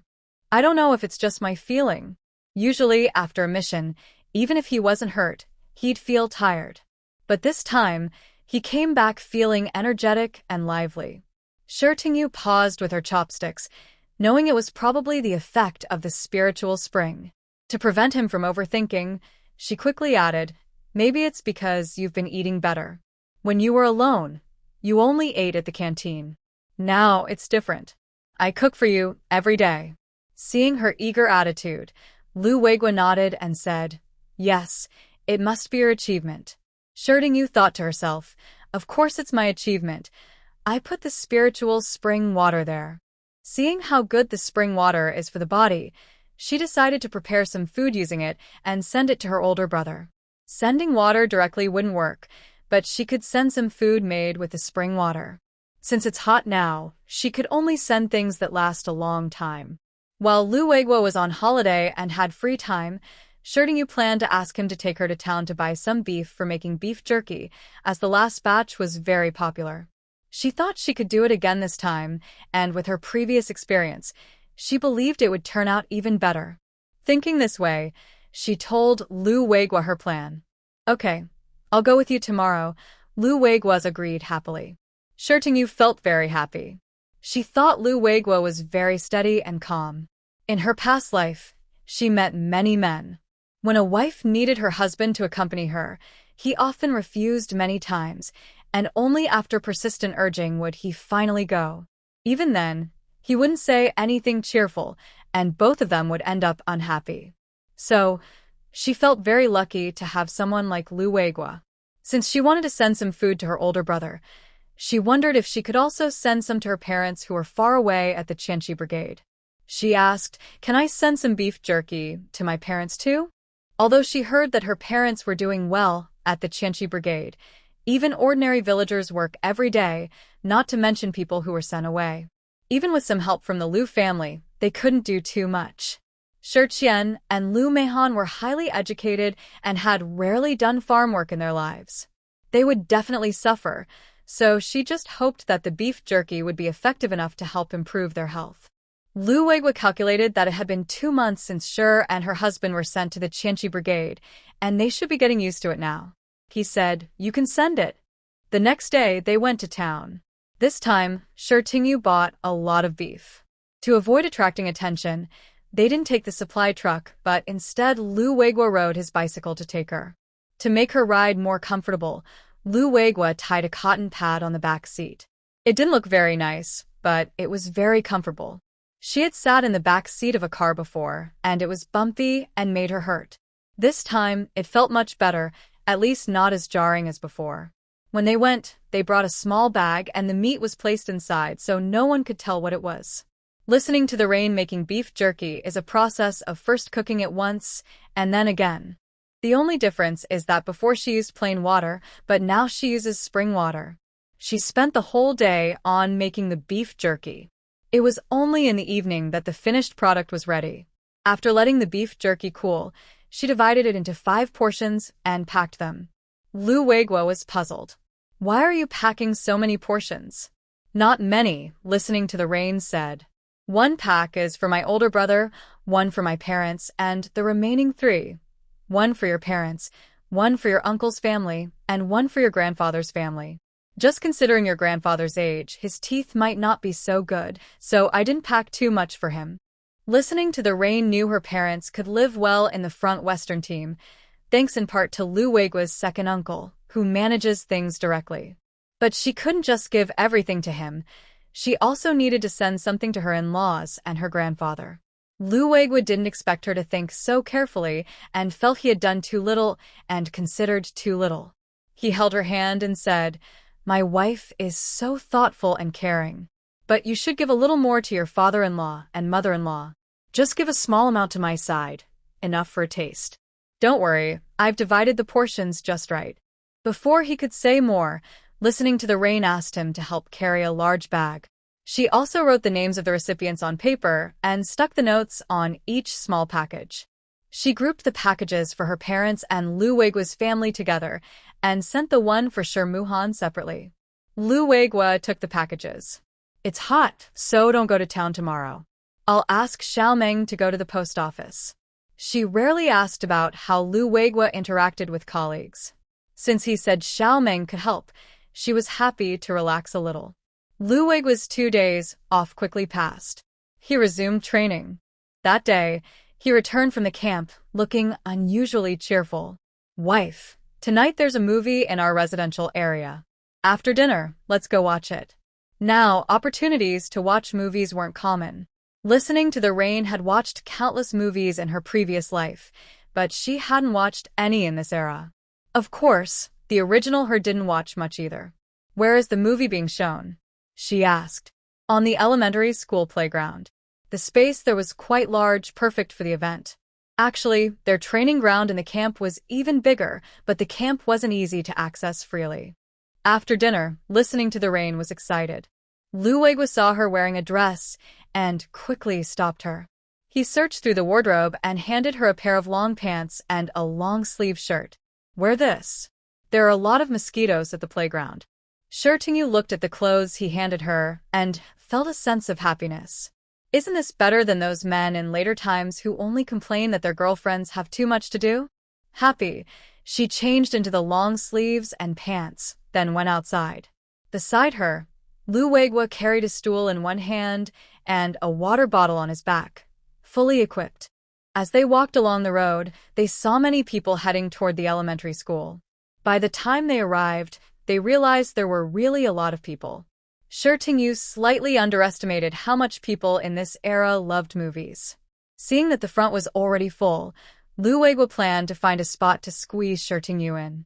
She saw where he was looking. That spot could fit one person, but not both of them. Should I sit over there, and you sit here? She asked. Lu Weiguo said, I'll stand at the back. I'm tall, so I won't block anyone in front. Shirtingu honestly didn't know whether to think this man was clever or silly. Then I'll sit at the back with you. It's crowded in front, and that attracts mosquitoes. It's no fun sitting alone.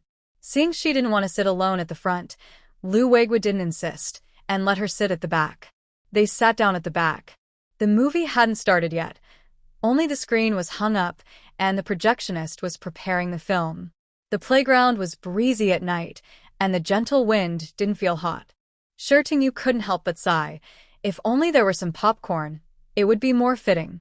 Lu Weiguo looked at her, took something out of his pocket, and placed it in her hand. She looked and saw it was a big white rabbit milk candy. Not popcorn, but I have a white rabbit, Lu Weiguo said softly, looking at her with gentle eyes. A nearby child saw this and looked at her with envy, almost sticking to her with longing. Shirtingu ate the milk candy happily, feeling sweet inside, but she soon couldn't stay happy. Just a moment ago, everything was fine, but now the movie was about to start. Not everyone in front had brought a stool, so some people stood up. To see better, those behind also stood up. Shirtingu, being short, found she couldn't see anything. She stood up and looked through the gaps between people, but she found that was useless. There were people in front of the gaps too. Lu Weiguo looked behind himself and saw there were no children nearby. He turned around, held her leg, and carried her onto his shoulder. The sudden increase in height made Shirtingu instinctively reach out and hold onto Lu Weiguo's neck. She looked around and realized, oh no, her social anxiety was coming back. She lowered her voice and said, Weiguo, am I too high up? The people behind might not be able to see. Lu Weiguo turned his head to look back. Aside from a few men smiling at him, there was nothing else. He decided to lower her a bit and placed her on his forearm like holding a baby. This made her feel lower and less noticeable. But she knew this wasn't a good long-term solution. She asked, the movie will last a long time. Will your arm be okay? Lu Weiguo playfully jostled her and said, your weight isn't as heavy as my backpack. Shirtingu. She thought, who does he think he's talking to? She was about 90 jin, about 45 kilograms. Not far away, Lu and Chong watched the woman being held gently by the man, feeling a faint, subtle envy. The man Shirtingu found was quite stern-looking, but he was really kind to her. Looking at herself, empty and alone, she couldn't help but sigh. When could she find a man who valued her as much as a treasure? She didn't expect him to be as good as Lu Weiguo was to Shirtingu, but at least he should treat her like her brother treats his wife and nephew. Her older brother now only had eyes for his wife and nephew, ignoring her completely. The movie playing was The Plains Battle, a classic action film. The black and white style felt very new to Yu. She got so absorbed in watching that she almost forgot she was being carried by Lu Weiguo. Suddenly, a child's crying broke her concentration. Wow. Dad, I can't see. I want to be held too. I want to be held too. Yu turned her head at the sound and saw a boy about 6 or 7 years old, tugging on a man's pants, tears and snot streaming down his face, begging to be held. The man looked at the boy and tried to reason with him. You're already so big. Why do you still want Dad to hold you? I won't be able to hold you much longer. The boy looked like he was trying to trick him, pointing his dark little hand at Yu and saying, then why can this grown-up call her dad and hold her? Hearing the words her dad, Lu Weiguo almost loosened his grip and dropped his wife. He turned to look at the boy, his eyes fierce. The little kid's dad quickly covered the child's mouth and awkwardly said, Luing, kids speak without thinking. They don't know how to say nice words. Lu Weiguo. So you still think your son's words are right? Are you just upset that they sound unpleasant? Those words are clearly slander and false accusations. Does he look that old? Yu looked at the man with some annoyance, then turned to the little kid and said, Hey, kid, this uncle is your aunt's husband. He's just like your dad and mom. The boy was scared by Lu Weiguo's fierce face and didn't dare speak. Hearing Yu's words, he nodded repeatedly. I know I was wrong, Auntie. Good boy, Yu said kindly, as if admitting fault could fix everything. After this, the boy didn't dare to let his dad hold him anymore. Seeing his child's slightly timid look, the father finally sighed and picked him up. The boy sat on his shoulders, suddenly much taller. He looked excited and happy, still glancing toward Yu, clearly showing, see, I also have someone to carry me. Yu smiled and looked back, saying, Kid, if you need to go to the bathroom, tell your dad, okay? Don't on his neck. As soon as she said this, the boy's face fell, and he shouted at Yu, I won't do that. I'm already 7 years old. Lu Weiguo watched his wife and the little troublemaker arguing, feeling helpless. Seeing his expression, Yu looked a bit displeased and said, I'm just teasing you. Then she held his face and looked at him. You look very cool. You're nothing like my dad. Lu Weiguo looked up at the sky, thinking that he really shouldn't say nothing like my dad. Yu could tell from his expression that he was helpless, so she smiled and said, just joking. You're very good. Plus, men get more caring as they get older. Lu Weiguo held her hand and playfully shook her, saying, I care about you. Lu Wenchang watched the scene with a bit of schadenfreude in his eyes. Look, marrying a man like that only brings shame. But his smile didn't last long before it was interrupted by the two people ahead. In front of him, Lieutenant Yang was sitting with a beautiful woman, chatting happily. He even saw Lieutenant Yang peeling sunflower seeds for her. When did the family compound have such a woman?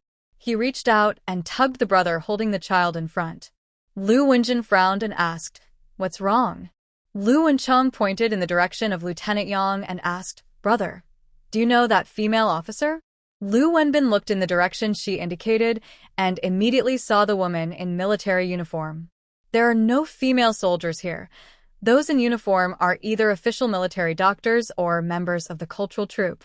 We all know the military doctors well, but this woman looked unfamiliar. Thinking about the recent arrival of cultural troop members preparing for the August 1st performance, he realized her identity. Yesterday, the cultural troop came, so she must be from the troop.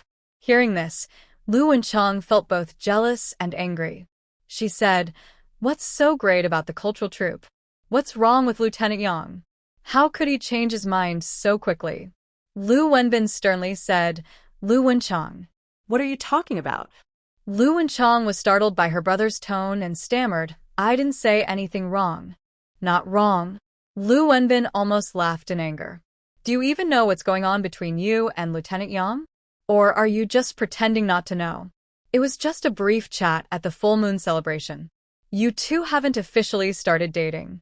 You just met once at the celebration, and he didn't promise to marry you. Why are you making a fuss? Lu Wenchang bit her lip, her eyes turning slightly red. But you said you would introduce us. Su Qiaoyue couldn't stand listening anymore. She stepped beside Lu Wenchang and asked, "So, how did you behave back then? During the full moon celebration, you deliberately made a scene, making the guests wait. Can you really blame others for having a bad impression of you?"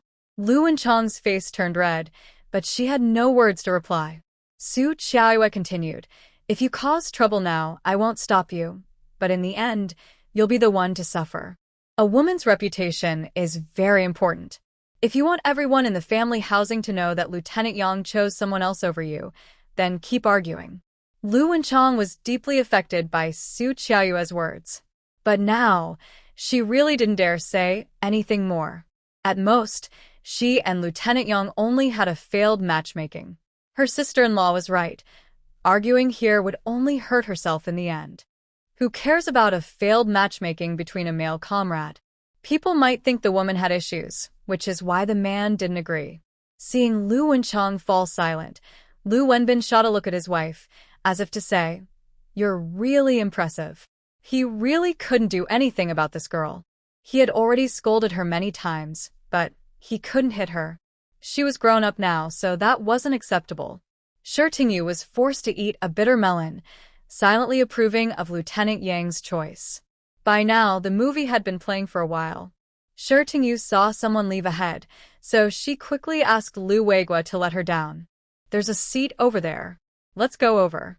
Lu Weiguo saw that, sure enough, someone had left a seat nearby. He picked up his things and took Shi Tingyu over there. Sitting on the bench, Shi Tingyu finally felt at ease.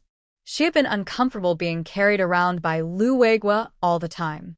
After settling in, Shi Tingyu asked Lu Weiguo, "Has the cultural troupe come to perform recently?" She had just overheard Lu Wenbin talking about it, but she wasn't sure if it was true. Lu Weiguo looked a bit confused. He hadn't paid attention to any cultural troupe activities. He had just returned from a mission a few days ago. Seeing his expression, Shi Tingyu knew he probably hadn't noticed.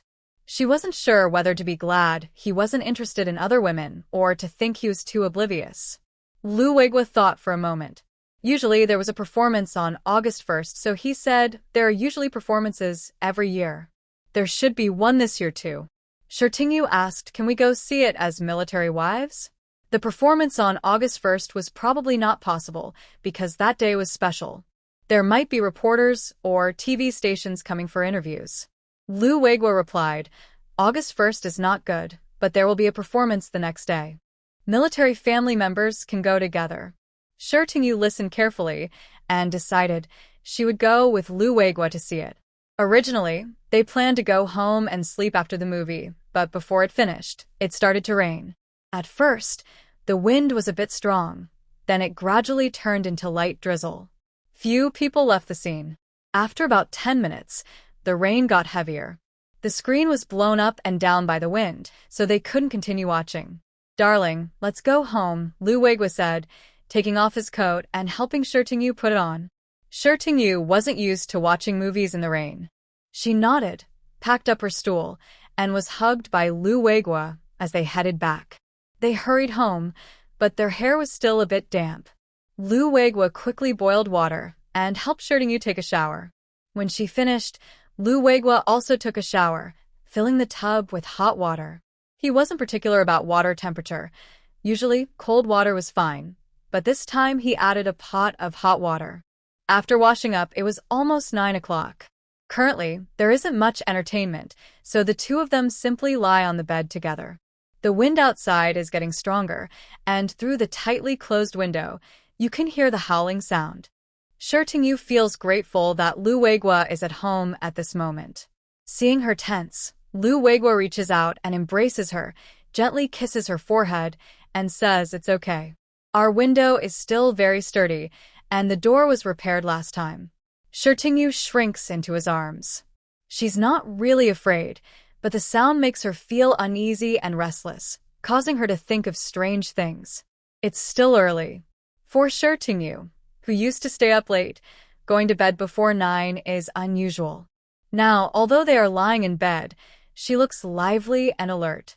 She maintains a position in his arms, but after a while, she starts to feel stiff. She moves slightly, turns around in his embrace, and faces away from him. Lu Weiguo gently wraps his arms around her waist. But soon, she turns back again. With a smile in his eyes, Lu Weiguo allows her to do so until her hands start to move mischievously toward his clothes. Yu doesn't think much at the time. When she can't sleep, her hands have nowhere to rest. Originally, she was holding them on his chest, but his rising and falling heartbeat made her palms itch, so she moved her hands elsewhere. Of course, she can't reach places she shouldn't, so her hand seems to deliberately curve and touch his tense abdominal muscles. She has to admit, the abs feel very good, firm and strong, like a velvet-wrapped iron block, making her reluctant to let go. Lu Weiguo's expression changes. Perhaps the sound of the wind and rain outside makes the atmosphere inside more romantic.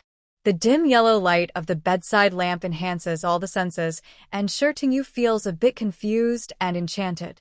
She really wants to try other things. Lu Weiguo stops her hand from moving downward. His voice sounds rough, as if sandpapered, and he asks, "Have you thought it through?" Yu's face flushes slightly. They've already kissed as a married couple, and she knows she has some feelings for him. She's long been attracted to his body and doesn't want to make things difficult for herself. She lowers her gaze, her head slightly raised from his embrace, and struggles with her hand that Lu Weiguo holds. His gaze is intense as he looks at her. Then, following his heart, he slowly releases his grip. Lu Weiguo's eyes are slightly red. The secret corner of Yu's heart is shattered by this sudden action, and she immediately feels defeated. Wife. Lu Weiguo murmurs softly. Yu had never thought that a man's voice could make her so captivated. She couldn't help but kiss his raised neck. Flowers crushed in vain, bees and butterflies lost their way, heart racing with fragrant jade, breath quickening like a low-singing bird. Though she was delicate and almost fainting, she smiled without crying, her cheeks flushed with sweat, her senses sharp as a horn.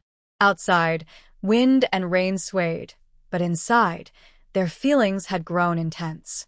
The sound of wind, rain, and their gentle touches filled the room.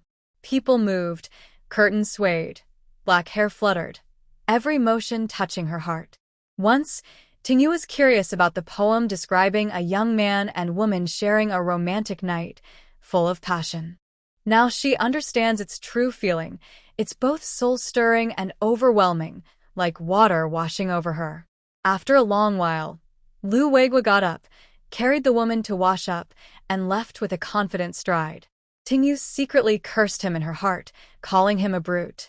The next morning, Yu woke up feeling sore all over. By then, Lu Weiguo had already gone to morning training. She simply couldn't understand one thing.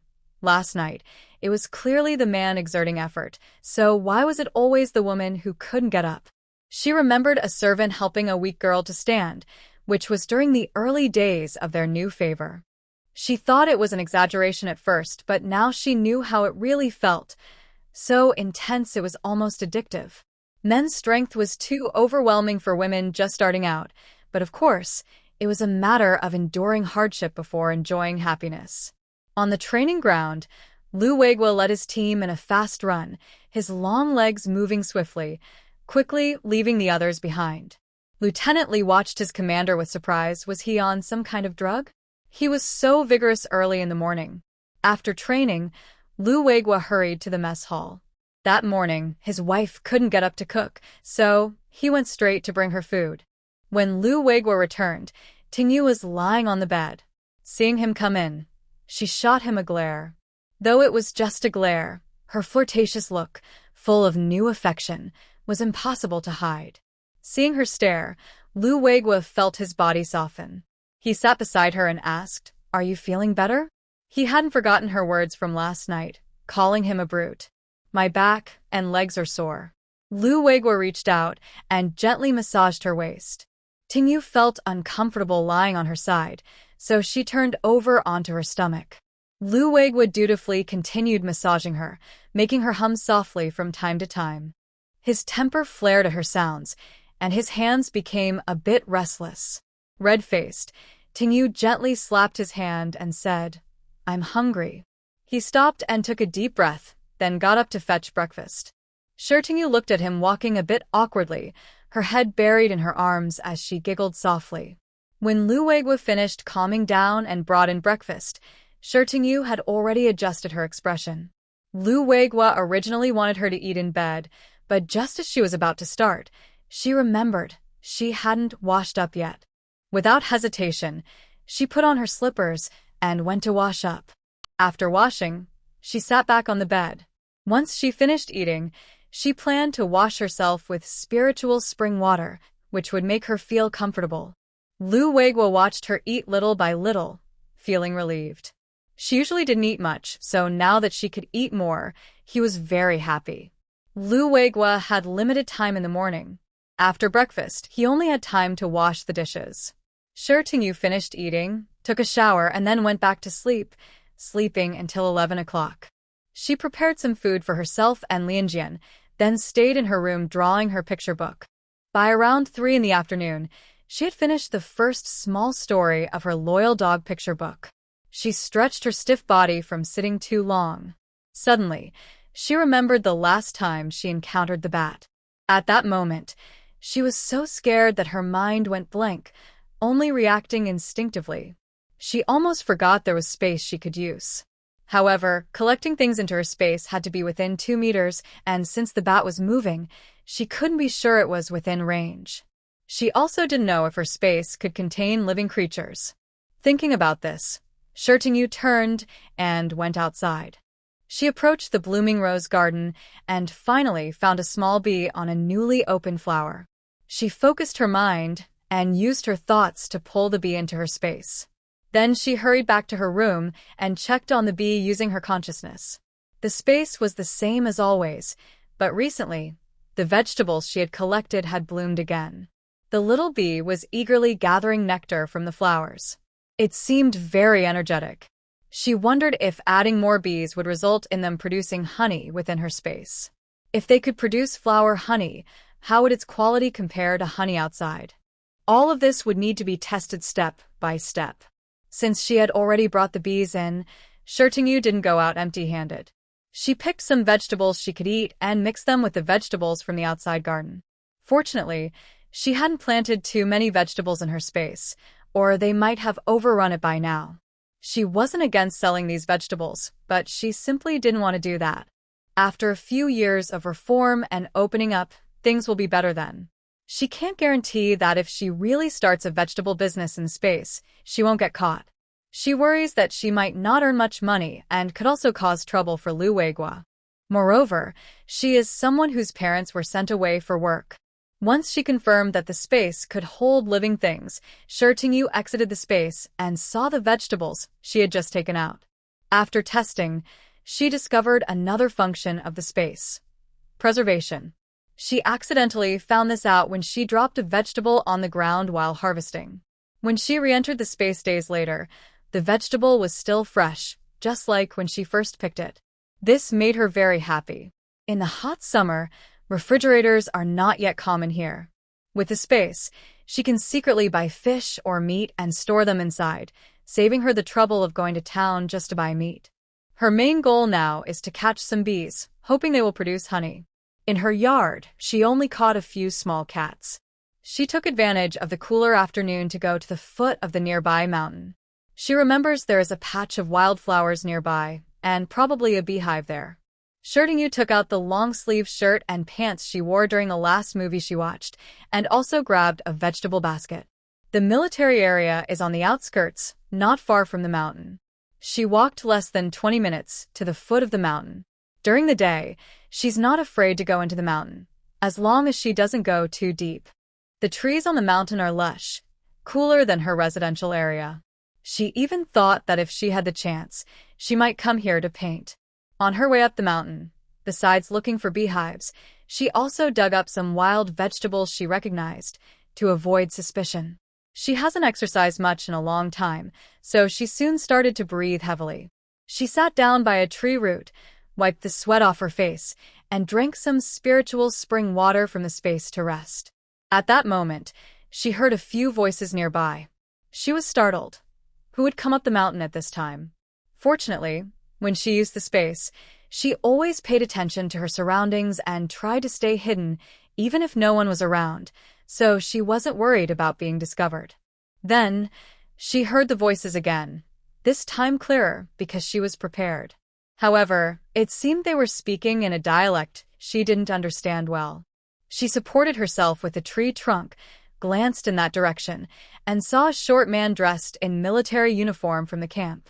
Opposite him was a very thin, middle-aged man. The middle-aged man with a slicked-back hairstyle was wearing a short-sleeved shirt and long pants. While Shirtingyu was lost in her thoughts, a wild rabbit suddenly jumped out from the bushes behind her. The soldier who was speaking quickly turned around and asked in a sharp voice, "Who's there?" Soon after, she heard increasingly close footsteps approaching. The middle-aged man followed a step behind her. Because of their movements, the already timid and alert rabbit was frightened and ran away instantly. The middle-aged man said, "You're overreacting. It's just a rabbit." The soldier replied calmly, "Caution is the best way to stay safe."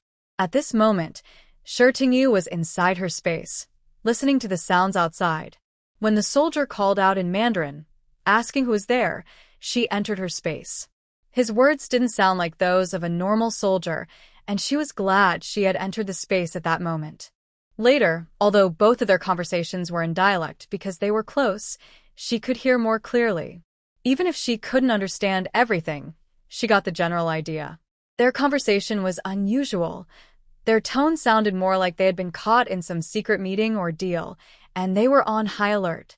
Shirtingyu thought this was very important. She wanted to see their faces clearly, but inside her space, she could only hear sounds and couldn't see outside. She wondered if the space upgrade would unlock this feature in the future. But at the moment, she had no choice. She could only hold her breath and focus on their conversation outside. Unfortunately, after saying just that one sentence, they left. She guessed they had already said everything needed. After they left, Shirtingyu didn't rush to come out, fearing they might ambush her on their return. Only when she was sure they wouldn't come back did she leave her space. Seeing that it was getting late, she prepared to go back. Suddenly, she spotted a wild beehive on a tree in front of her. She approached within 2 meters of the hive, then stored it into her space, and went inside to take a look. The hive had fallen to the ground, and a swarm of bees was flying around it.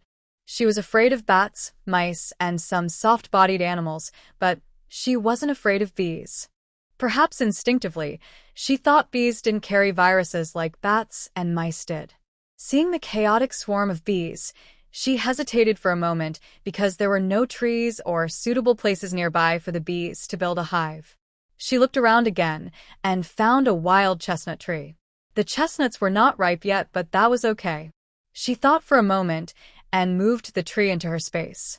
When the chestnuts ripened inside, she could pick some to eat. However, she didn't feel happy for long. When she saw the fallen chestnut tree on the ground, she started to get a headache again. She thought to herself, if only I could plant this tree properly, I wouldn't have to move it.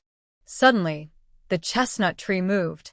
In her amazed eyes, it fell onto a patch of dark soil in the corner and quickly took root. The broken branches, which looked damaged before, seemed to come back to life. She was stunned. When she first started planting vegetables, she thought about using her mind to do it. But after planting only a few, she felt very tired. In the end, she had to use her hands and work hard with they. Could it be that her mental strength had grown? She suddenly guessed that maybe using her space more for planting could improve her ability to control the space. Looking at the busy swarm of bees still flying around on the ground, she said, "You guys should build your nests in the trees." The chaotic swarm of bees started to move. They flew toward the chestnut tree, happily buzzing. She even felt their joyful mood faintly in her mind.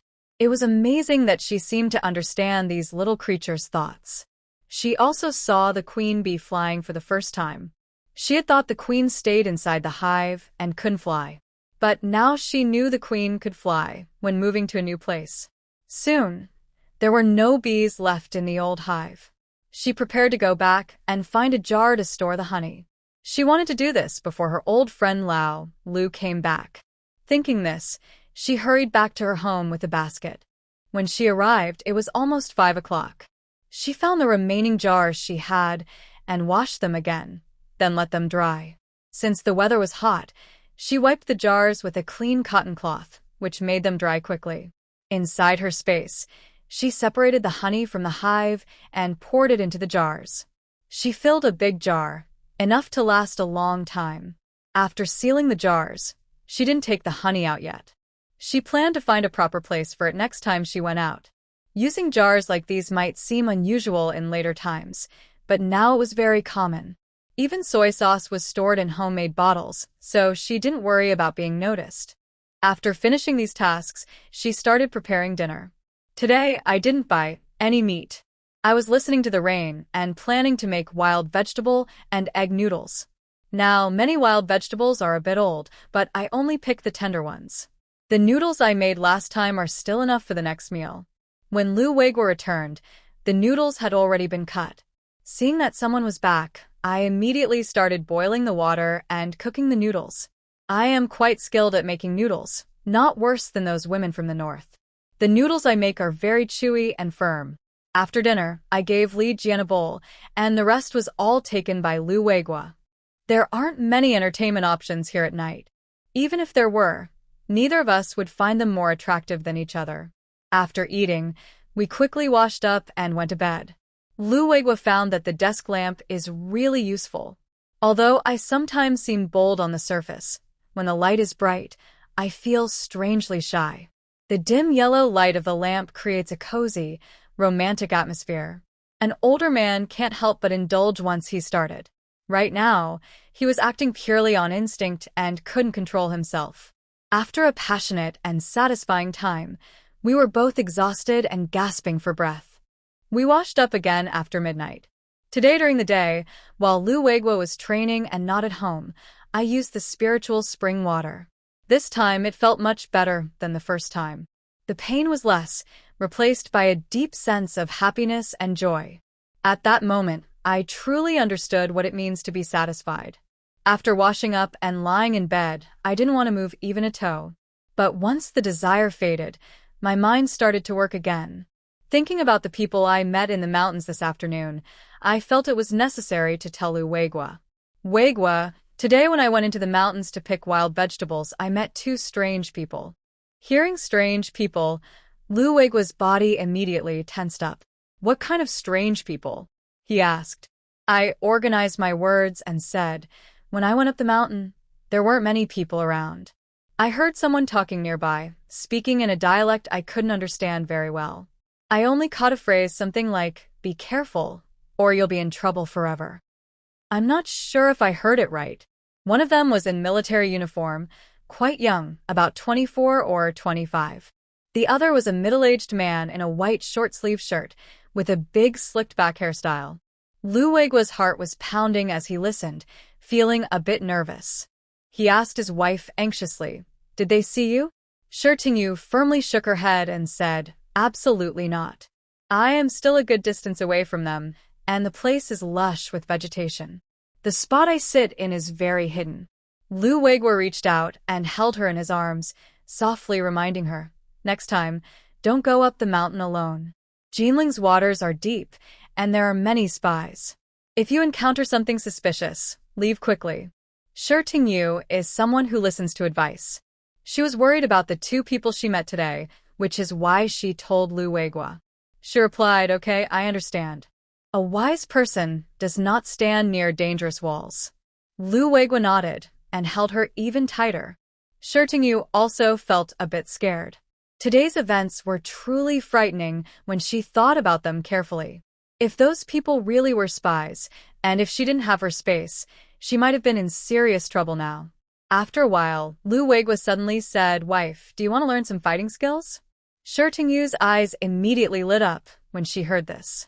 When she was abroad, she occasionally trained, and she even learned horseback riding. Her riding skills were quite good at the equestrian center. But after returning home, the environment didn't allow her to pursue these hobbies. She also didn't want to practice in the residential compound where others might watch. So, she stopped.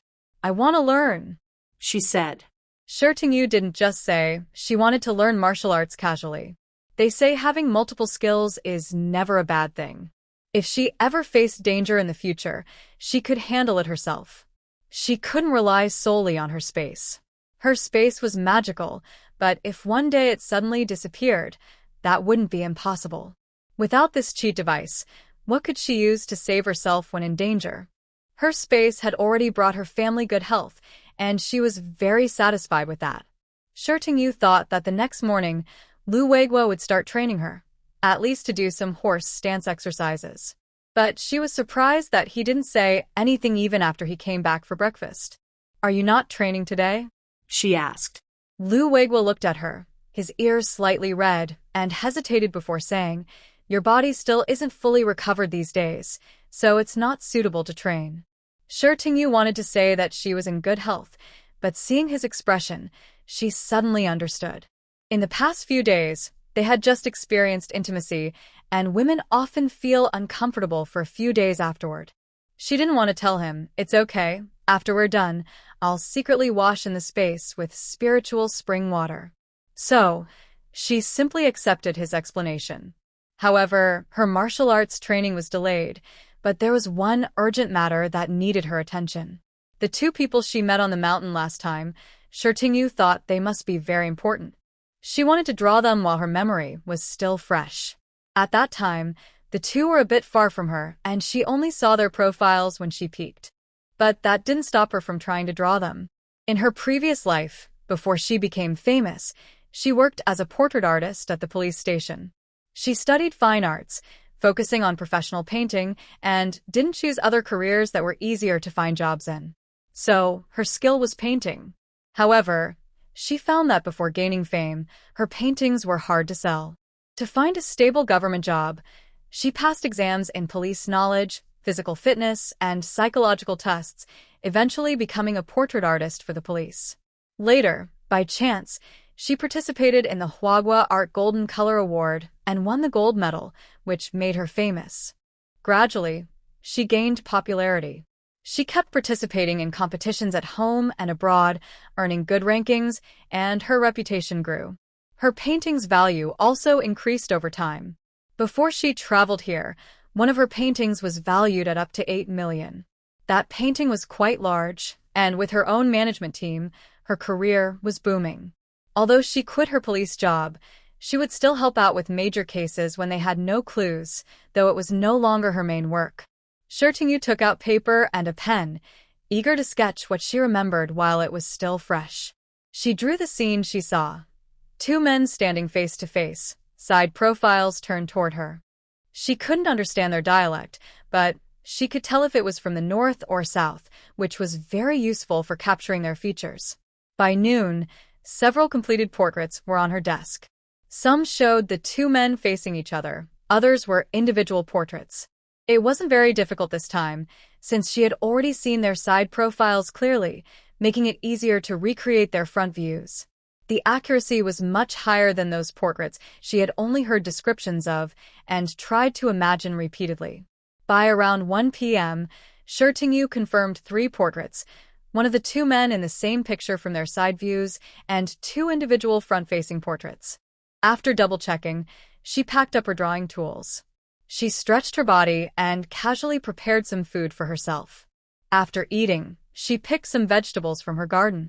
Finally, her gaze casually drifted to the climbing roses along the wall.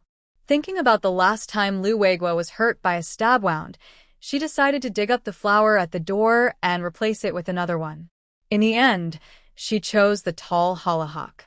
Many people plant this flower, and it can sometimes grow up to 2 meters tall. Fortunately, the rose bushes she planted not long ago were easy to dig up. She transplanted the roses into the space. If Lu Weiguo asks later, she will say she threw them away. He wouldn't ask too many questions about such things. That evening, when Lu Weiguo returned, he indeed saw a section of the garden wall was empty. He asked, "Where did the flowers go?" Yu had prepared a story in advance and explained, so Lu Weiguo didn't press further, though he felt a little sad and uneasy inside. "Wife, the last time I got pricked was just an accident." "I see you like those flowers," he said. Yu replied, "None of these are that important." The thorny one is gone. When you have time, take me to buy some other flowers. Okay, whatever you like, I'll buy for you. Shirtingyu chuckled. If she were someone who liked to spend money freely, she would probably have worn him out by now. Lu Weiguo went back to his room to change clothes but found many portraits of men inside. He picked up one and looked at it, feeling that the person in the picture looked familiar but couldn't remember where he had seen him before. When he saw 3 portraits pressed under some books, his eyes suddenly tightened. They were portraits of a platoon leader named Wang Ming from the 3rd Battalion. He looked at the other paintings, and one in particular reminded him of what Shirtingyu had said last night.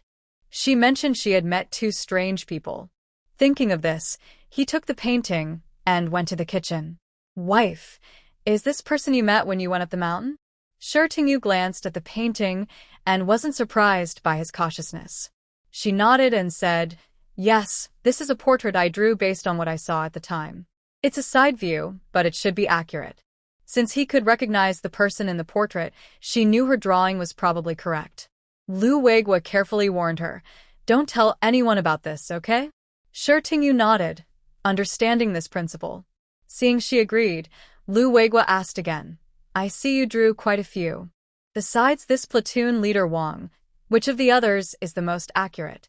Shirtingyu took a towel to wipe her hands and then went to her room to bring out the other 2 portraits for him. Lu Weiguo looked at the remaining 2 and said, Eat your meal first. I need to go to Zhao's place later. When Shirtingyu knew the situation was urgent, she didn't try to persuade him anymore. For soldiers, national security is more important than anything, even a meal. Lu Weiguo hurriedly left. Shirtingyu then prepared her own meal and started eating. It wasn't until after 8 p.m. that Lu Weiguo returned, walking in the night.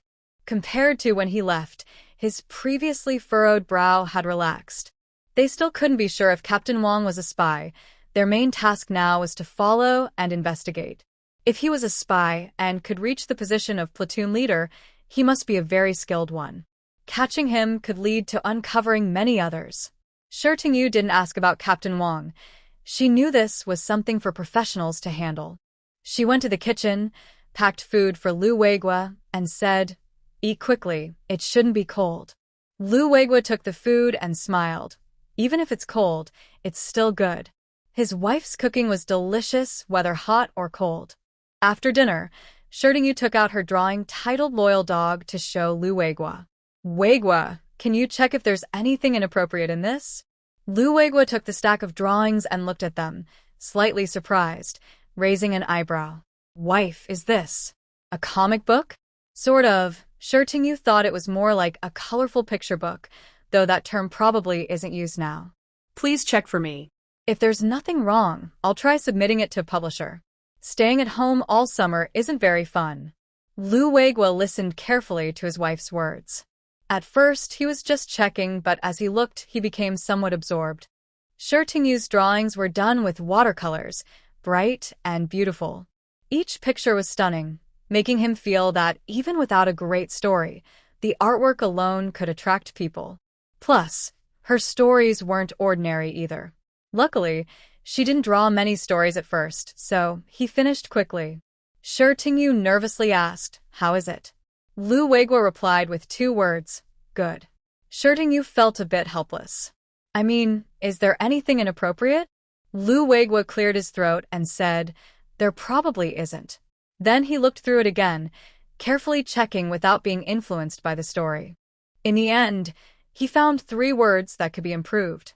Shirtingyu looked at them and thought they could be changed, so she sat back down at the table. The edits were only to the wording of the story. The drawings themselves didn't need to be changed.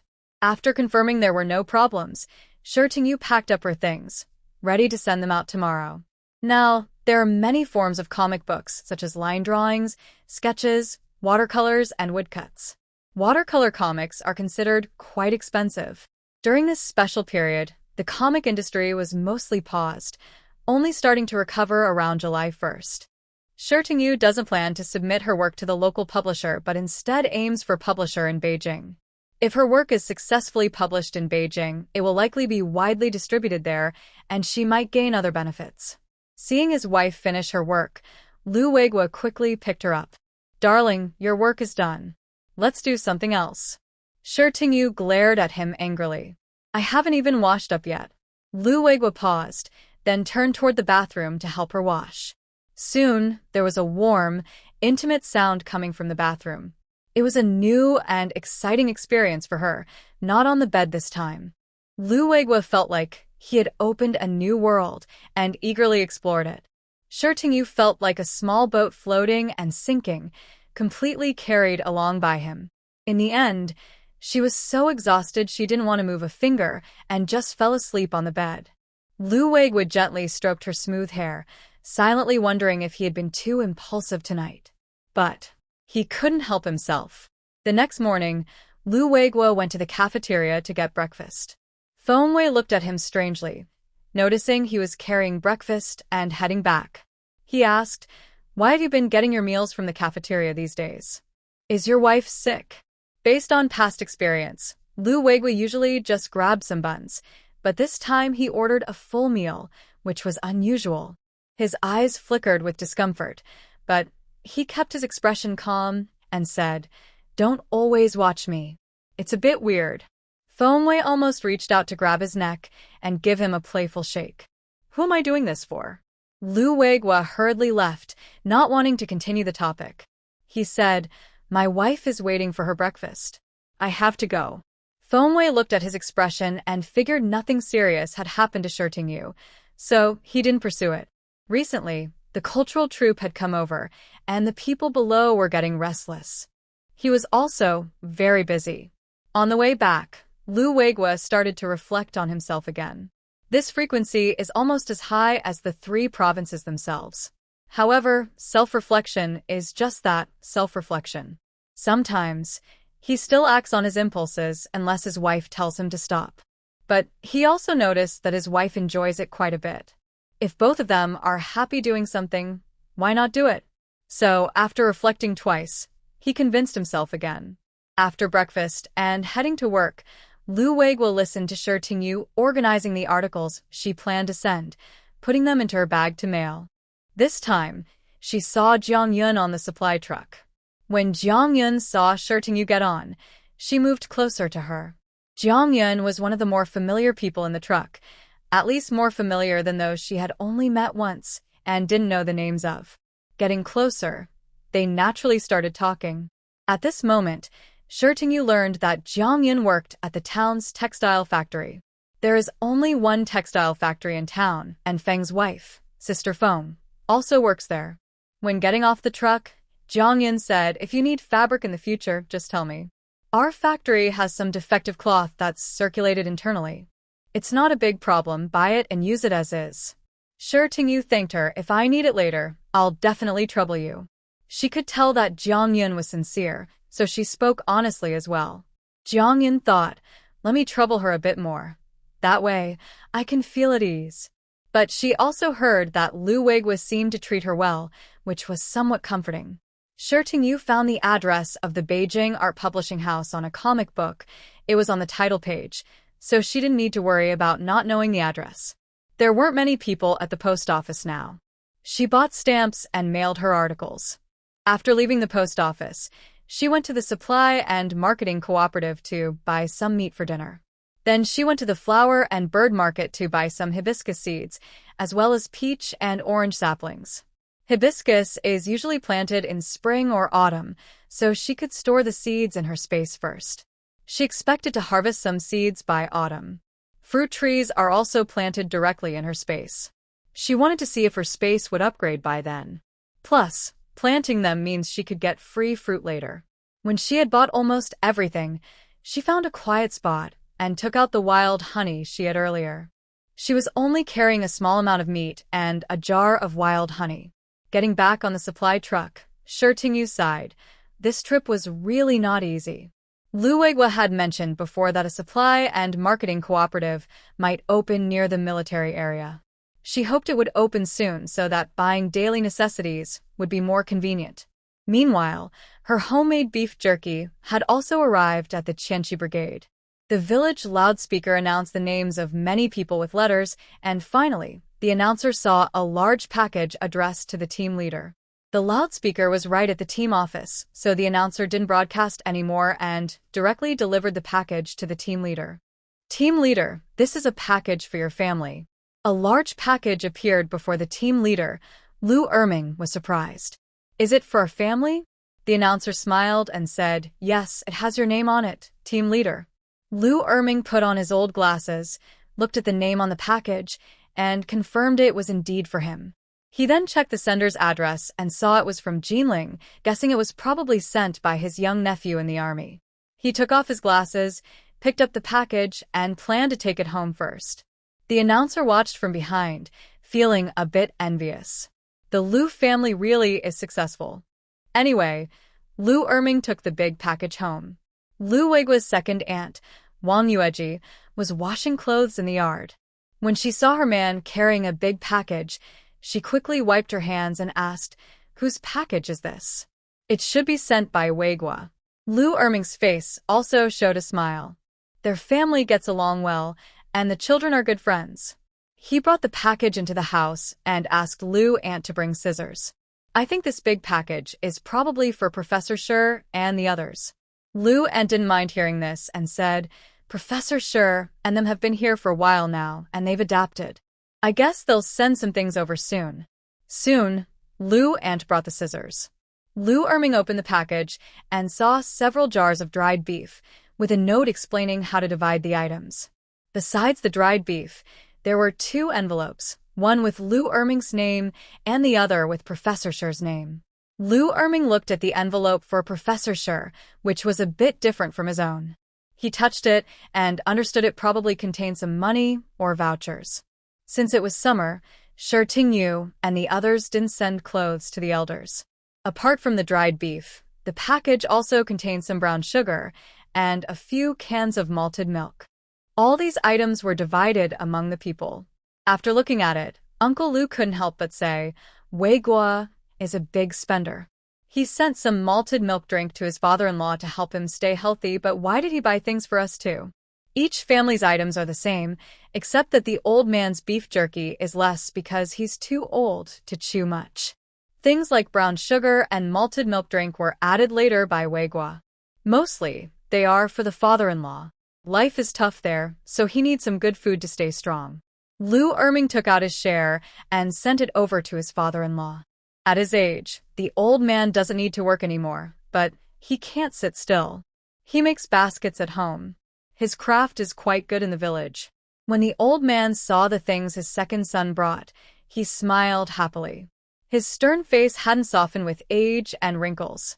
If this were modern times, he would look like a retired gang leader. When he doesn't smile, he looks fierce. When he smiles, he seems a bit mischievous. Lu Weiguo was used to his father's look. He said, Dad, Weiguo and his wife sent these. They are for you and Mom. Hearing it was from his grandson in the army, the old man felt happy but said, Why does that kid spend so much? Let them keep the good stuff for themselves. If they eat it, they grow, and if we eat it, we won't. Lu Weiguo, Dad, Weiguo is almost 1.9 meters tall. He can't grow anymore, even if he eats. The old man nodded happily. Weiguo is tall, just like me.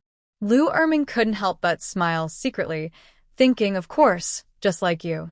That fierce face of yours looks just like yours. He took out the items and placed them aside, pointing to the beef jerky.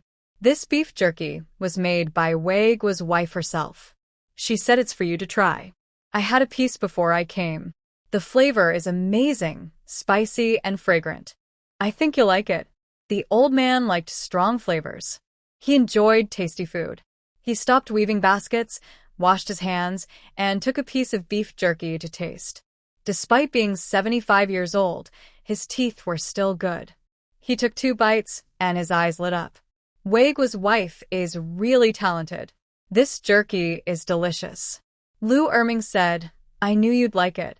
After finishing a piece of beef jerky, the old man silently stored it away and asked Lu Weiguo, How are things with Weiguo's father-in-law now? Lu Weiguo thought about the couple, who clearly seemed to be highly educated. He felt a bit emotional and said, It's okay. At first, I couldn't get used to it, but now I can keep up with the work. Their health is good, and they haven't fallen ill from exhaustion. The old man nodded and said, "They are truly relatives of our family. You should take good care of them." Lu Erming replied, "Even if you don't say anything, I look after them. I can't do it too obviously, but I make sure they do the lightest work." The old man felt relieved. He often asked about them from time to time. Seeing that everything was fine, Lu Erming prepared to leave, as there was still work waiting for him at the team. However, when he reached the door, he paused and said to the old man, "Dad, leave some of the beef jerky for my mother. Don't eat it all yourself." The old man responded by throwing a slipper at him. "What's the use of that?" His wife's teeth weren't as strong as his, so at most he'd let her taste it and know her daughter-in-law's kindness. Lu Erming went out around 10 o'clock at night to deliver things to Professor Shi and his family.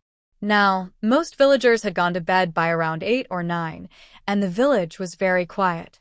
The Shi couple lived alone in the cow shed, which was the old one. It didn't have cattle now, so there was no smell in summer. This shows that having connections in high places makes things easier. Lu Erming knocked on the door, and after a while, he heard someone get up. Professor Shi and his wife usually finished dinner and went to bed early. Though they had adapted to their current life, they were still tired. After dinner, they mostly just fell asleep right away. When Shi opened the door and saw Lu Erming, he was a bit surprised and asked, "Captain, why are you here at this time?" Lu Erming didn't bother with small talk and handed him the things he was holding, whispering, "This is from Weiguo and his wife. There's also some money and tickets inside." When he heard it was from Weiguo and his wife, Shi was a little excited. At this moment, Shi's mother also got up. She came to the door and asked, "I just heard you mention Weiguo. What happened to him?" She thought her son-in-law had an accident. Shi's father patted her back and said, "Nothing's wrong. Weiguo and Xiaoyu sent us these things." Seeing the items handed over, Lu Erming didn't stay long. If anyone saw him, it wouldn't be good for him or for Professor Shi's family. After Lu Erming left, Shi's parents took the things back to their room. For them, it wasn't just food and supplies. It was also good news about their daughter and son-in-law's safety. Early the next morning, Lu Erming asked his younger son, Lu Weiguo, to go to the steel factory dormitory in town. "Your work is pretty easy. Later, help me go to your uncle's house and deliver the things sent by Brother Weiguo." Weiguo didn't send the package to his parents for convenience. Last night, Lu Weiguo was already tempted by the smell of beef jerky and happily accepted the task. But before leaving, he told his father, "Dad, my job as an accountant is based on real skill, and it's not easy at all." To avoid gossip in the village, he had to take an exam to get this job, even though he was the most educated person in the village. Lu Erming chuckled and patted him. "All right, kid, hurry up. If you're late, your uncle and Am will go to work." Lu Weiguo happily rode his bike and left. The village is less than an hour by bike from the town. When he arrived at the steel factory dormitory, it was not even 6 a.m. Lu Weiguo and his wife were preparing breakfast. Seeing Lu Weiguo arrive, they called him inside. "Why are you here so early, Weiguo?" Lu Weiguo handed the package to them and said, "This is from Brother Weiguo and his wife. I brought it over." When they heard Brother Weiguo and his wife, both of them, who still hadn't met their daughter-in-law, looked excited. Lu Weiguo found it funny and said, "The beef jerky inside was made by your daughter-in-law herself. You should try it." If the letter sent with the package hadn't mentioned it, they might have thought it was bought at a department store in Jinling. Such good-tasting beef jerky isn't sold at local supply and marketing cooperatives here. Dad and Mom Lu immediately perked up, opened the package, and took a piece to taste. Lu Weiguo said, "This tastes really good. The more you chew, the better it gets." Watching them enjoy it so much, Lu Weiguo also felt a bit greedy. He awkwardly smiled and took a piece, saying, "Your sister-in-law's cooking is really great." Lu Weiguo looked at his nephew and didn't say much, feeling secretly proud. His daughter-in-law is truly impressive. Lu's mother called to Lu Weiguo, "I made extra noodles. Come and eat with us." Lu Weiguo didn't refuse. He hadn't had breakfast early in the morning. After Lu Weiguo left, Lu Weiguo took some beef jerky to his eldest son's family in the same residential compound. Lu Weiguo's older brother, Lu Weiguo, and Lu Deepening work at the same steel factory. However, Lu Weiguo is not a skilled worker. He is the head of the security department. Last year, he was assigned a house, so the family moved into their new home. Lu Deepening's wife, Qin Ping, works at the same textile factory as Lu's mother. She is gentle and hardworking, typical of modern women, but a bit timid. When she saw Lu Deepening, even though she had been married for many years, she still felt a little afraid of her father-in-law. Lu Deepening didn't say much. He handed her some items and turned to his eldest son, saying, "This is from your younger brother and his wife. The beef jerky was made by your sister-in-law herself. I brought some for you to try." At that moment, a boy's cheerful voice rang out, "Grandpa, why are you here?" It was Lu Zhen, Lu Weiguo's son. He climbed up happily. Although he was young, he was not afraid of his stern-looking grandfather. He was also not afraid of his second uncle, who looked fierce. Instead, because Lu Weiguo was a soldier, he admired him very much. His favorite toy was a small tank made from shell casings, made by his second uncle, who was an officer. Seeing his grandson happy, Lu Deepening patted his head and told him to wash up and eat. Once the items were delivered, Lu Deepening left. At Lu Weiguo's breakfast table, Lu Zhen was chewing on the beef jerky, which was a bit spicy, but still very tasty. Qin Ping, however, seemed distracted. She softly asked, "Weiguo, what kind of person do you think your second sister-in-law is?" Although she was a worker, her family still held traditional views that favored boys, which made her a little timid. She knew that her second sister-in-law's family were intellectuals who had returned from abroad. Even though they now looked down on old-fashioned scholars, everyone knew that educated people were different from those with lower education levels. She felt that given her second sister-in-law's background, she must be someone important and out of their reach. Lu Weiguo, quite oblivious, said casually, "Mom and Dad said she's pretty and has a good personality." But this didn't reassure Qin Ping. Instead, it made her more worried. She thought that being beautiful, well-born, and educated made her seem too superior. She worried that her sisters-in-law might look down on her. Lu Zhen looked at his mother in confusion. "We'll see when we meet second aunt. Plus, her beef jerky is so delicious. She must be a good person." Qin Ping. Forget it. Neither of the two men in the family, big or small, understood anything clearly. Fortunately, they have already separated their households. Even if they don't get along well, at most they only see each other during holidays, and then it's fine to just get through it. Tingyu still doesn't realize that her image has already drifted from the center in her soon-to-be unmasked sister-in-law's eyes. At this moment, she is hosting Director Lu from the Women's Federation. "Xiao Shi, have you been busy at home lately? Big sister has something she wants to ask for your help with." Tingyu's first story for Loyal Dog has already been sent out, and she is still working on the second one, so she isn't very busy now. She asks, "What do you need help with?"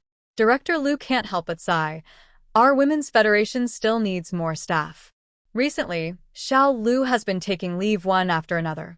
We don't expect her to be able to draw and write like you, but when she's not here, others have to do her work. Now, there's a promotional report that needs some illustrations, and we don't have enough people. We hope you can lend a hand. Of course, you don't need to do anything complicated like school murals. Just draw casually. I'll pay you the same salary as the regular staff, and you'll get paid for the days you work. Recently, Tingyu hasn't had much to do, so after thinking it over, she agrees. When she arrives at the Women's Federation, she finds out it's just to draw some illustrations for the promotional report. This is not difficult for her. She finishes the drawings on the same day. After seeing her work, Director Lu praises her repeatedly. "Look at these drawings, so beautiful. You're really talented and quick." What she doesn't say is that if someone else had done it, it might have taken about a week. Her salary will be paid collectively by the accountant at the end of the month.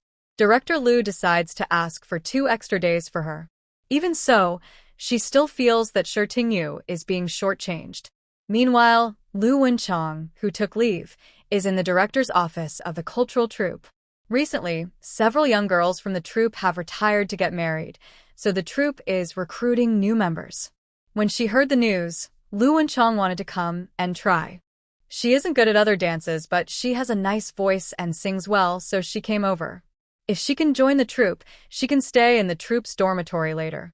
Plus, the troupe interacts with many officers, and without Lieutenant Yang, she might even find a company commander. Director Lin of the troupe is a woman in her 40s. She is beautiful and capable. She looks at Lu Wenchang in front of her, who has a delicate face and a decent figure. Her appearance is at least passable. "What's your skill set?" she asks. Lu Wenchang cleared her throat and said, "Comrade Captain, I sing quite well. How about I sing a song for you?" Captain Lin nodded. "Go ahead." A cappella singing without accompaniment really tests one's singing skills. If not done well, it can sound like a disaster. Unexpectedly, Lu Wenchang sang quite well. Among the people recently discharged, there is someone who could sing, just enough to fill this gap. All right, you can go back and wait for the news. If the political review goes smoothly later, remember to report in. Lu Wenchang was overjoyed and kept saying, Okay, Captain Lin, I will report on time. She was confident her political review would be fine. Her brother and she had the same parents. Her brother was now a political instructor, and she only joined a cultural troupe. She wasn't worried about the review. Lu Wenchang happily left with a big smile. But after returning, she suddenly remembered she hadn't resigned yet. If the other side found out she still had other jobs, even if nothing serious happened, it wouldn't be good. Now she was just waiting for the review results. She wasn't worried about being rejected, so she went back to the Women's Federation. As soon as she arrived, she saw a few people standing in front of the notice board, discussing something. Upon closer look, she saw the latest publicity report had been posted. But she checked the time and thought it couldn't have been finished that quickly. At that moment, a woman ahead said, "This comrade is really impressive. She's managed to do the work of several people. Usually, we don't work this fast. It's a pity she's not from our side. If she were here, our work would be much easier." Exactly. Their wages were fixed. Whether they had a lot of work or little, they earned the same. Naturally, they hoped to have less work. And since their women's federation was under the military, they mostly dealt with conflicts between military wives or couples, with little room for promotion. They had a very peaceful mindset. When Lu Wenchang heard her colleagues mention Comrade Shirtiu, she knew it was Shirtiu. The surname sure wasn't common. She had only met this one in her life. She didn't expect Director Lu to ask her to help. In the past, she would have felt uncomfortable about this. Anyone would feel uneasy being compared to someone else by the director. But thinking she was about to join the cultural troupe soon, her mood improved. Lu Wenchang arrived at Director Lu's office. Before she could speak, Director Lu spoke first. "Have you finished your tasks and come to work?" Lu Wenchang's face showed a hint of embarrassment. "It's all taken care of." "Then hurry back to work. The tasks on your plate are now being handled by others," Director Lu said, somewhat annoyed with this restless young girl. Lu Wenchang glanced at him and finally said, "Director, I came here to resign from my job this time." Director Lu was very surprised. Resign? It's not that she was overly confident in her unit, but military family members find it hard to find jobs. To be honest, working in the Women's Federation isn't difficult, and it's a stable position that many people want. Being able to easily resign suggests she has a better opportunity elsewhere. Thinking this, Director Lu spoke more directly. "Little Lu, have you found a good place to go during your leave these days?" Lu Wenchang's eyes flickered with hesitation. She thought that once she joined the arts troupe, her plans would be known, so she didn't hide it. "I've always admired soldiers, so I applied to join the arts troupe." Director Lu secretly rolled his eyes. Admiring soldiers? She just found a better place to go. He didn't make things difficult for her and approved her resignation directly. Someone as restless as her staying here wouldn't be useful. She's not as rare as Shirtiu, a talented person. He wouldn't keep her. Honestly, there are plenty of people who want this job, and they don't lack for applicants. Lu Wenchang didn't expect Director Lu to be so easy to talk to. After completing the procedures with him, she left. Back home, she started packing her things, waiting for the arts troupe's notice so she could leave with just a bag. That evening, she unexpectedly helped Su Qiaoyue prepare dinner, which made Su Qiaoyue look at her several times. When Lu Wenji returned, Lu Wenchang announced at the dinner table that she was about to join the arts troupe. Lu Wenji was genuinely happy for his sister. Although Su Qiaoyue didn't quite approve of Lu Wenchang's usual behavior, she didn't criticize her either. Joining the arts troupe would only bring good things to them, not bad. The notice from the arts troupe came a week later. Once she received it, Lu Wenchang happily carried her bag and went to register. However, she didn't expect that working in the arts troupe wouldn't be as simple as singing and dancing. New recruits had to undergo some military training first. It was the height of summer, and after just an hour under the blazing sun, she was already feeling exhausted. She had initially thought that training in the camp might attract some officers' attention, but reality hit her hard. On a very hot day, after a full day of training, she didn't care about attracting soldiers' attention. She hated her sweaty, sticky appearance and wanted to stay far away from the soldiers because it really affected her image. Meanwhile, Lu Weiguo also started planning training exercises for his wife. He noticed that no matter how hard he pushed her at night, she still seemed weak and delicate, but the next evening, she was full of energy again. For her safety in the future, he decided to begin training her. The training started with running. Running in the residential area was inconvenient, and there was no proper track or training ground. So, he reported to the higher-ups and arranged for her to train with the female soldiers of the cultural troupe in the camp every day. Since the cultural troupe members were there, it didn't seem strange. Thanks to Shirtingyu's help with the portrait incident, the higher-ups agreed to give Lu Weiguo face and approved the plan. Lu Wenchang noticed that after just a few days of training, one more person had joined their troupe. How are you here? Did you also audition for our cultural troupe? Shirtingyu glanced at her and simply said, "No, I'm just exercising." Lu Wenchang breathed a sigh of relief. She was now somewhat afraid of Shirtingyu. She had finally joined the cultural troupe, and she definitely didn't want to be her peer, or she wouldn't have a chance to stand out. Although Shirtingyu hadn't exercised much in recent years, she now drinks spiritual spring water every day. Her skin was flawless, and her physical fitness had greatly improved. Her endurance and flexibility were much better than most people. Especially since she was with a man who liked to tease her, their evening activities were quite intense. Without her flexibility and endurance, it would be hard for most people to handle that wild side.